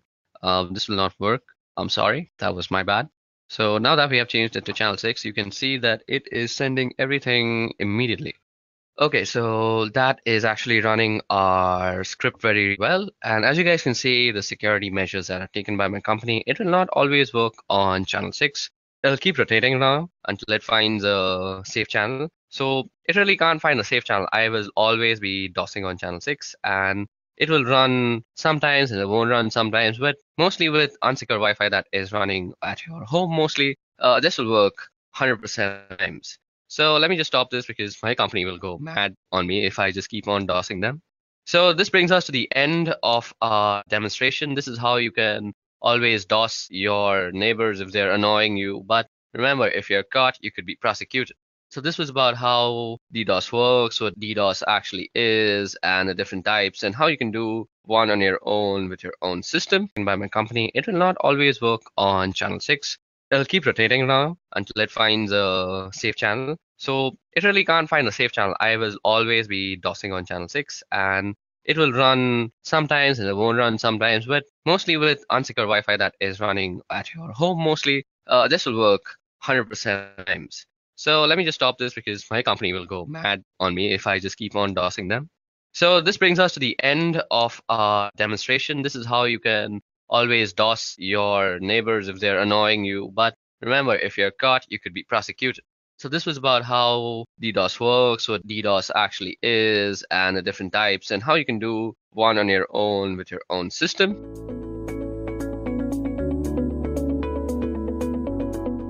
In early days of internet, building websites was straightforward. There was no JavaScript, no backend, no CSS, and very few images. But as web gained popularity, the need for more advanced technology and dynamic websites grew. This led to development of Common Gateway Interface, or CGI as we call it, and server-side scripting languages like ASP, JavaScript, PHP, and many others. Websites changed and started storing user input and site content in databases.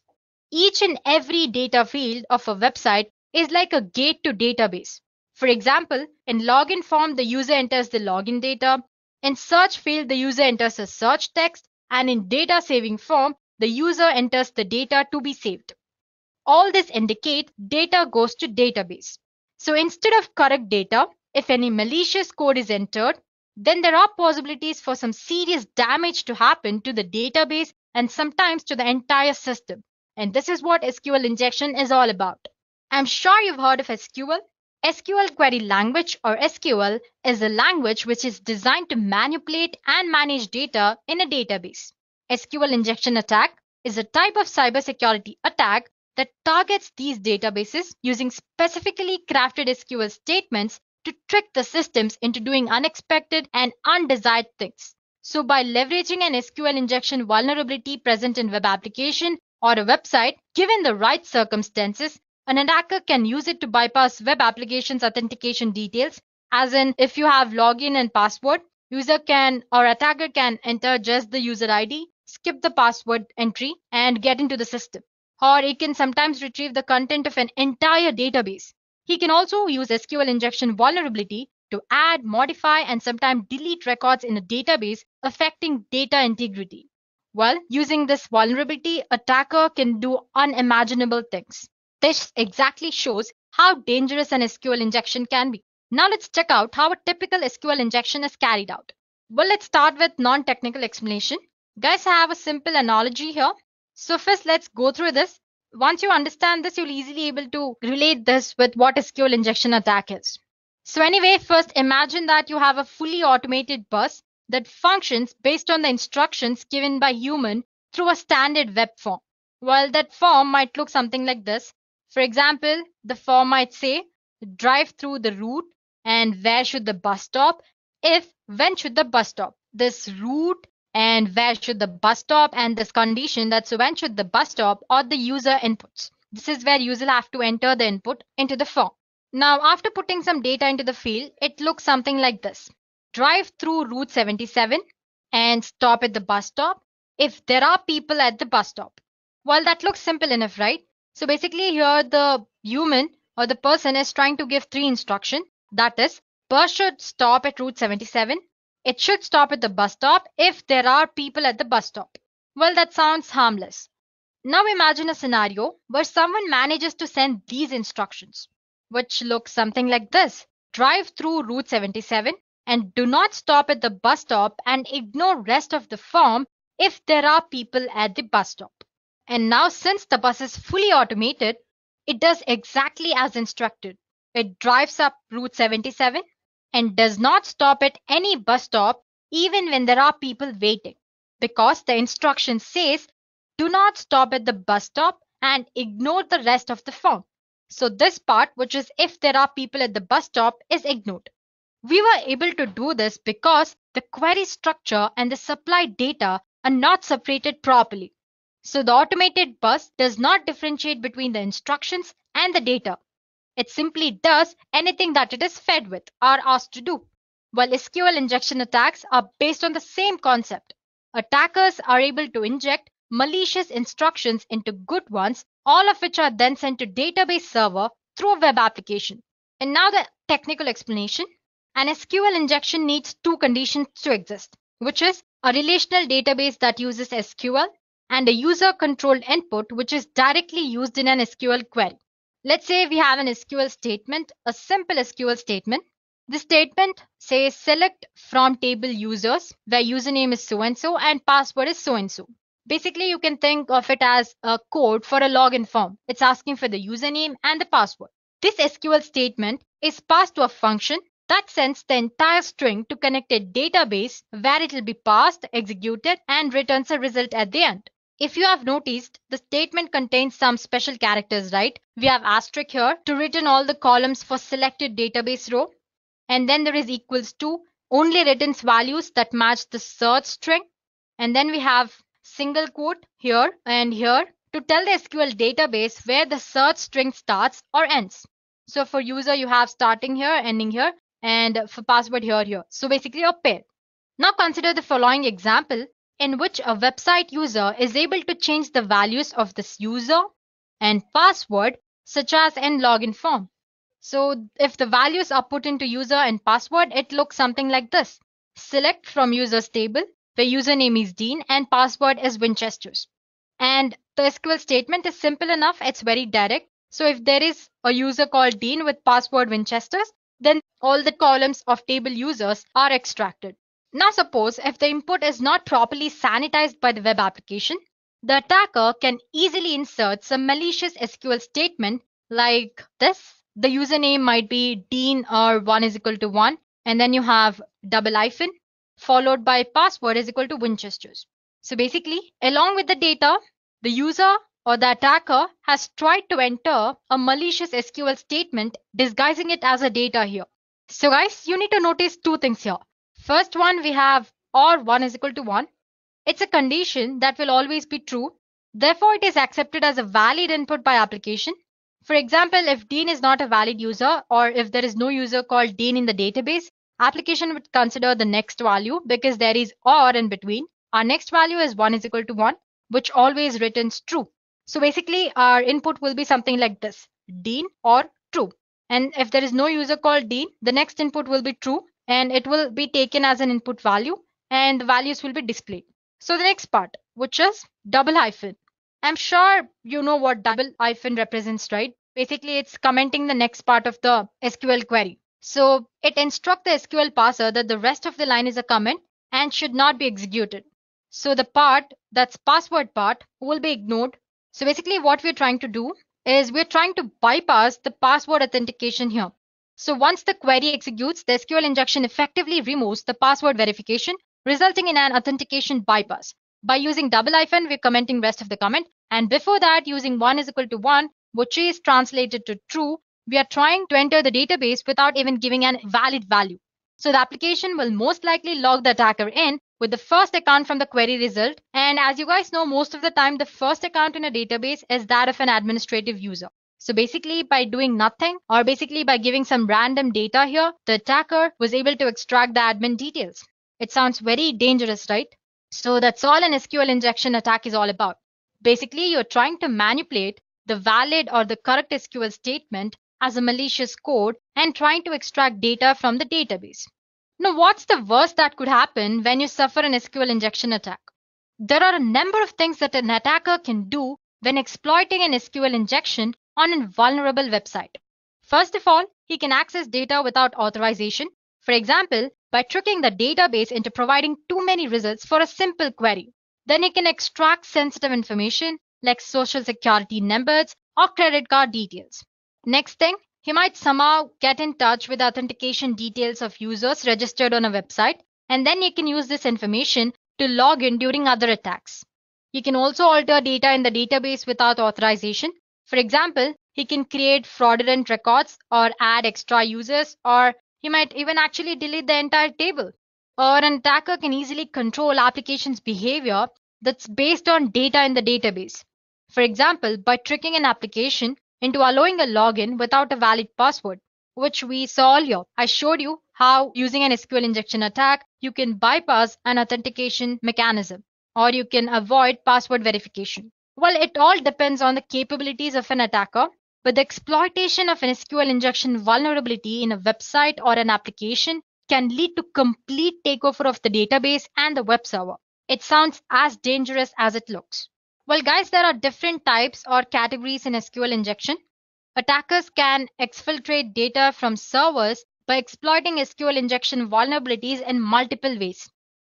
So guys, till now we've learned what SQL injection attack is and what worse could happen as a result of an SQL injection attack. Now let's explore different type of SQL injection attacks that there are. Attackers can exfiltrate data from data servers by exploiting SQL injection vulnerabilities in multiple ways. SQL injection mainly can be classified into three major categories, and that would be in-band SQL injection, inferential SQL injection or blind SQL injection, and then there is out-of-band SQLI. So let's begin with in-band SQL injection. In-band SQL injection is one of the most common and very easy to exploit when compared to other SQL injection attack types. In-band SQL injection occurs when an attacker is able to use same communication channel to both launch the attack as well as gather the result. It's further divided into error-based SQL injection and union-based SQL injection. Now talking about the next type, which is blind SQLI, or we can also call it inferential SQL injection. It usually takes much longer when compared to in-band SQL attack, but it is just as dangerous as any other type of SQL injection. So in this attack, no data is actually transferred via web application, and the attacker will not be able to see the result of an attack like in in-band. That is why what we call it as the blind SQL injection. So basically here, an attacker reconstructs the entire database structure by sending payload, by observing the web application's response, and by resulting behavior of database server. So basically he observes and then attacks based on the data he finds out. It is further divided into blind Boolean-based SQLI and then blind time-based SQLI. And lastly, we have out-of-bound SQLI, which we'll discuss at the end. Okay, let's get started with error-based and then we'll move forward with the other types. Okay, so here we go. Error-based SQL attack. It's type of in-band SQL attack. It is a technique that relies on error message thrown by a database server to obtain information about the structure of the database. So basically here an attacker will rely on the error message which is sent by the database server to manipulate the database. So an attacker can retrieve information such as table names and other content from visible database errors. If you guys notice, most of the times the errors are too detailed. Well, it's not necessary for the errors to be so detailed. Well, that's one, you can say, a drawback of database errors here. For example, let's consider this query. Well, don't get overwhelmed by the complicated way it looks. Anyway, you have a request here. With this valid data, I'm attaching an injection point, which says extract the version basically. That's all it is doing. The above query returns an error in which it displays version of MySQL that I'm using. So guys, as you can see, basically I'm using version parameter here, and this is my entire injection point. And using this version parameter, the query will result an error. In the error, it will display version of MySQL that I'm using.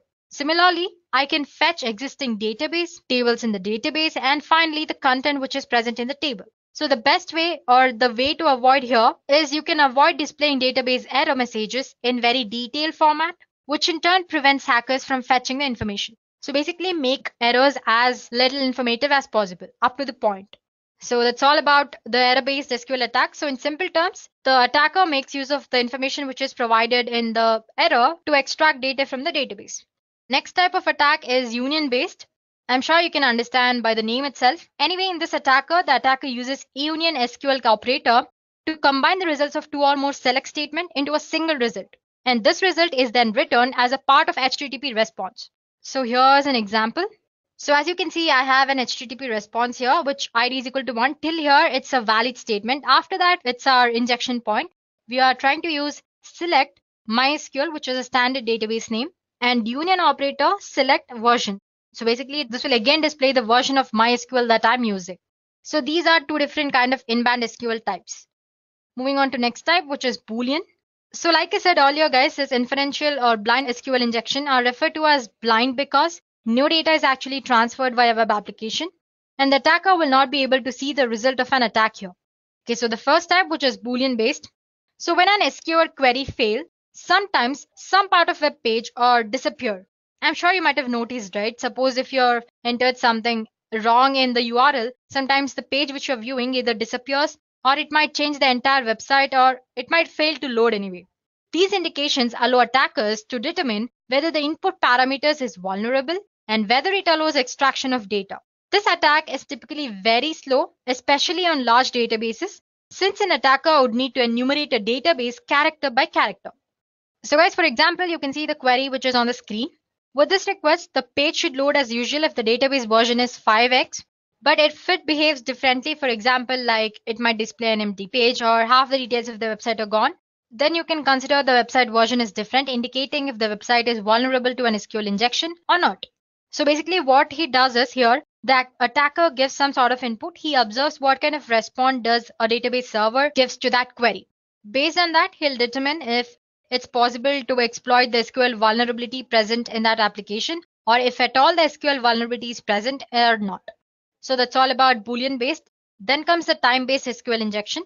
In some cases, even though a vulnerable SQL query does not have any visible effect on the output of the page, it may still be possible to extract information from an underlying database.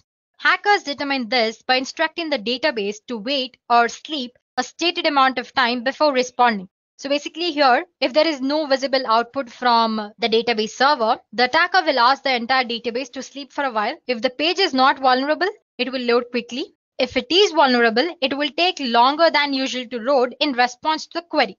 So to execute that, the true function is changed to something like sleep 3, which instructs the database to sleep for 3 seconds.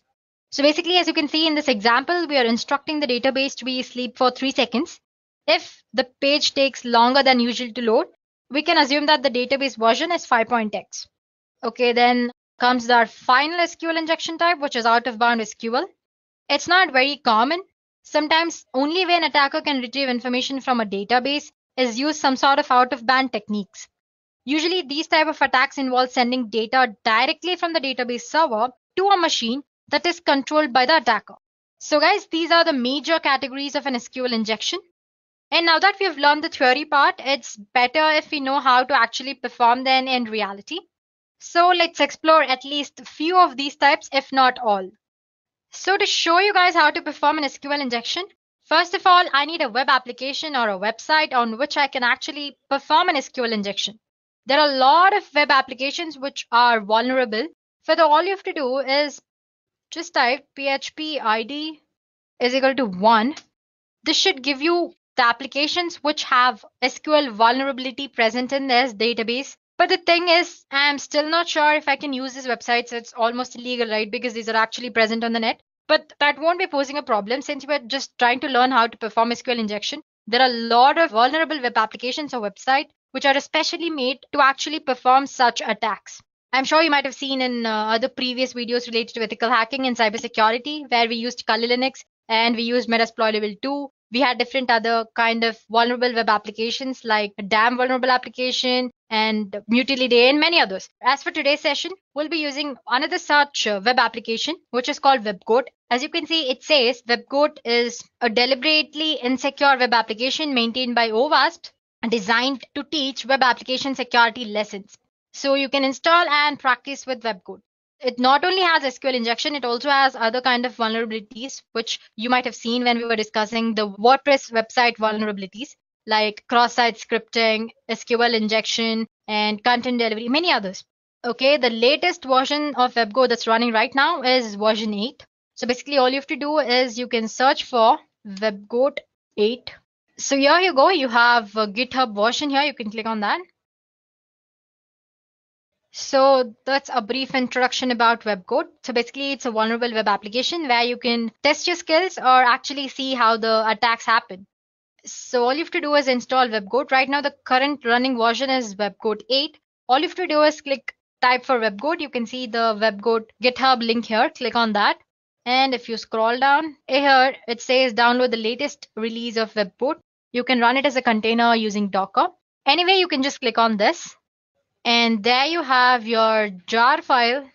Just click on that, it'll be downloaded. I already have it downloaded. You can store it in your favorite folder or the folder which you access very easily. So one more point is that there's a prerequisite which you need to have to use webcode, which is your Java, latest version of Java. So let's say cmd command prompt. Let me just check if I have Java version. So as you can see, I have latest version, which is Java 11.0.2. So if you have older versions, delete them or just update them to the new version. And sometimes it also says that to actually use webcode, you need to have Tomcat, but it runs without Tomcat as well, as when it comes with the pre-installed JVM and Tomcat. But to be on the better side, please do make sure you are using JVM. Okay, guys, I have my webcode stored in my D folder. So all I have to do is and dir. Let me maximize the screen for you guys. So here you go. You can see my webcode jar file here. So now to start using that, all you have to do is java -jar and webcode. Let me just press tab. There it goes. Click enter. Well, it starts a webcode application for us. It might take about like half a minute.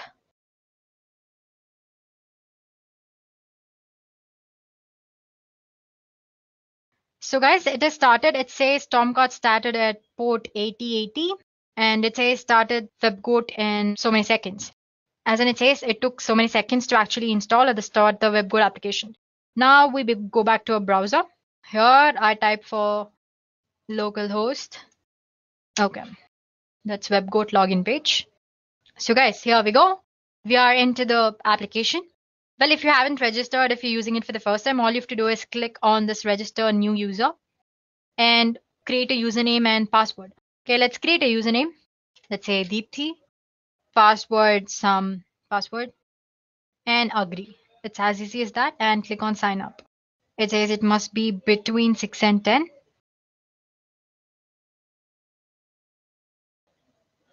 So yeah, and I'm gonna say save. Here you go. This is the webcode application. As you can see, it's a deliberately insecure application that allows interested developers just like you to test vulnerabilities, which are commonly found in Java-based application that use common and popular open source components like SQL and other components. So you have different other kinds of vulnerabilities here as well discussed. You have insecure deserialization, you have access control flaws, you have cross-site scripting. Under that, you have different categories. And then you have authentication flaws like JWT tokens. Then you have authentication bypass. You have password reset. And then there is injection flaws, which we're going to discuss today. Under that, you have cross-site scripting as well, or XXE. And then other general like HTTP basics and proxies. So let's go for our today's topic, which is SQL injection. The first thing that you want to do is not go for advanced. It's a little complicated. So just click on injection here, SQL injection. You will land upon this page. So basically the first page is all about what SQL query languages, that's SQL is about. Different type of SQL injection, not the types which we discussed. String-based SQL injection and numeric-based SQL injection. And then just click next. Ignore this, it's mostly because of the network error anyway. It's all about basic SQL details, that DML, data manipulation language, data definition language, which includes create, alter, drop, and truncate. Then you have data control language, which is grant and revoke. So it basically described what an SQL injection attack is. Basically, if you recall, SQL injection is basically entering a malicious data into an actual data, this way getting access to the database content. So the things that you can do using SQL injection, you can read and modify sensitive data from the database. You can execute administration operations on the database by getting access to admin data. You can shut down the entire database. You can truncate the tables, and you can add malicious users as well. You can recover the content of a given file from the file system. You can issue commands to operating system as if the application is of your own. There you go. Then what all you can do, you can spoof identity, you can tamper with existing data, you can destroy, you can pick an administrator. And it says SQL injection is more common in PHP, Classic, ASP, ColdFusion, and other languages. If you remember, we just used PHP ID equals 1 to check if the application is SQL vulnerable or not. So yeah, it's more common in PHP. Moving on to next thing. So like I said, the extent to which a damage can be created by an SQL injection attack totally depends on the attacker and his level of knowledge and what countermeasures you have taken to avoid SQL injection attacks and all that, and the database technology that you're using. Moving on for the sixth. So this also we discussed in the theory part, as in I showed you an example on how to actually perform an SQL injection attack. So this is string-based SQL injection attack. You can see there's an SQL query which says select from user table where name is username. But you can see it's using some sort of quotations here. It's using single quotes to indicate that's the start of the content and a single quote here to indicate the end of the content. Using this misplaced quotations or unnecessary quotations is how an injection attack can be easily performed. So same for the ID, it's just that there are no single quotations because it's not a string. So instead of giving some normal output like maybe a Dean or something, user can give something like this, a name which ends with quotation or 1 is equal to 1. Basically, by making use of the quotations or actual characters which are present in the string, an attacker can perform SQL injection. Or you can also give it as some this way. So yeah, basically you can give malicious SQL statements. Let's start with our first exercise, which is this one. Okay, so it says try it SQL injection attack. This is the user, the SQL query. It says this SQL query can be used to fetch all the information about a user if you know a username. So you don't need to know any specific username to get a complete list. But I've given a sample value, which is Smith. But let's say I don't know Smith. Let me give some other value. So as you can see, I've already done it before. So there are other values. So let's say Dean. But it doesn't give me anything because there's no user called Dean in the database. Okay, it says give Smith because Smith is a valid user. So let me just give Smith. So as you can see, it is displaying the values of user Smith. Well, this is straightforward. They've mentioned a username, which we've used, and we got the information. But now suppose if I want to know other user's name as well, all you have to do is manipulate this data. So as you can see here, this part, there was a single quotation, but right now what's showing is different garbage characters. Anyway, so I'm ending with this another single quote and saying or 1 is equal to 1, which is always true as you guys know. And there is already a single quote here, one more, so I'm not giving one here. And I'm clicking on get info. So there you go, it successfully fetched me other information about other users as well. So basically, I manipulated the data into some malicious SQL statement. So like I said, 1 is equal to 1 is always true. So basically, it accounts to Smith or true when it actually goes to database. Since true is a valid input, it's displaying me the content. Now let's say I just want to know the first user. Or you guys actually, you can give that as this as well, as in you don't have to use the quotations, just give 1 is equal to 1. This also works. I'm saying comment rest of the SQL query like we did earlier, as in we avoided password verification, right? So whatever is after the username, it's going to avoid rest of the query. So get info. So you can see it's worked again. Let's say now I want to fetch just one user or the first or second users. Okay, let's use another name. Okay, just let me clear it. Plain or 1 is equal to 1, and I want to limit the content to 1. So as you can see, it has limited the content to the first user. It's not taking the first input, it's skipping, it's coming to this part, 1 is equal to 1, and it's limiting to the one user. Let's say Dave. So yeah, since the Dave user is not there, it's skipping this part and it's going to this part, which is 1 is equal to 1 and limiting to 1. Let's say 2 here. It should give the next username. Let's say 5 users. So there you go. Similarly, the way you want using malicious SQL statement, you can manipulate and get the data. Let's go to next exercise, which is 8. It's same as the previous one. Before it was string and now it's just number. So they say give 101 for the valid user. Let's give 100. But as you can see, there's no result because there's no user with 100 as user ID. And if I give 101, it's giving me the user 101. Let's say, let me give 110. I don't know if the user is there or not. Or 1 is equal to 1 and comment. I want to limit. Let's limit to 3 users. Okay, it says it's number, right? My mistake. So yeah, it's displaying 3 users. So guys, this is a simple explanation of an SQL injection attack, or you can say an error-based injection attack. Now moving on to next exercise. So this is a basic SQL injection. Now going to advanced. Again, click on the first. It says the purpose of this lesson is to combining multiple SQL techniques and use blind SQL injection as well. Okay, I'm going to click on one here. That's one. Second one. Like we discussed, if you have misplaced special characters in your SQL statement, using that you can make use and you can extract data. For example, we used comment character to comment rest of the SQL query. We have colon, which command, or see, as you can see, it says star select from users and the command drop table users. Basically, I'm using 2 queries here. One is to select display all the users, which is a valid according to the given form details. And next statement or the injection I'm adding is drop table users. And then you have concatenation plus is again the concatenation, string without quotes, and all that. Let's get with our third exercise. It says, try it pulling data from other tables. It says one of the table in WebGo database is user system data, which has a username of character, password, which is again a character, and a cookie, which is again a character. So the first thing that we have to do is execute a query to union or join these two tables. The other table was users, if you've forgotten. Let me just take you back to the exercise. As you can see, the first table is users, which I've used in this query. So going back to advanced, we were in this exercise. So yeah, we need to join users table as well as user system table, or do whatever you want. But the final thing they want is see if we can fetch Dave's password. Dave is one of the user. So guys, like I said earlier, the union operator is used in SQL injection to join a query. And the result of this forged query will be joined to the result of actual query. So you have one query, for example, let's say you're giving username and I'm giving union there. I'm attaching another statement. So basically for the result of the previous query, I'm adding my injection point via union.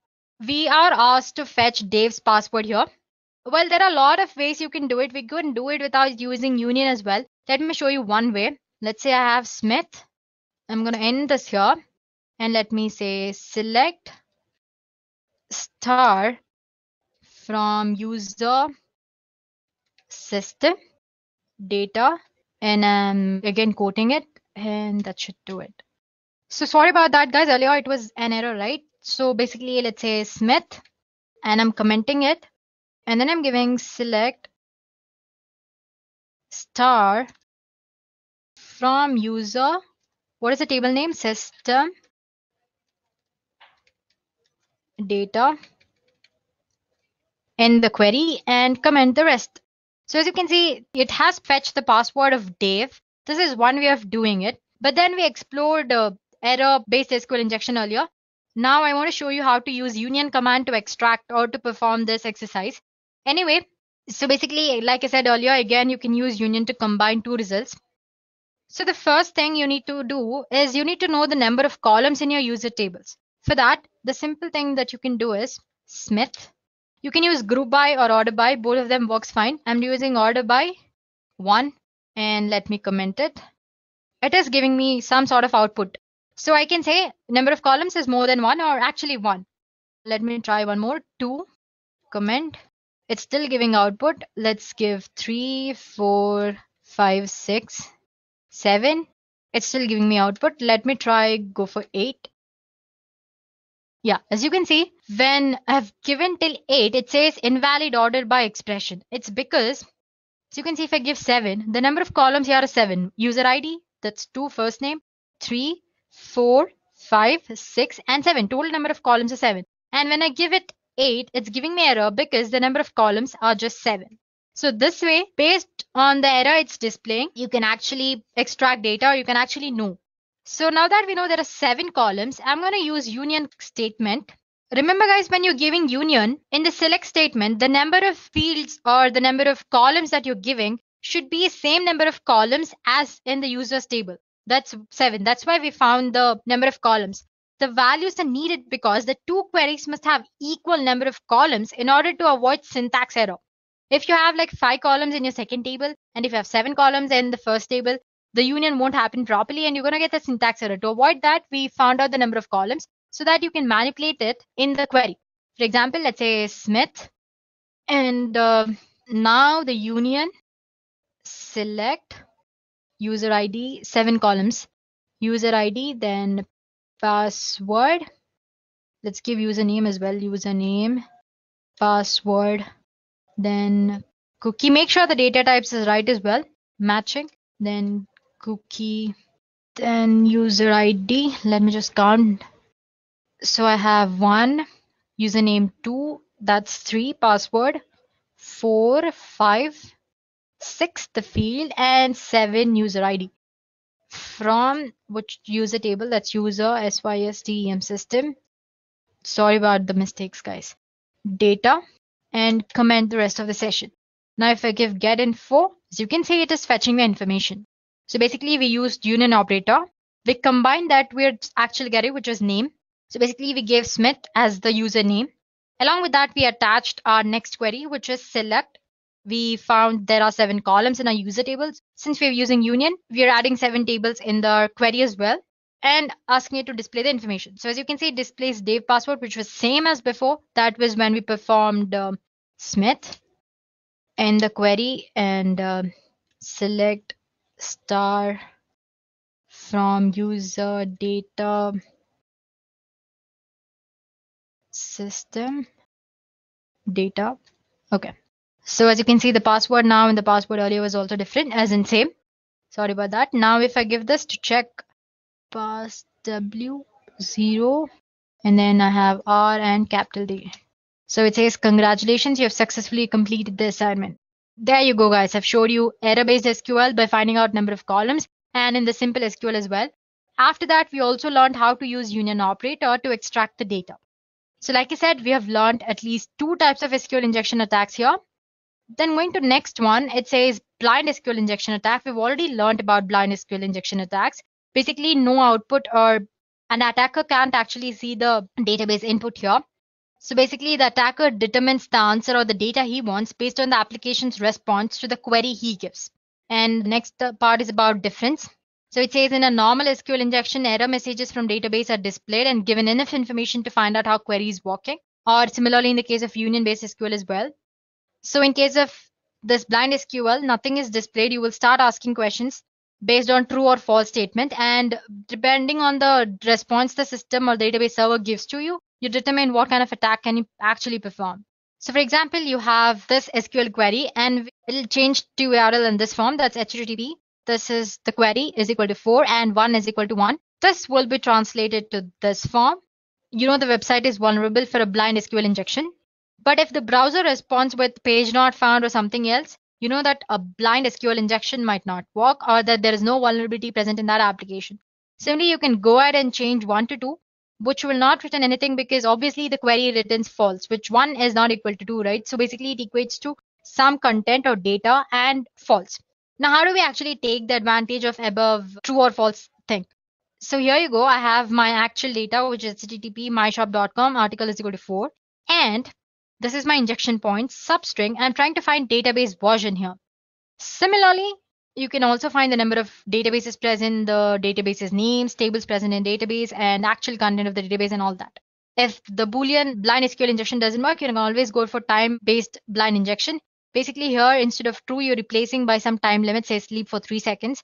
Even after giving that, if the application actually loads properly, it means there's no SQL vulnerability. If it takes a little time to load, then it means that there is some sort of SQL vulnerability and you can exploit that. So there you go. And our next assignment is, it says, now that you know all the basics of SQL injection, go ahead and log in as a Tom. Well, you can obviously cannot do the thing which we did earlier, that's try Smith or 1 is equal to 1, because as you know, there's no user called Tom there. So guys, go ahead and try this exercise on your own and see if you have understood the concept properly. If not, you can always post in the comment section below and we'll get back to you guys. So as for this session, this is more than enough. You have explored the basic SQL injection as well as advanced. So there you go, guys. Now you know what SQL injection attack is and how an actual SQL injection is performed in reality. So the first step you do is to discover SQL injection vulnerabilities by routinely testing your application using both static testing as well as dynamic testing. Secondly, you avoid and repair SQL injection vulnerabilities by using parameterized queries. I'm sure you know that programming languages talk to SQL databases using database drivers, right? These database drivers allow an application to construct and run different types of SQL statements against the database, extracting and manipulating data as they need it. And these parameterized statements make sure that the parameters or the input which user gives passed into SQL statement are treated same way as the data rather than a part of SQL command. So what I'm saying is that earlier I said that all you have to do in SQL injection attack is insert malicious data into a actual proper data, right? So, and this malicious data is treated as an SQL statement. So if you used parameterized queries, this malicious SQL code won't be treated as an SQL statement. Instead, it will be treated equal as some data, input data. And there's one more way you can protect against SQL injection. Many development teams prefer to use object relational mapping or ORM frameworks to make the translation of SQL result sets into code object more seamless.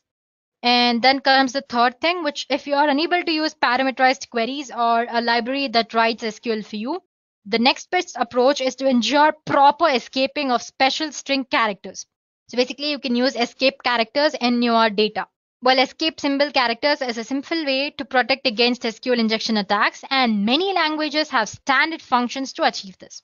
You can enforce principle of least privilege. Application should ensure that each process or software component can access and affect only the resource it needs, as in it can't access the other data which is not actually related to it. Well, you can think of it in the same way that only certain bank employees have the access to the actual vault. So applying this restricted privileges can help mitigate a lot of risk around injection attacks. Sensibly designing access management in this way can provide a vital second line of defense. So no matter how an attacker gets access to your system, it can mitigate the type of damage that they can possibly do. And finally, you can use a web application firewall. Well, they're not as effective as other measures, but they can help you identify SQL injection attempts and sometimes help you prevent SQL injection attempts from reaching the application as well. So guys, SQL injections are popular attack methods for cyber criminals. But by taking proper precautions such as ensuring that data is encrypted, performing security tests, and by being up to date with patches, you can take meaningful steps toward keeping your data very secure. There are a variety of ways an hacker may infiltrate an application due to web application vulnerabilities. So guys, stay informed and stay alert. No matter how an attacker gets access to your system, it can mitigate the type of damage that they can possibly do. And finally, you can use a web application firewall. Well, they're not as effective as other measures, but they can help you identify SQL injection attempts and sometimes help you prevent SQL injection attempts from reaching the application as well. So guys, SQL injections are popular attack methods for cyber criminals. But by taking proper precautions such as ensuring that data is encrypted, performing security tests, and by being up to date with patches, you can take meaningful steps toward keeping your data very secure. There are a variety of ways an hacker may infiltrate an application due to web application vulnerabilities. So guys, stay informed and stay alert.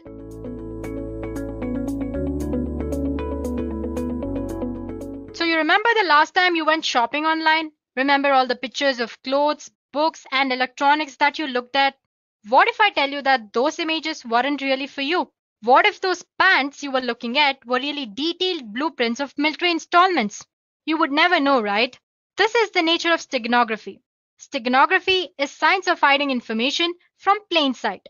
Secret communication is very important because if your message is important and if you do not want others to know about your message, then you use different kind of techniques to hide your message from third person. And steganography is one such technique. However, criminals and terrorist organizations are using this for their own purpose. So understanding how to hide data using steganography and prevent the data from being misused will be very helpful. However, to talk about steganography, we should consider its predecessor, cryptography, which is science of writing in secret codes. Basically, cryptography makes messages meaningless to the casual reader by encrypting the data using a set of rules which are known to both sender and receiver. Only the intended receiver with the decryption key can extract the actual message. Thus, when an attacker discovers the message, it is still difficult for him to get the secret message. If cryptography is a strong way to encrypt and secure a communication, then why do we need a new technique? Answer is very simple. When we are using any cryptography technique, we need to send a secret key and third person can easily judge that some secret kind of communication is going on. In simple terms, cryptography does not try to hide the fact that secret message is being sent. This is where steganography comes into picture. The main reason of using steganography is that you are hiding your secret message behind an ordinary file. No one will suspect the fact that a communication or some sort of secret message is being sent. People will generally think it is an ordinary file and your secret message will go without any suspicion. Unlike cryptography, which conceals the content of a secret message, steganography conceals the very fact that message is being communicated. So if I have to define steganography, it is an ancient art of covering messages in a secret way such that only the sender and the receiver knows the presence of the message. Well, now if you're thinking steganography is a brand new method, then you are mistaken. Steganography is an ancient practice. The word steganography is derived from Greek word steganos, meaning hidden or concealed, and graphen, which means writing or drawing. Before moving further, let's get a glimpse of how steganography evolved from past. The concept of steganography was first introduced in 1499, but the idea itself has existed since ancient times. There are stories of a method being used in Roman Empire whereby a slave choosing to convey a secret message had his scalp shaved clean and a message was tattooed onto his skin. When the messenger's hair grew back, he was dispatched on a secret mission. On the other end, the receiver shaved the messenger's scalp again and read the secret message. Well, that was one way of doing it. Demaratus, the king of Sparta, sent a secret message on tablet covered with wax. When it was received at the other end, the wax was scraped off to recover the message. Another oldest and the most fascinating and common way to hide message is to use invisible inks.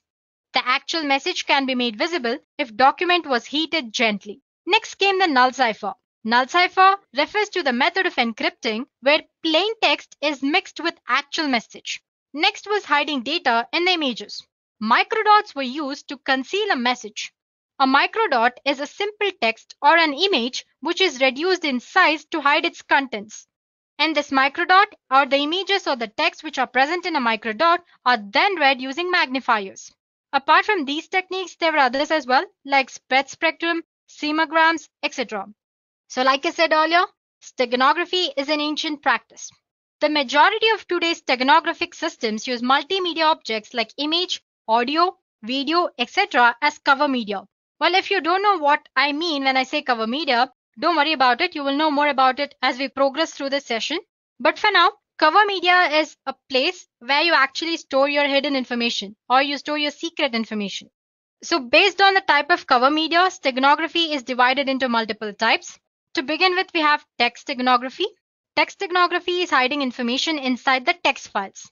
It involves things like changing the format of existing text, changing words within a text, generating random character sequences, or using some sort of context-free grammar to generate readable text. Well, there are different methods to hide data in text. Some of the popular ones include format-based method, random and statistical generation, linguistic method. Moving on, we have image steganography. This is nothing but hiding data in an image. It's one of the most popular way of hiding data because in image, there are huge number of bits present in digital representation. So it's easy to store or hide data in an image. There are a lot of ways to hide your information inside an image. Common approach includes LSB steganography, which we'll be discussing in detail later. And then there is masking and filtering, some sort of encryption techniques, and many others. Moving on, audio steganography. It sounds according to its name. In audio steganography, a secret message is embedded into an audio signal, which alters the binary sequence of corresponding audio file. Then there is video steganography. In video steganography, you can hide any kind of data in digital video format. The advantage of this type of steganography is that large amount of data can be hidden very easily. You can think of it as a combination of image steganography and audio steganography. Well, there are two classes of video steganography. One is embedding data in uncompressed raw video and then compressing it later. Other one is embedding data directly into compressed data stream. And next there is network steganography. Like it sounds, it's a technique of embedding information within network control protocols like TCP, UDP, ICMP, and many others. For example, you can hide information in the header of an TCP/IP packet in some fields that are either optional or not important. And finally, there's email steganography. It's not a very well-known type, but anyway, email that contains the files embedded within hidden information using steganography can be very difficult to detect as well as read. Now that we have learned of different types of steganography, let's take a look at few features that a steganographic technique must and should possess. I'm sure you can see an image of an adorable and cute kitten on the screen, right? Well, that's our cover image or the file where we store our secret data. So the first feature that any steganographic technique must possess is transparency. It's an important feature. Each cover media, it can be image or audio or video, has certain information hiding capacity. If more information or data is hidden inside the cover, then it will result in degradation of cover media. As you can see, the stego image or our final image after hiding data inside our cover image is not proper or exactly similar to our original image, right? So there's some sort of distortion. So if attacker notices this distortion, then our steganographic technique fails and there is possibility that our original message can be extracted and damaged by attacker. Well, that's the first feature. Next feature is robustness. Robustness is the ability of hidden message to remain undamaged even if the stegomedia undergoes some sort of transformation like cropping or scaling and blurring or linear and non-linear filtering or some sort of hindrance. So we have to make sure that technique in any way doesn't affect our secret message. And the last property, tamper resistance. This is one of the most important feature because if attacker is successful in destroying the steganographic technique, then the tamper-resistant property makes it difficult for the attacker to alter or damage the original data. Well, you can think of it as a last step that as a sender you can do to protect your data from other people.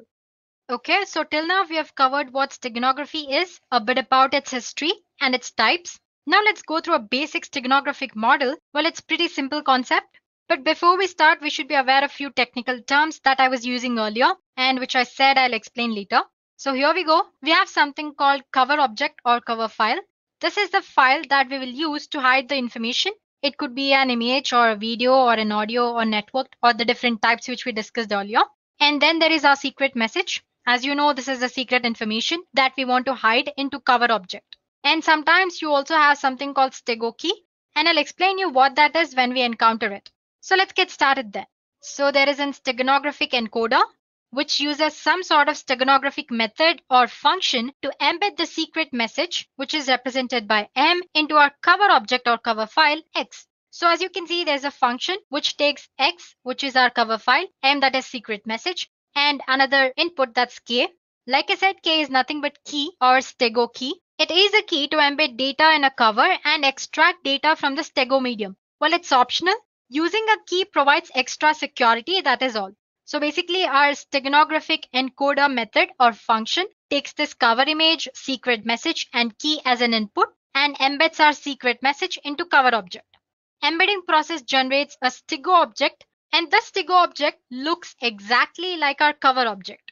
Now this stego object is sent to receiver through the network without any encryption here. So this is where our steganographic encoding process ends. Now if on the other end, receiver wants to extract the secret message, all he has to do is feed the stego object into steganographic decoder, which also takes key as one of its input, and then as a result, he gets secret message which was intended for him. So like I said, it's a very simple process, right? So if I summarize, you have your cover file, which could be image, audio or anything. And then you have your secret message. Both of them along with the key, if you want, are fed into steganographic encoder. As a result, you get your stego object, which looks exactly same as cover object. And this stego object is sent to receiver through secure communication channel with or without encryption. On the other end, if receiver wants to extract the secret data, he feeds this stego object into steganographic decoder and he gets cover object and secret message as an output. So this is how steganography actually works. Well, if I want to make this process more secure, I can add one more step, which is encryption. Let's see how to do that. So like I said, there's a sender. Before actually feeding the secret information into steganographic encoder, he encrypts this secret message along with an encryption key. As a result, he gets a ciphertext, or like we discussed when we were discussing cryptography, the meaningless text or the ciphertext. This ciphertext along with steganographic key or stego key and cover file is fed into steganographic encoder. Embedding process generates a stego object, and this is where our encoding process ends. This stego object, which looks exactly like our cover object, is sent to receiver using a secure communication channel. Now on the other end, if the receiver wants to extract the secret message, he feeds this stego object along with stego key into steganographic decoder. As a result, he gets a ciphertext, and to decrypt the data, he feeds this ciphertext and the key, that's decryption key, into decryption algorithm. And as a result, he gets the secret message which was intended for him through the sender. So there you go, guys. That's simple. So like I said earlier, we discussed the most simple process. If you want to make it more secure, you can include encryption as well.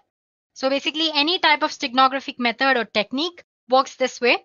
It's just that the type of algorithm they use or the encryption algorithm or the technique they use to embed data into an image or a video, or it could be anything that's cover object, is different.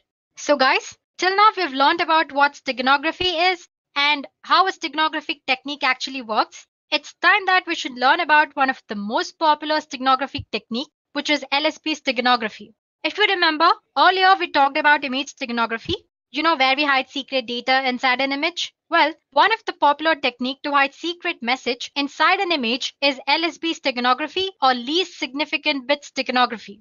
Now, before we jump into what LSB steganography is, let's take a look at a few basic concepts. On the screen, I have an image. To be more precise, let's call it a digital image. Every digital image is a finite set of digital values called pixels. You have probably heard the term before and generally know that pixels make up an image. Pixel is actually short for picture element. Well, you can think of them as dots of illumination, typically so small that you're unable to see them. Thousands or even millions of individual pixels together make up an image. So each pixel can be one color at a time. However, pixels are so small that often blend together to form new colors. In this session, we will work with RGB color model. The RGB color model is an additive color model in which red, green, and blue light are combined together in different ways to reproduce a broad array of colors. And each of these can be represented using a binary code. So like I said, I have three values, which are RGB, that's red, green, and blue. And each of this value is represented in a binary code. So by mixing the 8-bit binary red, green, and blue values, pixel can be any color. And the color is usually determined by number of bits used to represent it. Well, in this case, we are using 8 bits. So we can display for about 250 colors. Moving on, when we are working with binary values, we have more significant bits and less significant bits. The leftmost bit is the most significant bit. On the other hand, rightmost bit is the less significant bit. Now, if we change the leftmost bits, that is most significant bit, it will have a large impact on final value. For example, let's say I have 255 and its binary representation, which is 8 ones in 8-bit representation. Now, if we change the leftmost bit from 1 to 0, the decimal value will change from 255 to 127. As you can see, the amount of change is very huge here. It has made a large impact on final value. On the other hand, the rightmost bit is the less significant bit. Now, if I change the rightmost bit, it will have less impact on final value. For example, if we change the leftmost bit, which is 1 to 0, it will change the decimal value from 255 to 254. And you can note that the change is about decimal 002%, which is very less when compared to most significant bit. So the point I want to state here is that if we change most significant bit or MSB, it will have larger impact on final value. But if we change LSB, the impact on final value is very less. This very point is made use by LSB steganography. So in this method, which is LSB steganography, least significant bit of an image or of a pixel in an image is replaced with a bit of a secret image. The result of this process alters the original output very slightly. So your cover image and your stego image, that's your final result, after hiding the data, look exactly same without any difference. This technique works very good for image, audio, and video steganography. Well, let's consider a simple example. Suppose we want to insert letter A into an image. The binary representation of A is 1 followed by 5 zeros and again 1. Now, like I said earlier, we are using RGB color model here. So, and I'm using 8 bits to represent each of these values, which is red, green, and blue. So I'll be needing about 3 consecutive pixels. That's about 9 bytes to replace all the least significant bits by the bits of the letter A. Well, don't worry about it. You'll understand once you see the next image that I show you on the screen. So like I said, I'm considering 3 pixels, which is about 9 bytes. So these are the pixels before insertion. I've picked like random pixels. So as you can see, I have 3 pixels, 1, 2, 3, and 9. So totally 9 bytes I have here. And now if we replace the last bit or LSB for each byte with a bit from binary representation of A, what we get is this. So as you can see, I have replaced the 0 with this 1 here. So as you can see, 0 is replaced with 1. And then I have 5 zeros, 0, 0, like 5 zeros followed by 1, 1, which is already 1, so I'm not replacing anything here. So as you can see, all the color bits have been replaced here. So once you are done with replacing, you'll find that the final result or the stego image is very much identical to your actual image. That's your cover object. On an average, LSB requires that only half of the bits in image can be changed. As you can see, I've like left 3 or 4 bits unchanged here. For example, this one, and the 0 here. The 0 in the first line, in the last line, I have 2 ones left without changing it. So if need required, you can hide data in the least and the second least significant bits as well. And still, the human eye would not be able to discern it. So guys, that's all about least significant bit steganography. Well, that's the concept. So to summarize, every pixel can be represented using different color models. Well, in this demo, I've used RGB color model, and each of these values are represented using 8 bits. While you can use a different number of bits as well. And this number of bits used usually determine the color which pixel displays. Like I said, we have used 8 bits here. And in a binary format, we have least significant bit and most significant bit. Like I said, changing most significant bit makes more changes to our final value, but that does not happen when we change the least significant bit. So we made use of that point. So basically, the least significant bit steganography make uses of the fact that changing LSB doesn't make much change to our actual image. So it replaces the LSBs in the cover object by the binary bits of secret message. So there you go, guys. Now you know the theory part of the concept. It's time to perform a small demo. In this demo, we'll see how to use the concept of LSB steganography and hide secret text in an image. So here are the steps involved. First, to encode the text into image, the program loads an image and looks or considers each pixel hexadecimal's value. Then the program asks you for the secret text and converts it into its binary form. And then one by one, it stores the secret message bits into LSB of image pixels, which is our blue value bits of RGB model. After the message is embedded into an image, program adds delimiter to the end to determine when the text ends. So here ends the encoding process. Suppose you want to retrieve the data, then the program extracts all the zeros and ones from the stego image until delimiter is found, and there goes our secret message. So these are the steps we'll be performing in the program. So guys, this is what our program does. Well, to summarize, it takes our image, it converts that into hexadecimal values, it takes our secret text and converts it into its binary value, then replaces the LSB of cover image with the bits of secret message. Once it does that, it adds a delimiter at the end so that we know that this is where the text ended. So this is how encoding is done. Suppose you want to retrieve the message, all you have to do is extract zeros and ones from the stego object and convert the binary form into string format. That way you can get your secret message, or the receiver can extract the secret message. Well, I'm using the code which I found in GitHub. And suppose if you guys want to experiment as well, please do post your email IDs in the comment section below and we'll get back to you with the code. Now let's get started with the demo.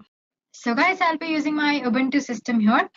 So as you can see, I have a code. Let me show it to you guys.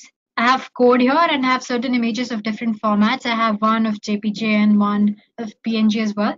Okay, let me delete this file, move to trash.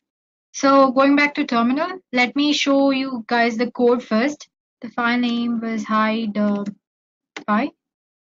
Okay, I think I've misspelled it wrong anyway. Let me just check it anyway. It's HID.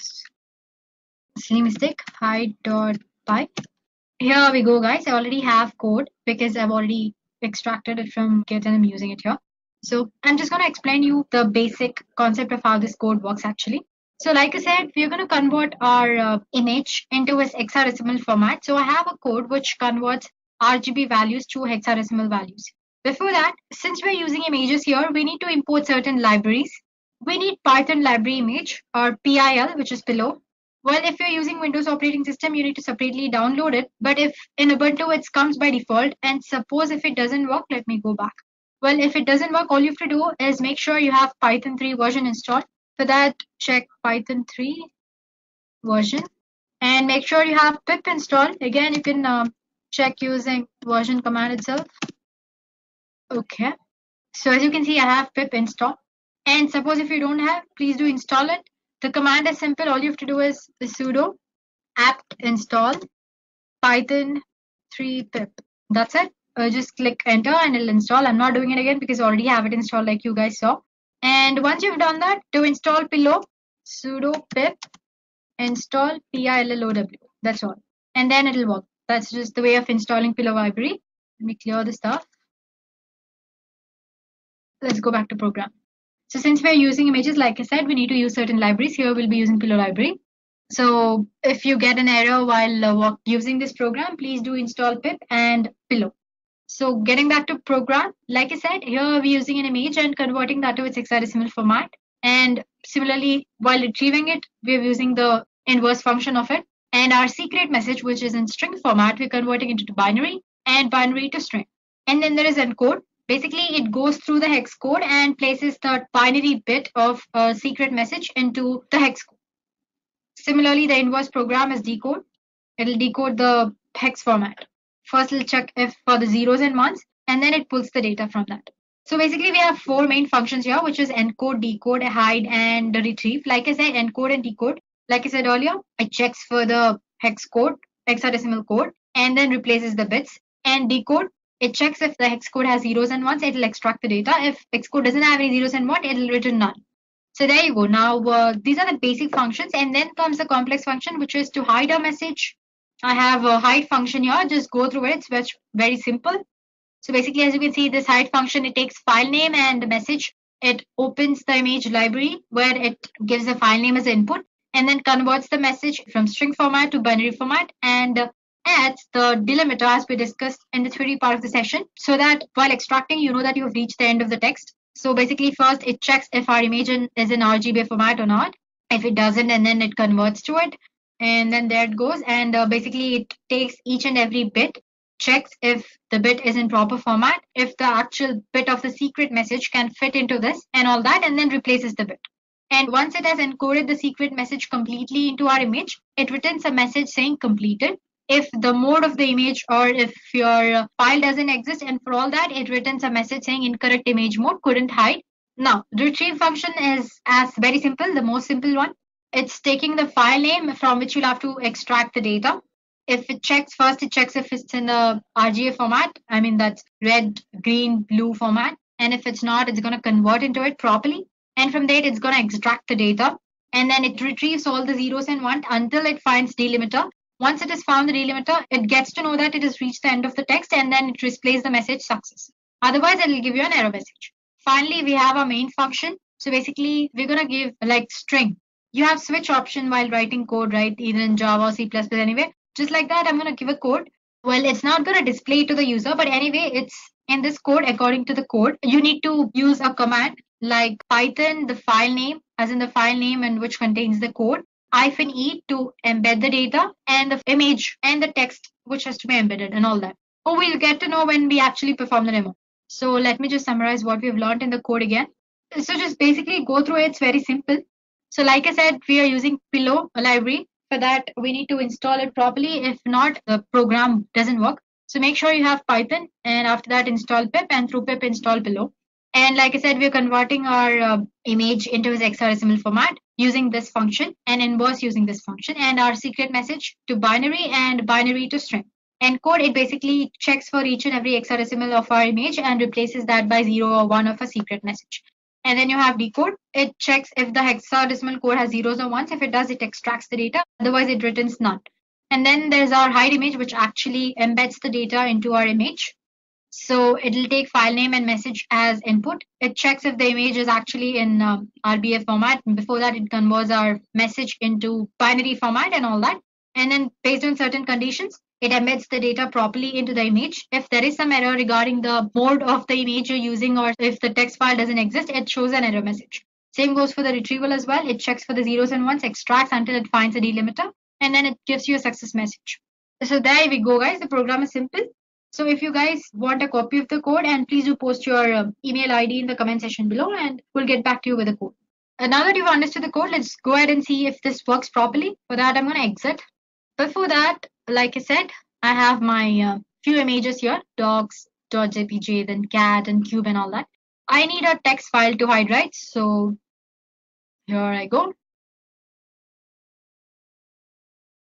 Okay, I've just typed some random message. Board meeting is on Tuesday. Please do send weapons, lawyers, and food. So I'm going to save it in my home page itself. Let me just give it a name, msg.text, and click. Let me close it. So now going back to files, as you can see, I have a file here which says msg.text. Now I'm going to use a docs.jpg, the image. Oh, sorry, I forgot to tell you this program only works for PNG images, so I can't use docs image. Let's take cube.png. So Python, because we are using the Python code, I meant the file is in Python format, right? Python, and the file name is py, e to embed, and the file name, which is cube.png. Enter a message to hide. Well, basically this doesn't actually take a file which contains the message. It directly asks you to enter the message to hide. But don't worry, the file which we just created, I'll show how to use it for while we are discussing the steganographic tools. Anyway, getting back to what we were doing, hide a message. So it says it's completed. Now let's get back to files.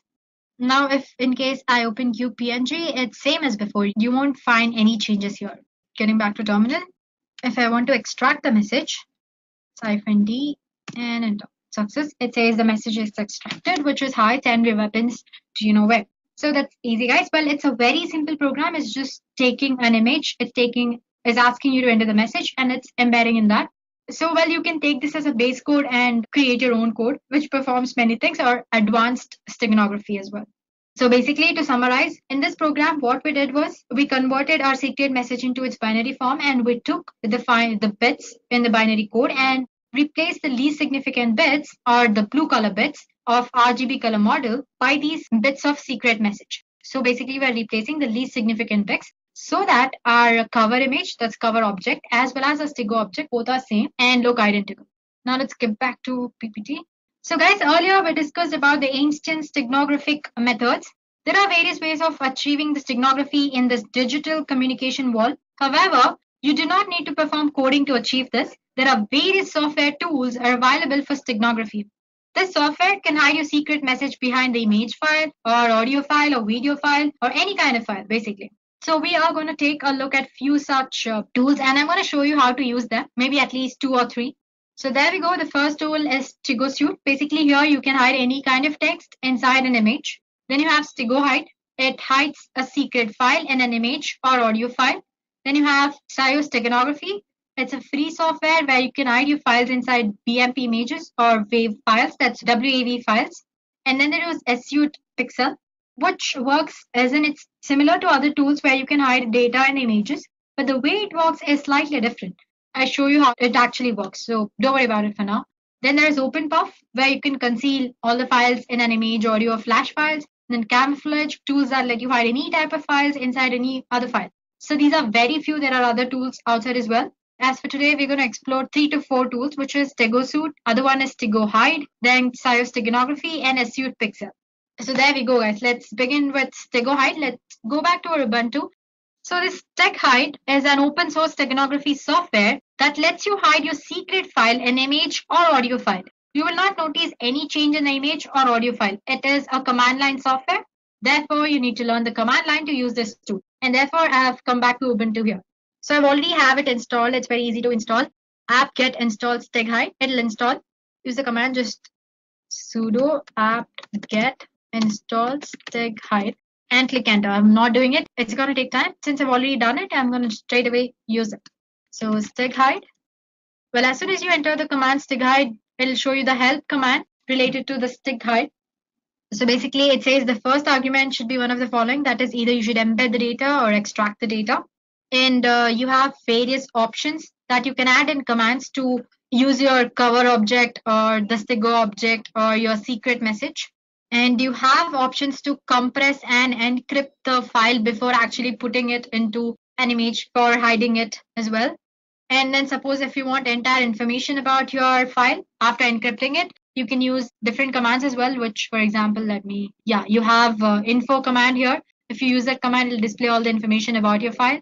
And when you're trying to embed data, it'll ask you for a passphrase. Basically, it's nothing but just like key. You can think of it as a key or a password. Basically, it's making sure that you're the right user who has hidden the data or extracting it.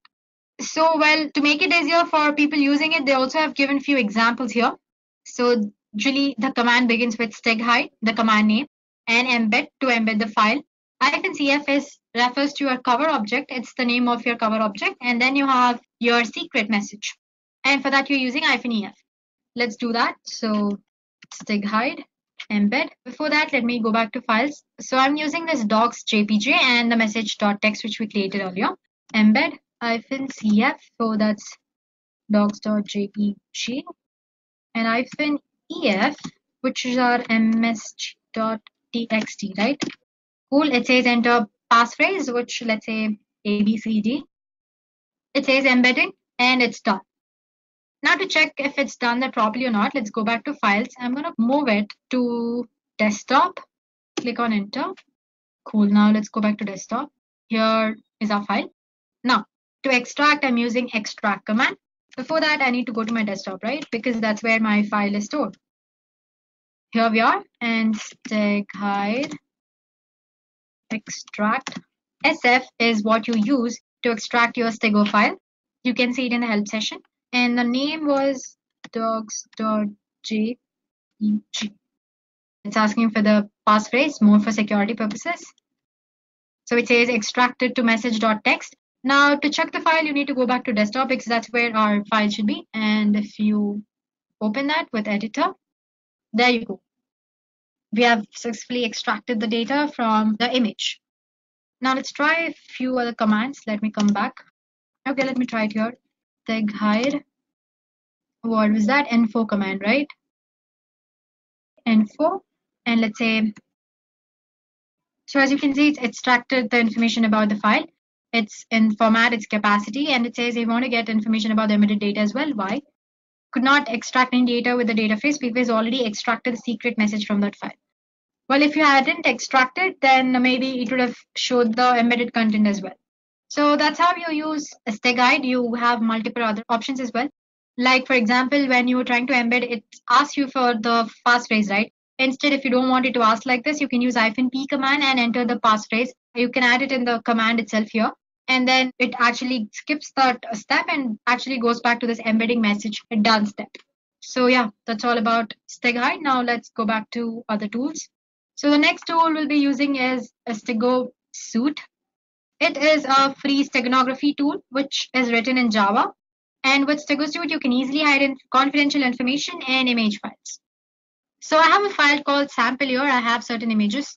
It's in JPG format. It's a BMP file. And then there is a PNG file as well.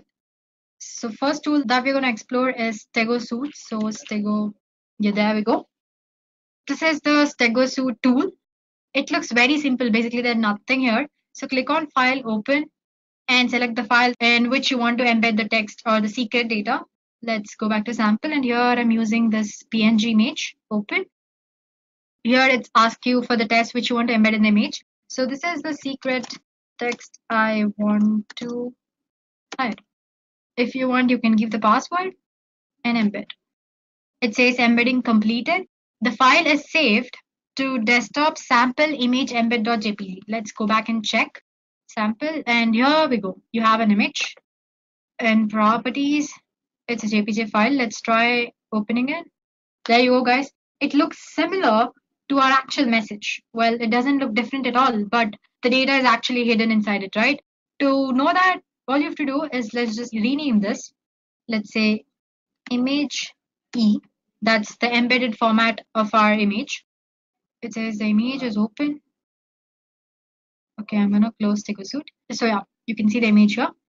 Let's rename it image E.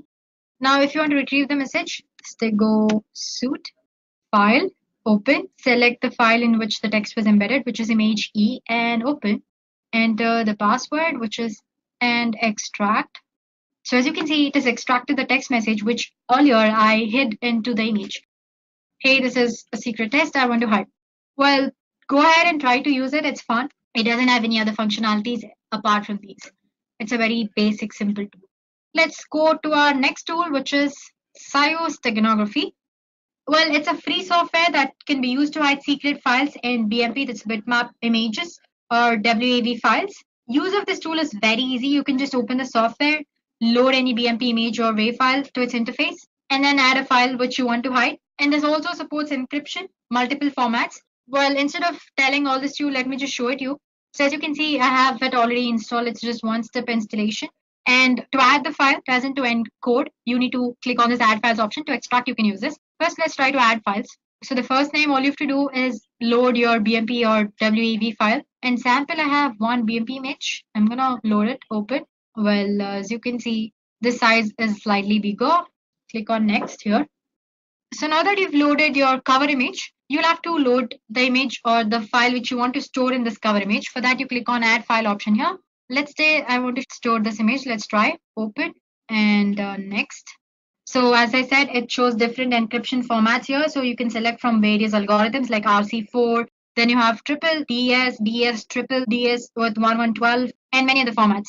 It's asking for the password. Give some password. Click on next. So the embedding is done. It's asking you to name the file. Let's say bird and save.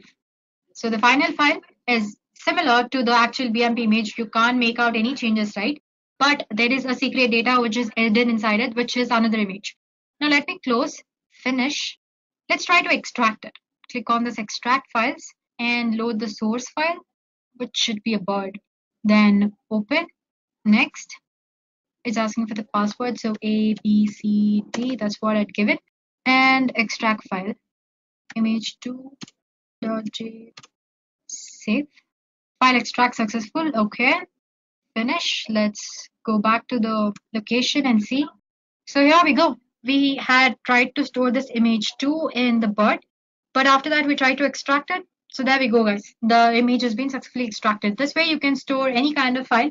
It can be your Excel file or Word file, document file or PowerPoint file or image or anything. So that's your Xios steganography tool. So like I said, you can add the files, but to extract the message, you'll have to start using this file from the beginning again. Then let's go back to our next tool, which is Astute Pixel. It's here. Let me just check. I have installed it. I'm gonna extract all. Let's store it in our desktop. And okay. Now, if we go to desktop, this is our application, Pixel. Click on that.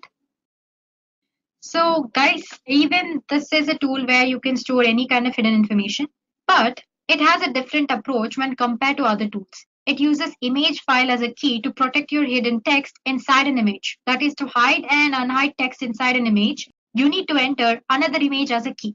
So as you can see, you have three images here: original image, that's your target image, and delta image, which acts as a key.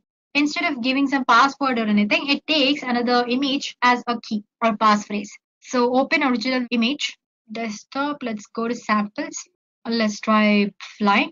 Now you need to enter the message, hi. This is the text I want to hide. And here I'm clicking on encrypt message. Save image. Let's try and save it somewhere else, desktop. Let's store it in the documents. File name, my image, and save. Now let me open the thing again, or you can just say reset, exit here. Now if I open the application again, let's try to extract what we just hid. So open the original message, which is in desktop, right? Sample, that's flying, open, decrypt image. So there you go. So let me show it to you again. All you have to do is reset, click on the open original image, give the original image which you try to encrypt, that would be flying, and open, and then say decrypt image. So like I said, it uses an image as a key to extract or hide anything inside your image. And now give your actual image as in the encrypted encoded image or your stego image, and click on open. Yeah, and just say yes. So as you can see, it has extracted the data which I was trying to hide. So I'm sure you might have observed, right? The way it functions is slightly different from other steganographic tools, right? Sample, that's flying, open, decrypt image. So there you go.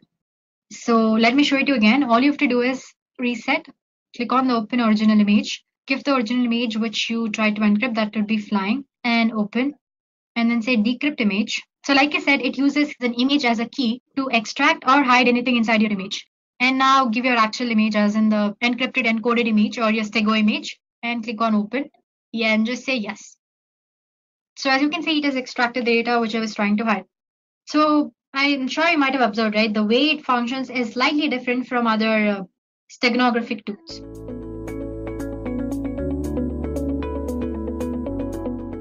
Now let's talk about the roadmap to become an ethical hacker. How your ethical hacking career begins depends on your current field of work. If you're not in an information technology field, you should definitely try shifting into one. Even though most jobs require you to have a bachelor's degree in computer science or cybersecurity related fields, Exceptions are made for people with sound knowledge of operating systems, databases, and networking. Also, it is nigh impossible to directly become an ethical hacker. Most ethical hackers begin their career as tech support engineers who climb their way up by earning certifications like CCNA and CISSP before working towards the ultimate CE Edge certification. After earning your CE Edge certification, it is time to market yourself as an ethical hacker. Okay, now let's go over the roles and responsibilities of an ethical hacker. Now, there seems to be a general misconception that a person with an ethical hacking career is only responsible for penetration testing of systems and applications. This is not true, and an ethical hacker is responsible for much more. For example, he is responsible for scanning open and closed ports using reconnaissance tools like Nessus and Nmap. Scanning is a set of procedures for identifying live hosts, ports and services, discovering operating systems and architecture of target systems, identifying vulnerabilities and threats in the network. Network scanning is used to create a profile of the target organization. Secondly, it is the responsibility of an ethical hacker to engage his organization's member in social engineering awareness activities. Social engineering for the purpose of general hacking has proven to be one of the most effective ways over time, and knowing how to avoid any form of social manipulation is key to organization security. Thirdly, an ethical hacker also gets to test new patch releases and software updates pertaining to the company's product and peripherals. It is their responsibility to identify any vulnerability that might exist in the patch and notify the appropriate team to fix them. Fourth, ethical hackers are also responsible for building and maintaining effective intrusion prevention systems and intrusion detection systems. They will also try to evade IDS and IPS systems, firewalls, and honeypots just to demonstrate how they could be attacked. Intrusion detection is the process of monitoring events occurring in your network and analyzing them for signs of possible incidents, violations, or imminent threats towards your security policies. Intrusion prevention, on the other hand, is the process of performing intrusion detection and then stopping the detected incidents. These security measures are available as IPS and IDS systems, which become a part of your network to detect and stop potential attacks. Last but not the least, ethical hackers are responsible for employing strategies like sniffing networks, bypassing and cracking wireless encryption, and hijacking web servers and web applications for testing and security of a system. An ethical hacker strives to replicate the working of a black hat hacker by analyzing the defense protocols and social engineering aspects of an organization. His job is to make sure an organization reacts to these situations well enough if they're not already doing so. Okay, so those were the roles and responsibilities of an ethical hacker. Now let's go over the skill sets that you might need to become an ethical hacker yourself. Now, a person with an ethical hacking career is expected to be proficient in database handling, networking, and operating systems, and also have excellent soft skills as they need to communicate problems regarding security to the rest of the organizations. Other than these generalized skill sets, an ethical hacker also has to have a good grasp on the following skills that we're going to discuss now. Now, the first skill is network traffic sniffing. Sniffing is the process of monitoring and capturing all the packets through a given network using sniffing tools. It is a form of tapping phone wires and to get to know about the conversation. It is also called wiretapping and applied to the computer networks. Next, ethical hackers should also know how to orchestrate different types of network and database attacks, as their main job is to predict black hat hackers, and to do this, one must be able to think and act like a black hat hacker. Third, ethical hackers have to deal with different kinds of operating systems on a daily basis, with Linux being the daily driver. So, it is obvious that an ethical hacker needs to have an in-depth knowledge of the working of operating systems in general. For example, they should know how to look for exploits in buffer vulnerabilities. Next, ethical hackers also have to deal with different kinds of database formats, whether it be SQL, PostgreSQL, NoSQL. An ethical hacker at least needs to have a general knowledge of their working and architecture. Fifth, an ethical hacker should also be proficient in cryptography and cryptanalysis, which is basically the deciphering of ciphertext without knowing the key. This is also the fundamentals of password cracking using different methods like brute force, dictionary attacks, rainbow table attacks, and so on. Now, ethical hackers generally are endowed with the responsibility of network traffic monitoring. Therefore, they must be proficient in intrusion detection and prevention techniques, session hijacking knowledge, and an overall in-depth knowledge of networking in general. Last but not the least, ethical hackers also need to make custom softwares to tackle the use case specific security flaws that might be affecting the company. Now, this requires a general knowledge of programming languages so that you can execute the solutions to the problems that you find in the organization. Above that, programming will also help you automate a lot of tasks that would generally take a lot of precious time. Apart from all this, an ethical hacker must be a creative thinker because black hat hackers are constantly coming up with ingenious ways to exploit the system, and it is an ethical hacker's job to predict and prevent such breaches. Now let's talk about the job trends that is in ethical hacking industry. Now, as I had discussed in the beginning of this video, cybersecurity has emerged as a high growth field of 2017 and possibly of the entire decade. During the 5 years between 2012 and 2017, listings of cybersecurity jobs increased by a whopping 75% according to the analysis made by Bureau of Labor Statistics. Now, this has led to a lot of unfilled positions, so jobs are plenty and they pay well too. Now, let's go with the companies that are hiring ethical hackers. Now, an ethical hacker finds a job in any company which has an internet-facing site or anything to do with the web. These include college institutions like MIT and even private companies ranging from logistics services to data warehousing companies, for example, Wipro, Ernst & Young, Infosys, and even IBM. Now, apart from these, you can also get a chance to work for the military and top secret intelligence gathering agencies like CIA, Mossad, or NSA. Now coming to the final question, that is, how much money does an ethical hacker make? So, a certified ethical hacker makes an average annual income of $88,000 according to payscale.com. Now, the average starting salary for a certified ethical hacker is around $95,000 according to the EC Council Senior Director Stephen Graham. Also, the founder of Novas Security, Eric Geyer, estimates a more or conservative $50,000 to $100,000 per year in the first years of working, depending on your employer, experience, and education. And those with a few years of experience can pull up to $120,000 and upwards per year, particularly those who work as an independent consultant. Okay guys, so that was all about ethical hacking and a career in ethical hacking.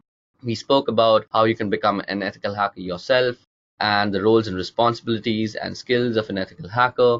Above that, we also discussed how much salary you'll get as an ethical hacker and the different companies that you could work for.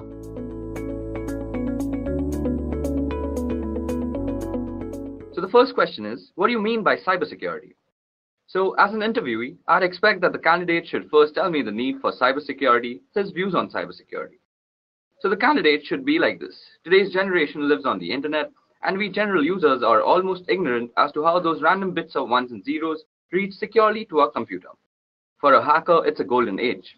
With so many access points, public IPs, and constant traffic and tons of data to exploit, black hat hackers are having one hell of a time exploiting vulnerabilities and creating malicious software for the same. Above that, cyber attacks are evolving by the day.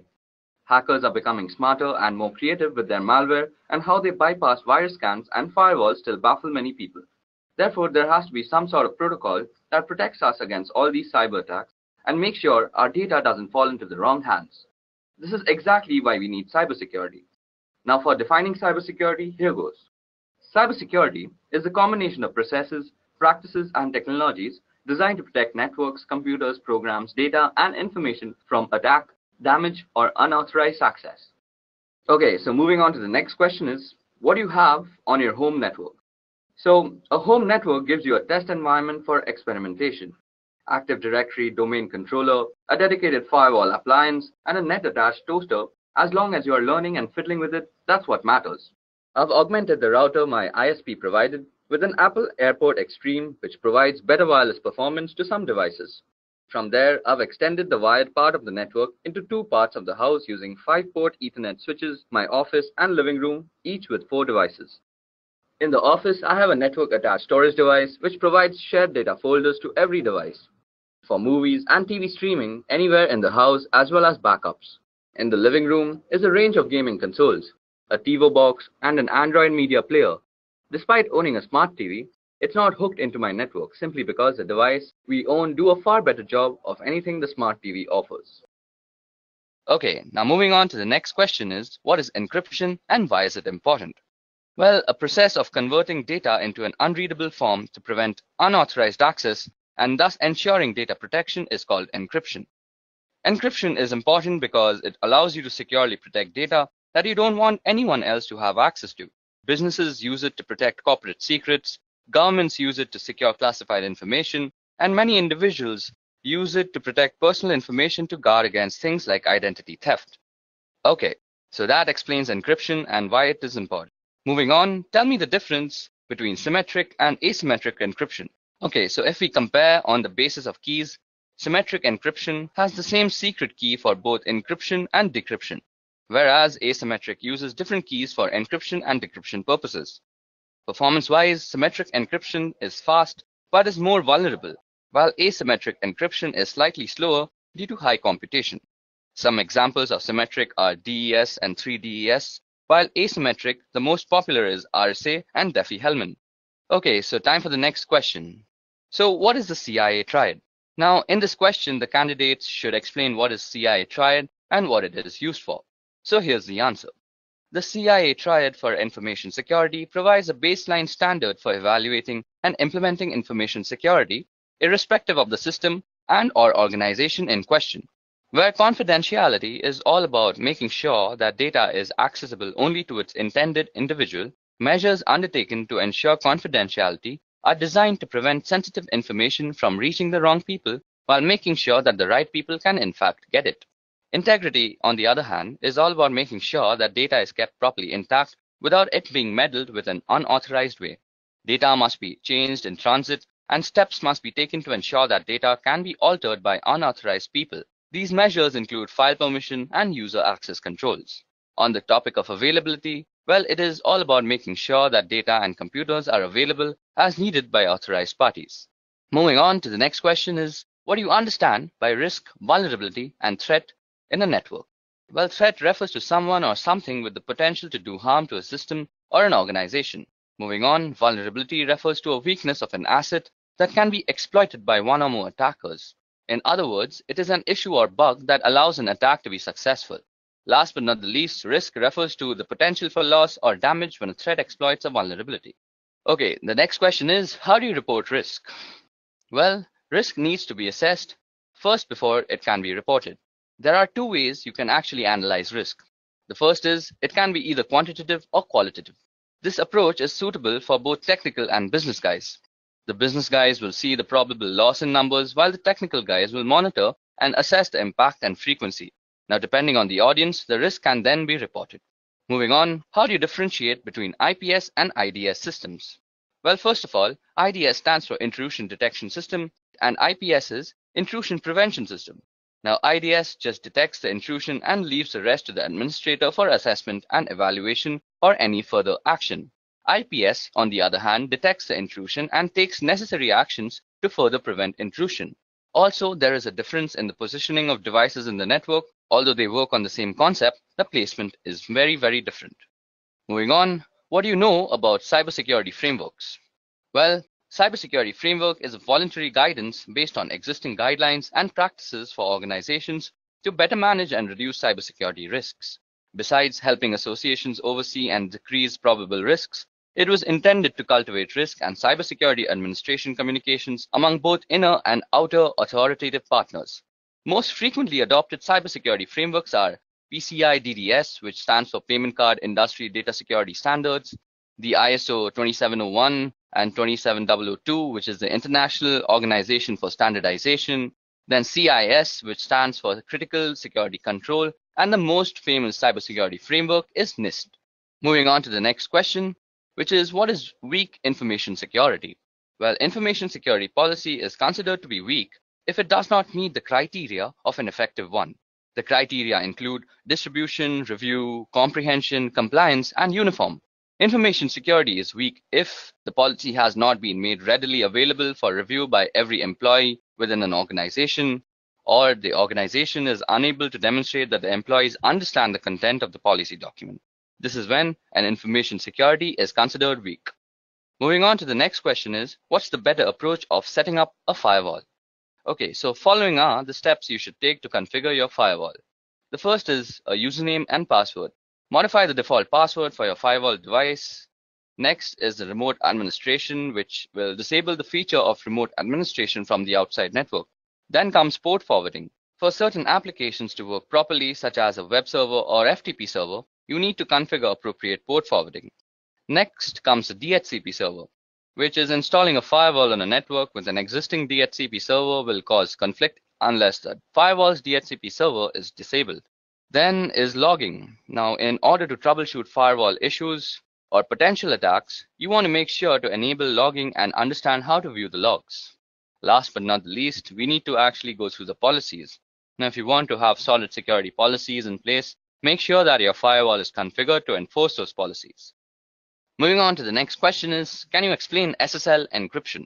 Now, SSL stands for Secure Socket Layer, and it is a protocol which enables safe conversation between two or more parties. It is designed to identify and verify that the person you are talking to on the other end is exactly who they pretend to be. We also have HTTPS, which stands for Hypertext Transfer Protocol Secure, which is actually HTTP combined with SSL, which provides you with a safer browsing experience with encryption. So this is a very tricky question, but SSL wins in terms of security. Moving on, which one is more secure, SSL or TLS? Well, SSL is meant to verify the sender's identity, but it doesn't search for any more hazards than that. SSL can help you track the person you are talking to, but that can also be tricked at times. TLS is another identification tool just like SSL, but it offers better security features. It provides additional protection to the data, and hence SSL and TLS are often used together for better protection. Moving on, what are salted hashes? Well, salt is actually random data. When a properly protected password system receives a new password, it creates a hash value of that password and adds a random salt value. Then the combined value is stored in its database. This helps defend against dictionary attacks and known hash attacks. Example, if someone uses the same password on two different systems and they are being used using the same hashing algorithm, the hash value would be same. However, if someone of the system uses salt with the hashes, the value will be different. Moving on to the next question, which is, how can identity theft be prevented? Okay, so the following steps can be ensured to actually prevent identity theft. First of all, ensure a strong and unique password. Secondly, avoid sharing confidential information online, especially on social media. Third, shop from known and trusted websites only. Fourth, use the latest version of the browsers. Fifth, install advanced malware, spywares, and tools. Next, use specialized security solutions against financial data, and always update your system and software. And last but not the least, always protect your social security number. Now moving on to the next question is, how can you prevent a man-in-the-middle attack? Okay, so an MITM attack happens when communication between two parties, that is systems, is intruded or intercepted by an outside entity. This can happen in any form of online communication, such as email, social media, web surfing, etc. Not only they are trying to eavesdrop on your private conversation, they can also target all the information inside your devices, and the outcome could be pretty catastrophic. So the first method to prevent this attack would be to have encryption, preferably public key encryption between both the parties. This way, they both will have an idea with whom they are talking with because of the digital verification. Secondly, to prevent this, it is best to avoid open Wi-Fi networks, and if it is necessary, then use plugins like HTTPS, Force TLS, etc. Moving on to the next question, which is, state the differences between encoding, hashing, and encryption. Okay, so the purpose of encoding is to transform data so that it can be properly and safely consumed by a different type of system. That is, example, a binary data being sent over email or viewing special characters on a web page. The goal is not to keep information secret, but rather to ensure it's able to be properly consumed. Examples include ASCII, Unicode, URL encoding, and Base64. Now, the purpose of encryption is to transform data in order to keep it secret from others. Example, sending someone a secret letter that only they should be able to read, or securely sending a password over the internet. Rather than focusing on usability, the goal is to ensure that data cannot be consumed by anyone other than the intended recipients. Examples include AES, Blowfish, and RSA. Now, hashing serves the purpose of ensuring integrity. That is, it makes sure that if something has changed, you know that some change has taken place. Technically, hashing takes arbitrary inputs and produces a fixed length of string. Example are SHA-3, MD5, which is now obsolete, and SHA-256, etc. Now, moving on to the next question, which is, what steps will you take to secure a server? Now, Secure Server uses the Secure Socket Layer protocol for data encryption and decryption to protect data from unauthorized interception. Here are 4 simple ways you can actually secure a server. So the first way is that you make sure that you have a secure password for your root and administrator user. Secondly, the next thing you need to do is to make new users on your system. These will be the users you'll use to manage the system. Step 3 is remove remote access from the default or root administrator accounts. And the last step is to configure your firewall rules for remote access. Okay, so the next question is, what is a DDoS attack and how is it mitigated? Okay, so DDoS stands for Distributed Denial of Service. When a network is flooded with large number of requests, which is not recognized to handle, making the server unavailable to the legitimate request senders. DDoS can be mitigated by analyzing and filtering the traffic in the scrubbing centers, and the scrubbing centers are centralized data cleaning stations wherein the traffic to a website is analyzed and malicious traffic is removed. Okay, so the 20th question is, why do you need DNS monitoring? The domain name system allows your website under a certain domain that is easily recognizable, also keeps the information about other domain names. It works like a directory for everything on the internet. Thus, DNS monitoring is very important since you can easily visit a website without actually having to memorize their IP addresses. DNS has an important role in how end users in your enterprise connect to the internet. Inspecting DNS traffic between clients' devices and your local recursive resolver could be revealing a wealth of information for forensic analysis. DNS queries can reveal both botnets and malwares connecting to the CNC server. So this is why DNS monitoring is very essential. Moving on, what is a three-way handshake? The TCP three-way handshake in transmission control protocol is the method used by a device on a network to set up a stable connection over an internet protocol-based network. TCP's three-way handshaking technique is often referred to as the SYN, SYNAC, or more accurately SYN, SYNAC, and ACK because there are 3 messages transmitted by the TCP to negotiate and start a TCP session between 2 computers. Moving on to the next question is, what are black hat hackers, white hat hackers, and gray hat hackers? So like all hackers, black hat hackers usually have extensive knowledge about breaking into computer networks and bypassing security protocols. They are responsible for writing malware, which is a method used to gain access to these systems. Their primary motivation is usually for a personal or financial gain, but they can also be involved in cyber espionages, protests, or perhaps just addicted to the thrill of cybercrime. Now, white hat hackers choose to use their power for good rather than evil. Also known as ethical hackers, white hat hackers can sometimes be paid employees or contractors working for companies as security specialists that attempt to find security holes via hacking. They employ the same method of hacking as black hats with one exception, that is they do it with permission from the owners of the system first, which makes the process completely legal. Now there comes grey hat hackers. As in life, they are grey areas that neither black nor white. Grey hat hackers are a blend of both black hat and white hat hackers. Often grey hat hackers will look for vulnerabilities in a system without the owner's permission or knowledge. If issues are found, they will report them to the owner, sometimes requesting a small fee to fix the issue. Okay, now moving on. How often should you perform patch management? Well, patch manage should be done as soon as it is released. For Windows, once the patch is released, it should be applied to all machines not later than 1 month. Same goes for network devices. We should patch it as soon as it is released. And proper patch management process should be followed too. Question number 24. What do you know about application security? Application security is the practice of improving the security of applications using software, hardware, and other procedural methods. Countermeasures are taken to ensure application security, the most common being an application firewall that limits the execution of files or the handling of data by specific installed programs. Moving on to the next question, which is differentiate between penetration testing and software testing. Now, penetration testing helps identify and address the security vulnerabilities, whereas software testing focuses on functionality of the software and not the security aspect. A good penetration tester truly thinks differently than the other two. They don't care about the proper behaviors of the system or software, and they are crafty, looking for that one small chink of vulnerability that was not mitigated. And software security testers generally have a fair amount of crossover, as they usually know the full details of the system or software, and they know how it's supposed to properly behave when properly used, and they can test for a lot of the common end user misbehaviors. Moving on, when to use traceroute or traceroute. So traceroute is a command which can show you the path a packet of information takes from your computer to the one you specify.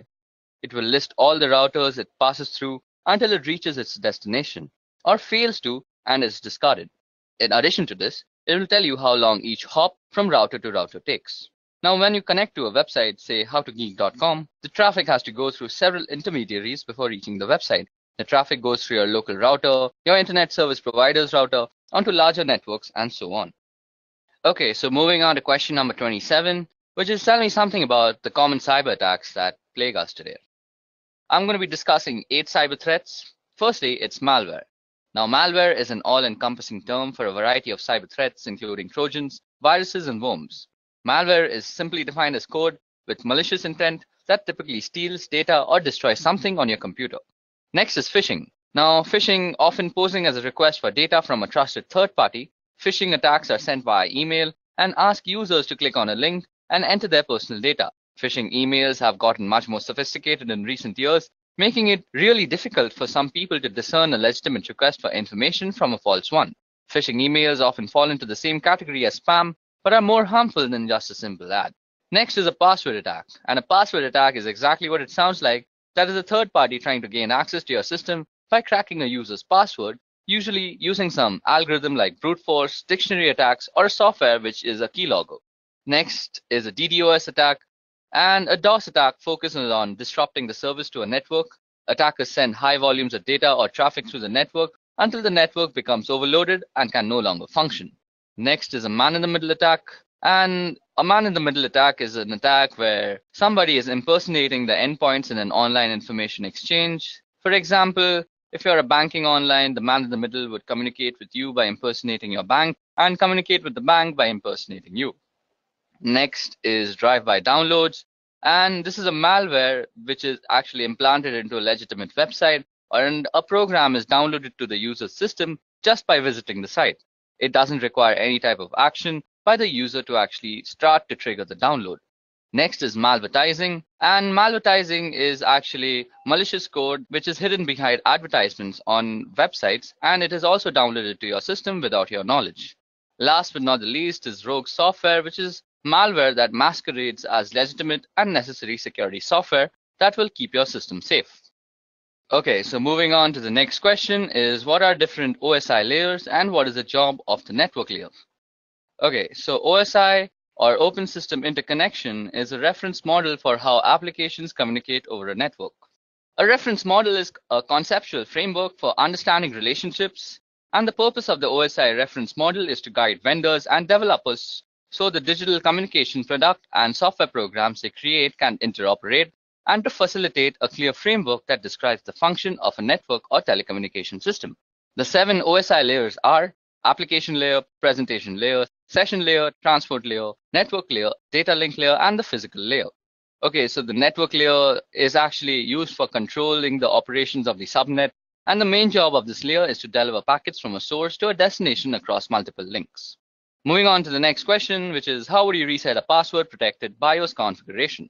Now, since BIOS is a pre-boot system, it has its own storage mechanism for its setting and preferences. In the classic scenario, simply popping out the CMOS battery will be enough to have the memory storing these settings lose its power supply, and as a result, it will lose all its setting. Other times, you'll need to use a jumper or a physical switch on the motherboard. Still other times, you'll need to actually remove the memory itself from the device and reprogram it in order to wipe it out. The simplest way by far, however, is if the BIOS has come from the factory with the default password enabled, try the whole word password. Now for question number 30. What is cross-site scripting or XSS? Now XSS refers to client-side code injection attacks wherein an attacker can execute malicious scripts, also commonly referred to as malicious payload, into a legitimate website or web application. XSS is amongst the most rampant of web application vulnerabilities and occurs when a web application makes use of unvalidated or unencoded user input within the output it generates. By leveraging XSS, an attacker would exploit a vulnerability within a website or web application that the victim would visit, essentially using the vulnerable website as a vehicle to deliver a malicious script to the victim's browser. Now, what is data protection in transit versus data protection at rest? So the answer to that is that data in transit or data in motion is data actively moving from one location to another, such as across the internet or through a private network. Data protection in transit is the protection of this data while it's traveling from network to network or being transferred from a local storage device to a cloud storage device. Wherever data is moving, effectively data protection measures for in-transit data are critical as data is often considered less secure while in motion. Now, data at rest is data that is not actively moving from device to device or network to network, such as data stored on a hard drive, laptop, flash drive, or archived/stored in some other way. Data protection at rest aims to secure inactive data stored on any device or network. While data at rest is sometimes considered to be less vulnerable than data in transit, attackers often find data at rest a more valuable target than data in motion. The risk profile for data in transit or data at rest depends on the security measures that are in place to secure data in either state. Moving on to question number 32 is tell me the differences between cybersecurity and network security. Okay, so cybersecurity describes that the policies and procedures implemented by a network administrator to avoid and keep track of unauthorized access, exploitation, modification, or denial of the network and the network resources. Network security describes the process and practices designed to protect network, computers, programs, and data from attack, damage, or unauthorized access. In a computing context, security includes both cybersecurity and physical security. While cybersecurity is concerned with threats outside the castle, network security is worried about what is going on within the castle walls. The cybersecurity specialist is the crusading knight defending the kingdom, and network security focuses on the barbarians at the gate and how the castle connects to the world around it. Moving on to question number 33, which is how will you prevent data leakage? Data leakage is when data gets out of the organization in an unauthorized way. Data can get leaked through various ways, that is emails, prints, laptops getting lost, unauthorized upload of data to public portals, removable drives, photographs, etc. A few controls can be restricting uploads on internet websites, following an internal encryption solution, restricting the mails to internal networks, or restriction on printing confidential data, etc. Moving on to the next question, which is what is ARP and how does it work? Okay, so Address Resolution Protocol, or ARP, is a protocol for mapping an internet protocol address to a physical machine address that is recognized on the local network. On the topic of how it works, when an incoming packet destined for a host machine on a particular local area network arrives at a gateway, the gateway asks the ARP program to find a physical host or MAC address that matches the IP address. Now the ARP program looks into the ARP cache, and if it finds the address, it provides it so that the packet can be converted to the right packet length and format and send it to the machine. Now if no entry is found for the IP address, ARP broadcasts a request packet in a special format to all machines on the LAN to see if one machine knows that it has the IP address associated with it. So for question number 35 is what is 2FA and how can it be implemented for the public websites? So an extra layer of security that is known as multi-factor authentication requires not only a password and username, but also something that only that user has on them. That is a piece of information only they should know or have immediately to hand, such as a physical token. Authenticator apps replace the need to obtain verification code via text, voice call, or email. For example, to access a website or web-based service that supports Google Authenticator, the user types in their username and password. That is a knowledge factor. Okay, now time for question number 36, which is what techniques can we use to prevent brute force login attacks? So here the attacker tries to determine the password for a target through a permutation of fuzzing process. As it is a lengthy task, attackers usually employ software such as Fuzzer to automate the process of creating numerous passwords to be tested against target. To avoid such attacks, password best practices should be followed mainly on critical resources like servers, routers, exposed services, and so on. Okay, so now time for the next question, which is what is cognitive cybersecurity? Now the applications of artificial intelligence technologies pattern on human thought process to detect threats and protect its physical and digital system. Self-learning security systems use data mining, pattern recognition, and natural language processing to simulate the human brain, albeit in a high-powered computer model. This is exactly what cognitive cybersecurity is. So what is port blocking within LAN? Well, restricting the users from accessing a set of services within the local area network is called port blocking. Stopping the source not to access the destination node via ports as applications work on the port, so ports are blocked to restrict the access, filling up the security holes in the network infrastructure. Okay, so time for question number 39, which is what is the difference between VPN and VLAN? Okay, so VPN is related to remote access to the network of a company, while VLAN basically means to logically segregate networks without physically segregating them with various switches.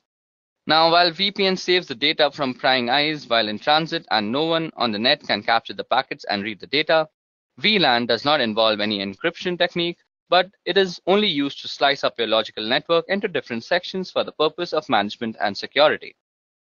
Okay, so it's time for question number 40. So the question is, what protocols fall under the TCP/IP internet layer? Okay, so I'll be going through the 5 layers that consist the TCP/IP protocol, and I'll also be listing out the protocols that are inside every layer. So starting with the physical layer, the protocols that reside in the physical layer are the Ethernet IEEE 802.3 and the RS-232 from one of the many protocols. And moving on to the data link layer, we have the PPP protocol, the IEEE 802.2 protocol. Then moving on to the network layer, it's governed by the IP protocol, the ARP protocol, which is basically the address resolution protocol, and the ICMP protocol. Then moving on ahead is the transport layer. Now the transport layer has 2 main protocols, namely the TCP and the UDP protocols. And last but not least, we have the application layer, which is governed by a multiple of protocols, namely NFS, NIS+, DNS, Telnet, FTP, RIP, SNMP, and various other protocols as such. Okay, so that brings us to the end of the general interview questions that might be asked in any cybersecurity interview. Now moving on to the scenario-based questions. So first, I'll be reading out the scenario, and then I'll ask the questions regarding the scenario too. Okay, so for scenario number 1, we have, you receive the following email from help desk. So the email goes as follows. Dear UCSC email user, beginning next week, we will be deleting all inactive email accounts in order to create space for more users. You are required to send the following information to continue using your email account. If we do not receive this information from you by the end of the week, your email account will be closed. So then the email actually goes on to ask the various credentials like name, email login, password, DOB, and alternate email. And then it says, please contact the webmail team with any questions, and thank you for your immediate attention. So in such a scenario, what do you do and justify your actions for doing so? Okay, so this email is a classic example of phishing trying to trick you into biting. The justification is the generalized way of addressing the receiver, which is used in mass spam mails. Above that, a corporate company will never ask personal details on mail. They want your information, so don't respond to the mail, instant message, text, phone calls, etc. asking you for your password or other private information. You should never disclose your password to anyone, even if they say they work for the UCSC, ITS, or any other campus organization. Moving on to the next scenario, which is a friend sends an electronic Hallmark greeting card to your work email. You need to click on the attachment to see the card. What do you do and justify your actions? Well, this one has 4 big risks. Firstly, some attachments contain viruses or other malicious programs. So just in general, it's risky to open unknown or unsolicited attachments. Secondly, also in some cases, just clicking on a malicious link can infect a computer. So unless you are sure a link is safe, don't really click on it. Third, email addresses can be fake.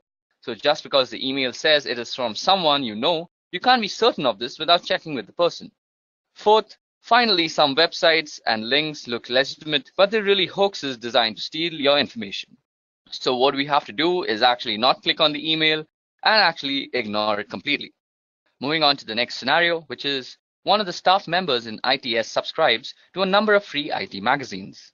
Among the questions she was asked in order to activate her subscriptions, one magazine asked her for a month of birth, a second asked for a year of birth, and a third asked for her mother's maiden name. What do you infer is going on in this situation and justify? Well, all 3 newsletters probably have the same parent company or are distributed through the same service. The parent company or service can combine individual pieces of seemingly harmless information and use or sell it for identity theft. Then it is even possible that there is a 4th newsletter that asks for a day of birth as one of the activation questions. Often questions about personal information are optional. In addition to being suspicious about situations like the one described here, never provide personal information when it is not legitimately necessary or to people or companies you don't personally know. So now time for scenario number 4. Well, in our computing labs and departments, print billing is often tied to users' login. People log in, they print, and then they get a bill.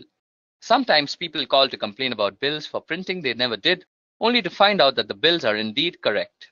So what do you infer is going on in this situation and justify your inference? Sometimes they realize they loaned their account to a friend who couldn't remember his or her password, and the friend did the printing and thus the charges. It's also possible that somebody came in from behind them and used their account. Now, this is an issue with shared or public computers in general. If you don't log out of the computer properly when you leave, someone else can come in from behind and retrieve what you were doing and use your accounts. Always log out of accounts, quit programs, and close browser windows before you walk away from a general public computer. Now, moving on to scenario number 5, we have that we saw a case a while back where someone used their Yahoo accounts at a computer lab on a campus. She made sure her Yahoo account was no longer open in the browser window before leaving the lab. Now, someone came in behind her and used the same browser to re-access her accounts. They started sending emails from it and caused all sorts of mayhem. So what do you think might have gone wrong here? Well, the first person probably didn't log out of her account, so the new person could just go into the history and access it. Secondly, another possibility is that she did log out but didn't clear her web cache. This is done through the browser menu to clear pages that the browser has saved for future use. Time for scenario number 6 now. Okay, so 2 different offices on campus are working to straighten out an error in an employee's bank account due to a direct deposit mistake. Office number 1 emails the correct account and deposit information to office number 2, which promptly fixes the problem. The employee confirms with the bank that everything has indeed been straightened out. So what is exactly wrong here? Well, account and deposit information is sensitive data that could be used for identity theft. Sending this or any kind of sensitive information by email is very, very risky because email is typically not private or secure. Anyone who knows how can access it anywhere along its route. So as an alternative, the 2 offices could have called each other or worked with the ITS to send the information in a more secure fashion. Okay, moving on to the next scenario, which is the mouse on your computer screen starts to move around on its own and click on things on your desktop. What do you do in such a situation? A. Call your coworker over so they can see. B. Disconnect your computer from the network. C. Unplug your mouse. D. Tell your supervisor. E. Turn the computer off. F. Run an antivirus. Or G. All of the above. So we have to select all the options that apply in this situation. So the options that apply are B and D, which is basically disconnect your computer from the network and tell your supervisor. So this is definitely suspicious. Immediately report the problem to your supervisor and the ITS support center. Also, since it seems possible that someone is controlling the computer remotely, it is best if you can disconnect the computer from the network and turn off wireless if you have it until help arrives. If possible, don't turn off the computer. Okay, time for scenario number 8. So below are a list of passwords pulled out of a database. Now, which of the following passwords meet the UCSC's password requirement? Okay, so the third password, which is option number C, is the only one that meets all the following of the UCSC's requirement. It has at least 8 characters in length. It contains at least 3 of the following 4 types of characters, which are lowercase characters, uppercase characters, numbers, and special characters. And not a word is preceded or followed by a digit. So it's the third option which is correct in this situation. Moving on to the second last scenario we have for today is you receive an email from your bank telling you there is a problem with your account. The email provides instructions and a link so you can log in to fix your account and fix the problem in doing so. So what should you do? Well, we have to delete the email, and better yet, use the web client that is Gmail, Yahoo Mail, etc. and report it as spam or phishing and then delete it. Any unsolicited email or phone call asking you to enter your account information, disclose your password, financial account information, social security number, or any other private or personal information is suspicious, even if it appears to be from a company you are familiar with. Always contact the sender using a method you know is legitimate to verify that the message is indeed from them. Okay, so it's time for our last scenario of the day, which is a while back, the IT folks got a number of complaints that one of our campus computers was sending out Viagra spam. They checked it out and the reports were true. A hacker had installed a program on the computer that made it automatically send out tons of spam email without the computer's own knowledge. So how do you think the hacker got into the computer to set this up? Well, this was actually the result of a hacked password. Using passwords that can be easily guessed and protecting your password by not sharing them or writing them down can help to prevent this. Passwords should be at least 8 characters in length and use a mixture of uppercase, lowercase letters, and numbers and symbols. Even though in this case it was a hacked password, other things could possibly lead to this are that out-of-date patches and updates, the lack of an antivirus software or an out-of-date antivirus software, or clicking on an unknown link or attachment or downloading unknown or unsolicited programs onto your computer. Okay, guys, so that was it for the session on cybersecurity interview questions. If you all have any questions regarding any of the questions that were discussed here, please put a comment down below. If you all also want the PowerPoint presentation that's shown out here, you all can also comment for that. And if you all want any other cybersecurity related specific interview questions, please do comment for that. I'll make a video on them soon. That's it from me. Goodbye. I hope you have enjoyed listening to this video. Please be kind enough to like it, and you can comment any of your doubts and queries, and we will reply them at the earliest. Do look out for more videos in our playlist and subscribe to Edureka channel to learn more. Happy learning!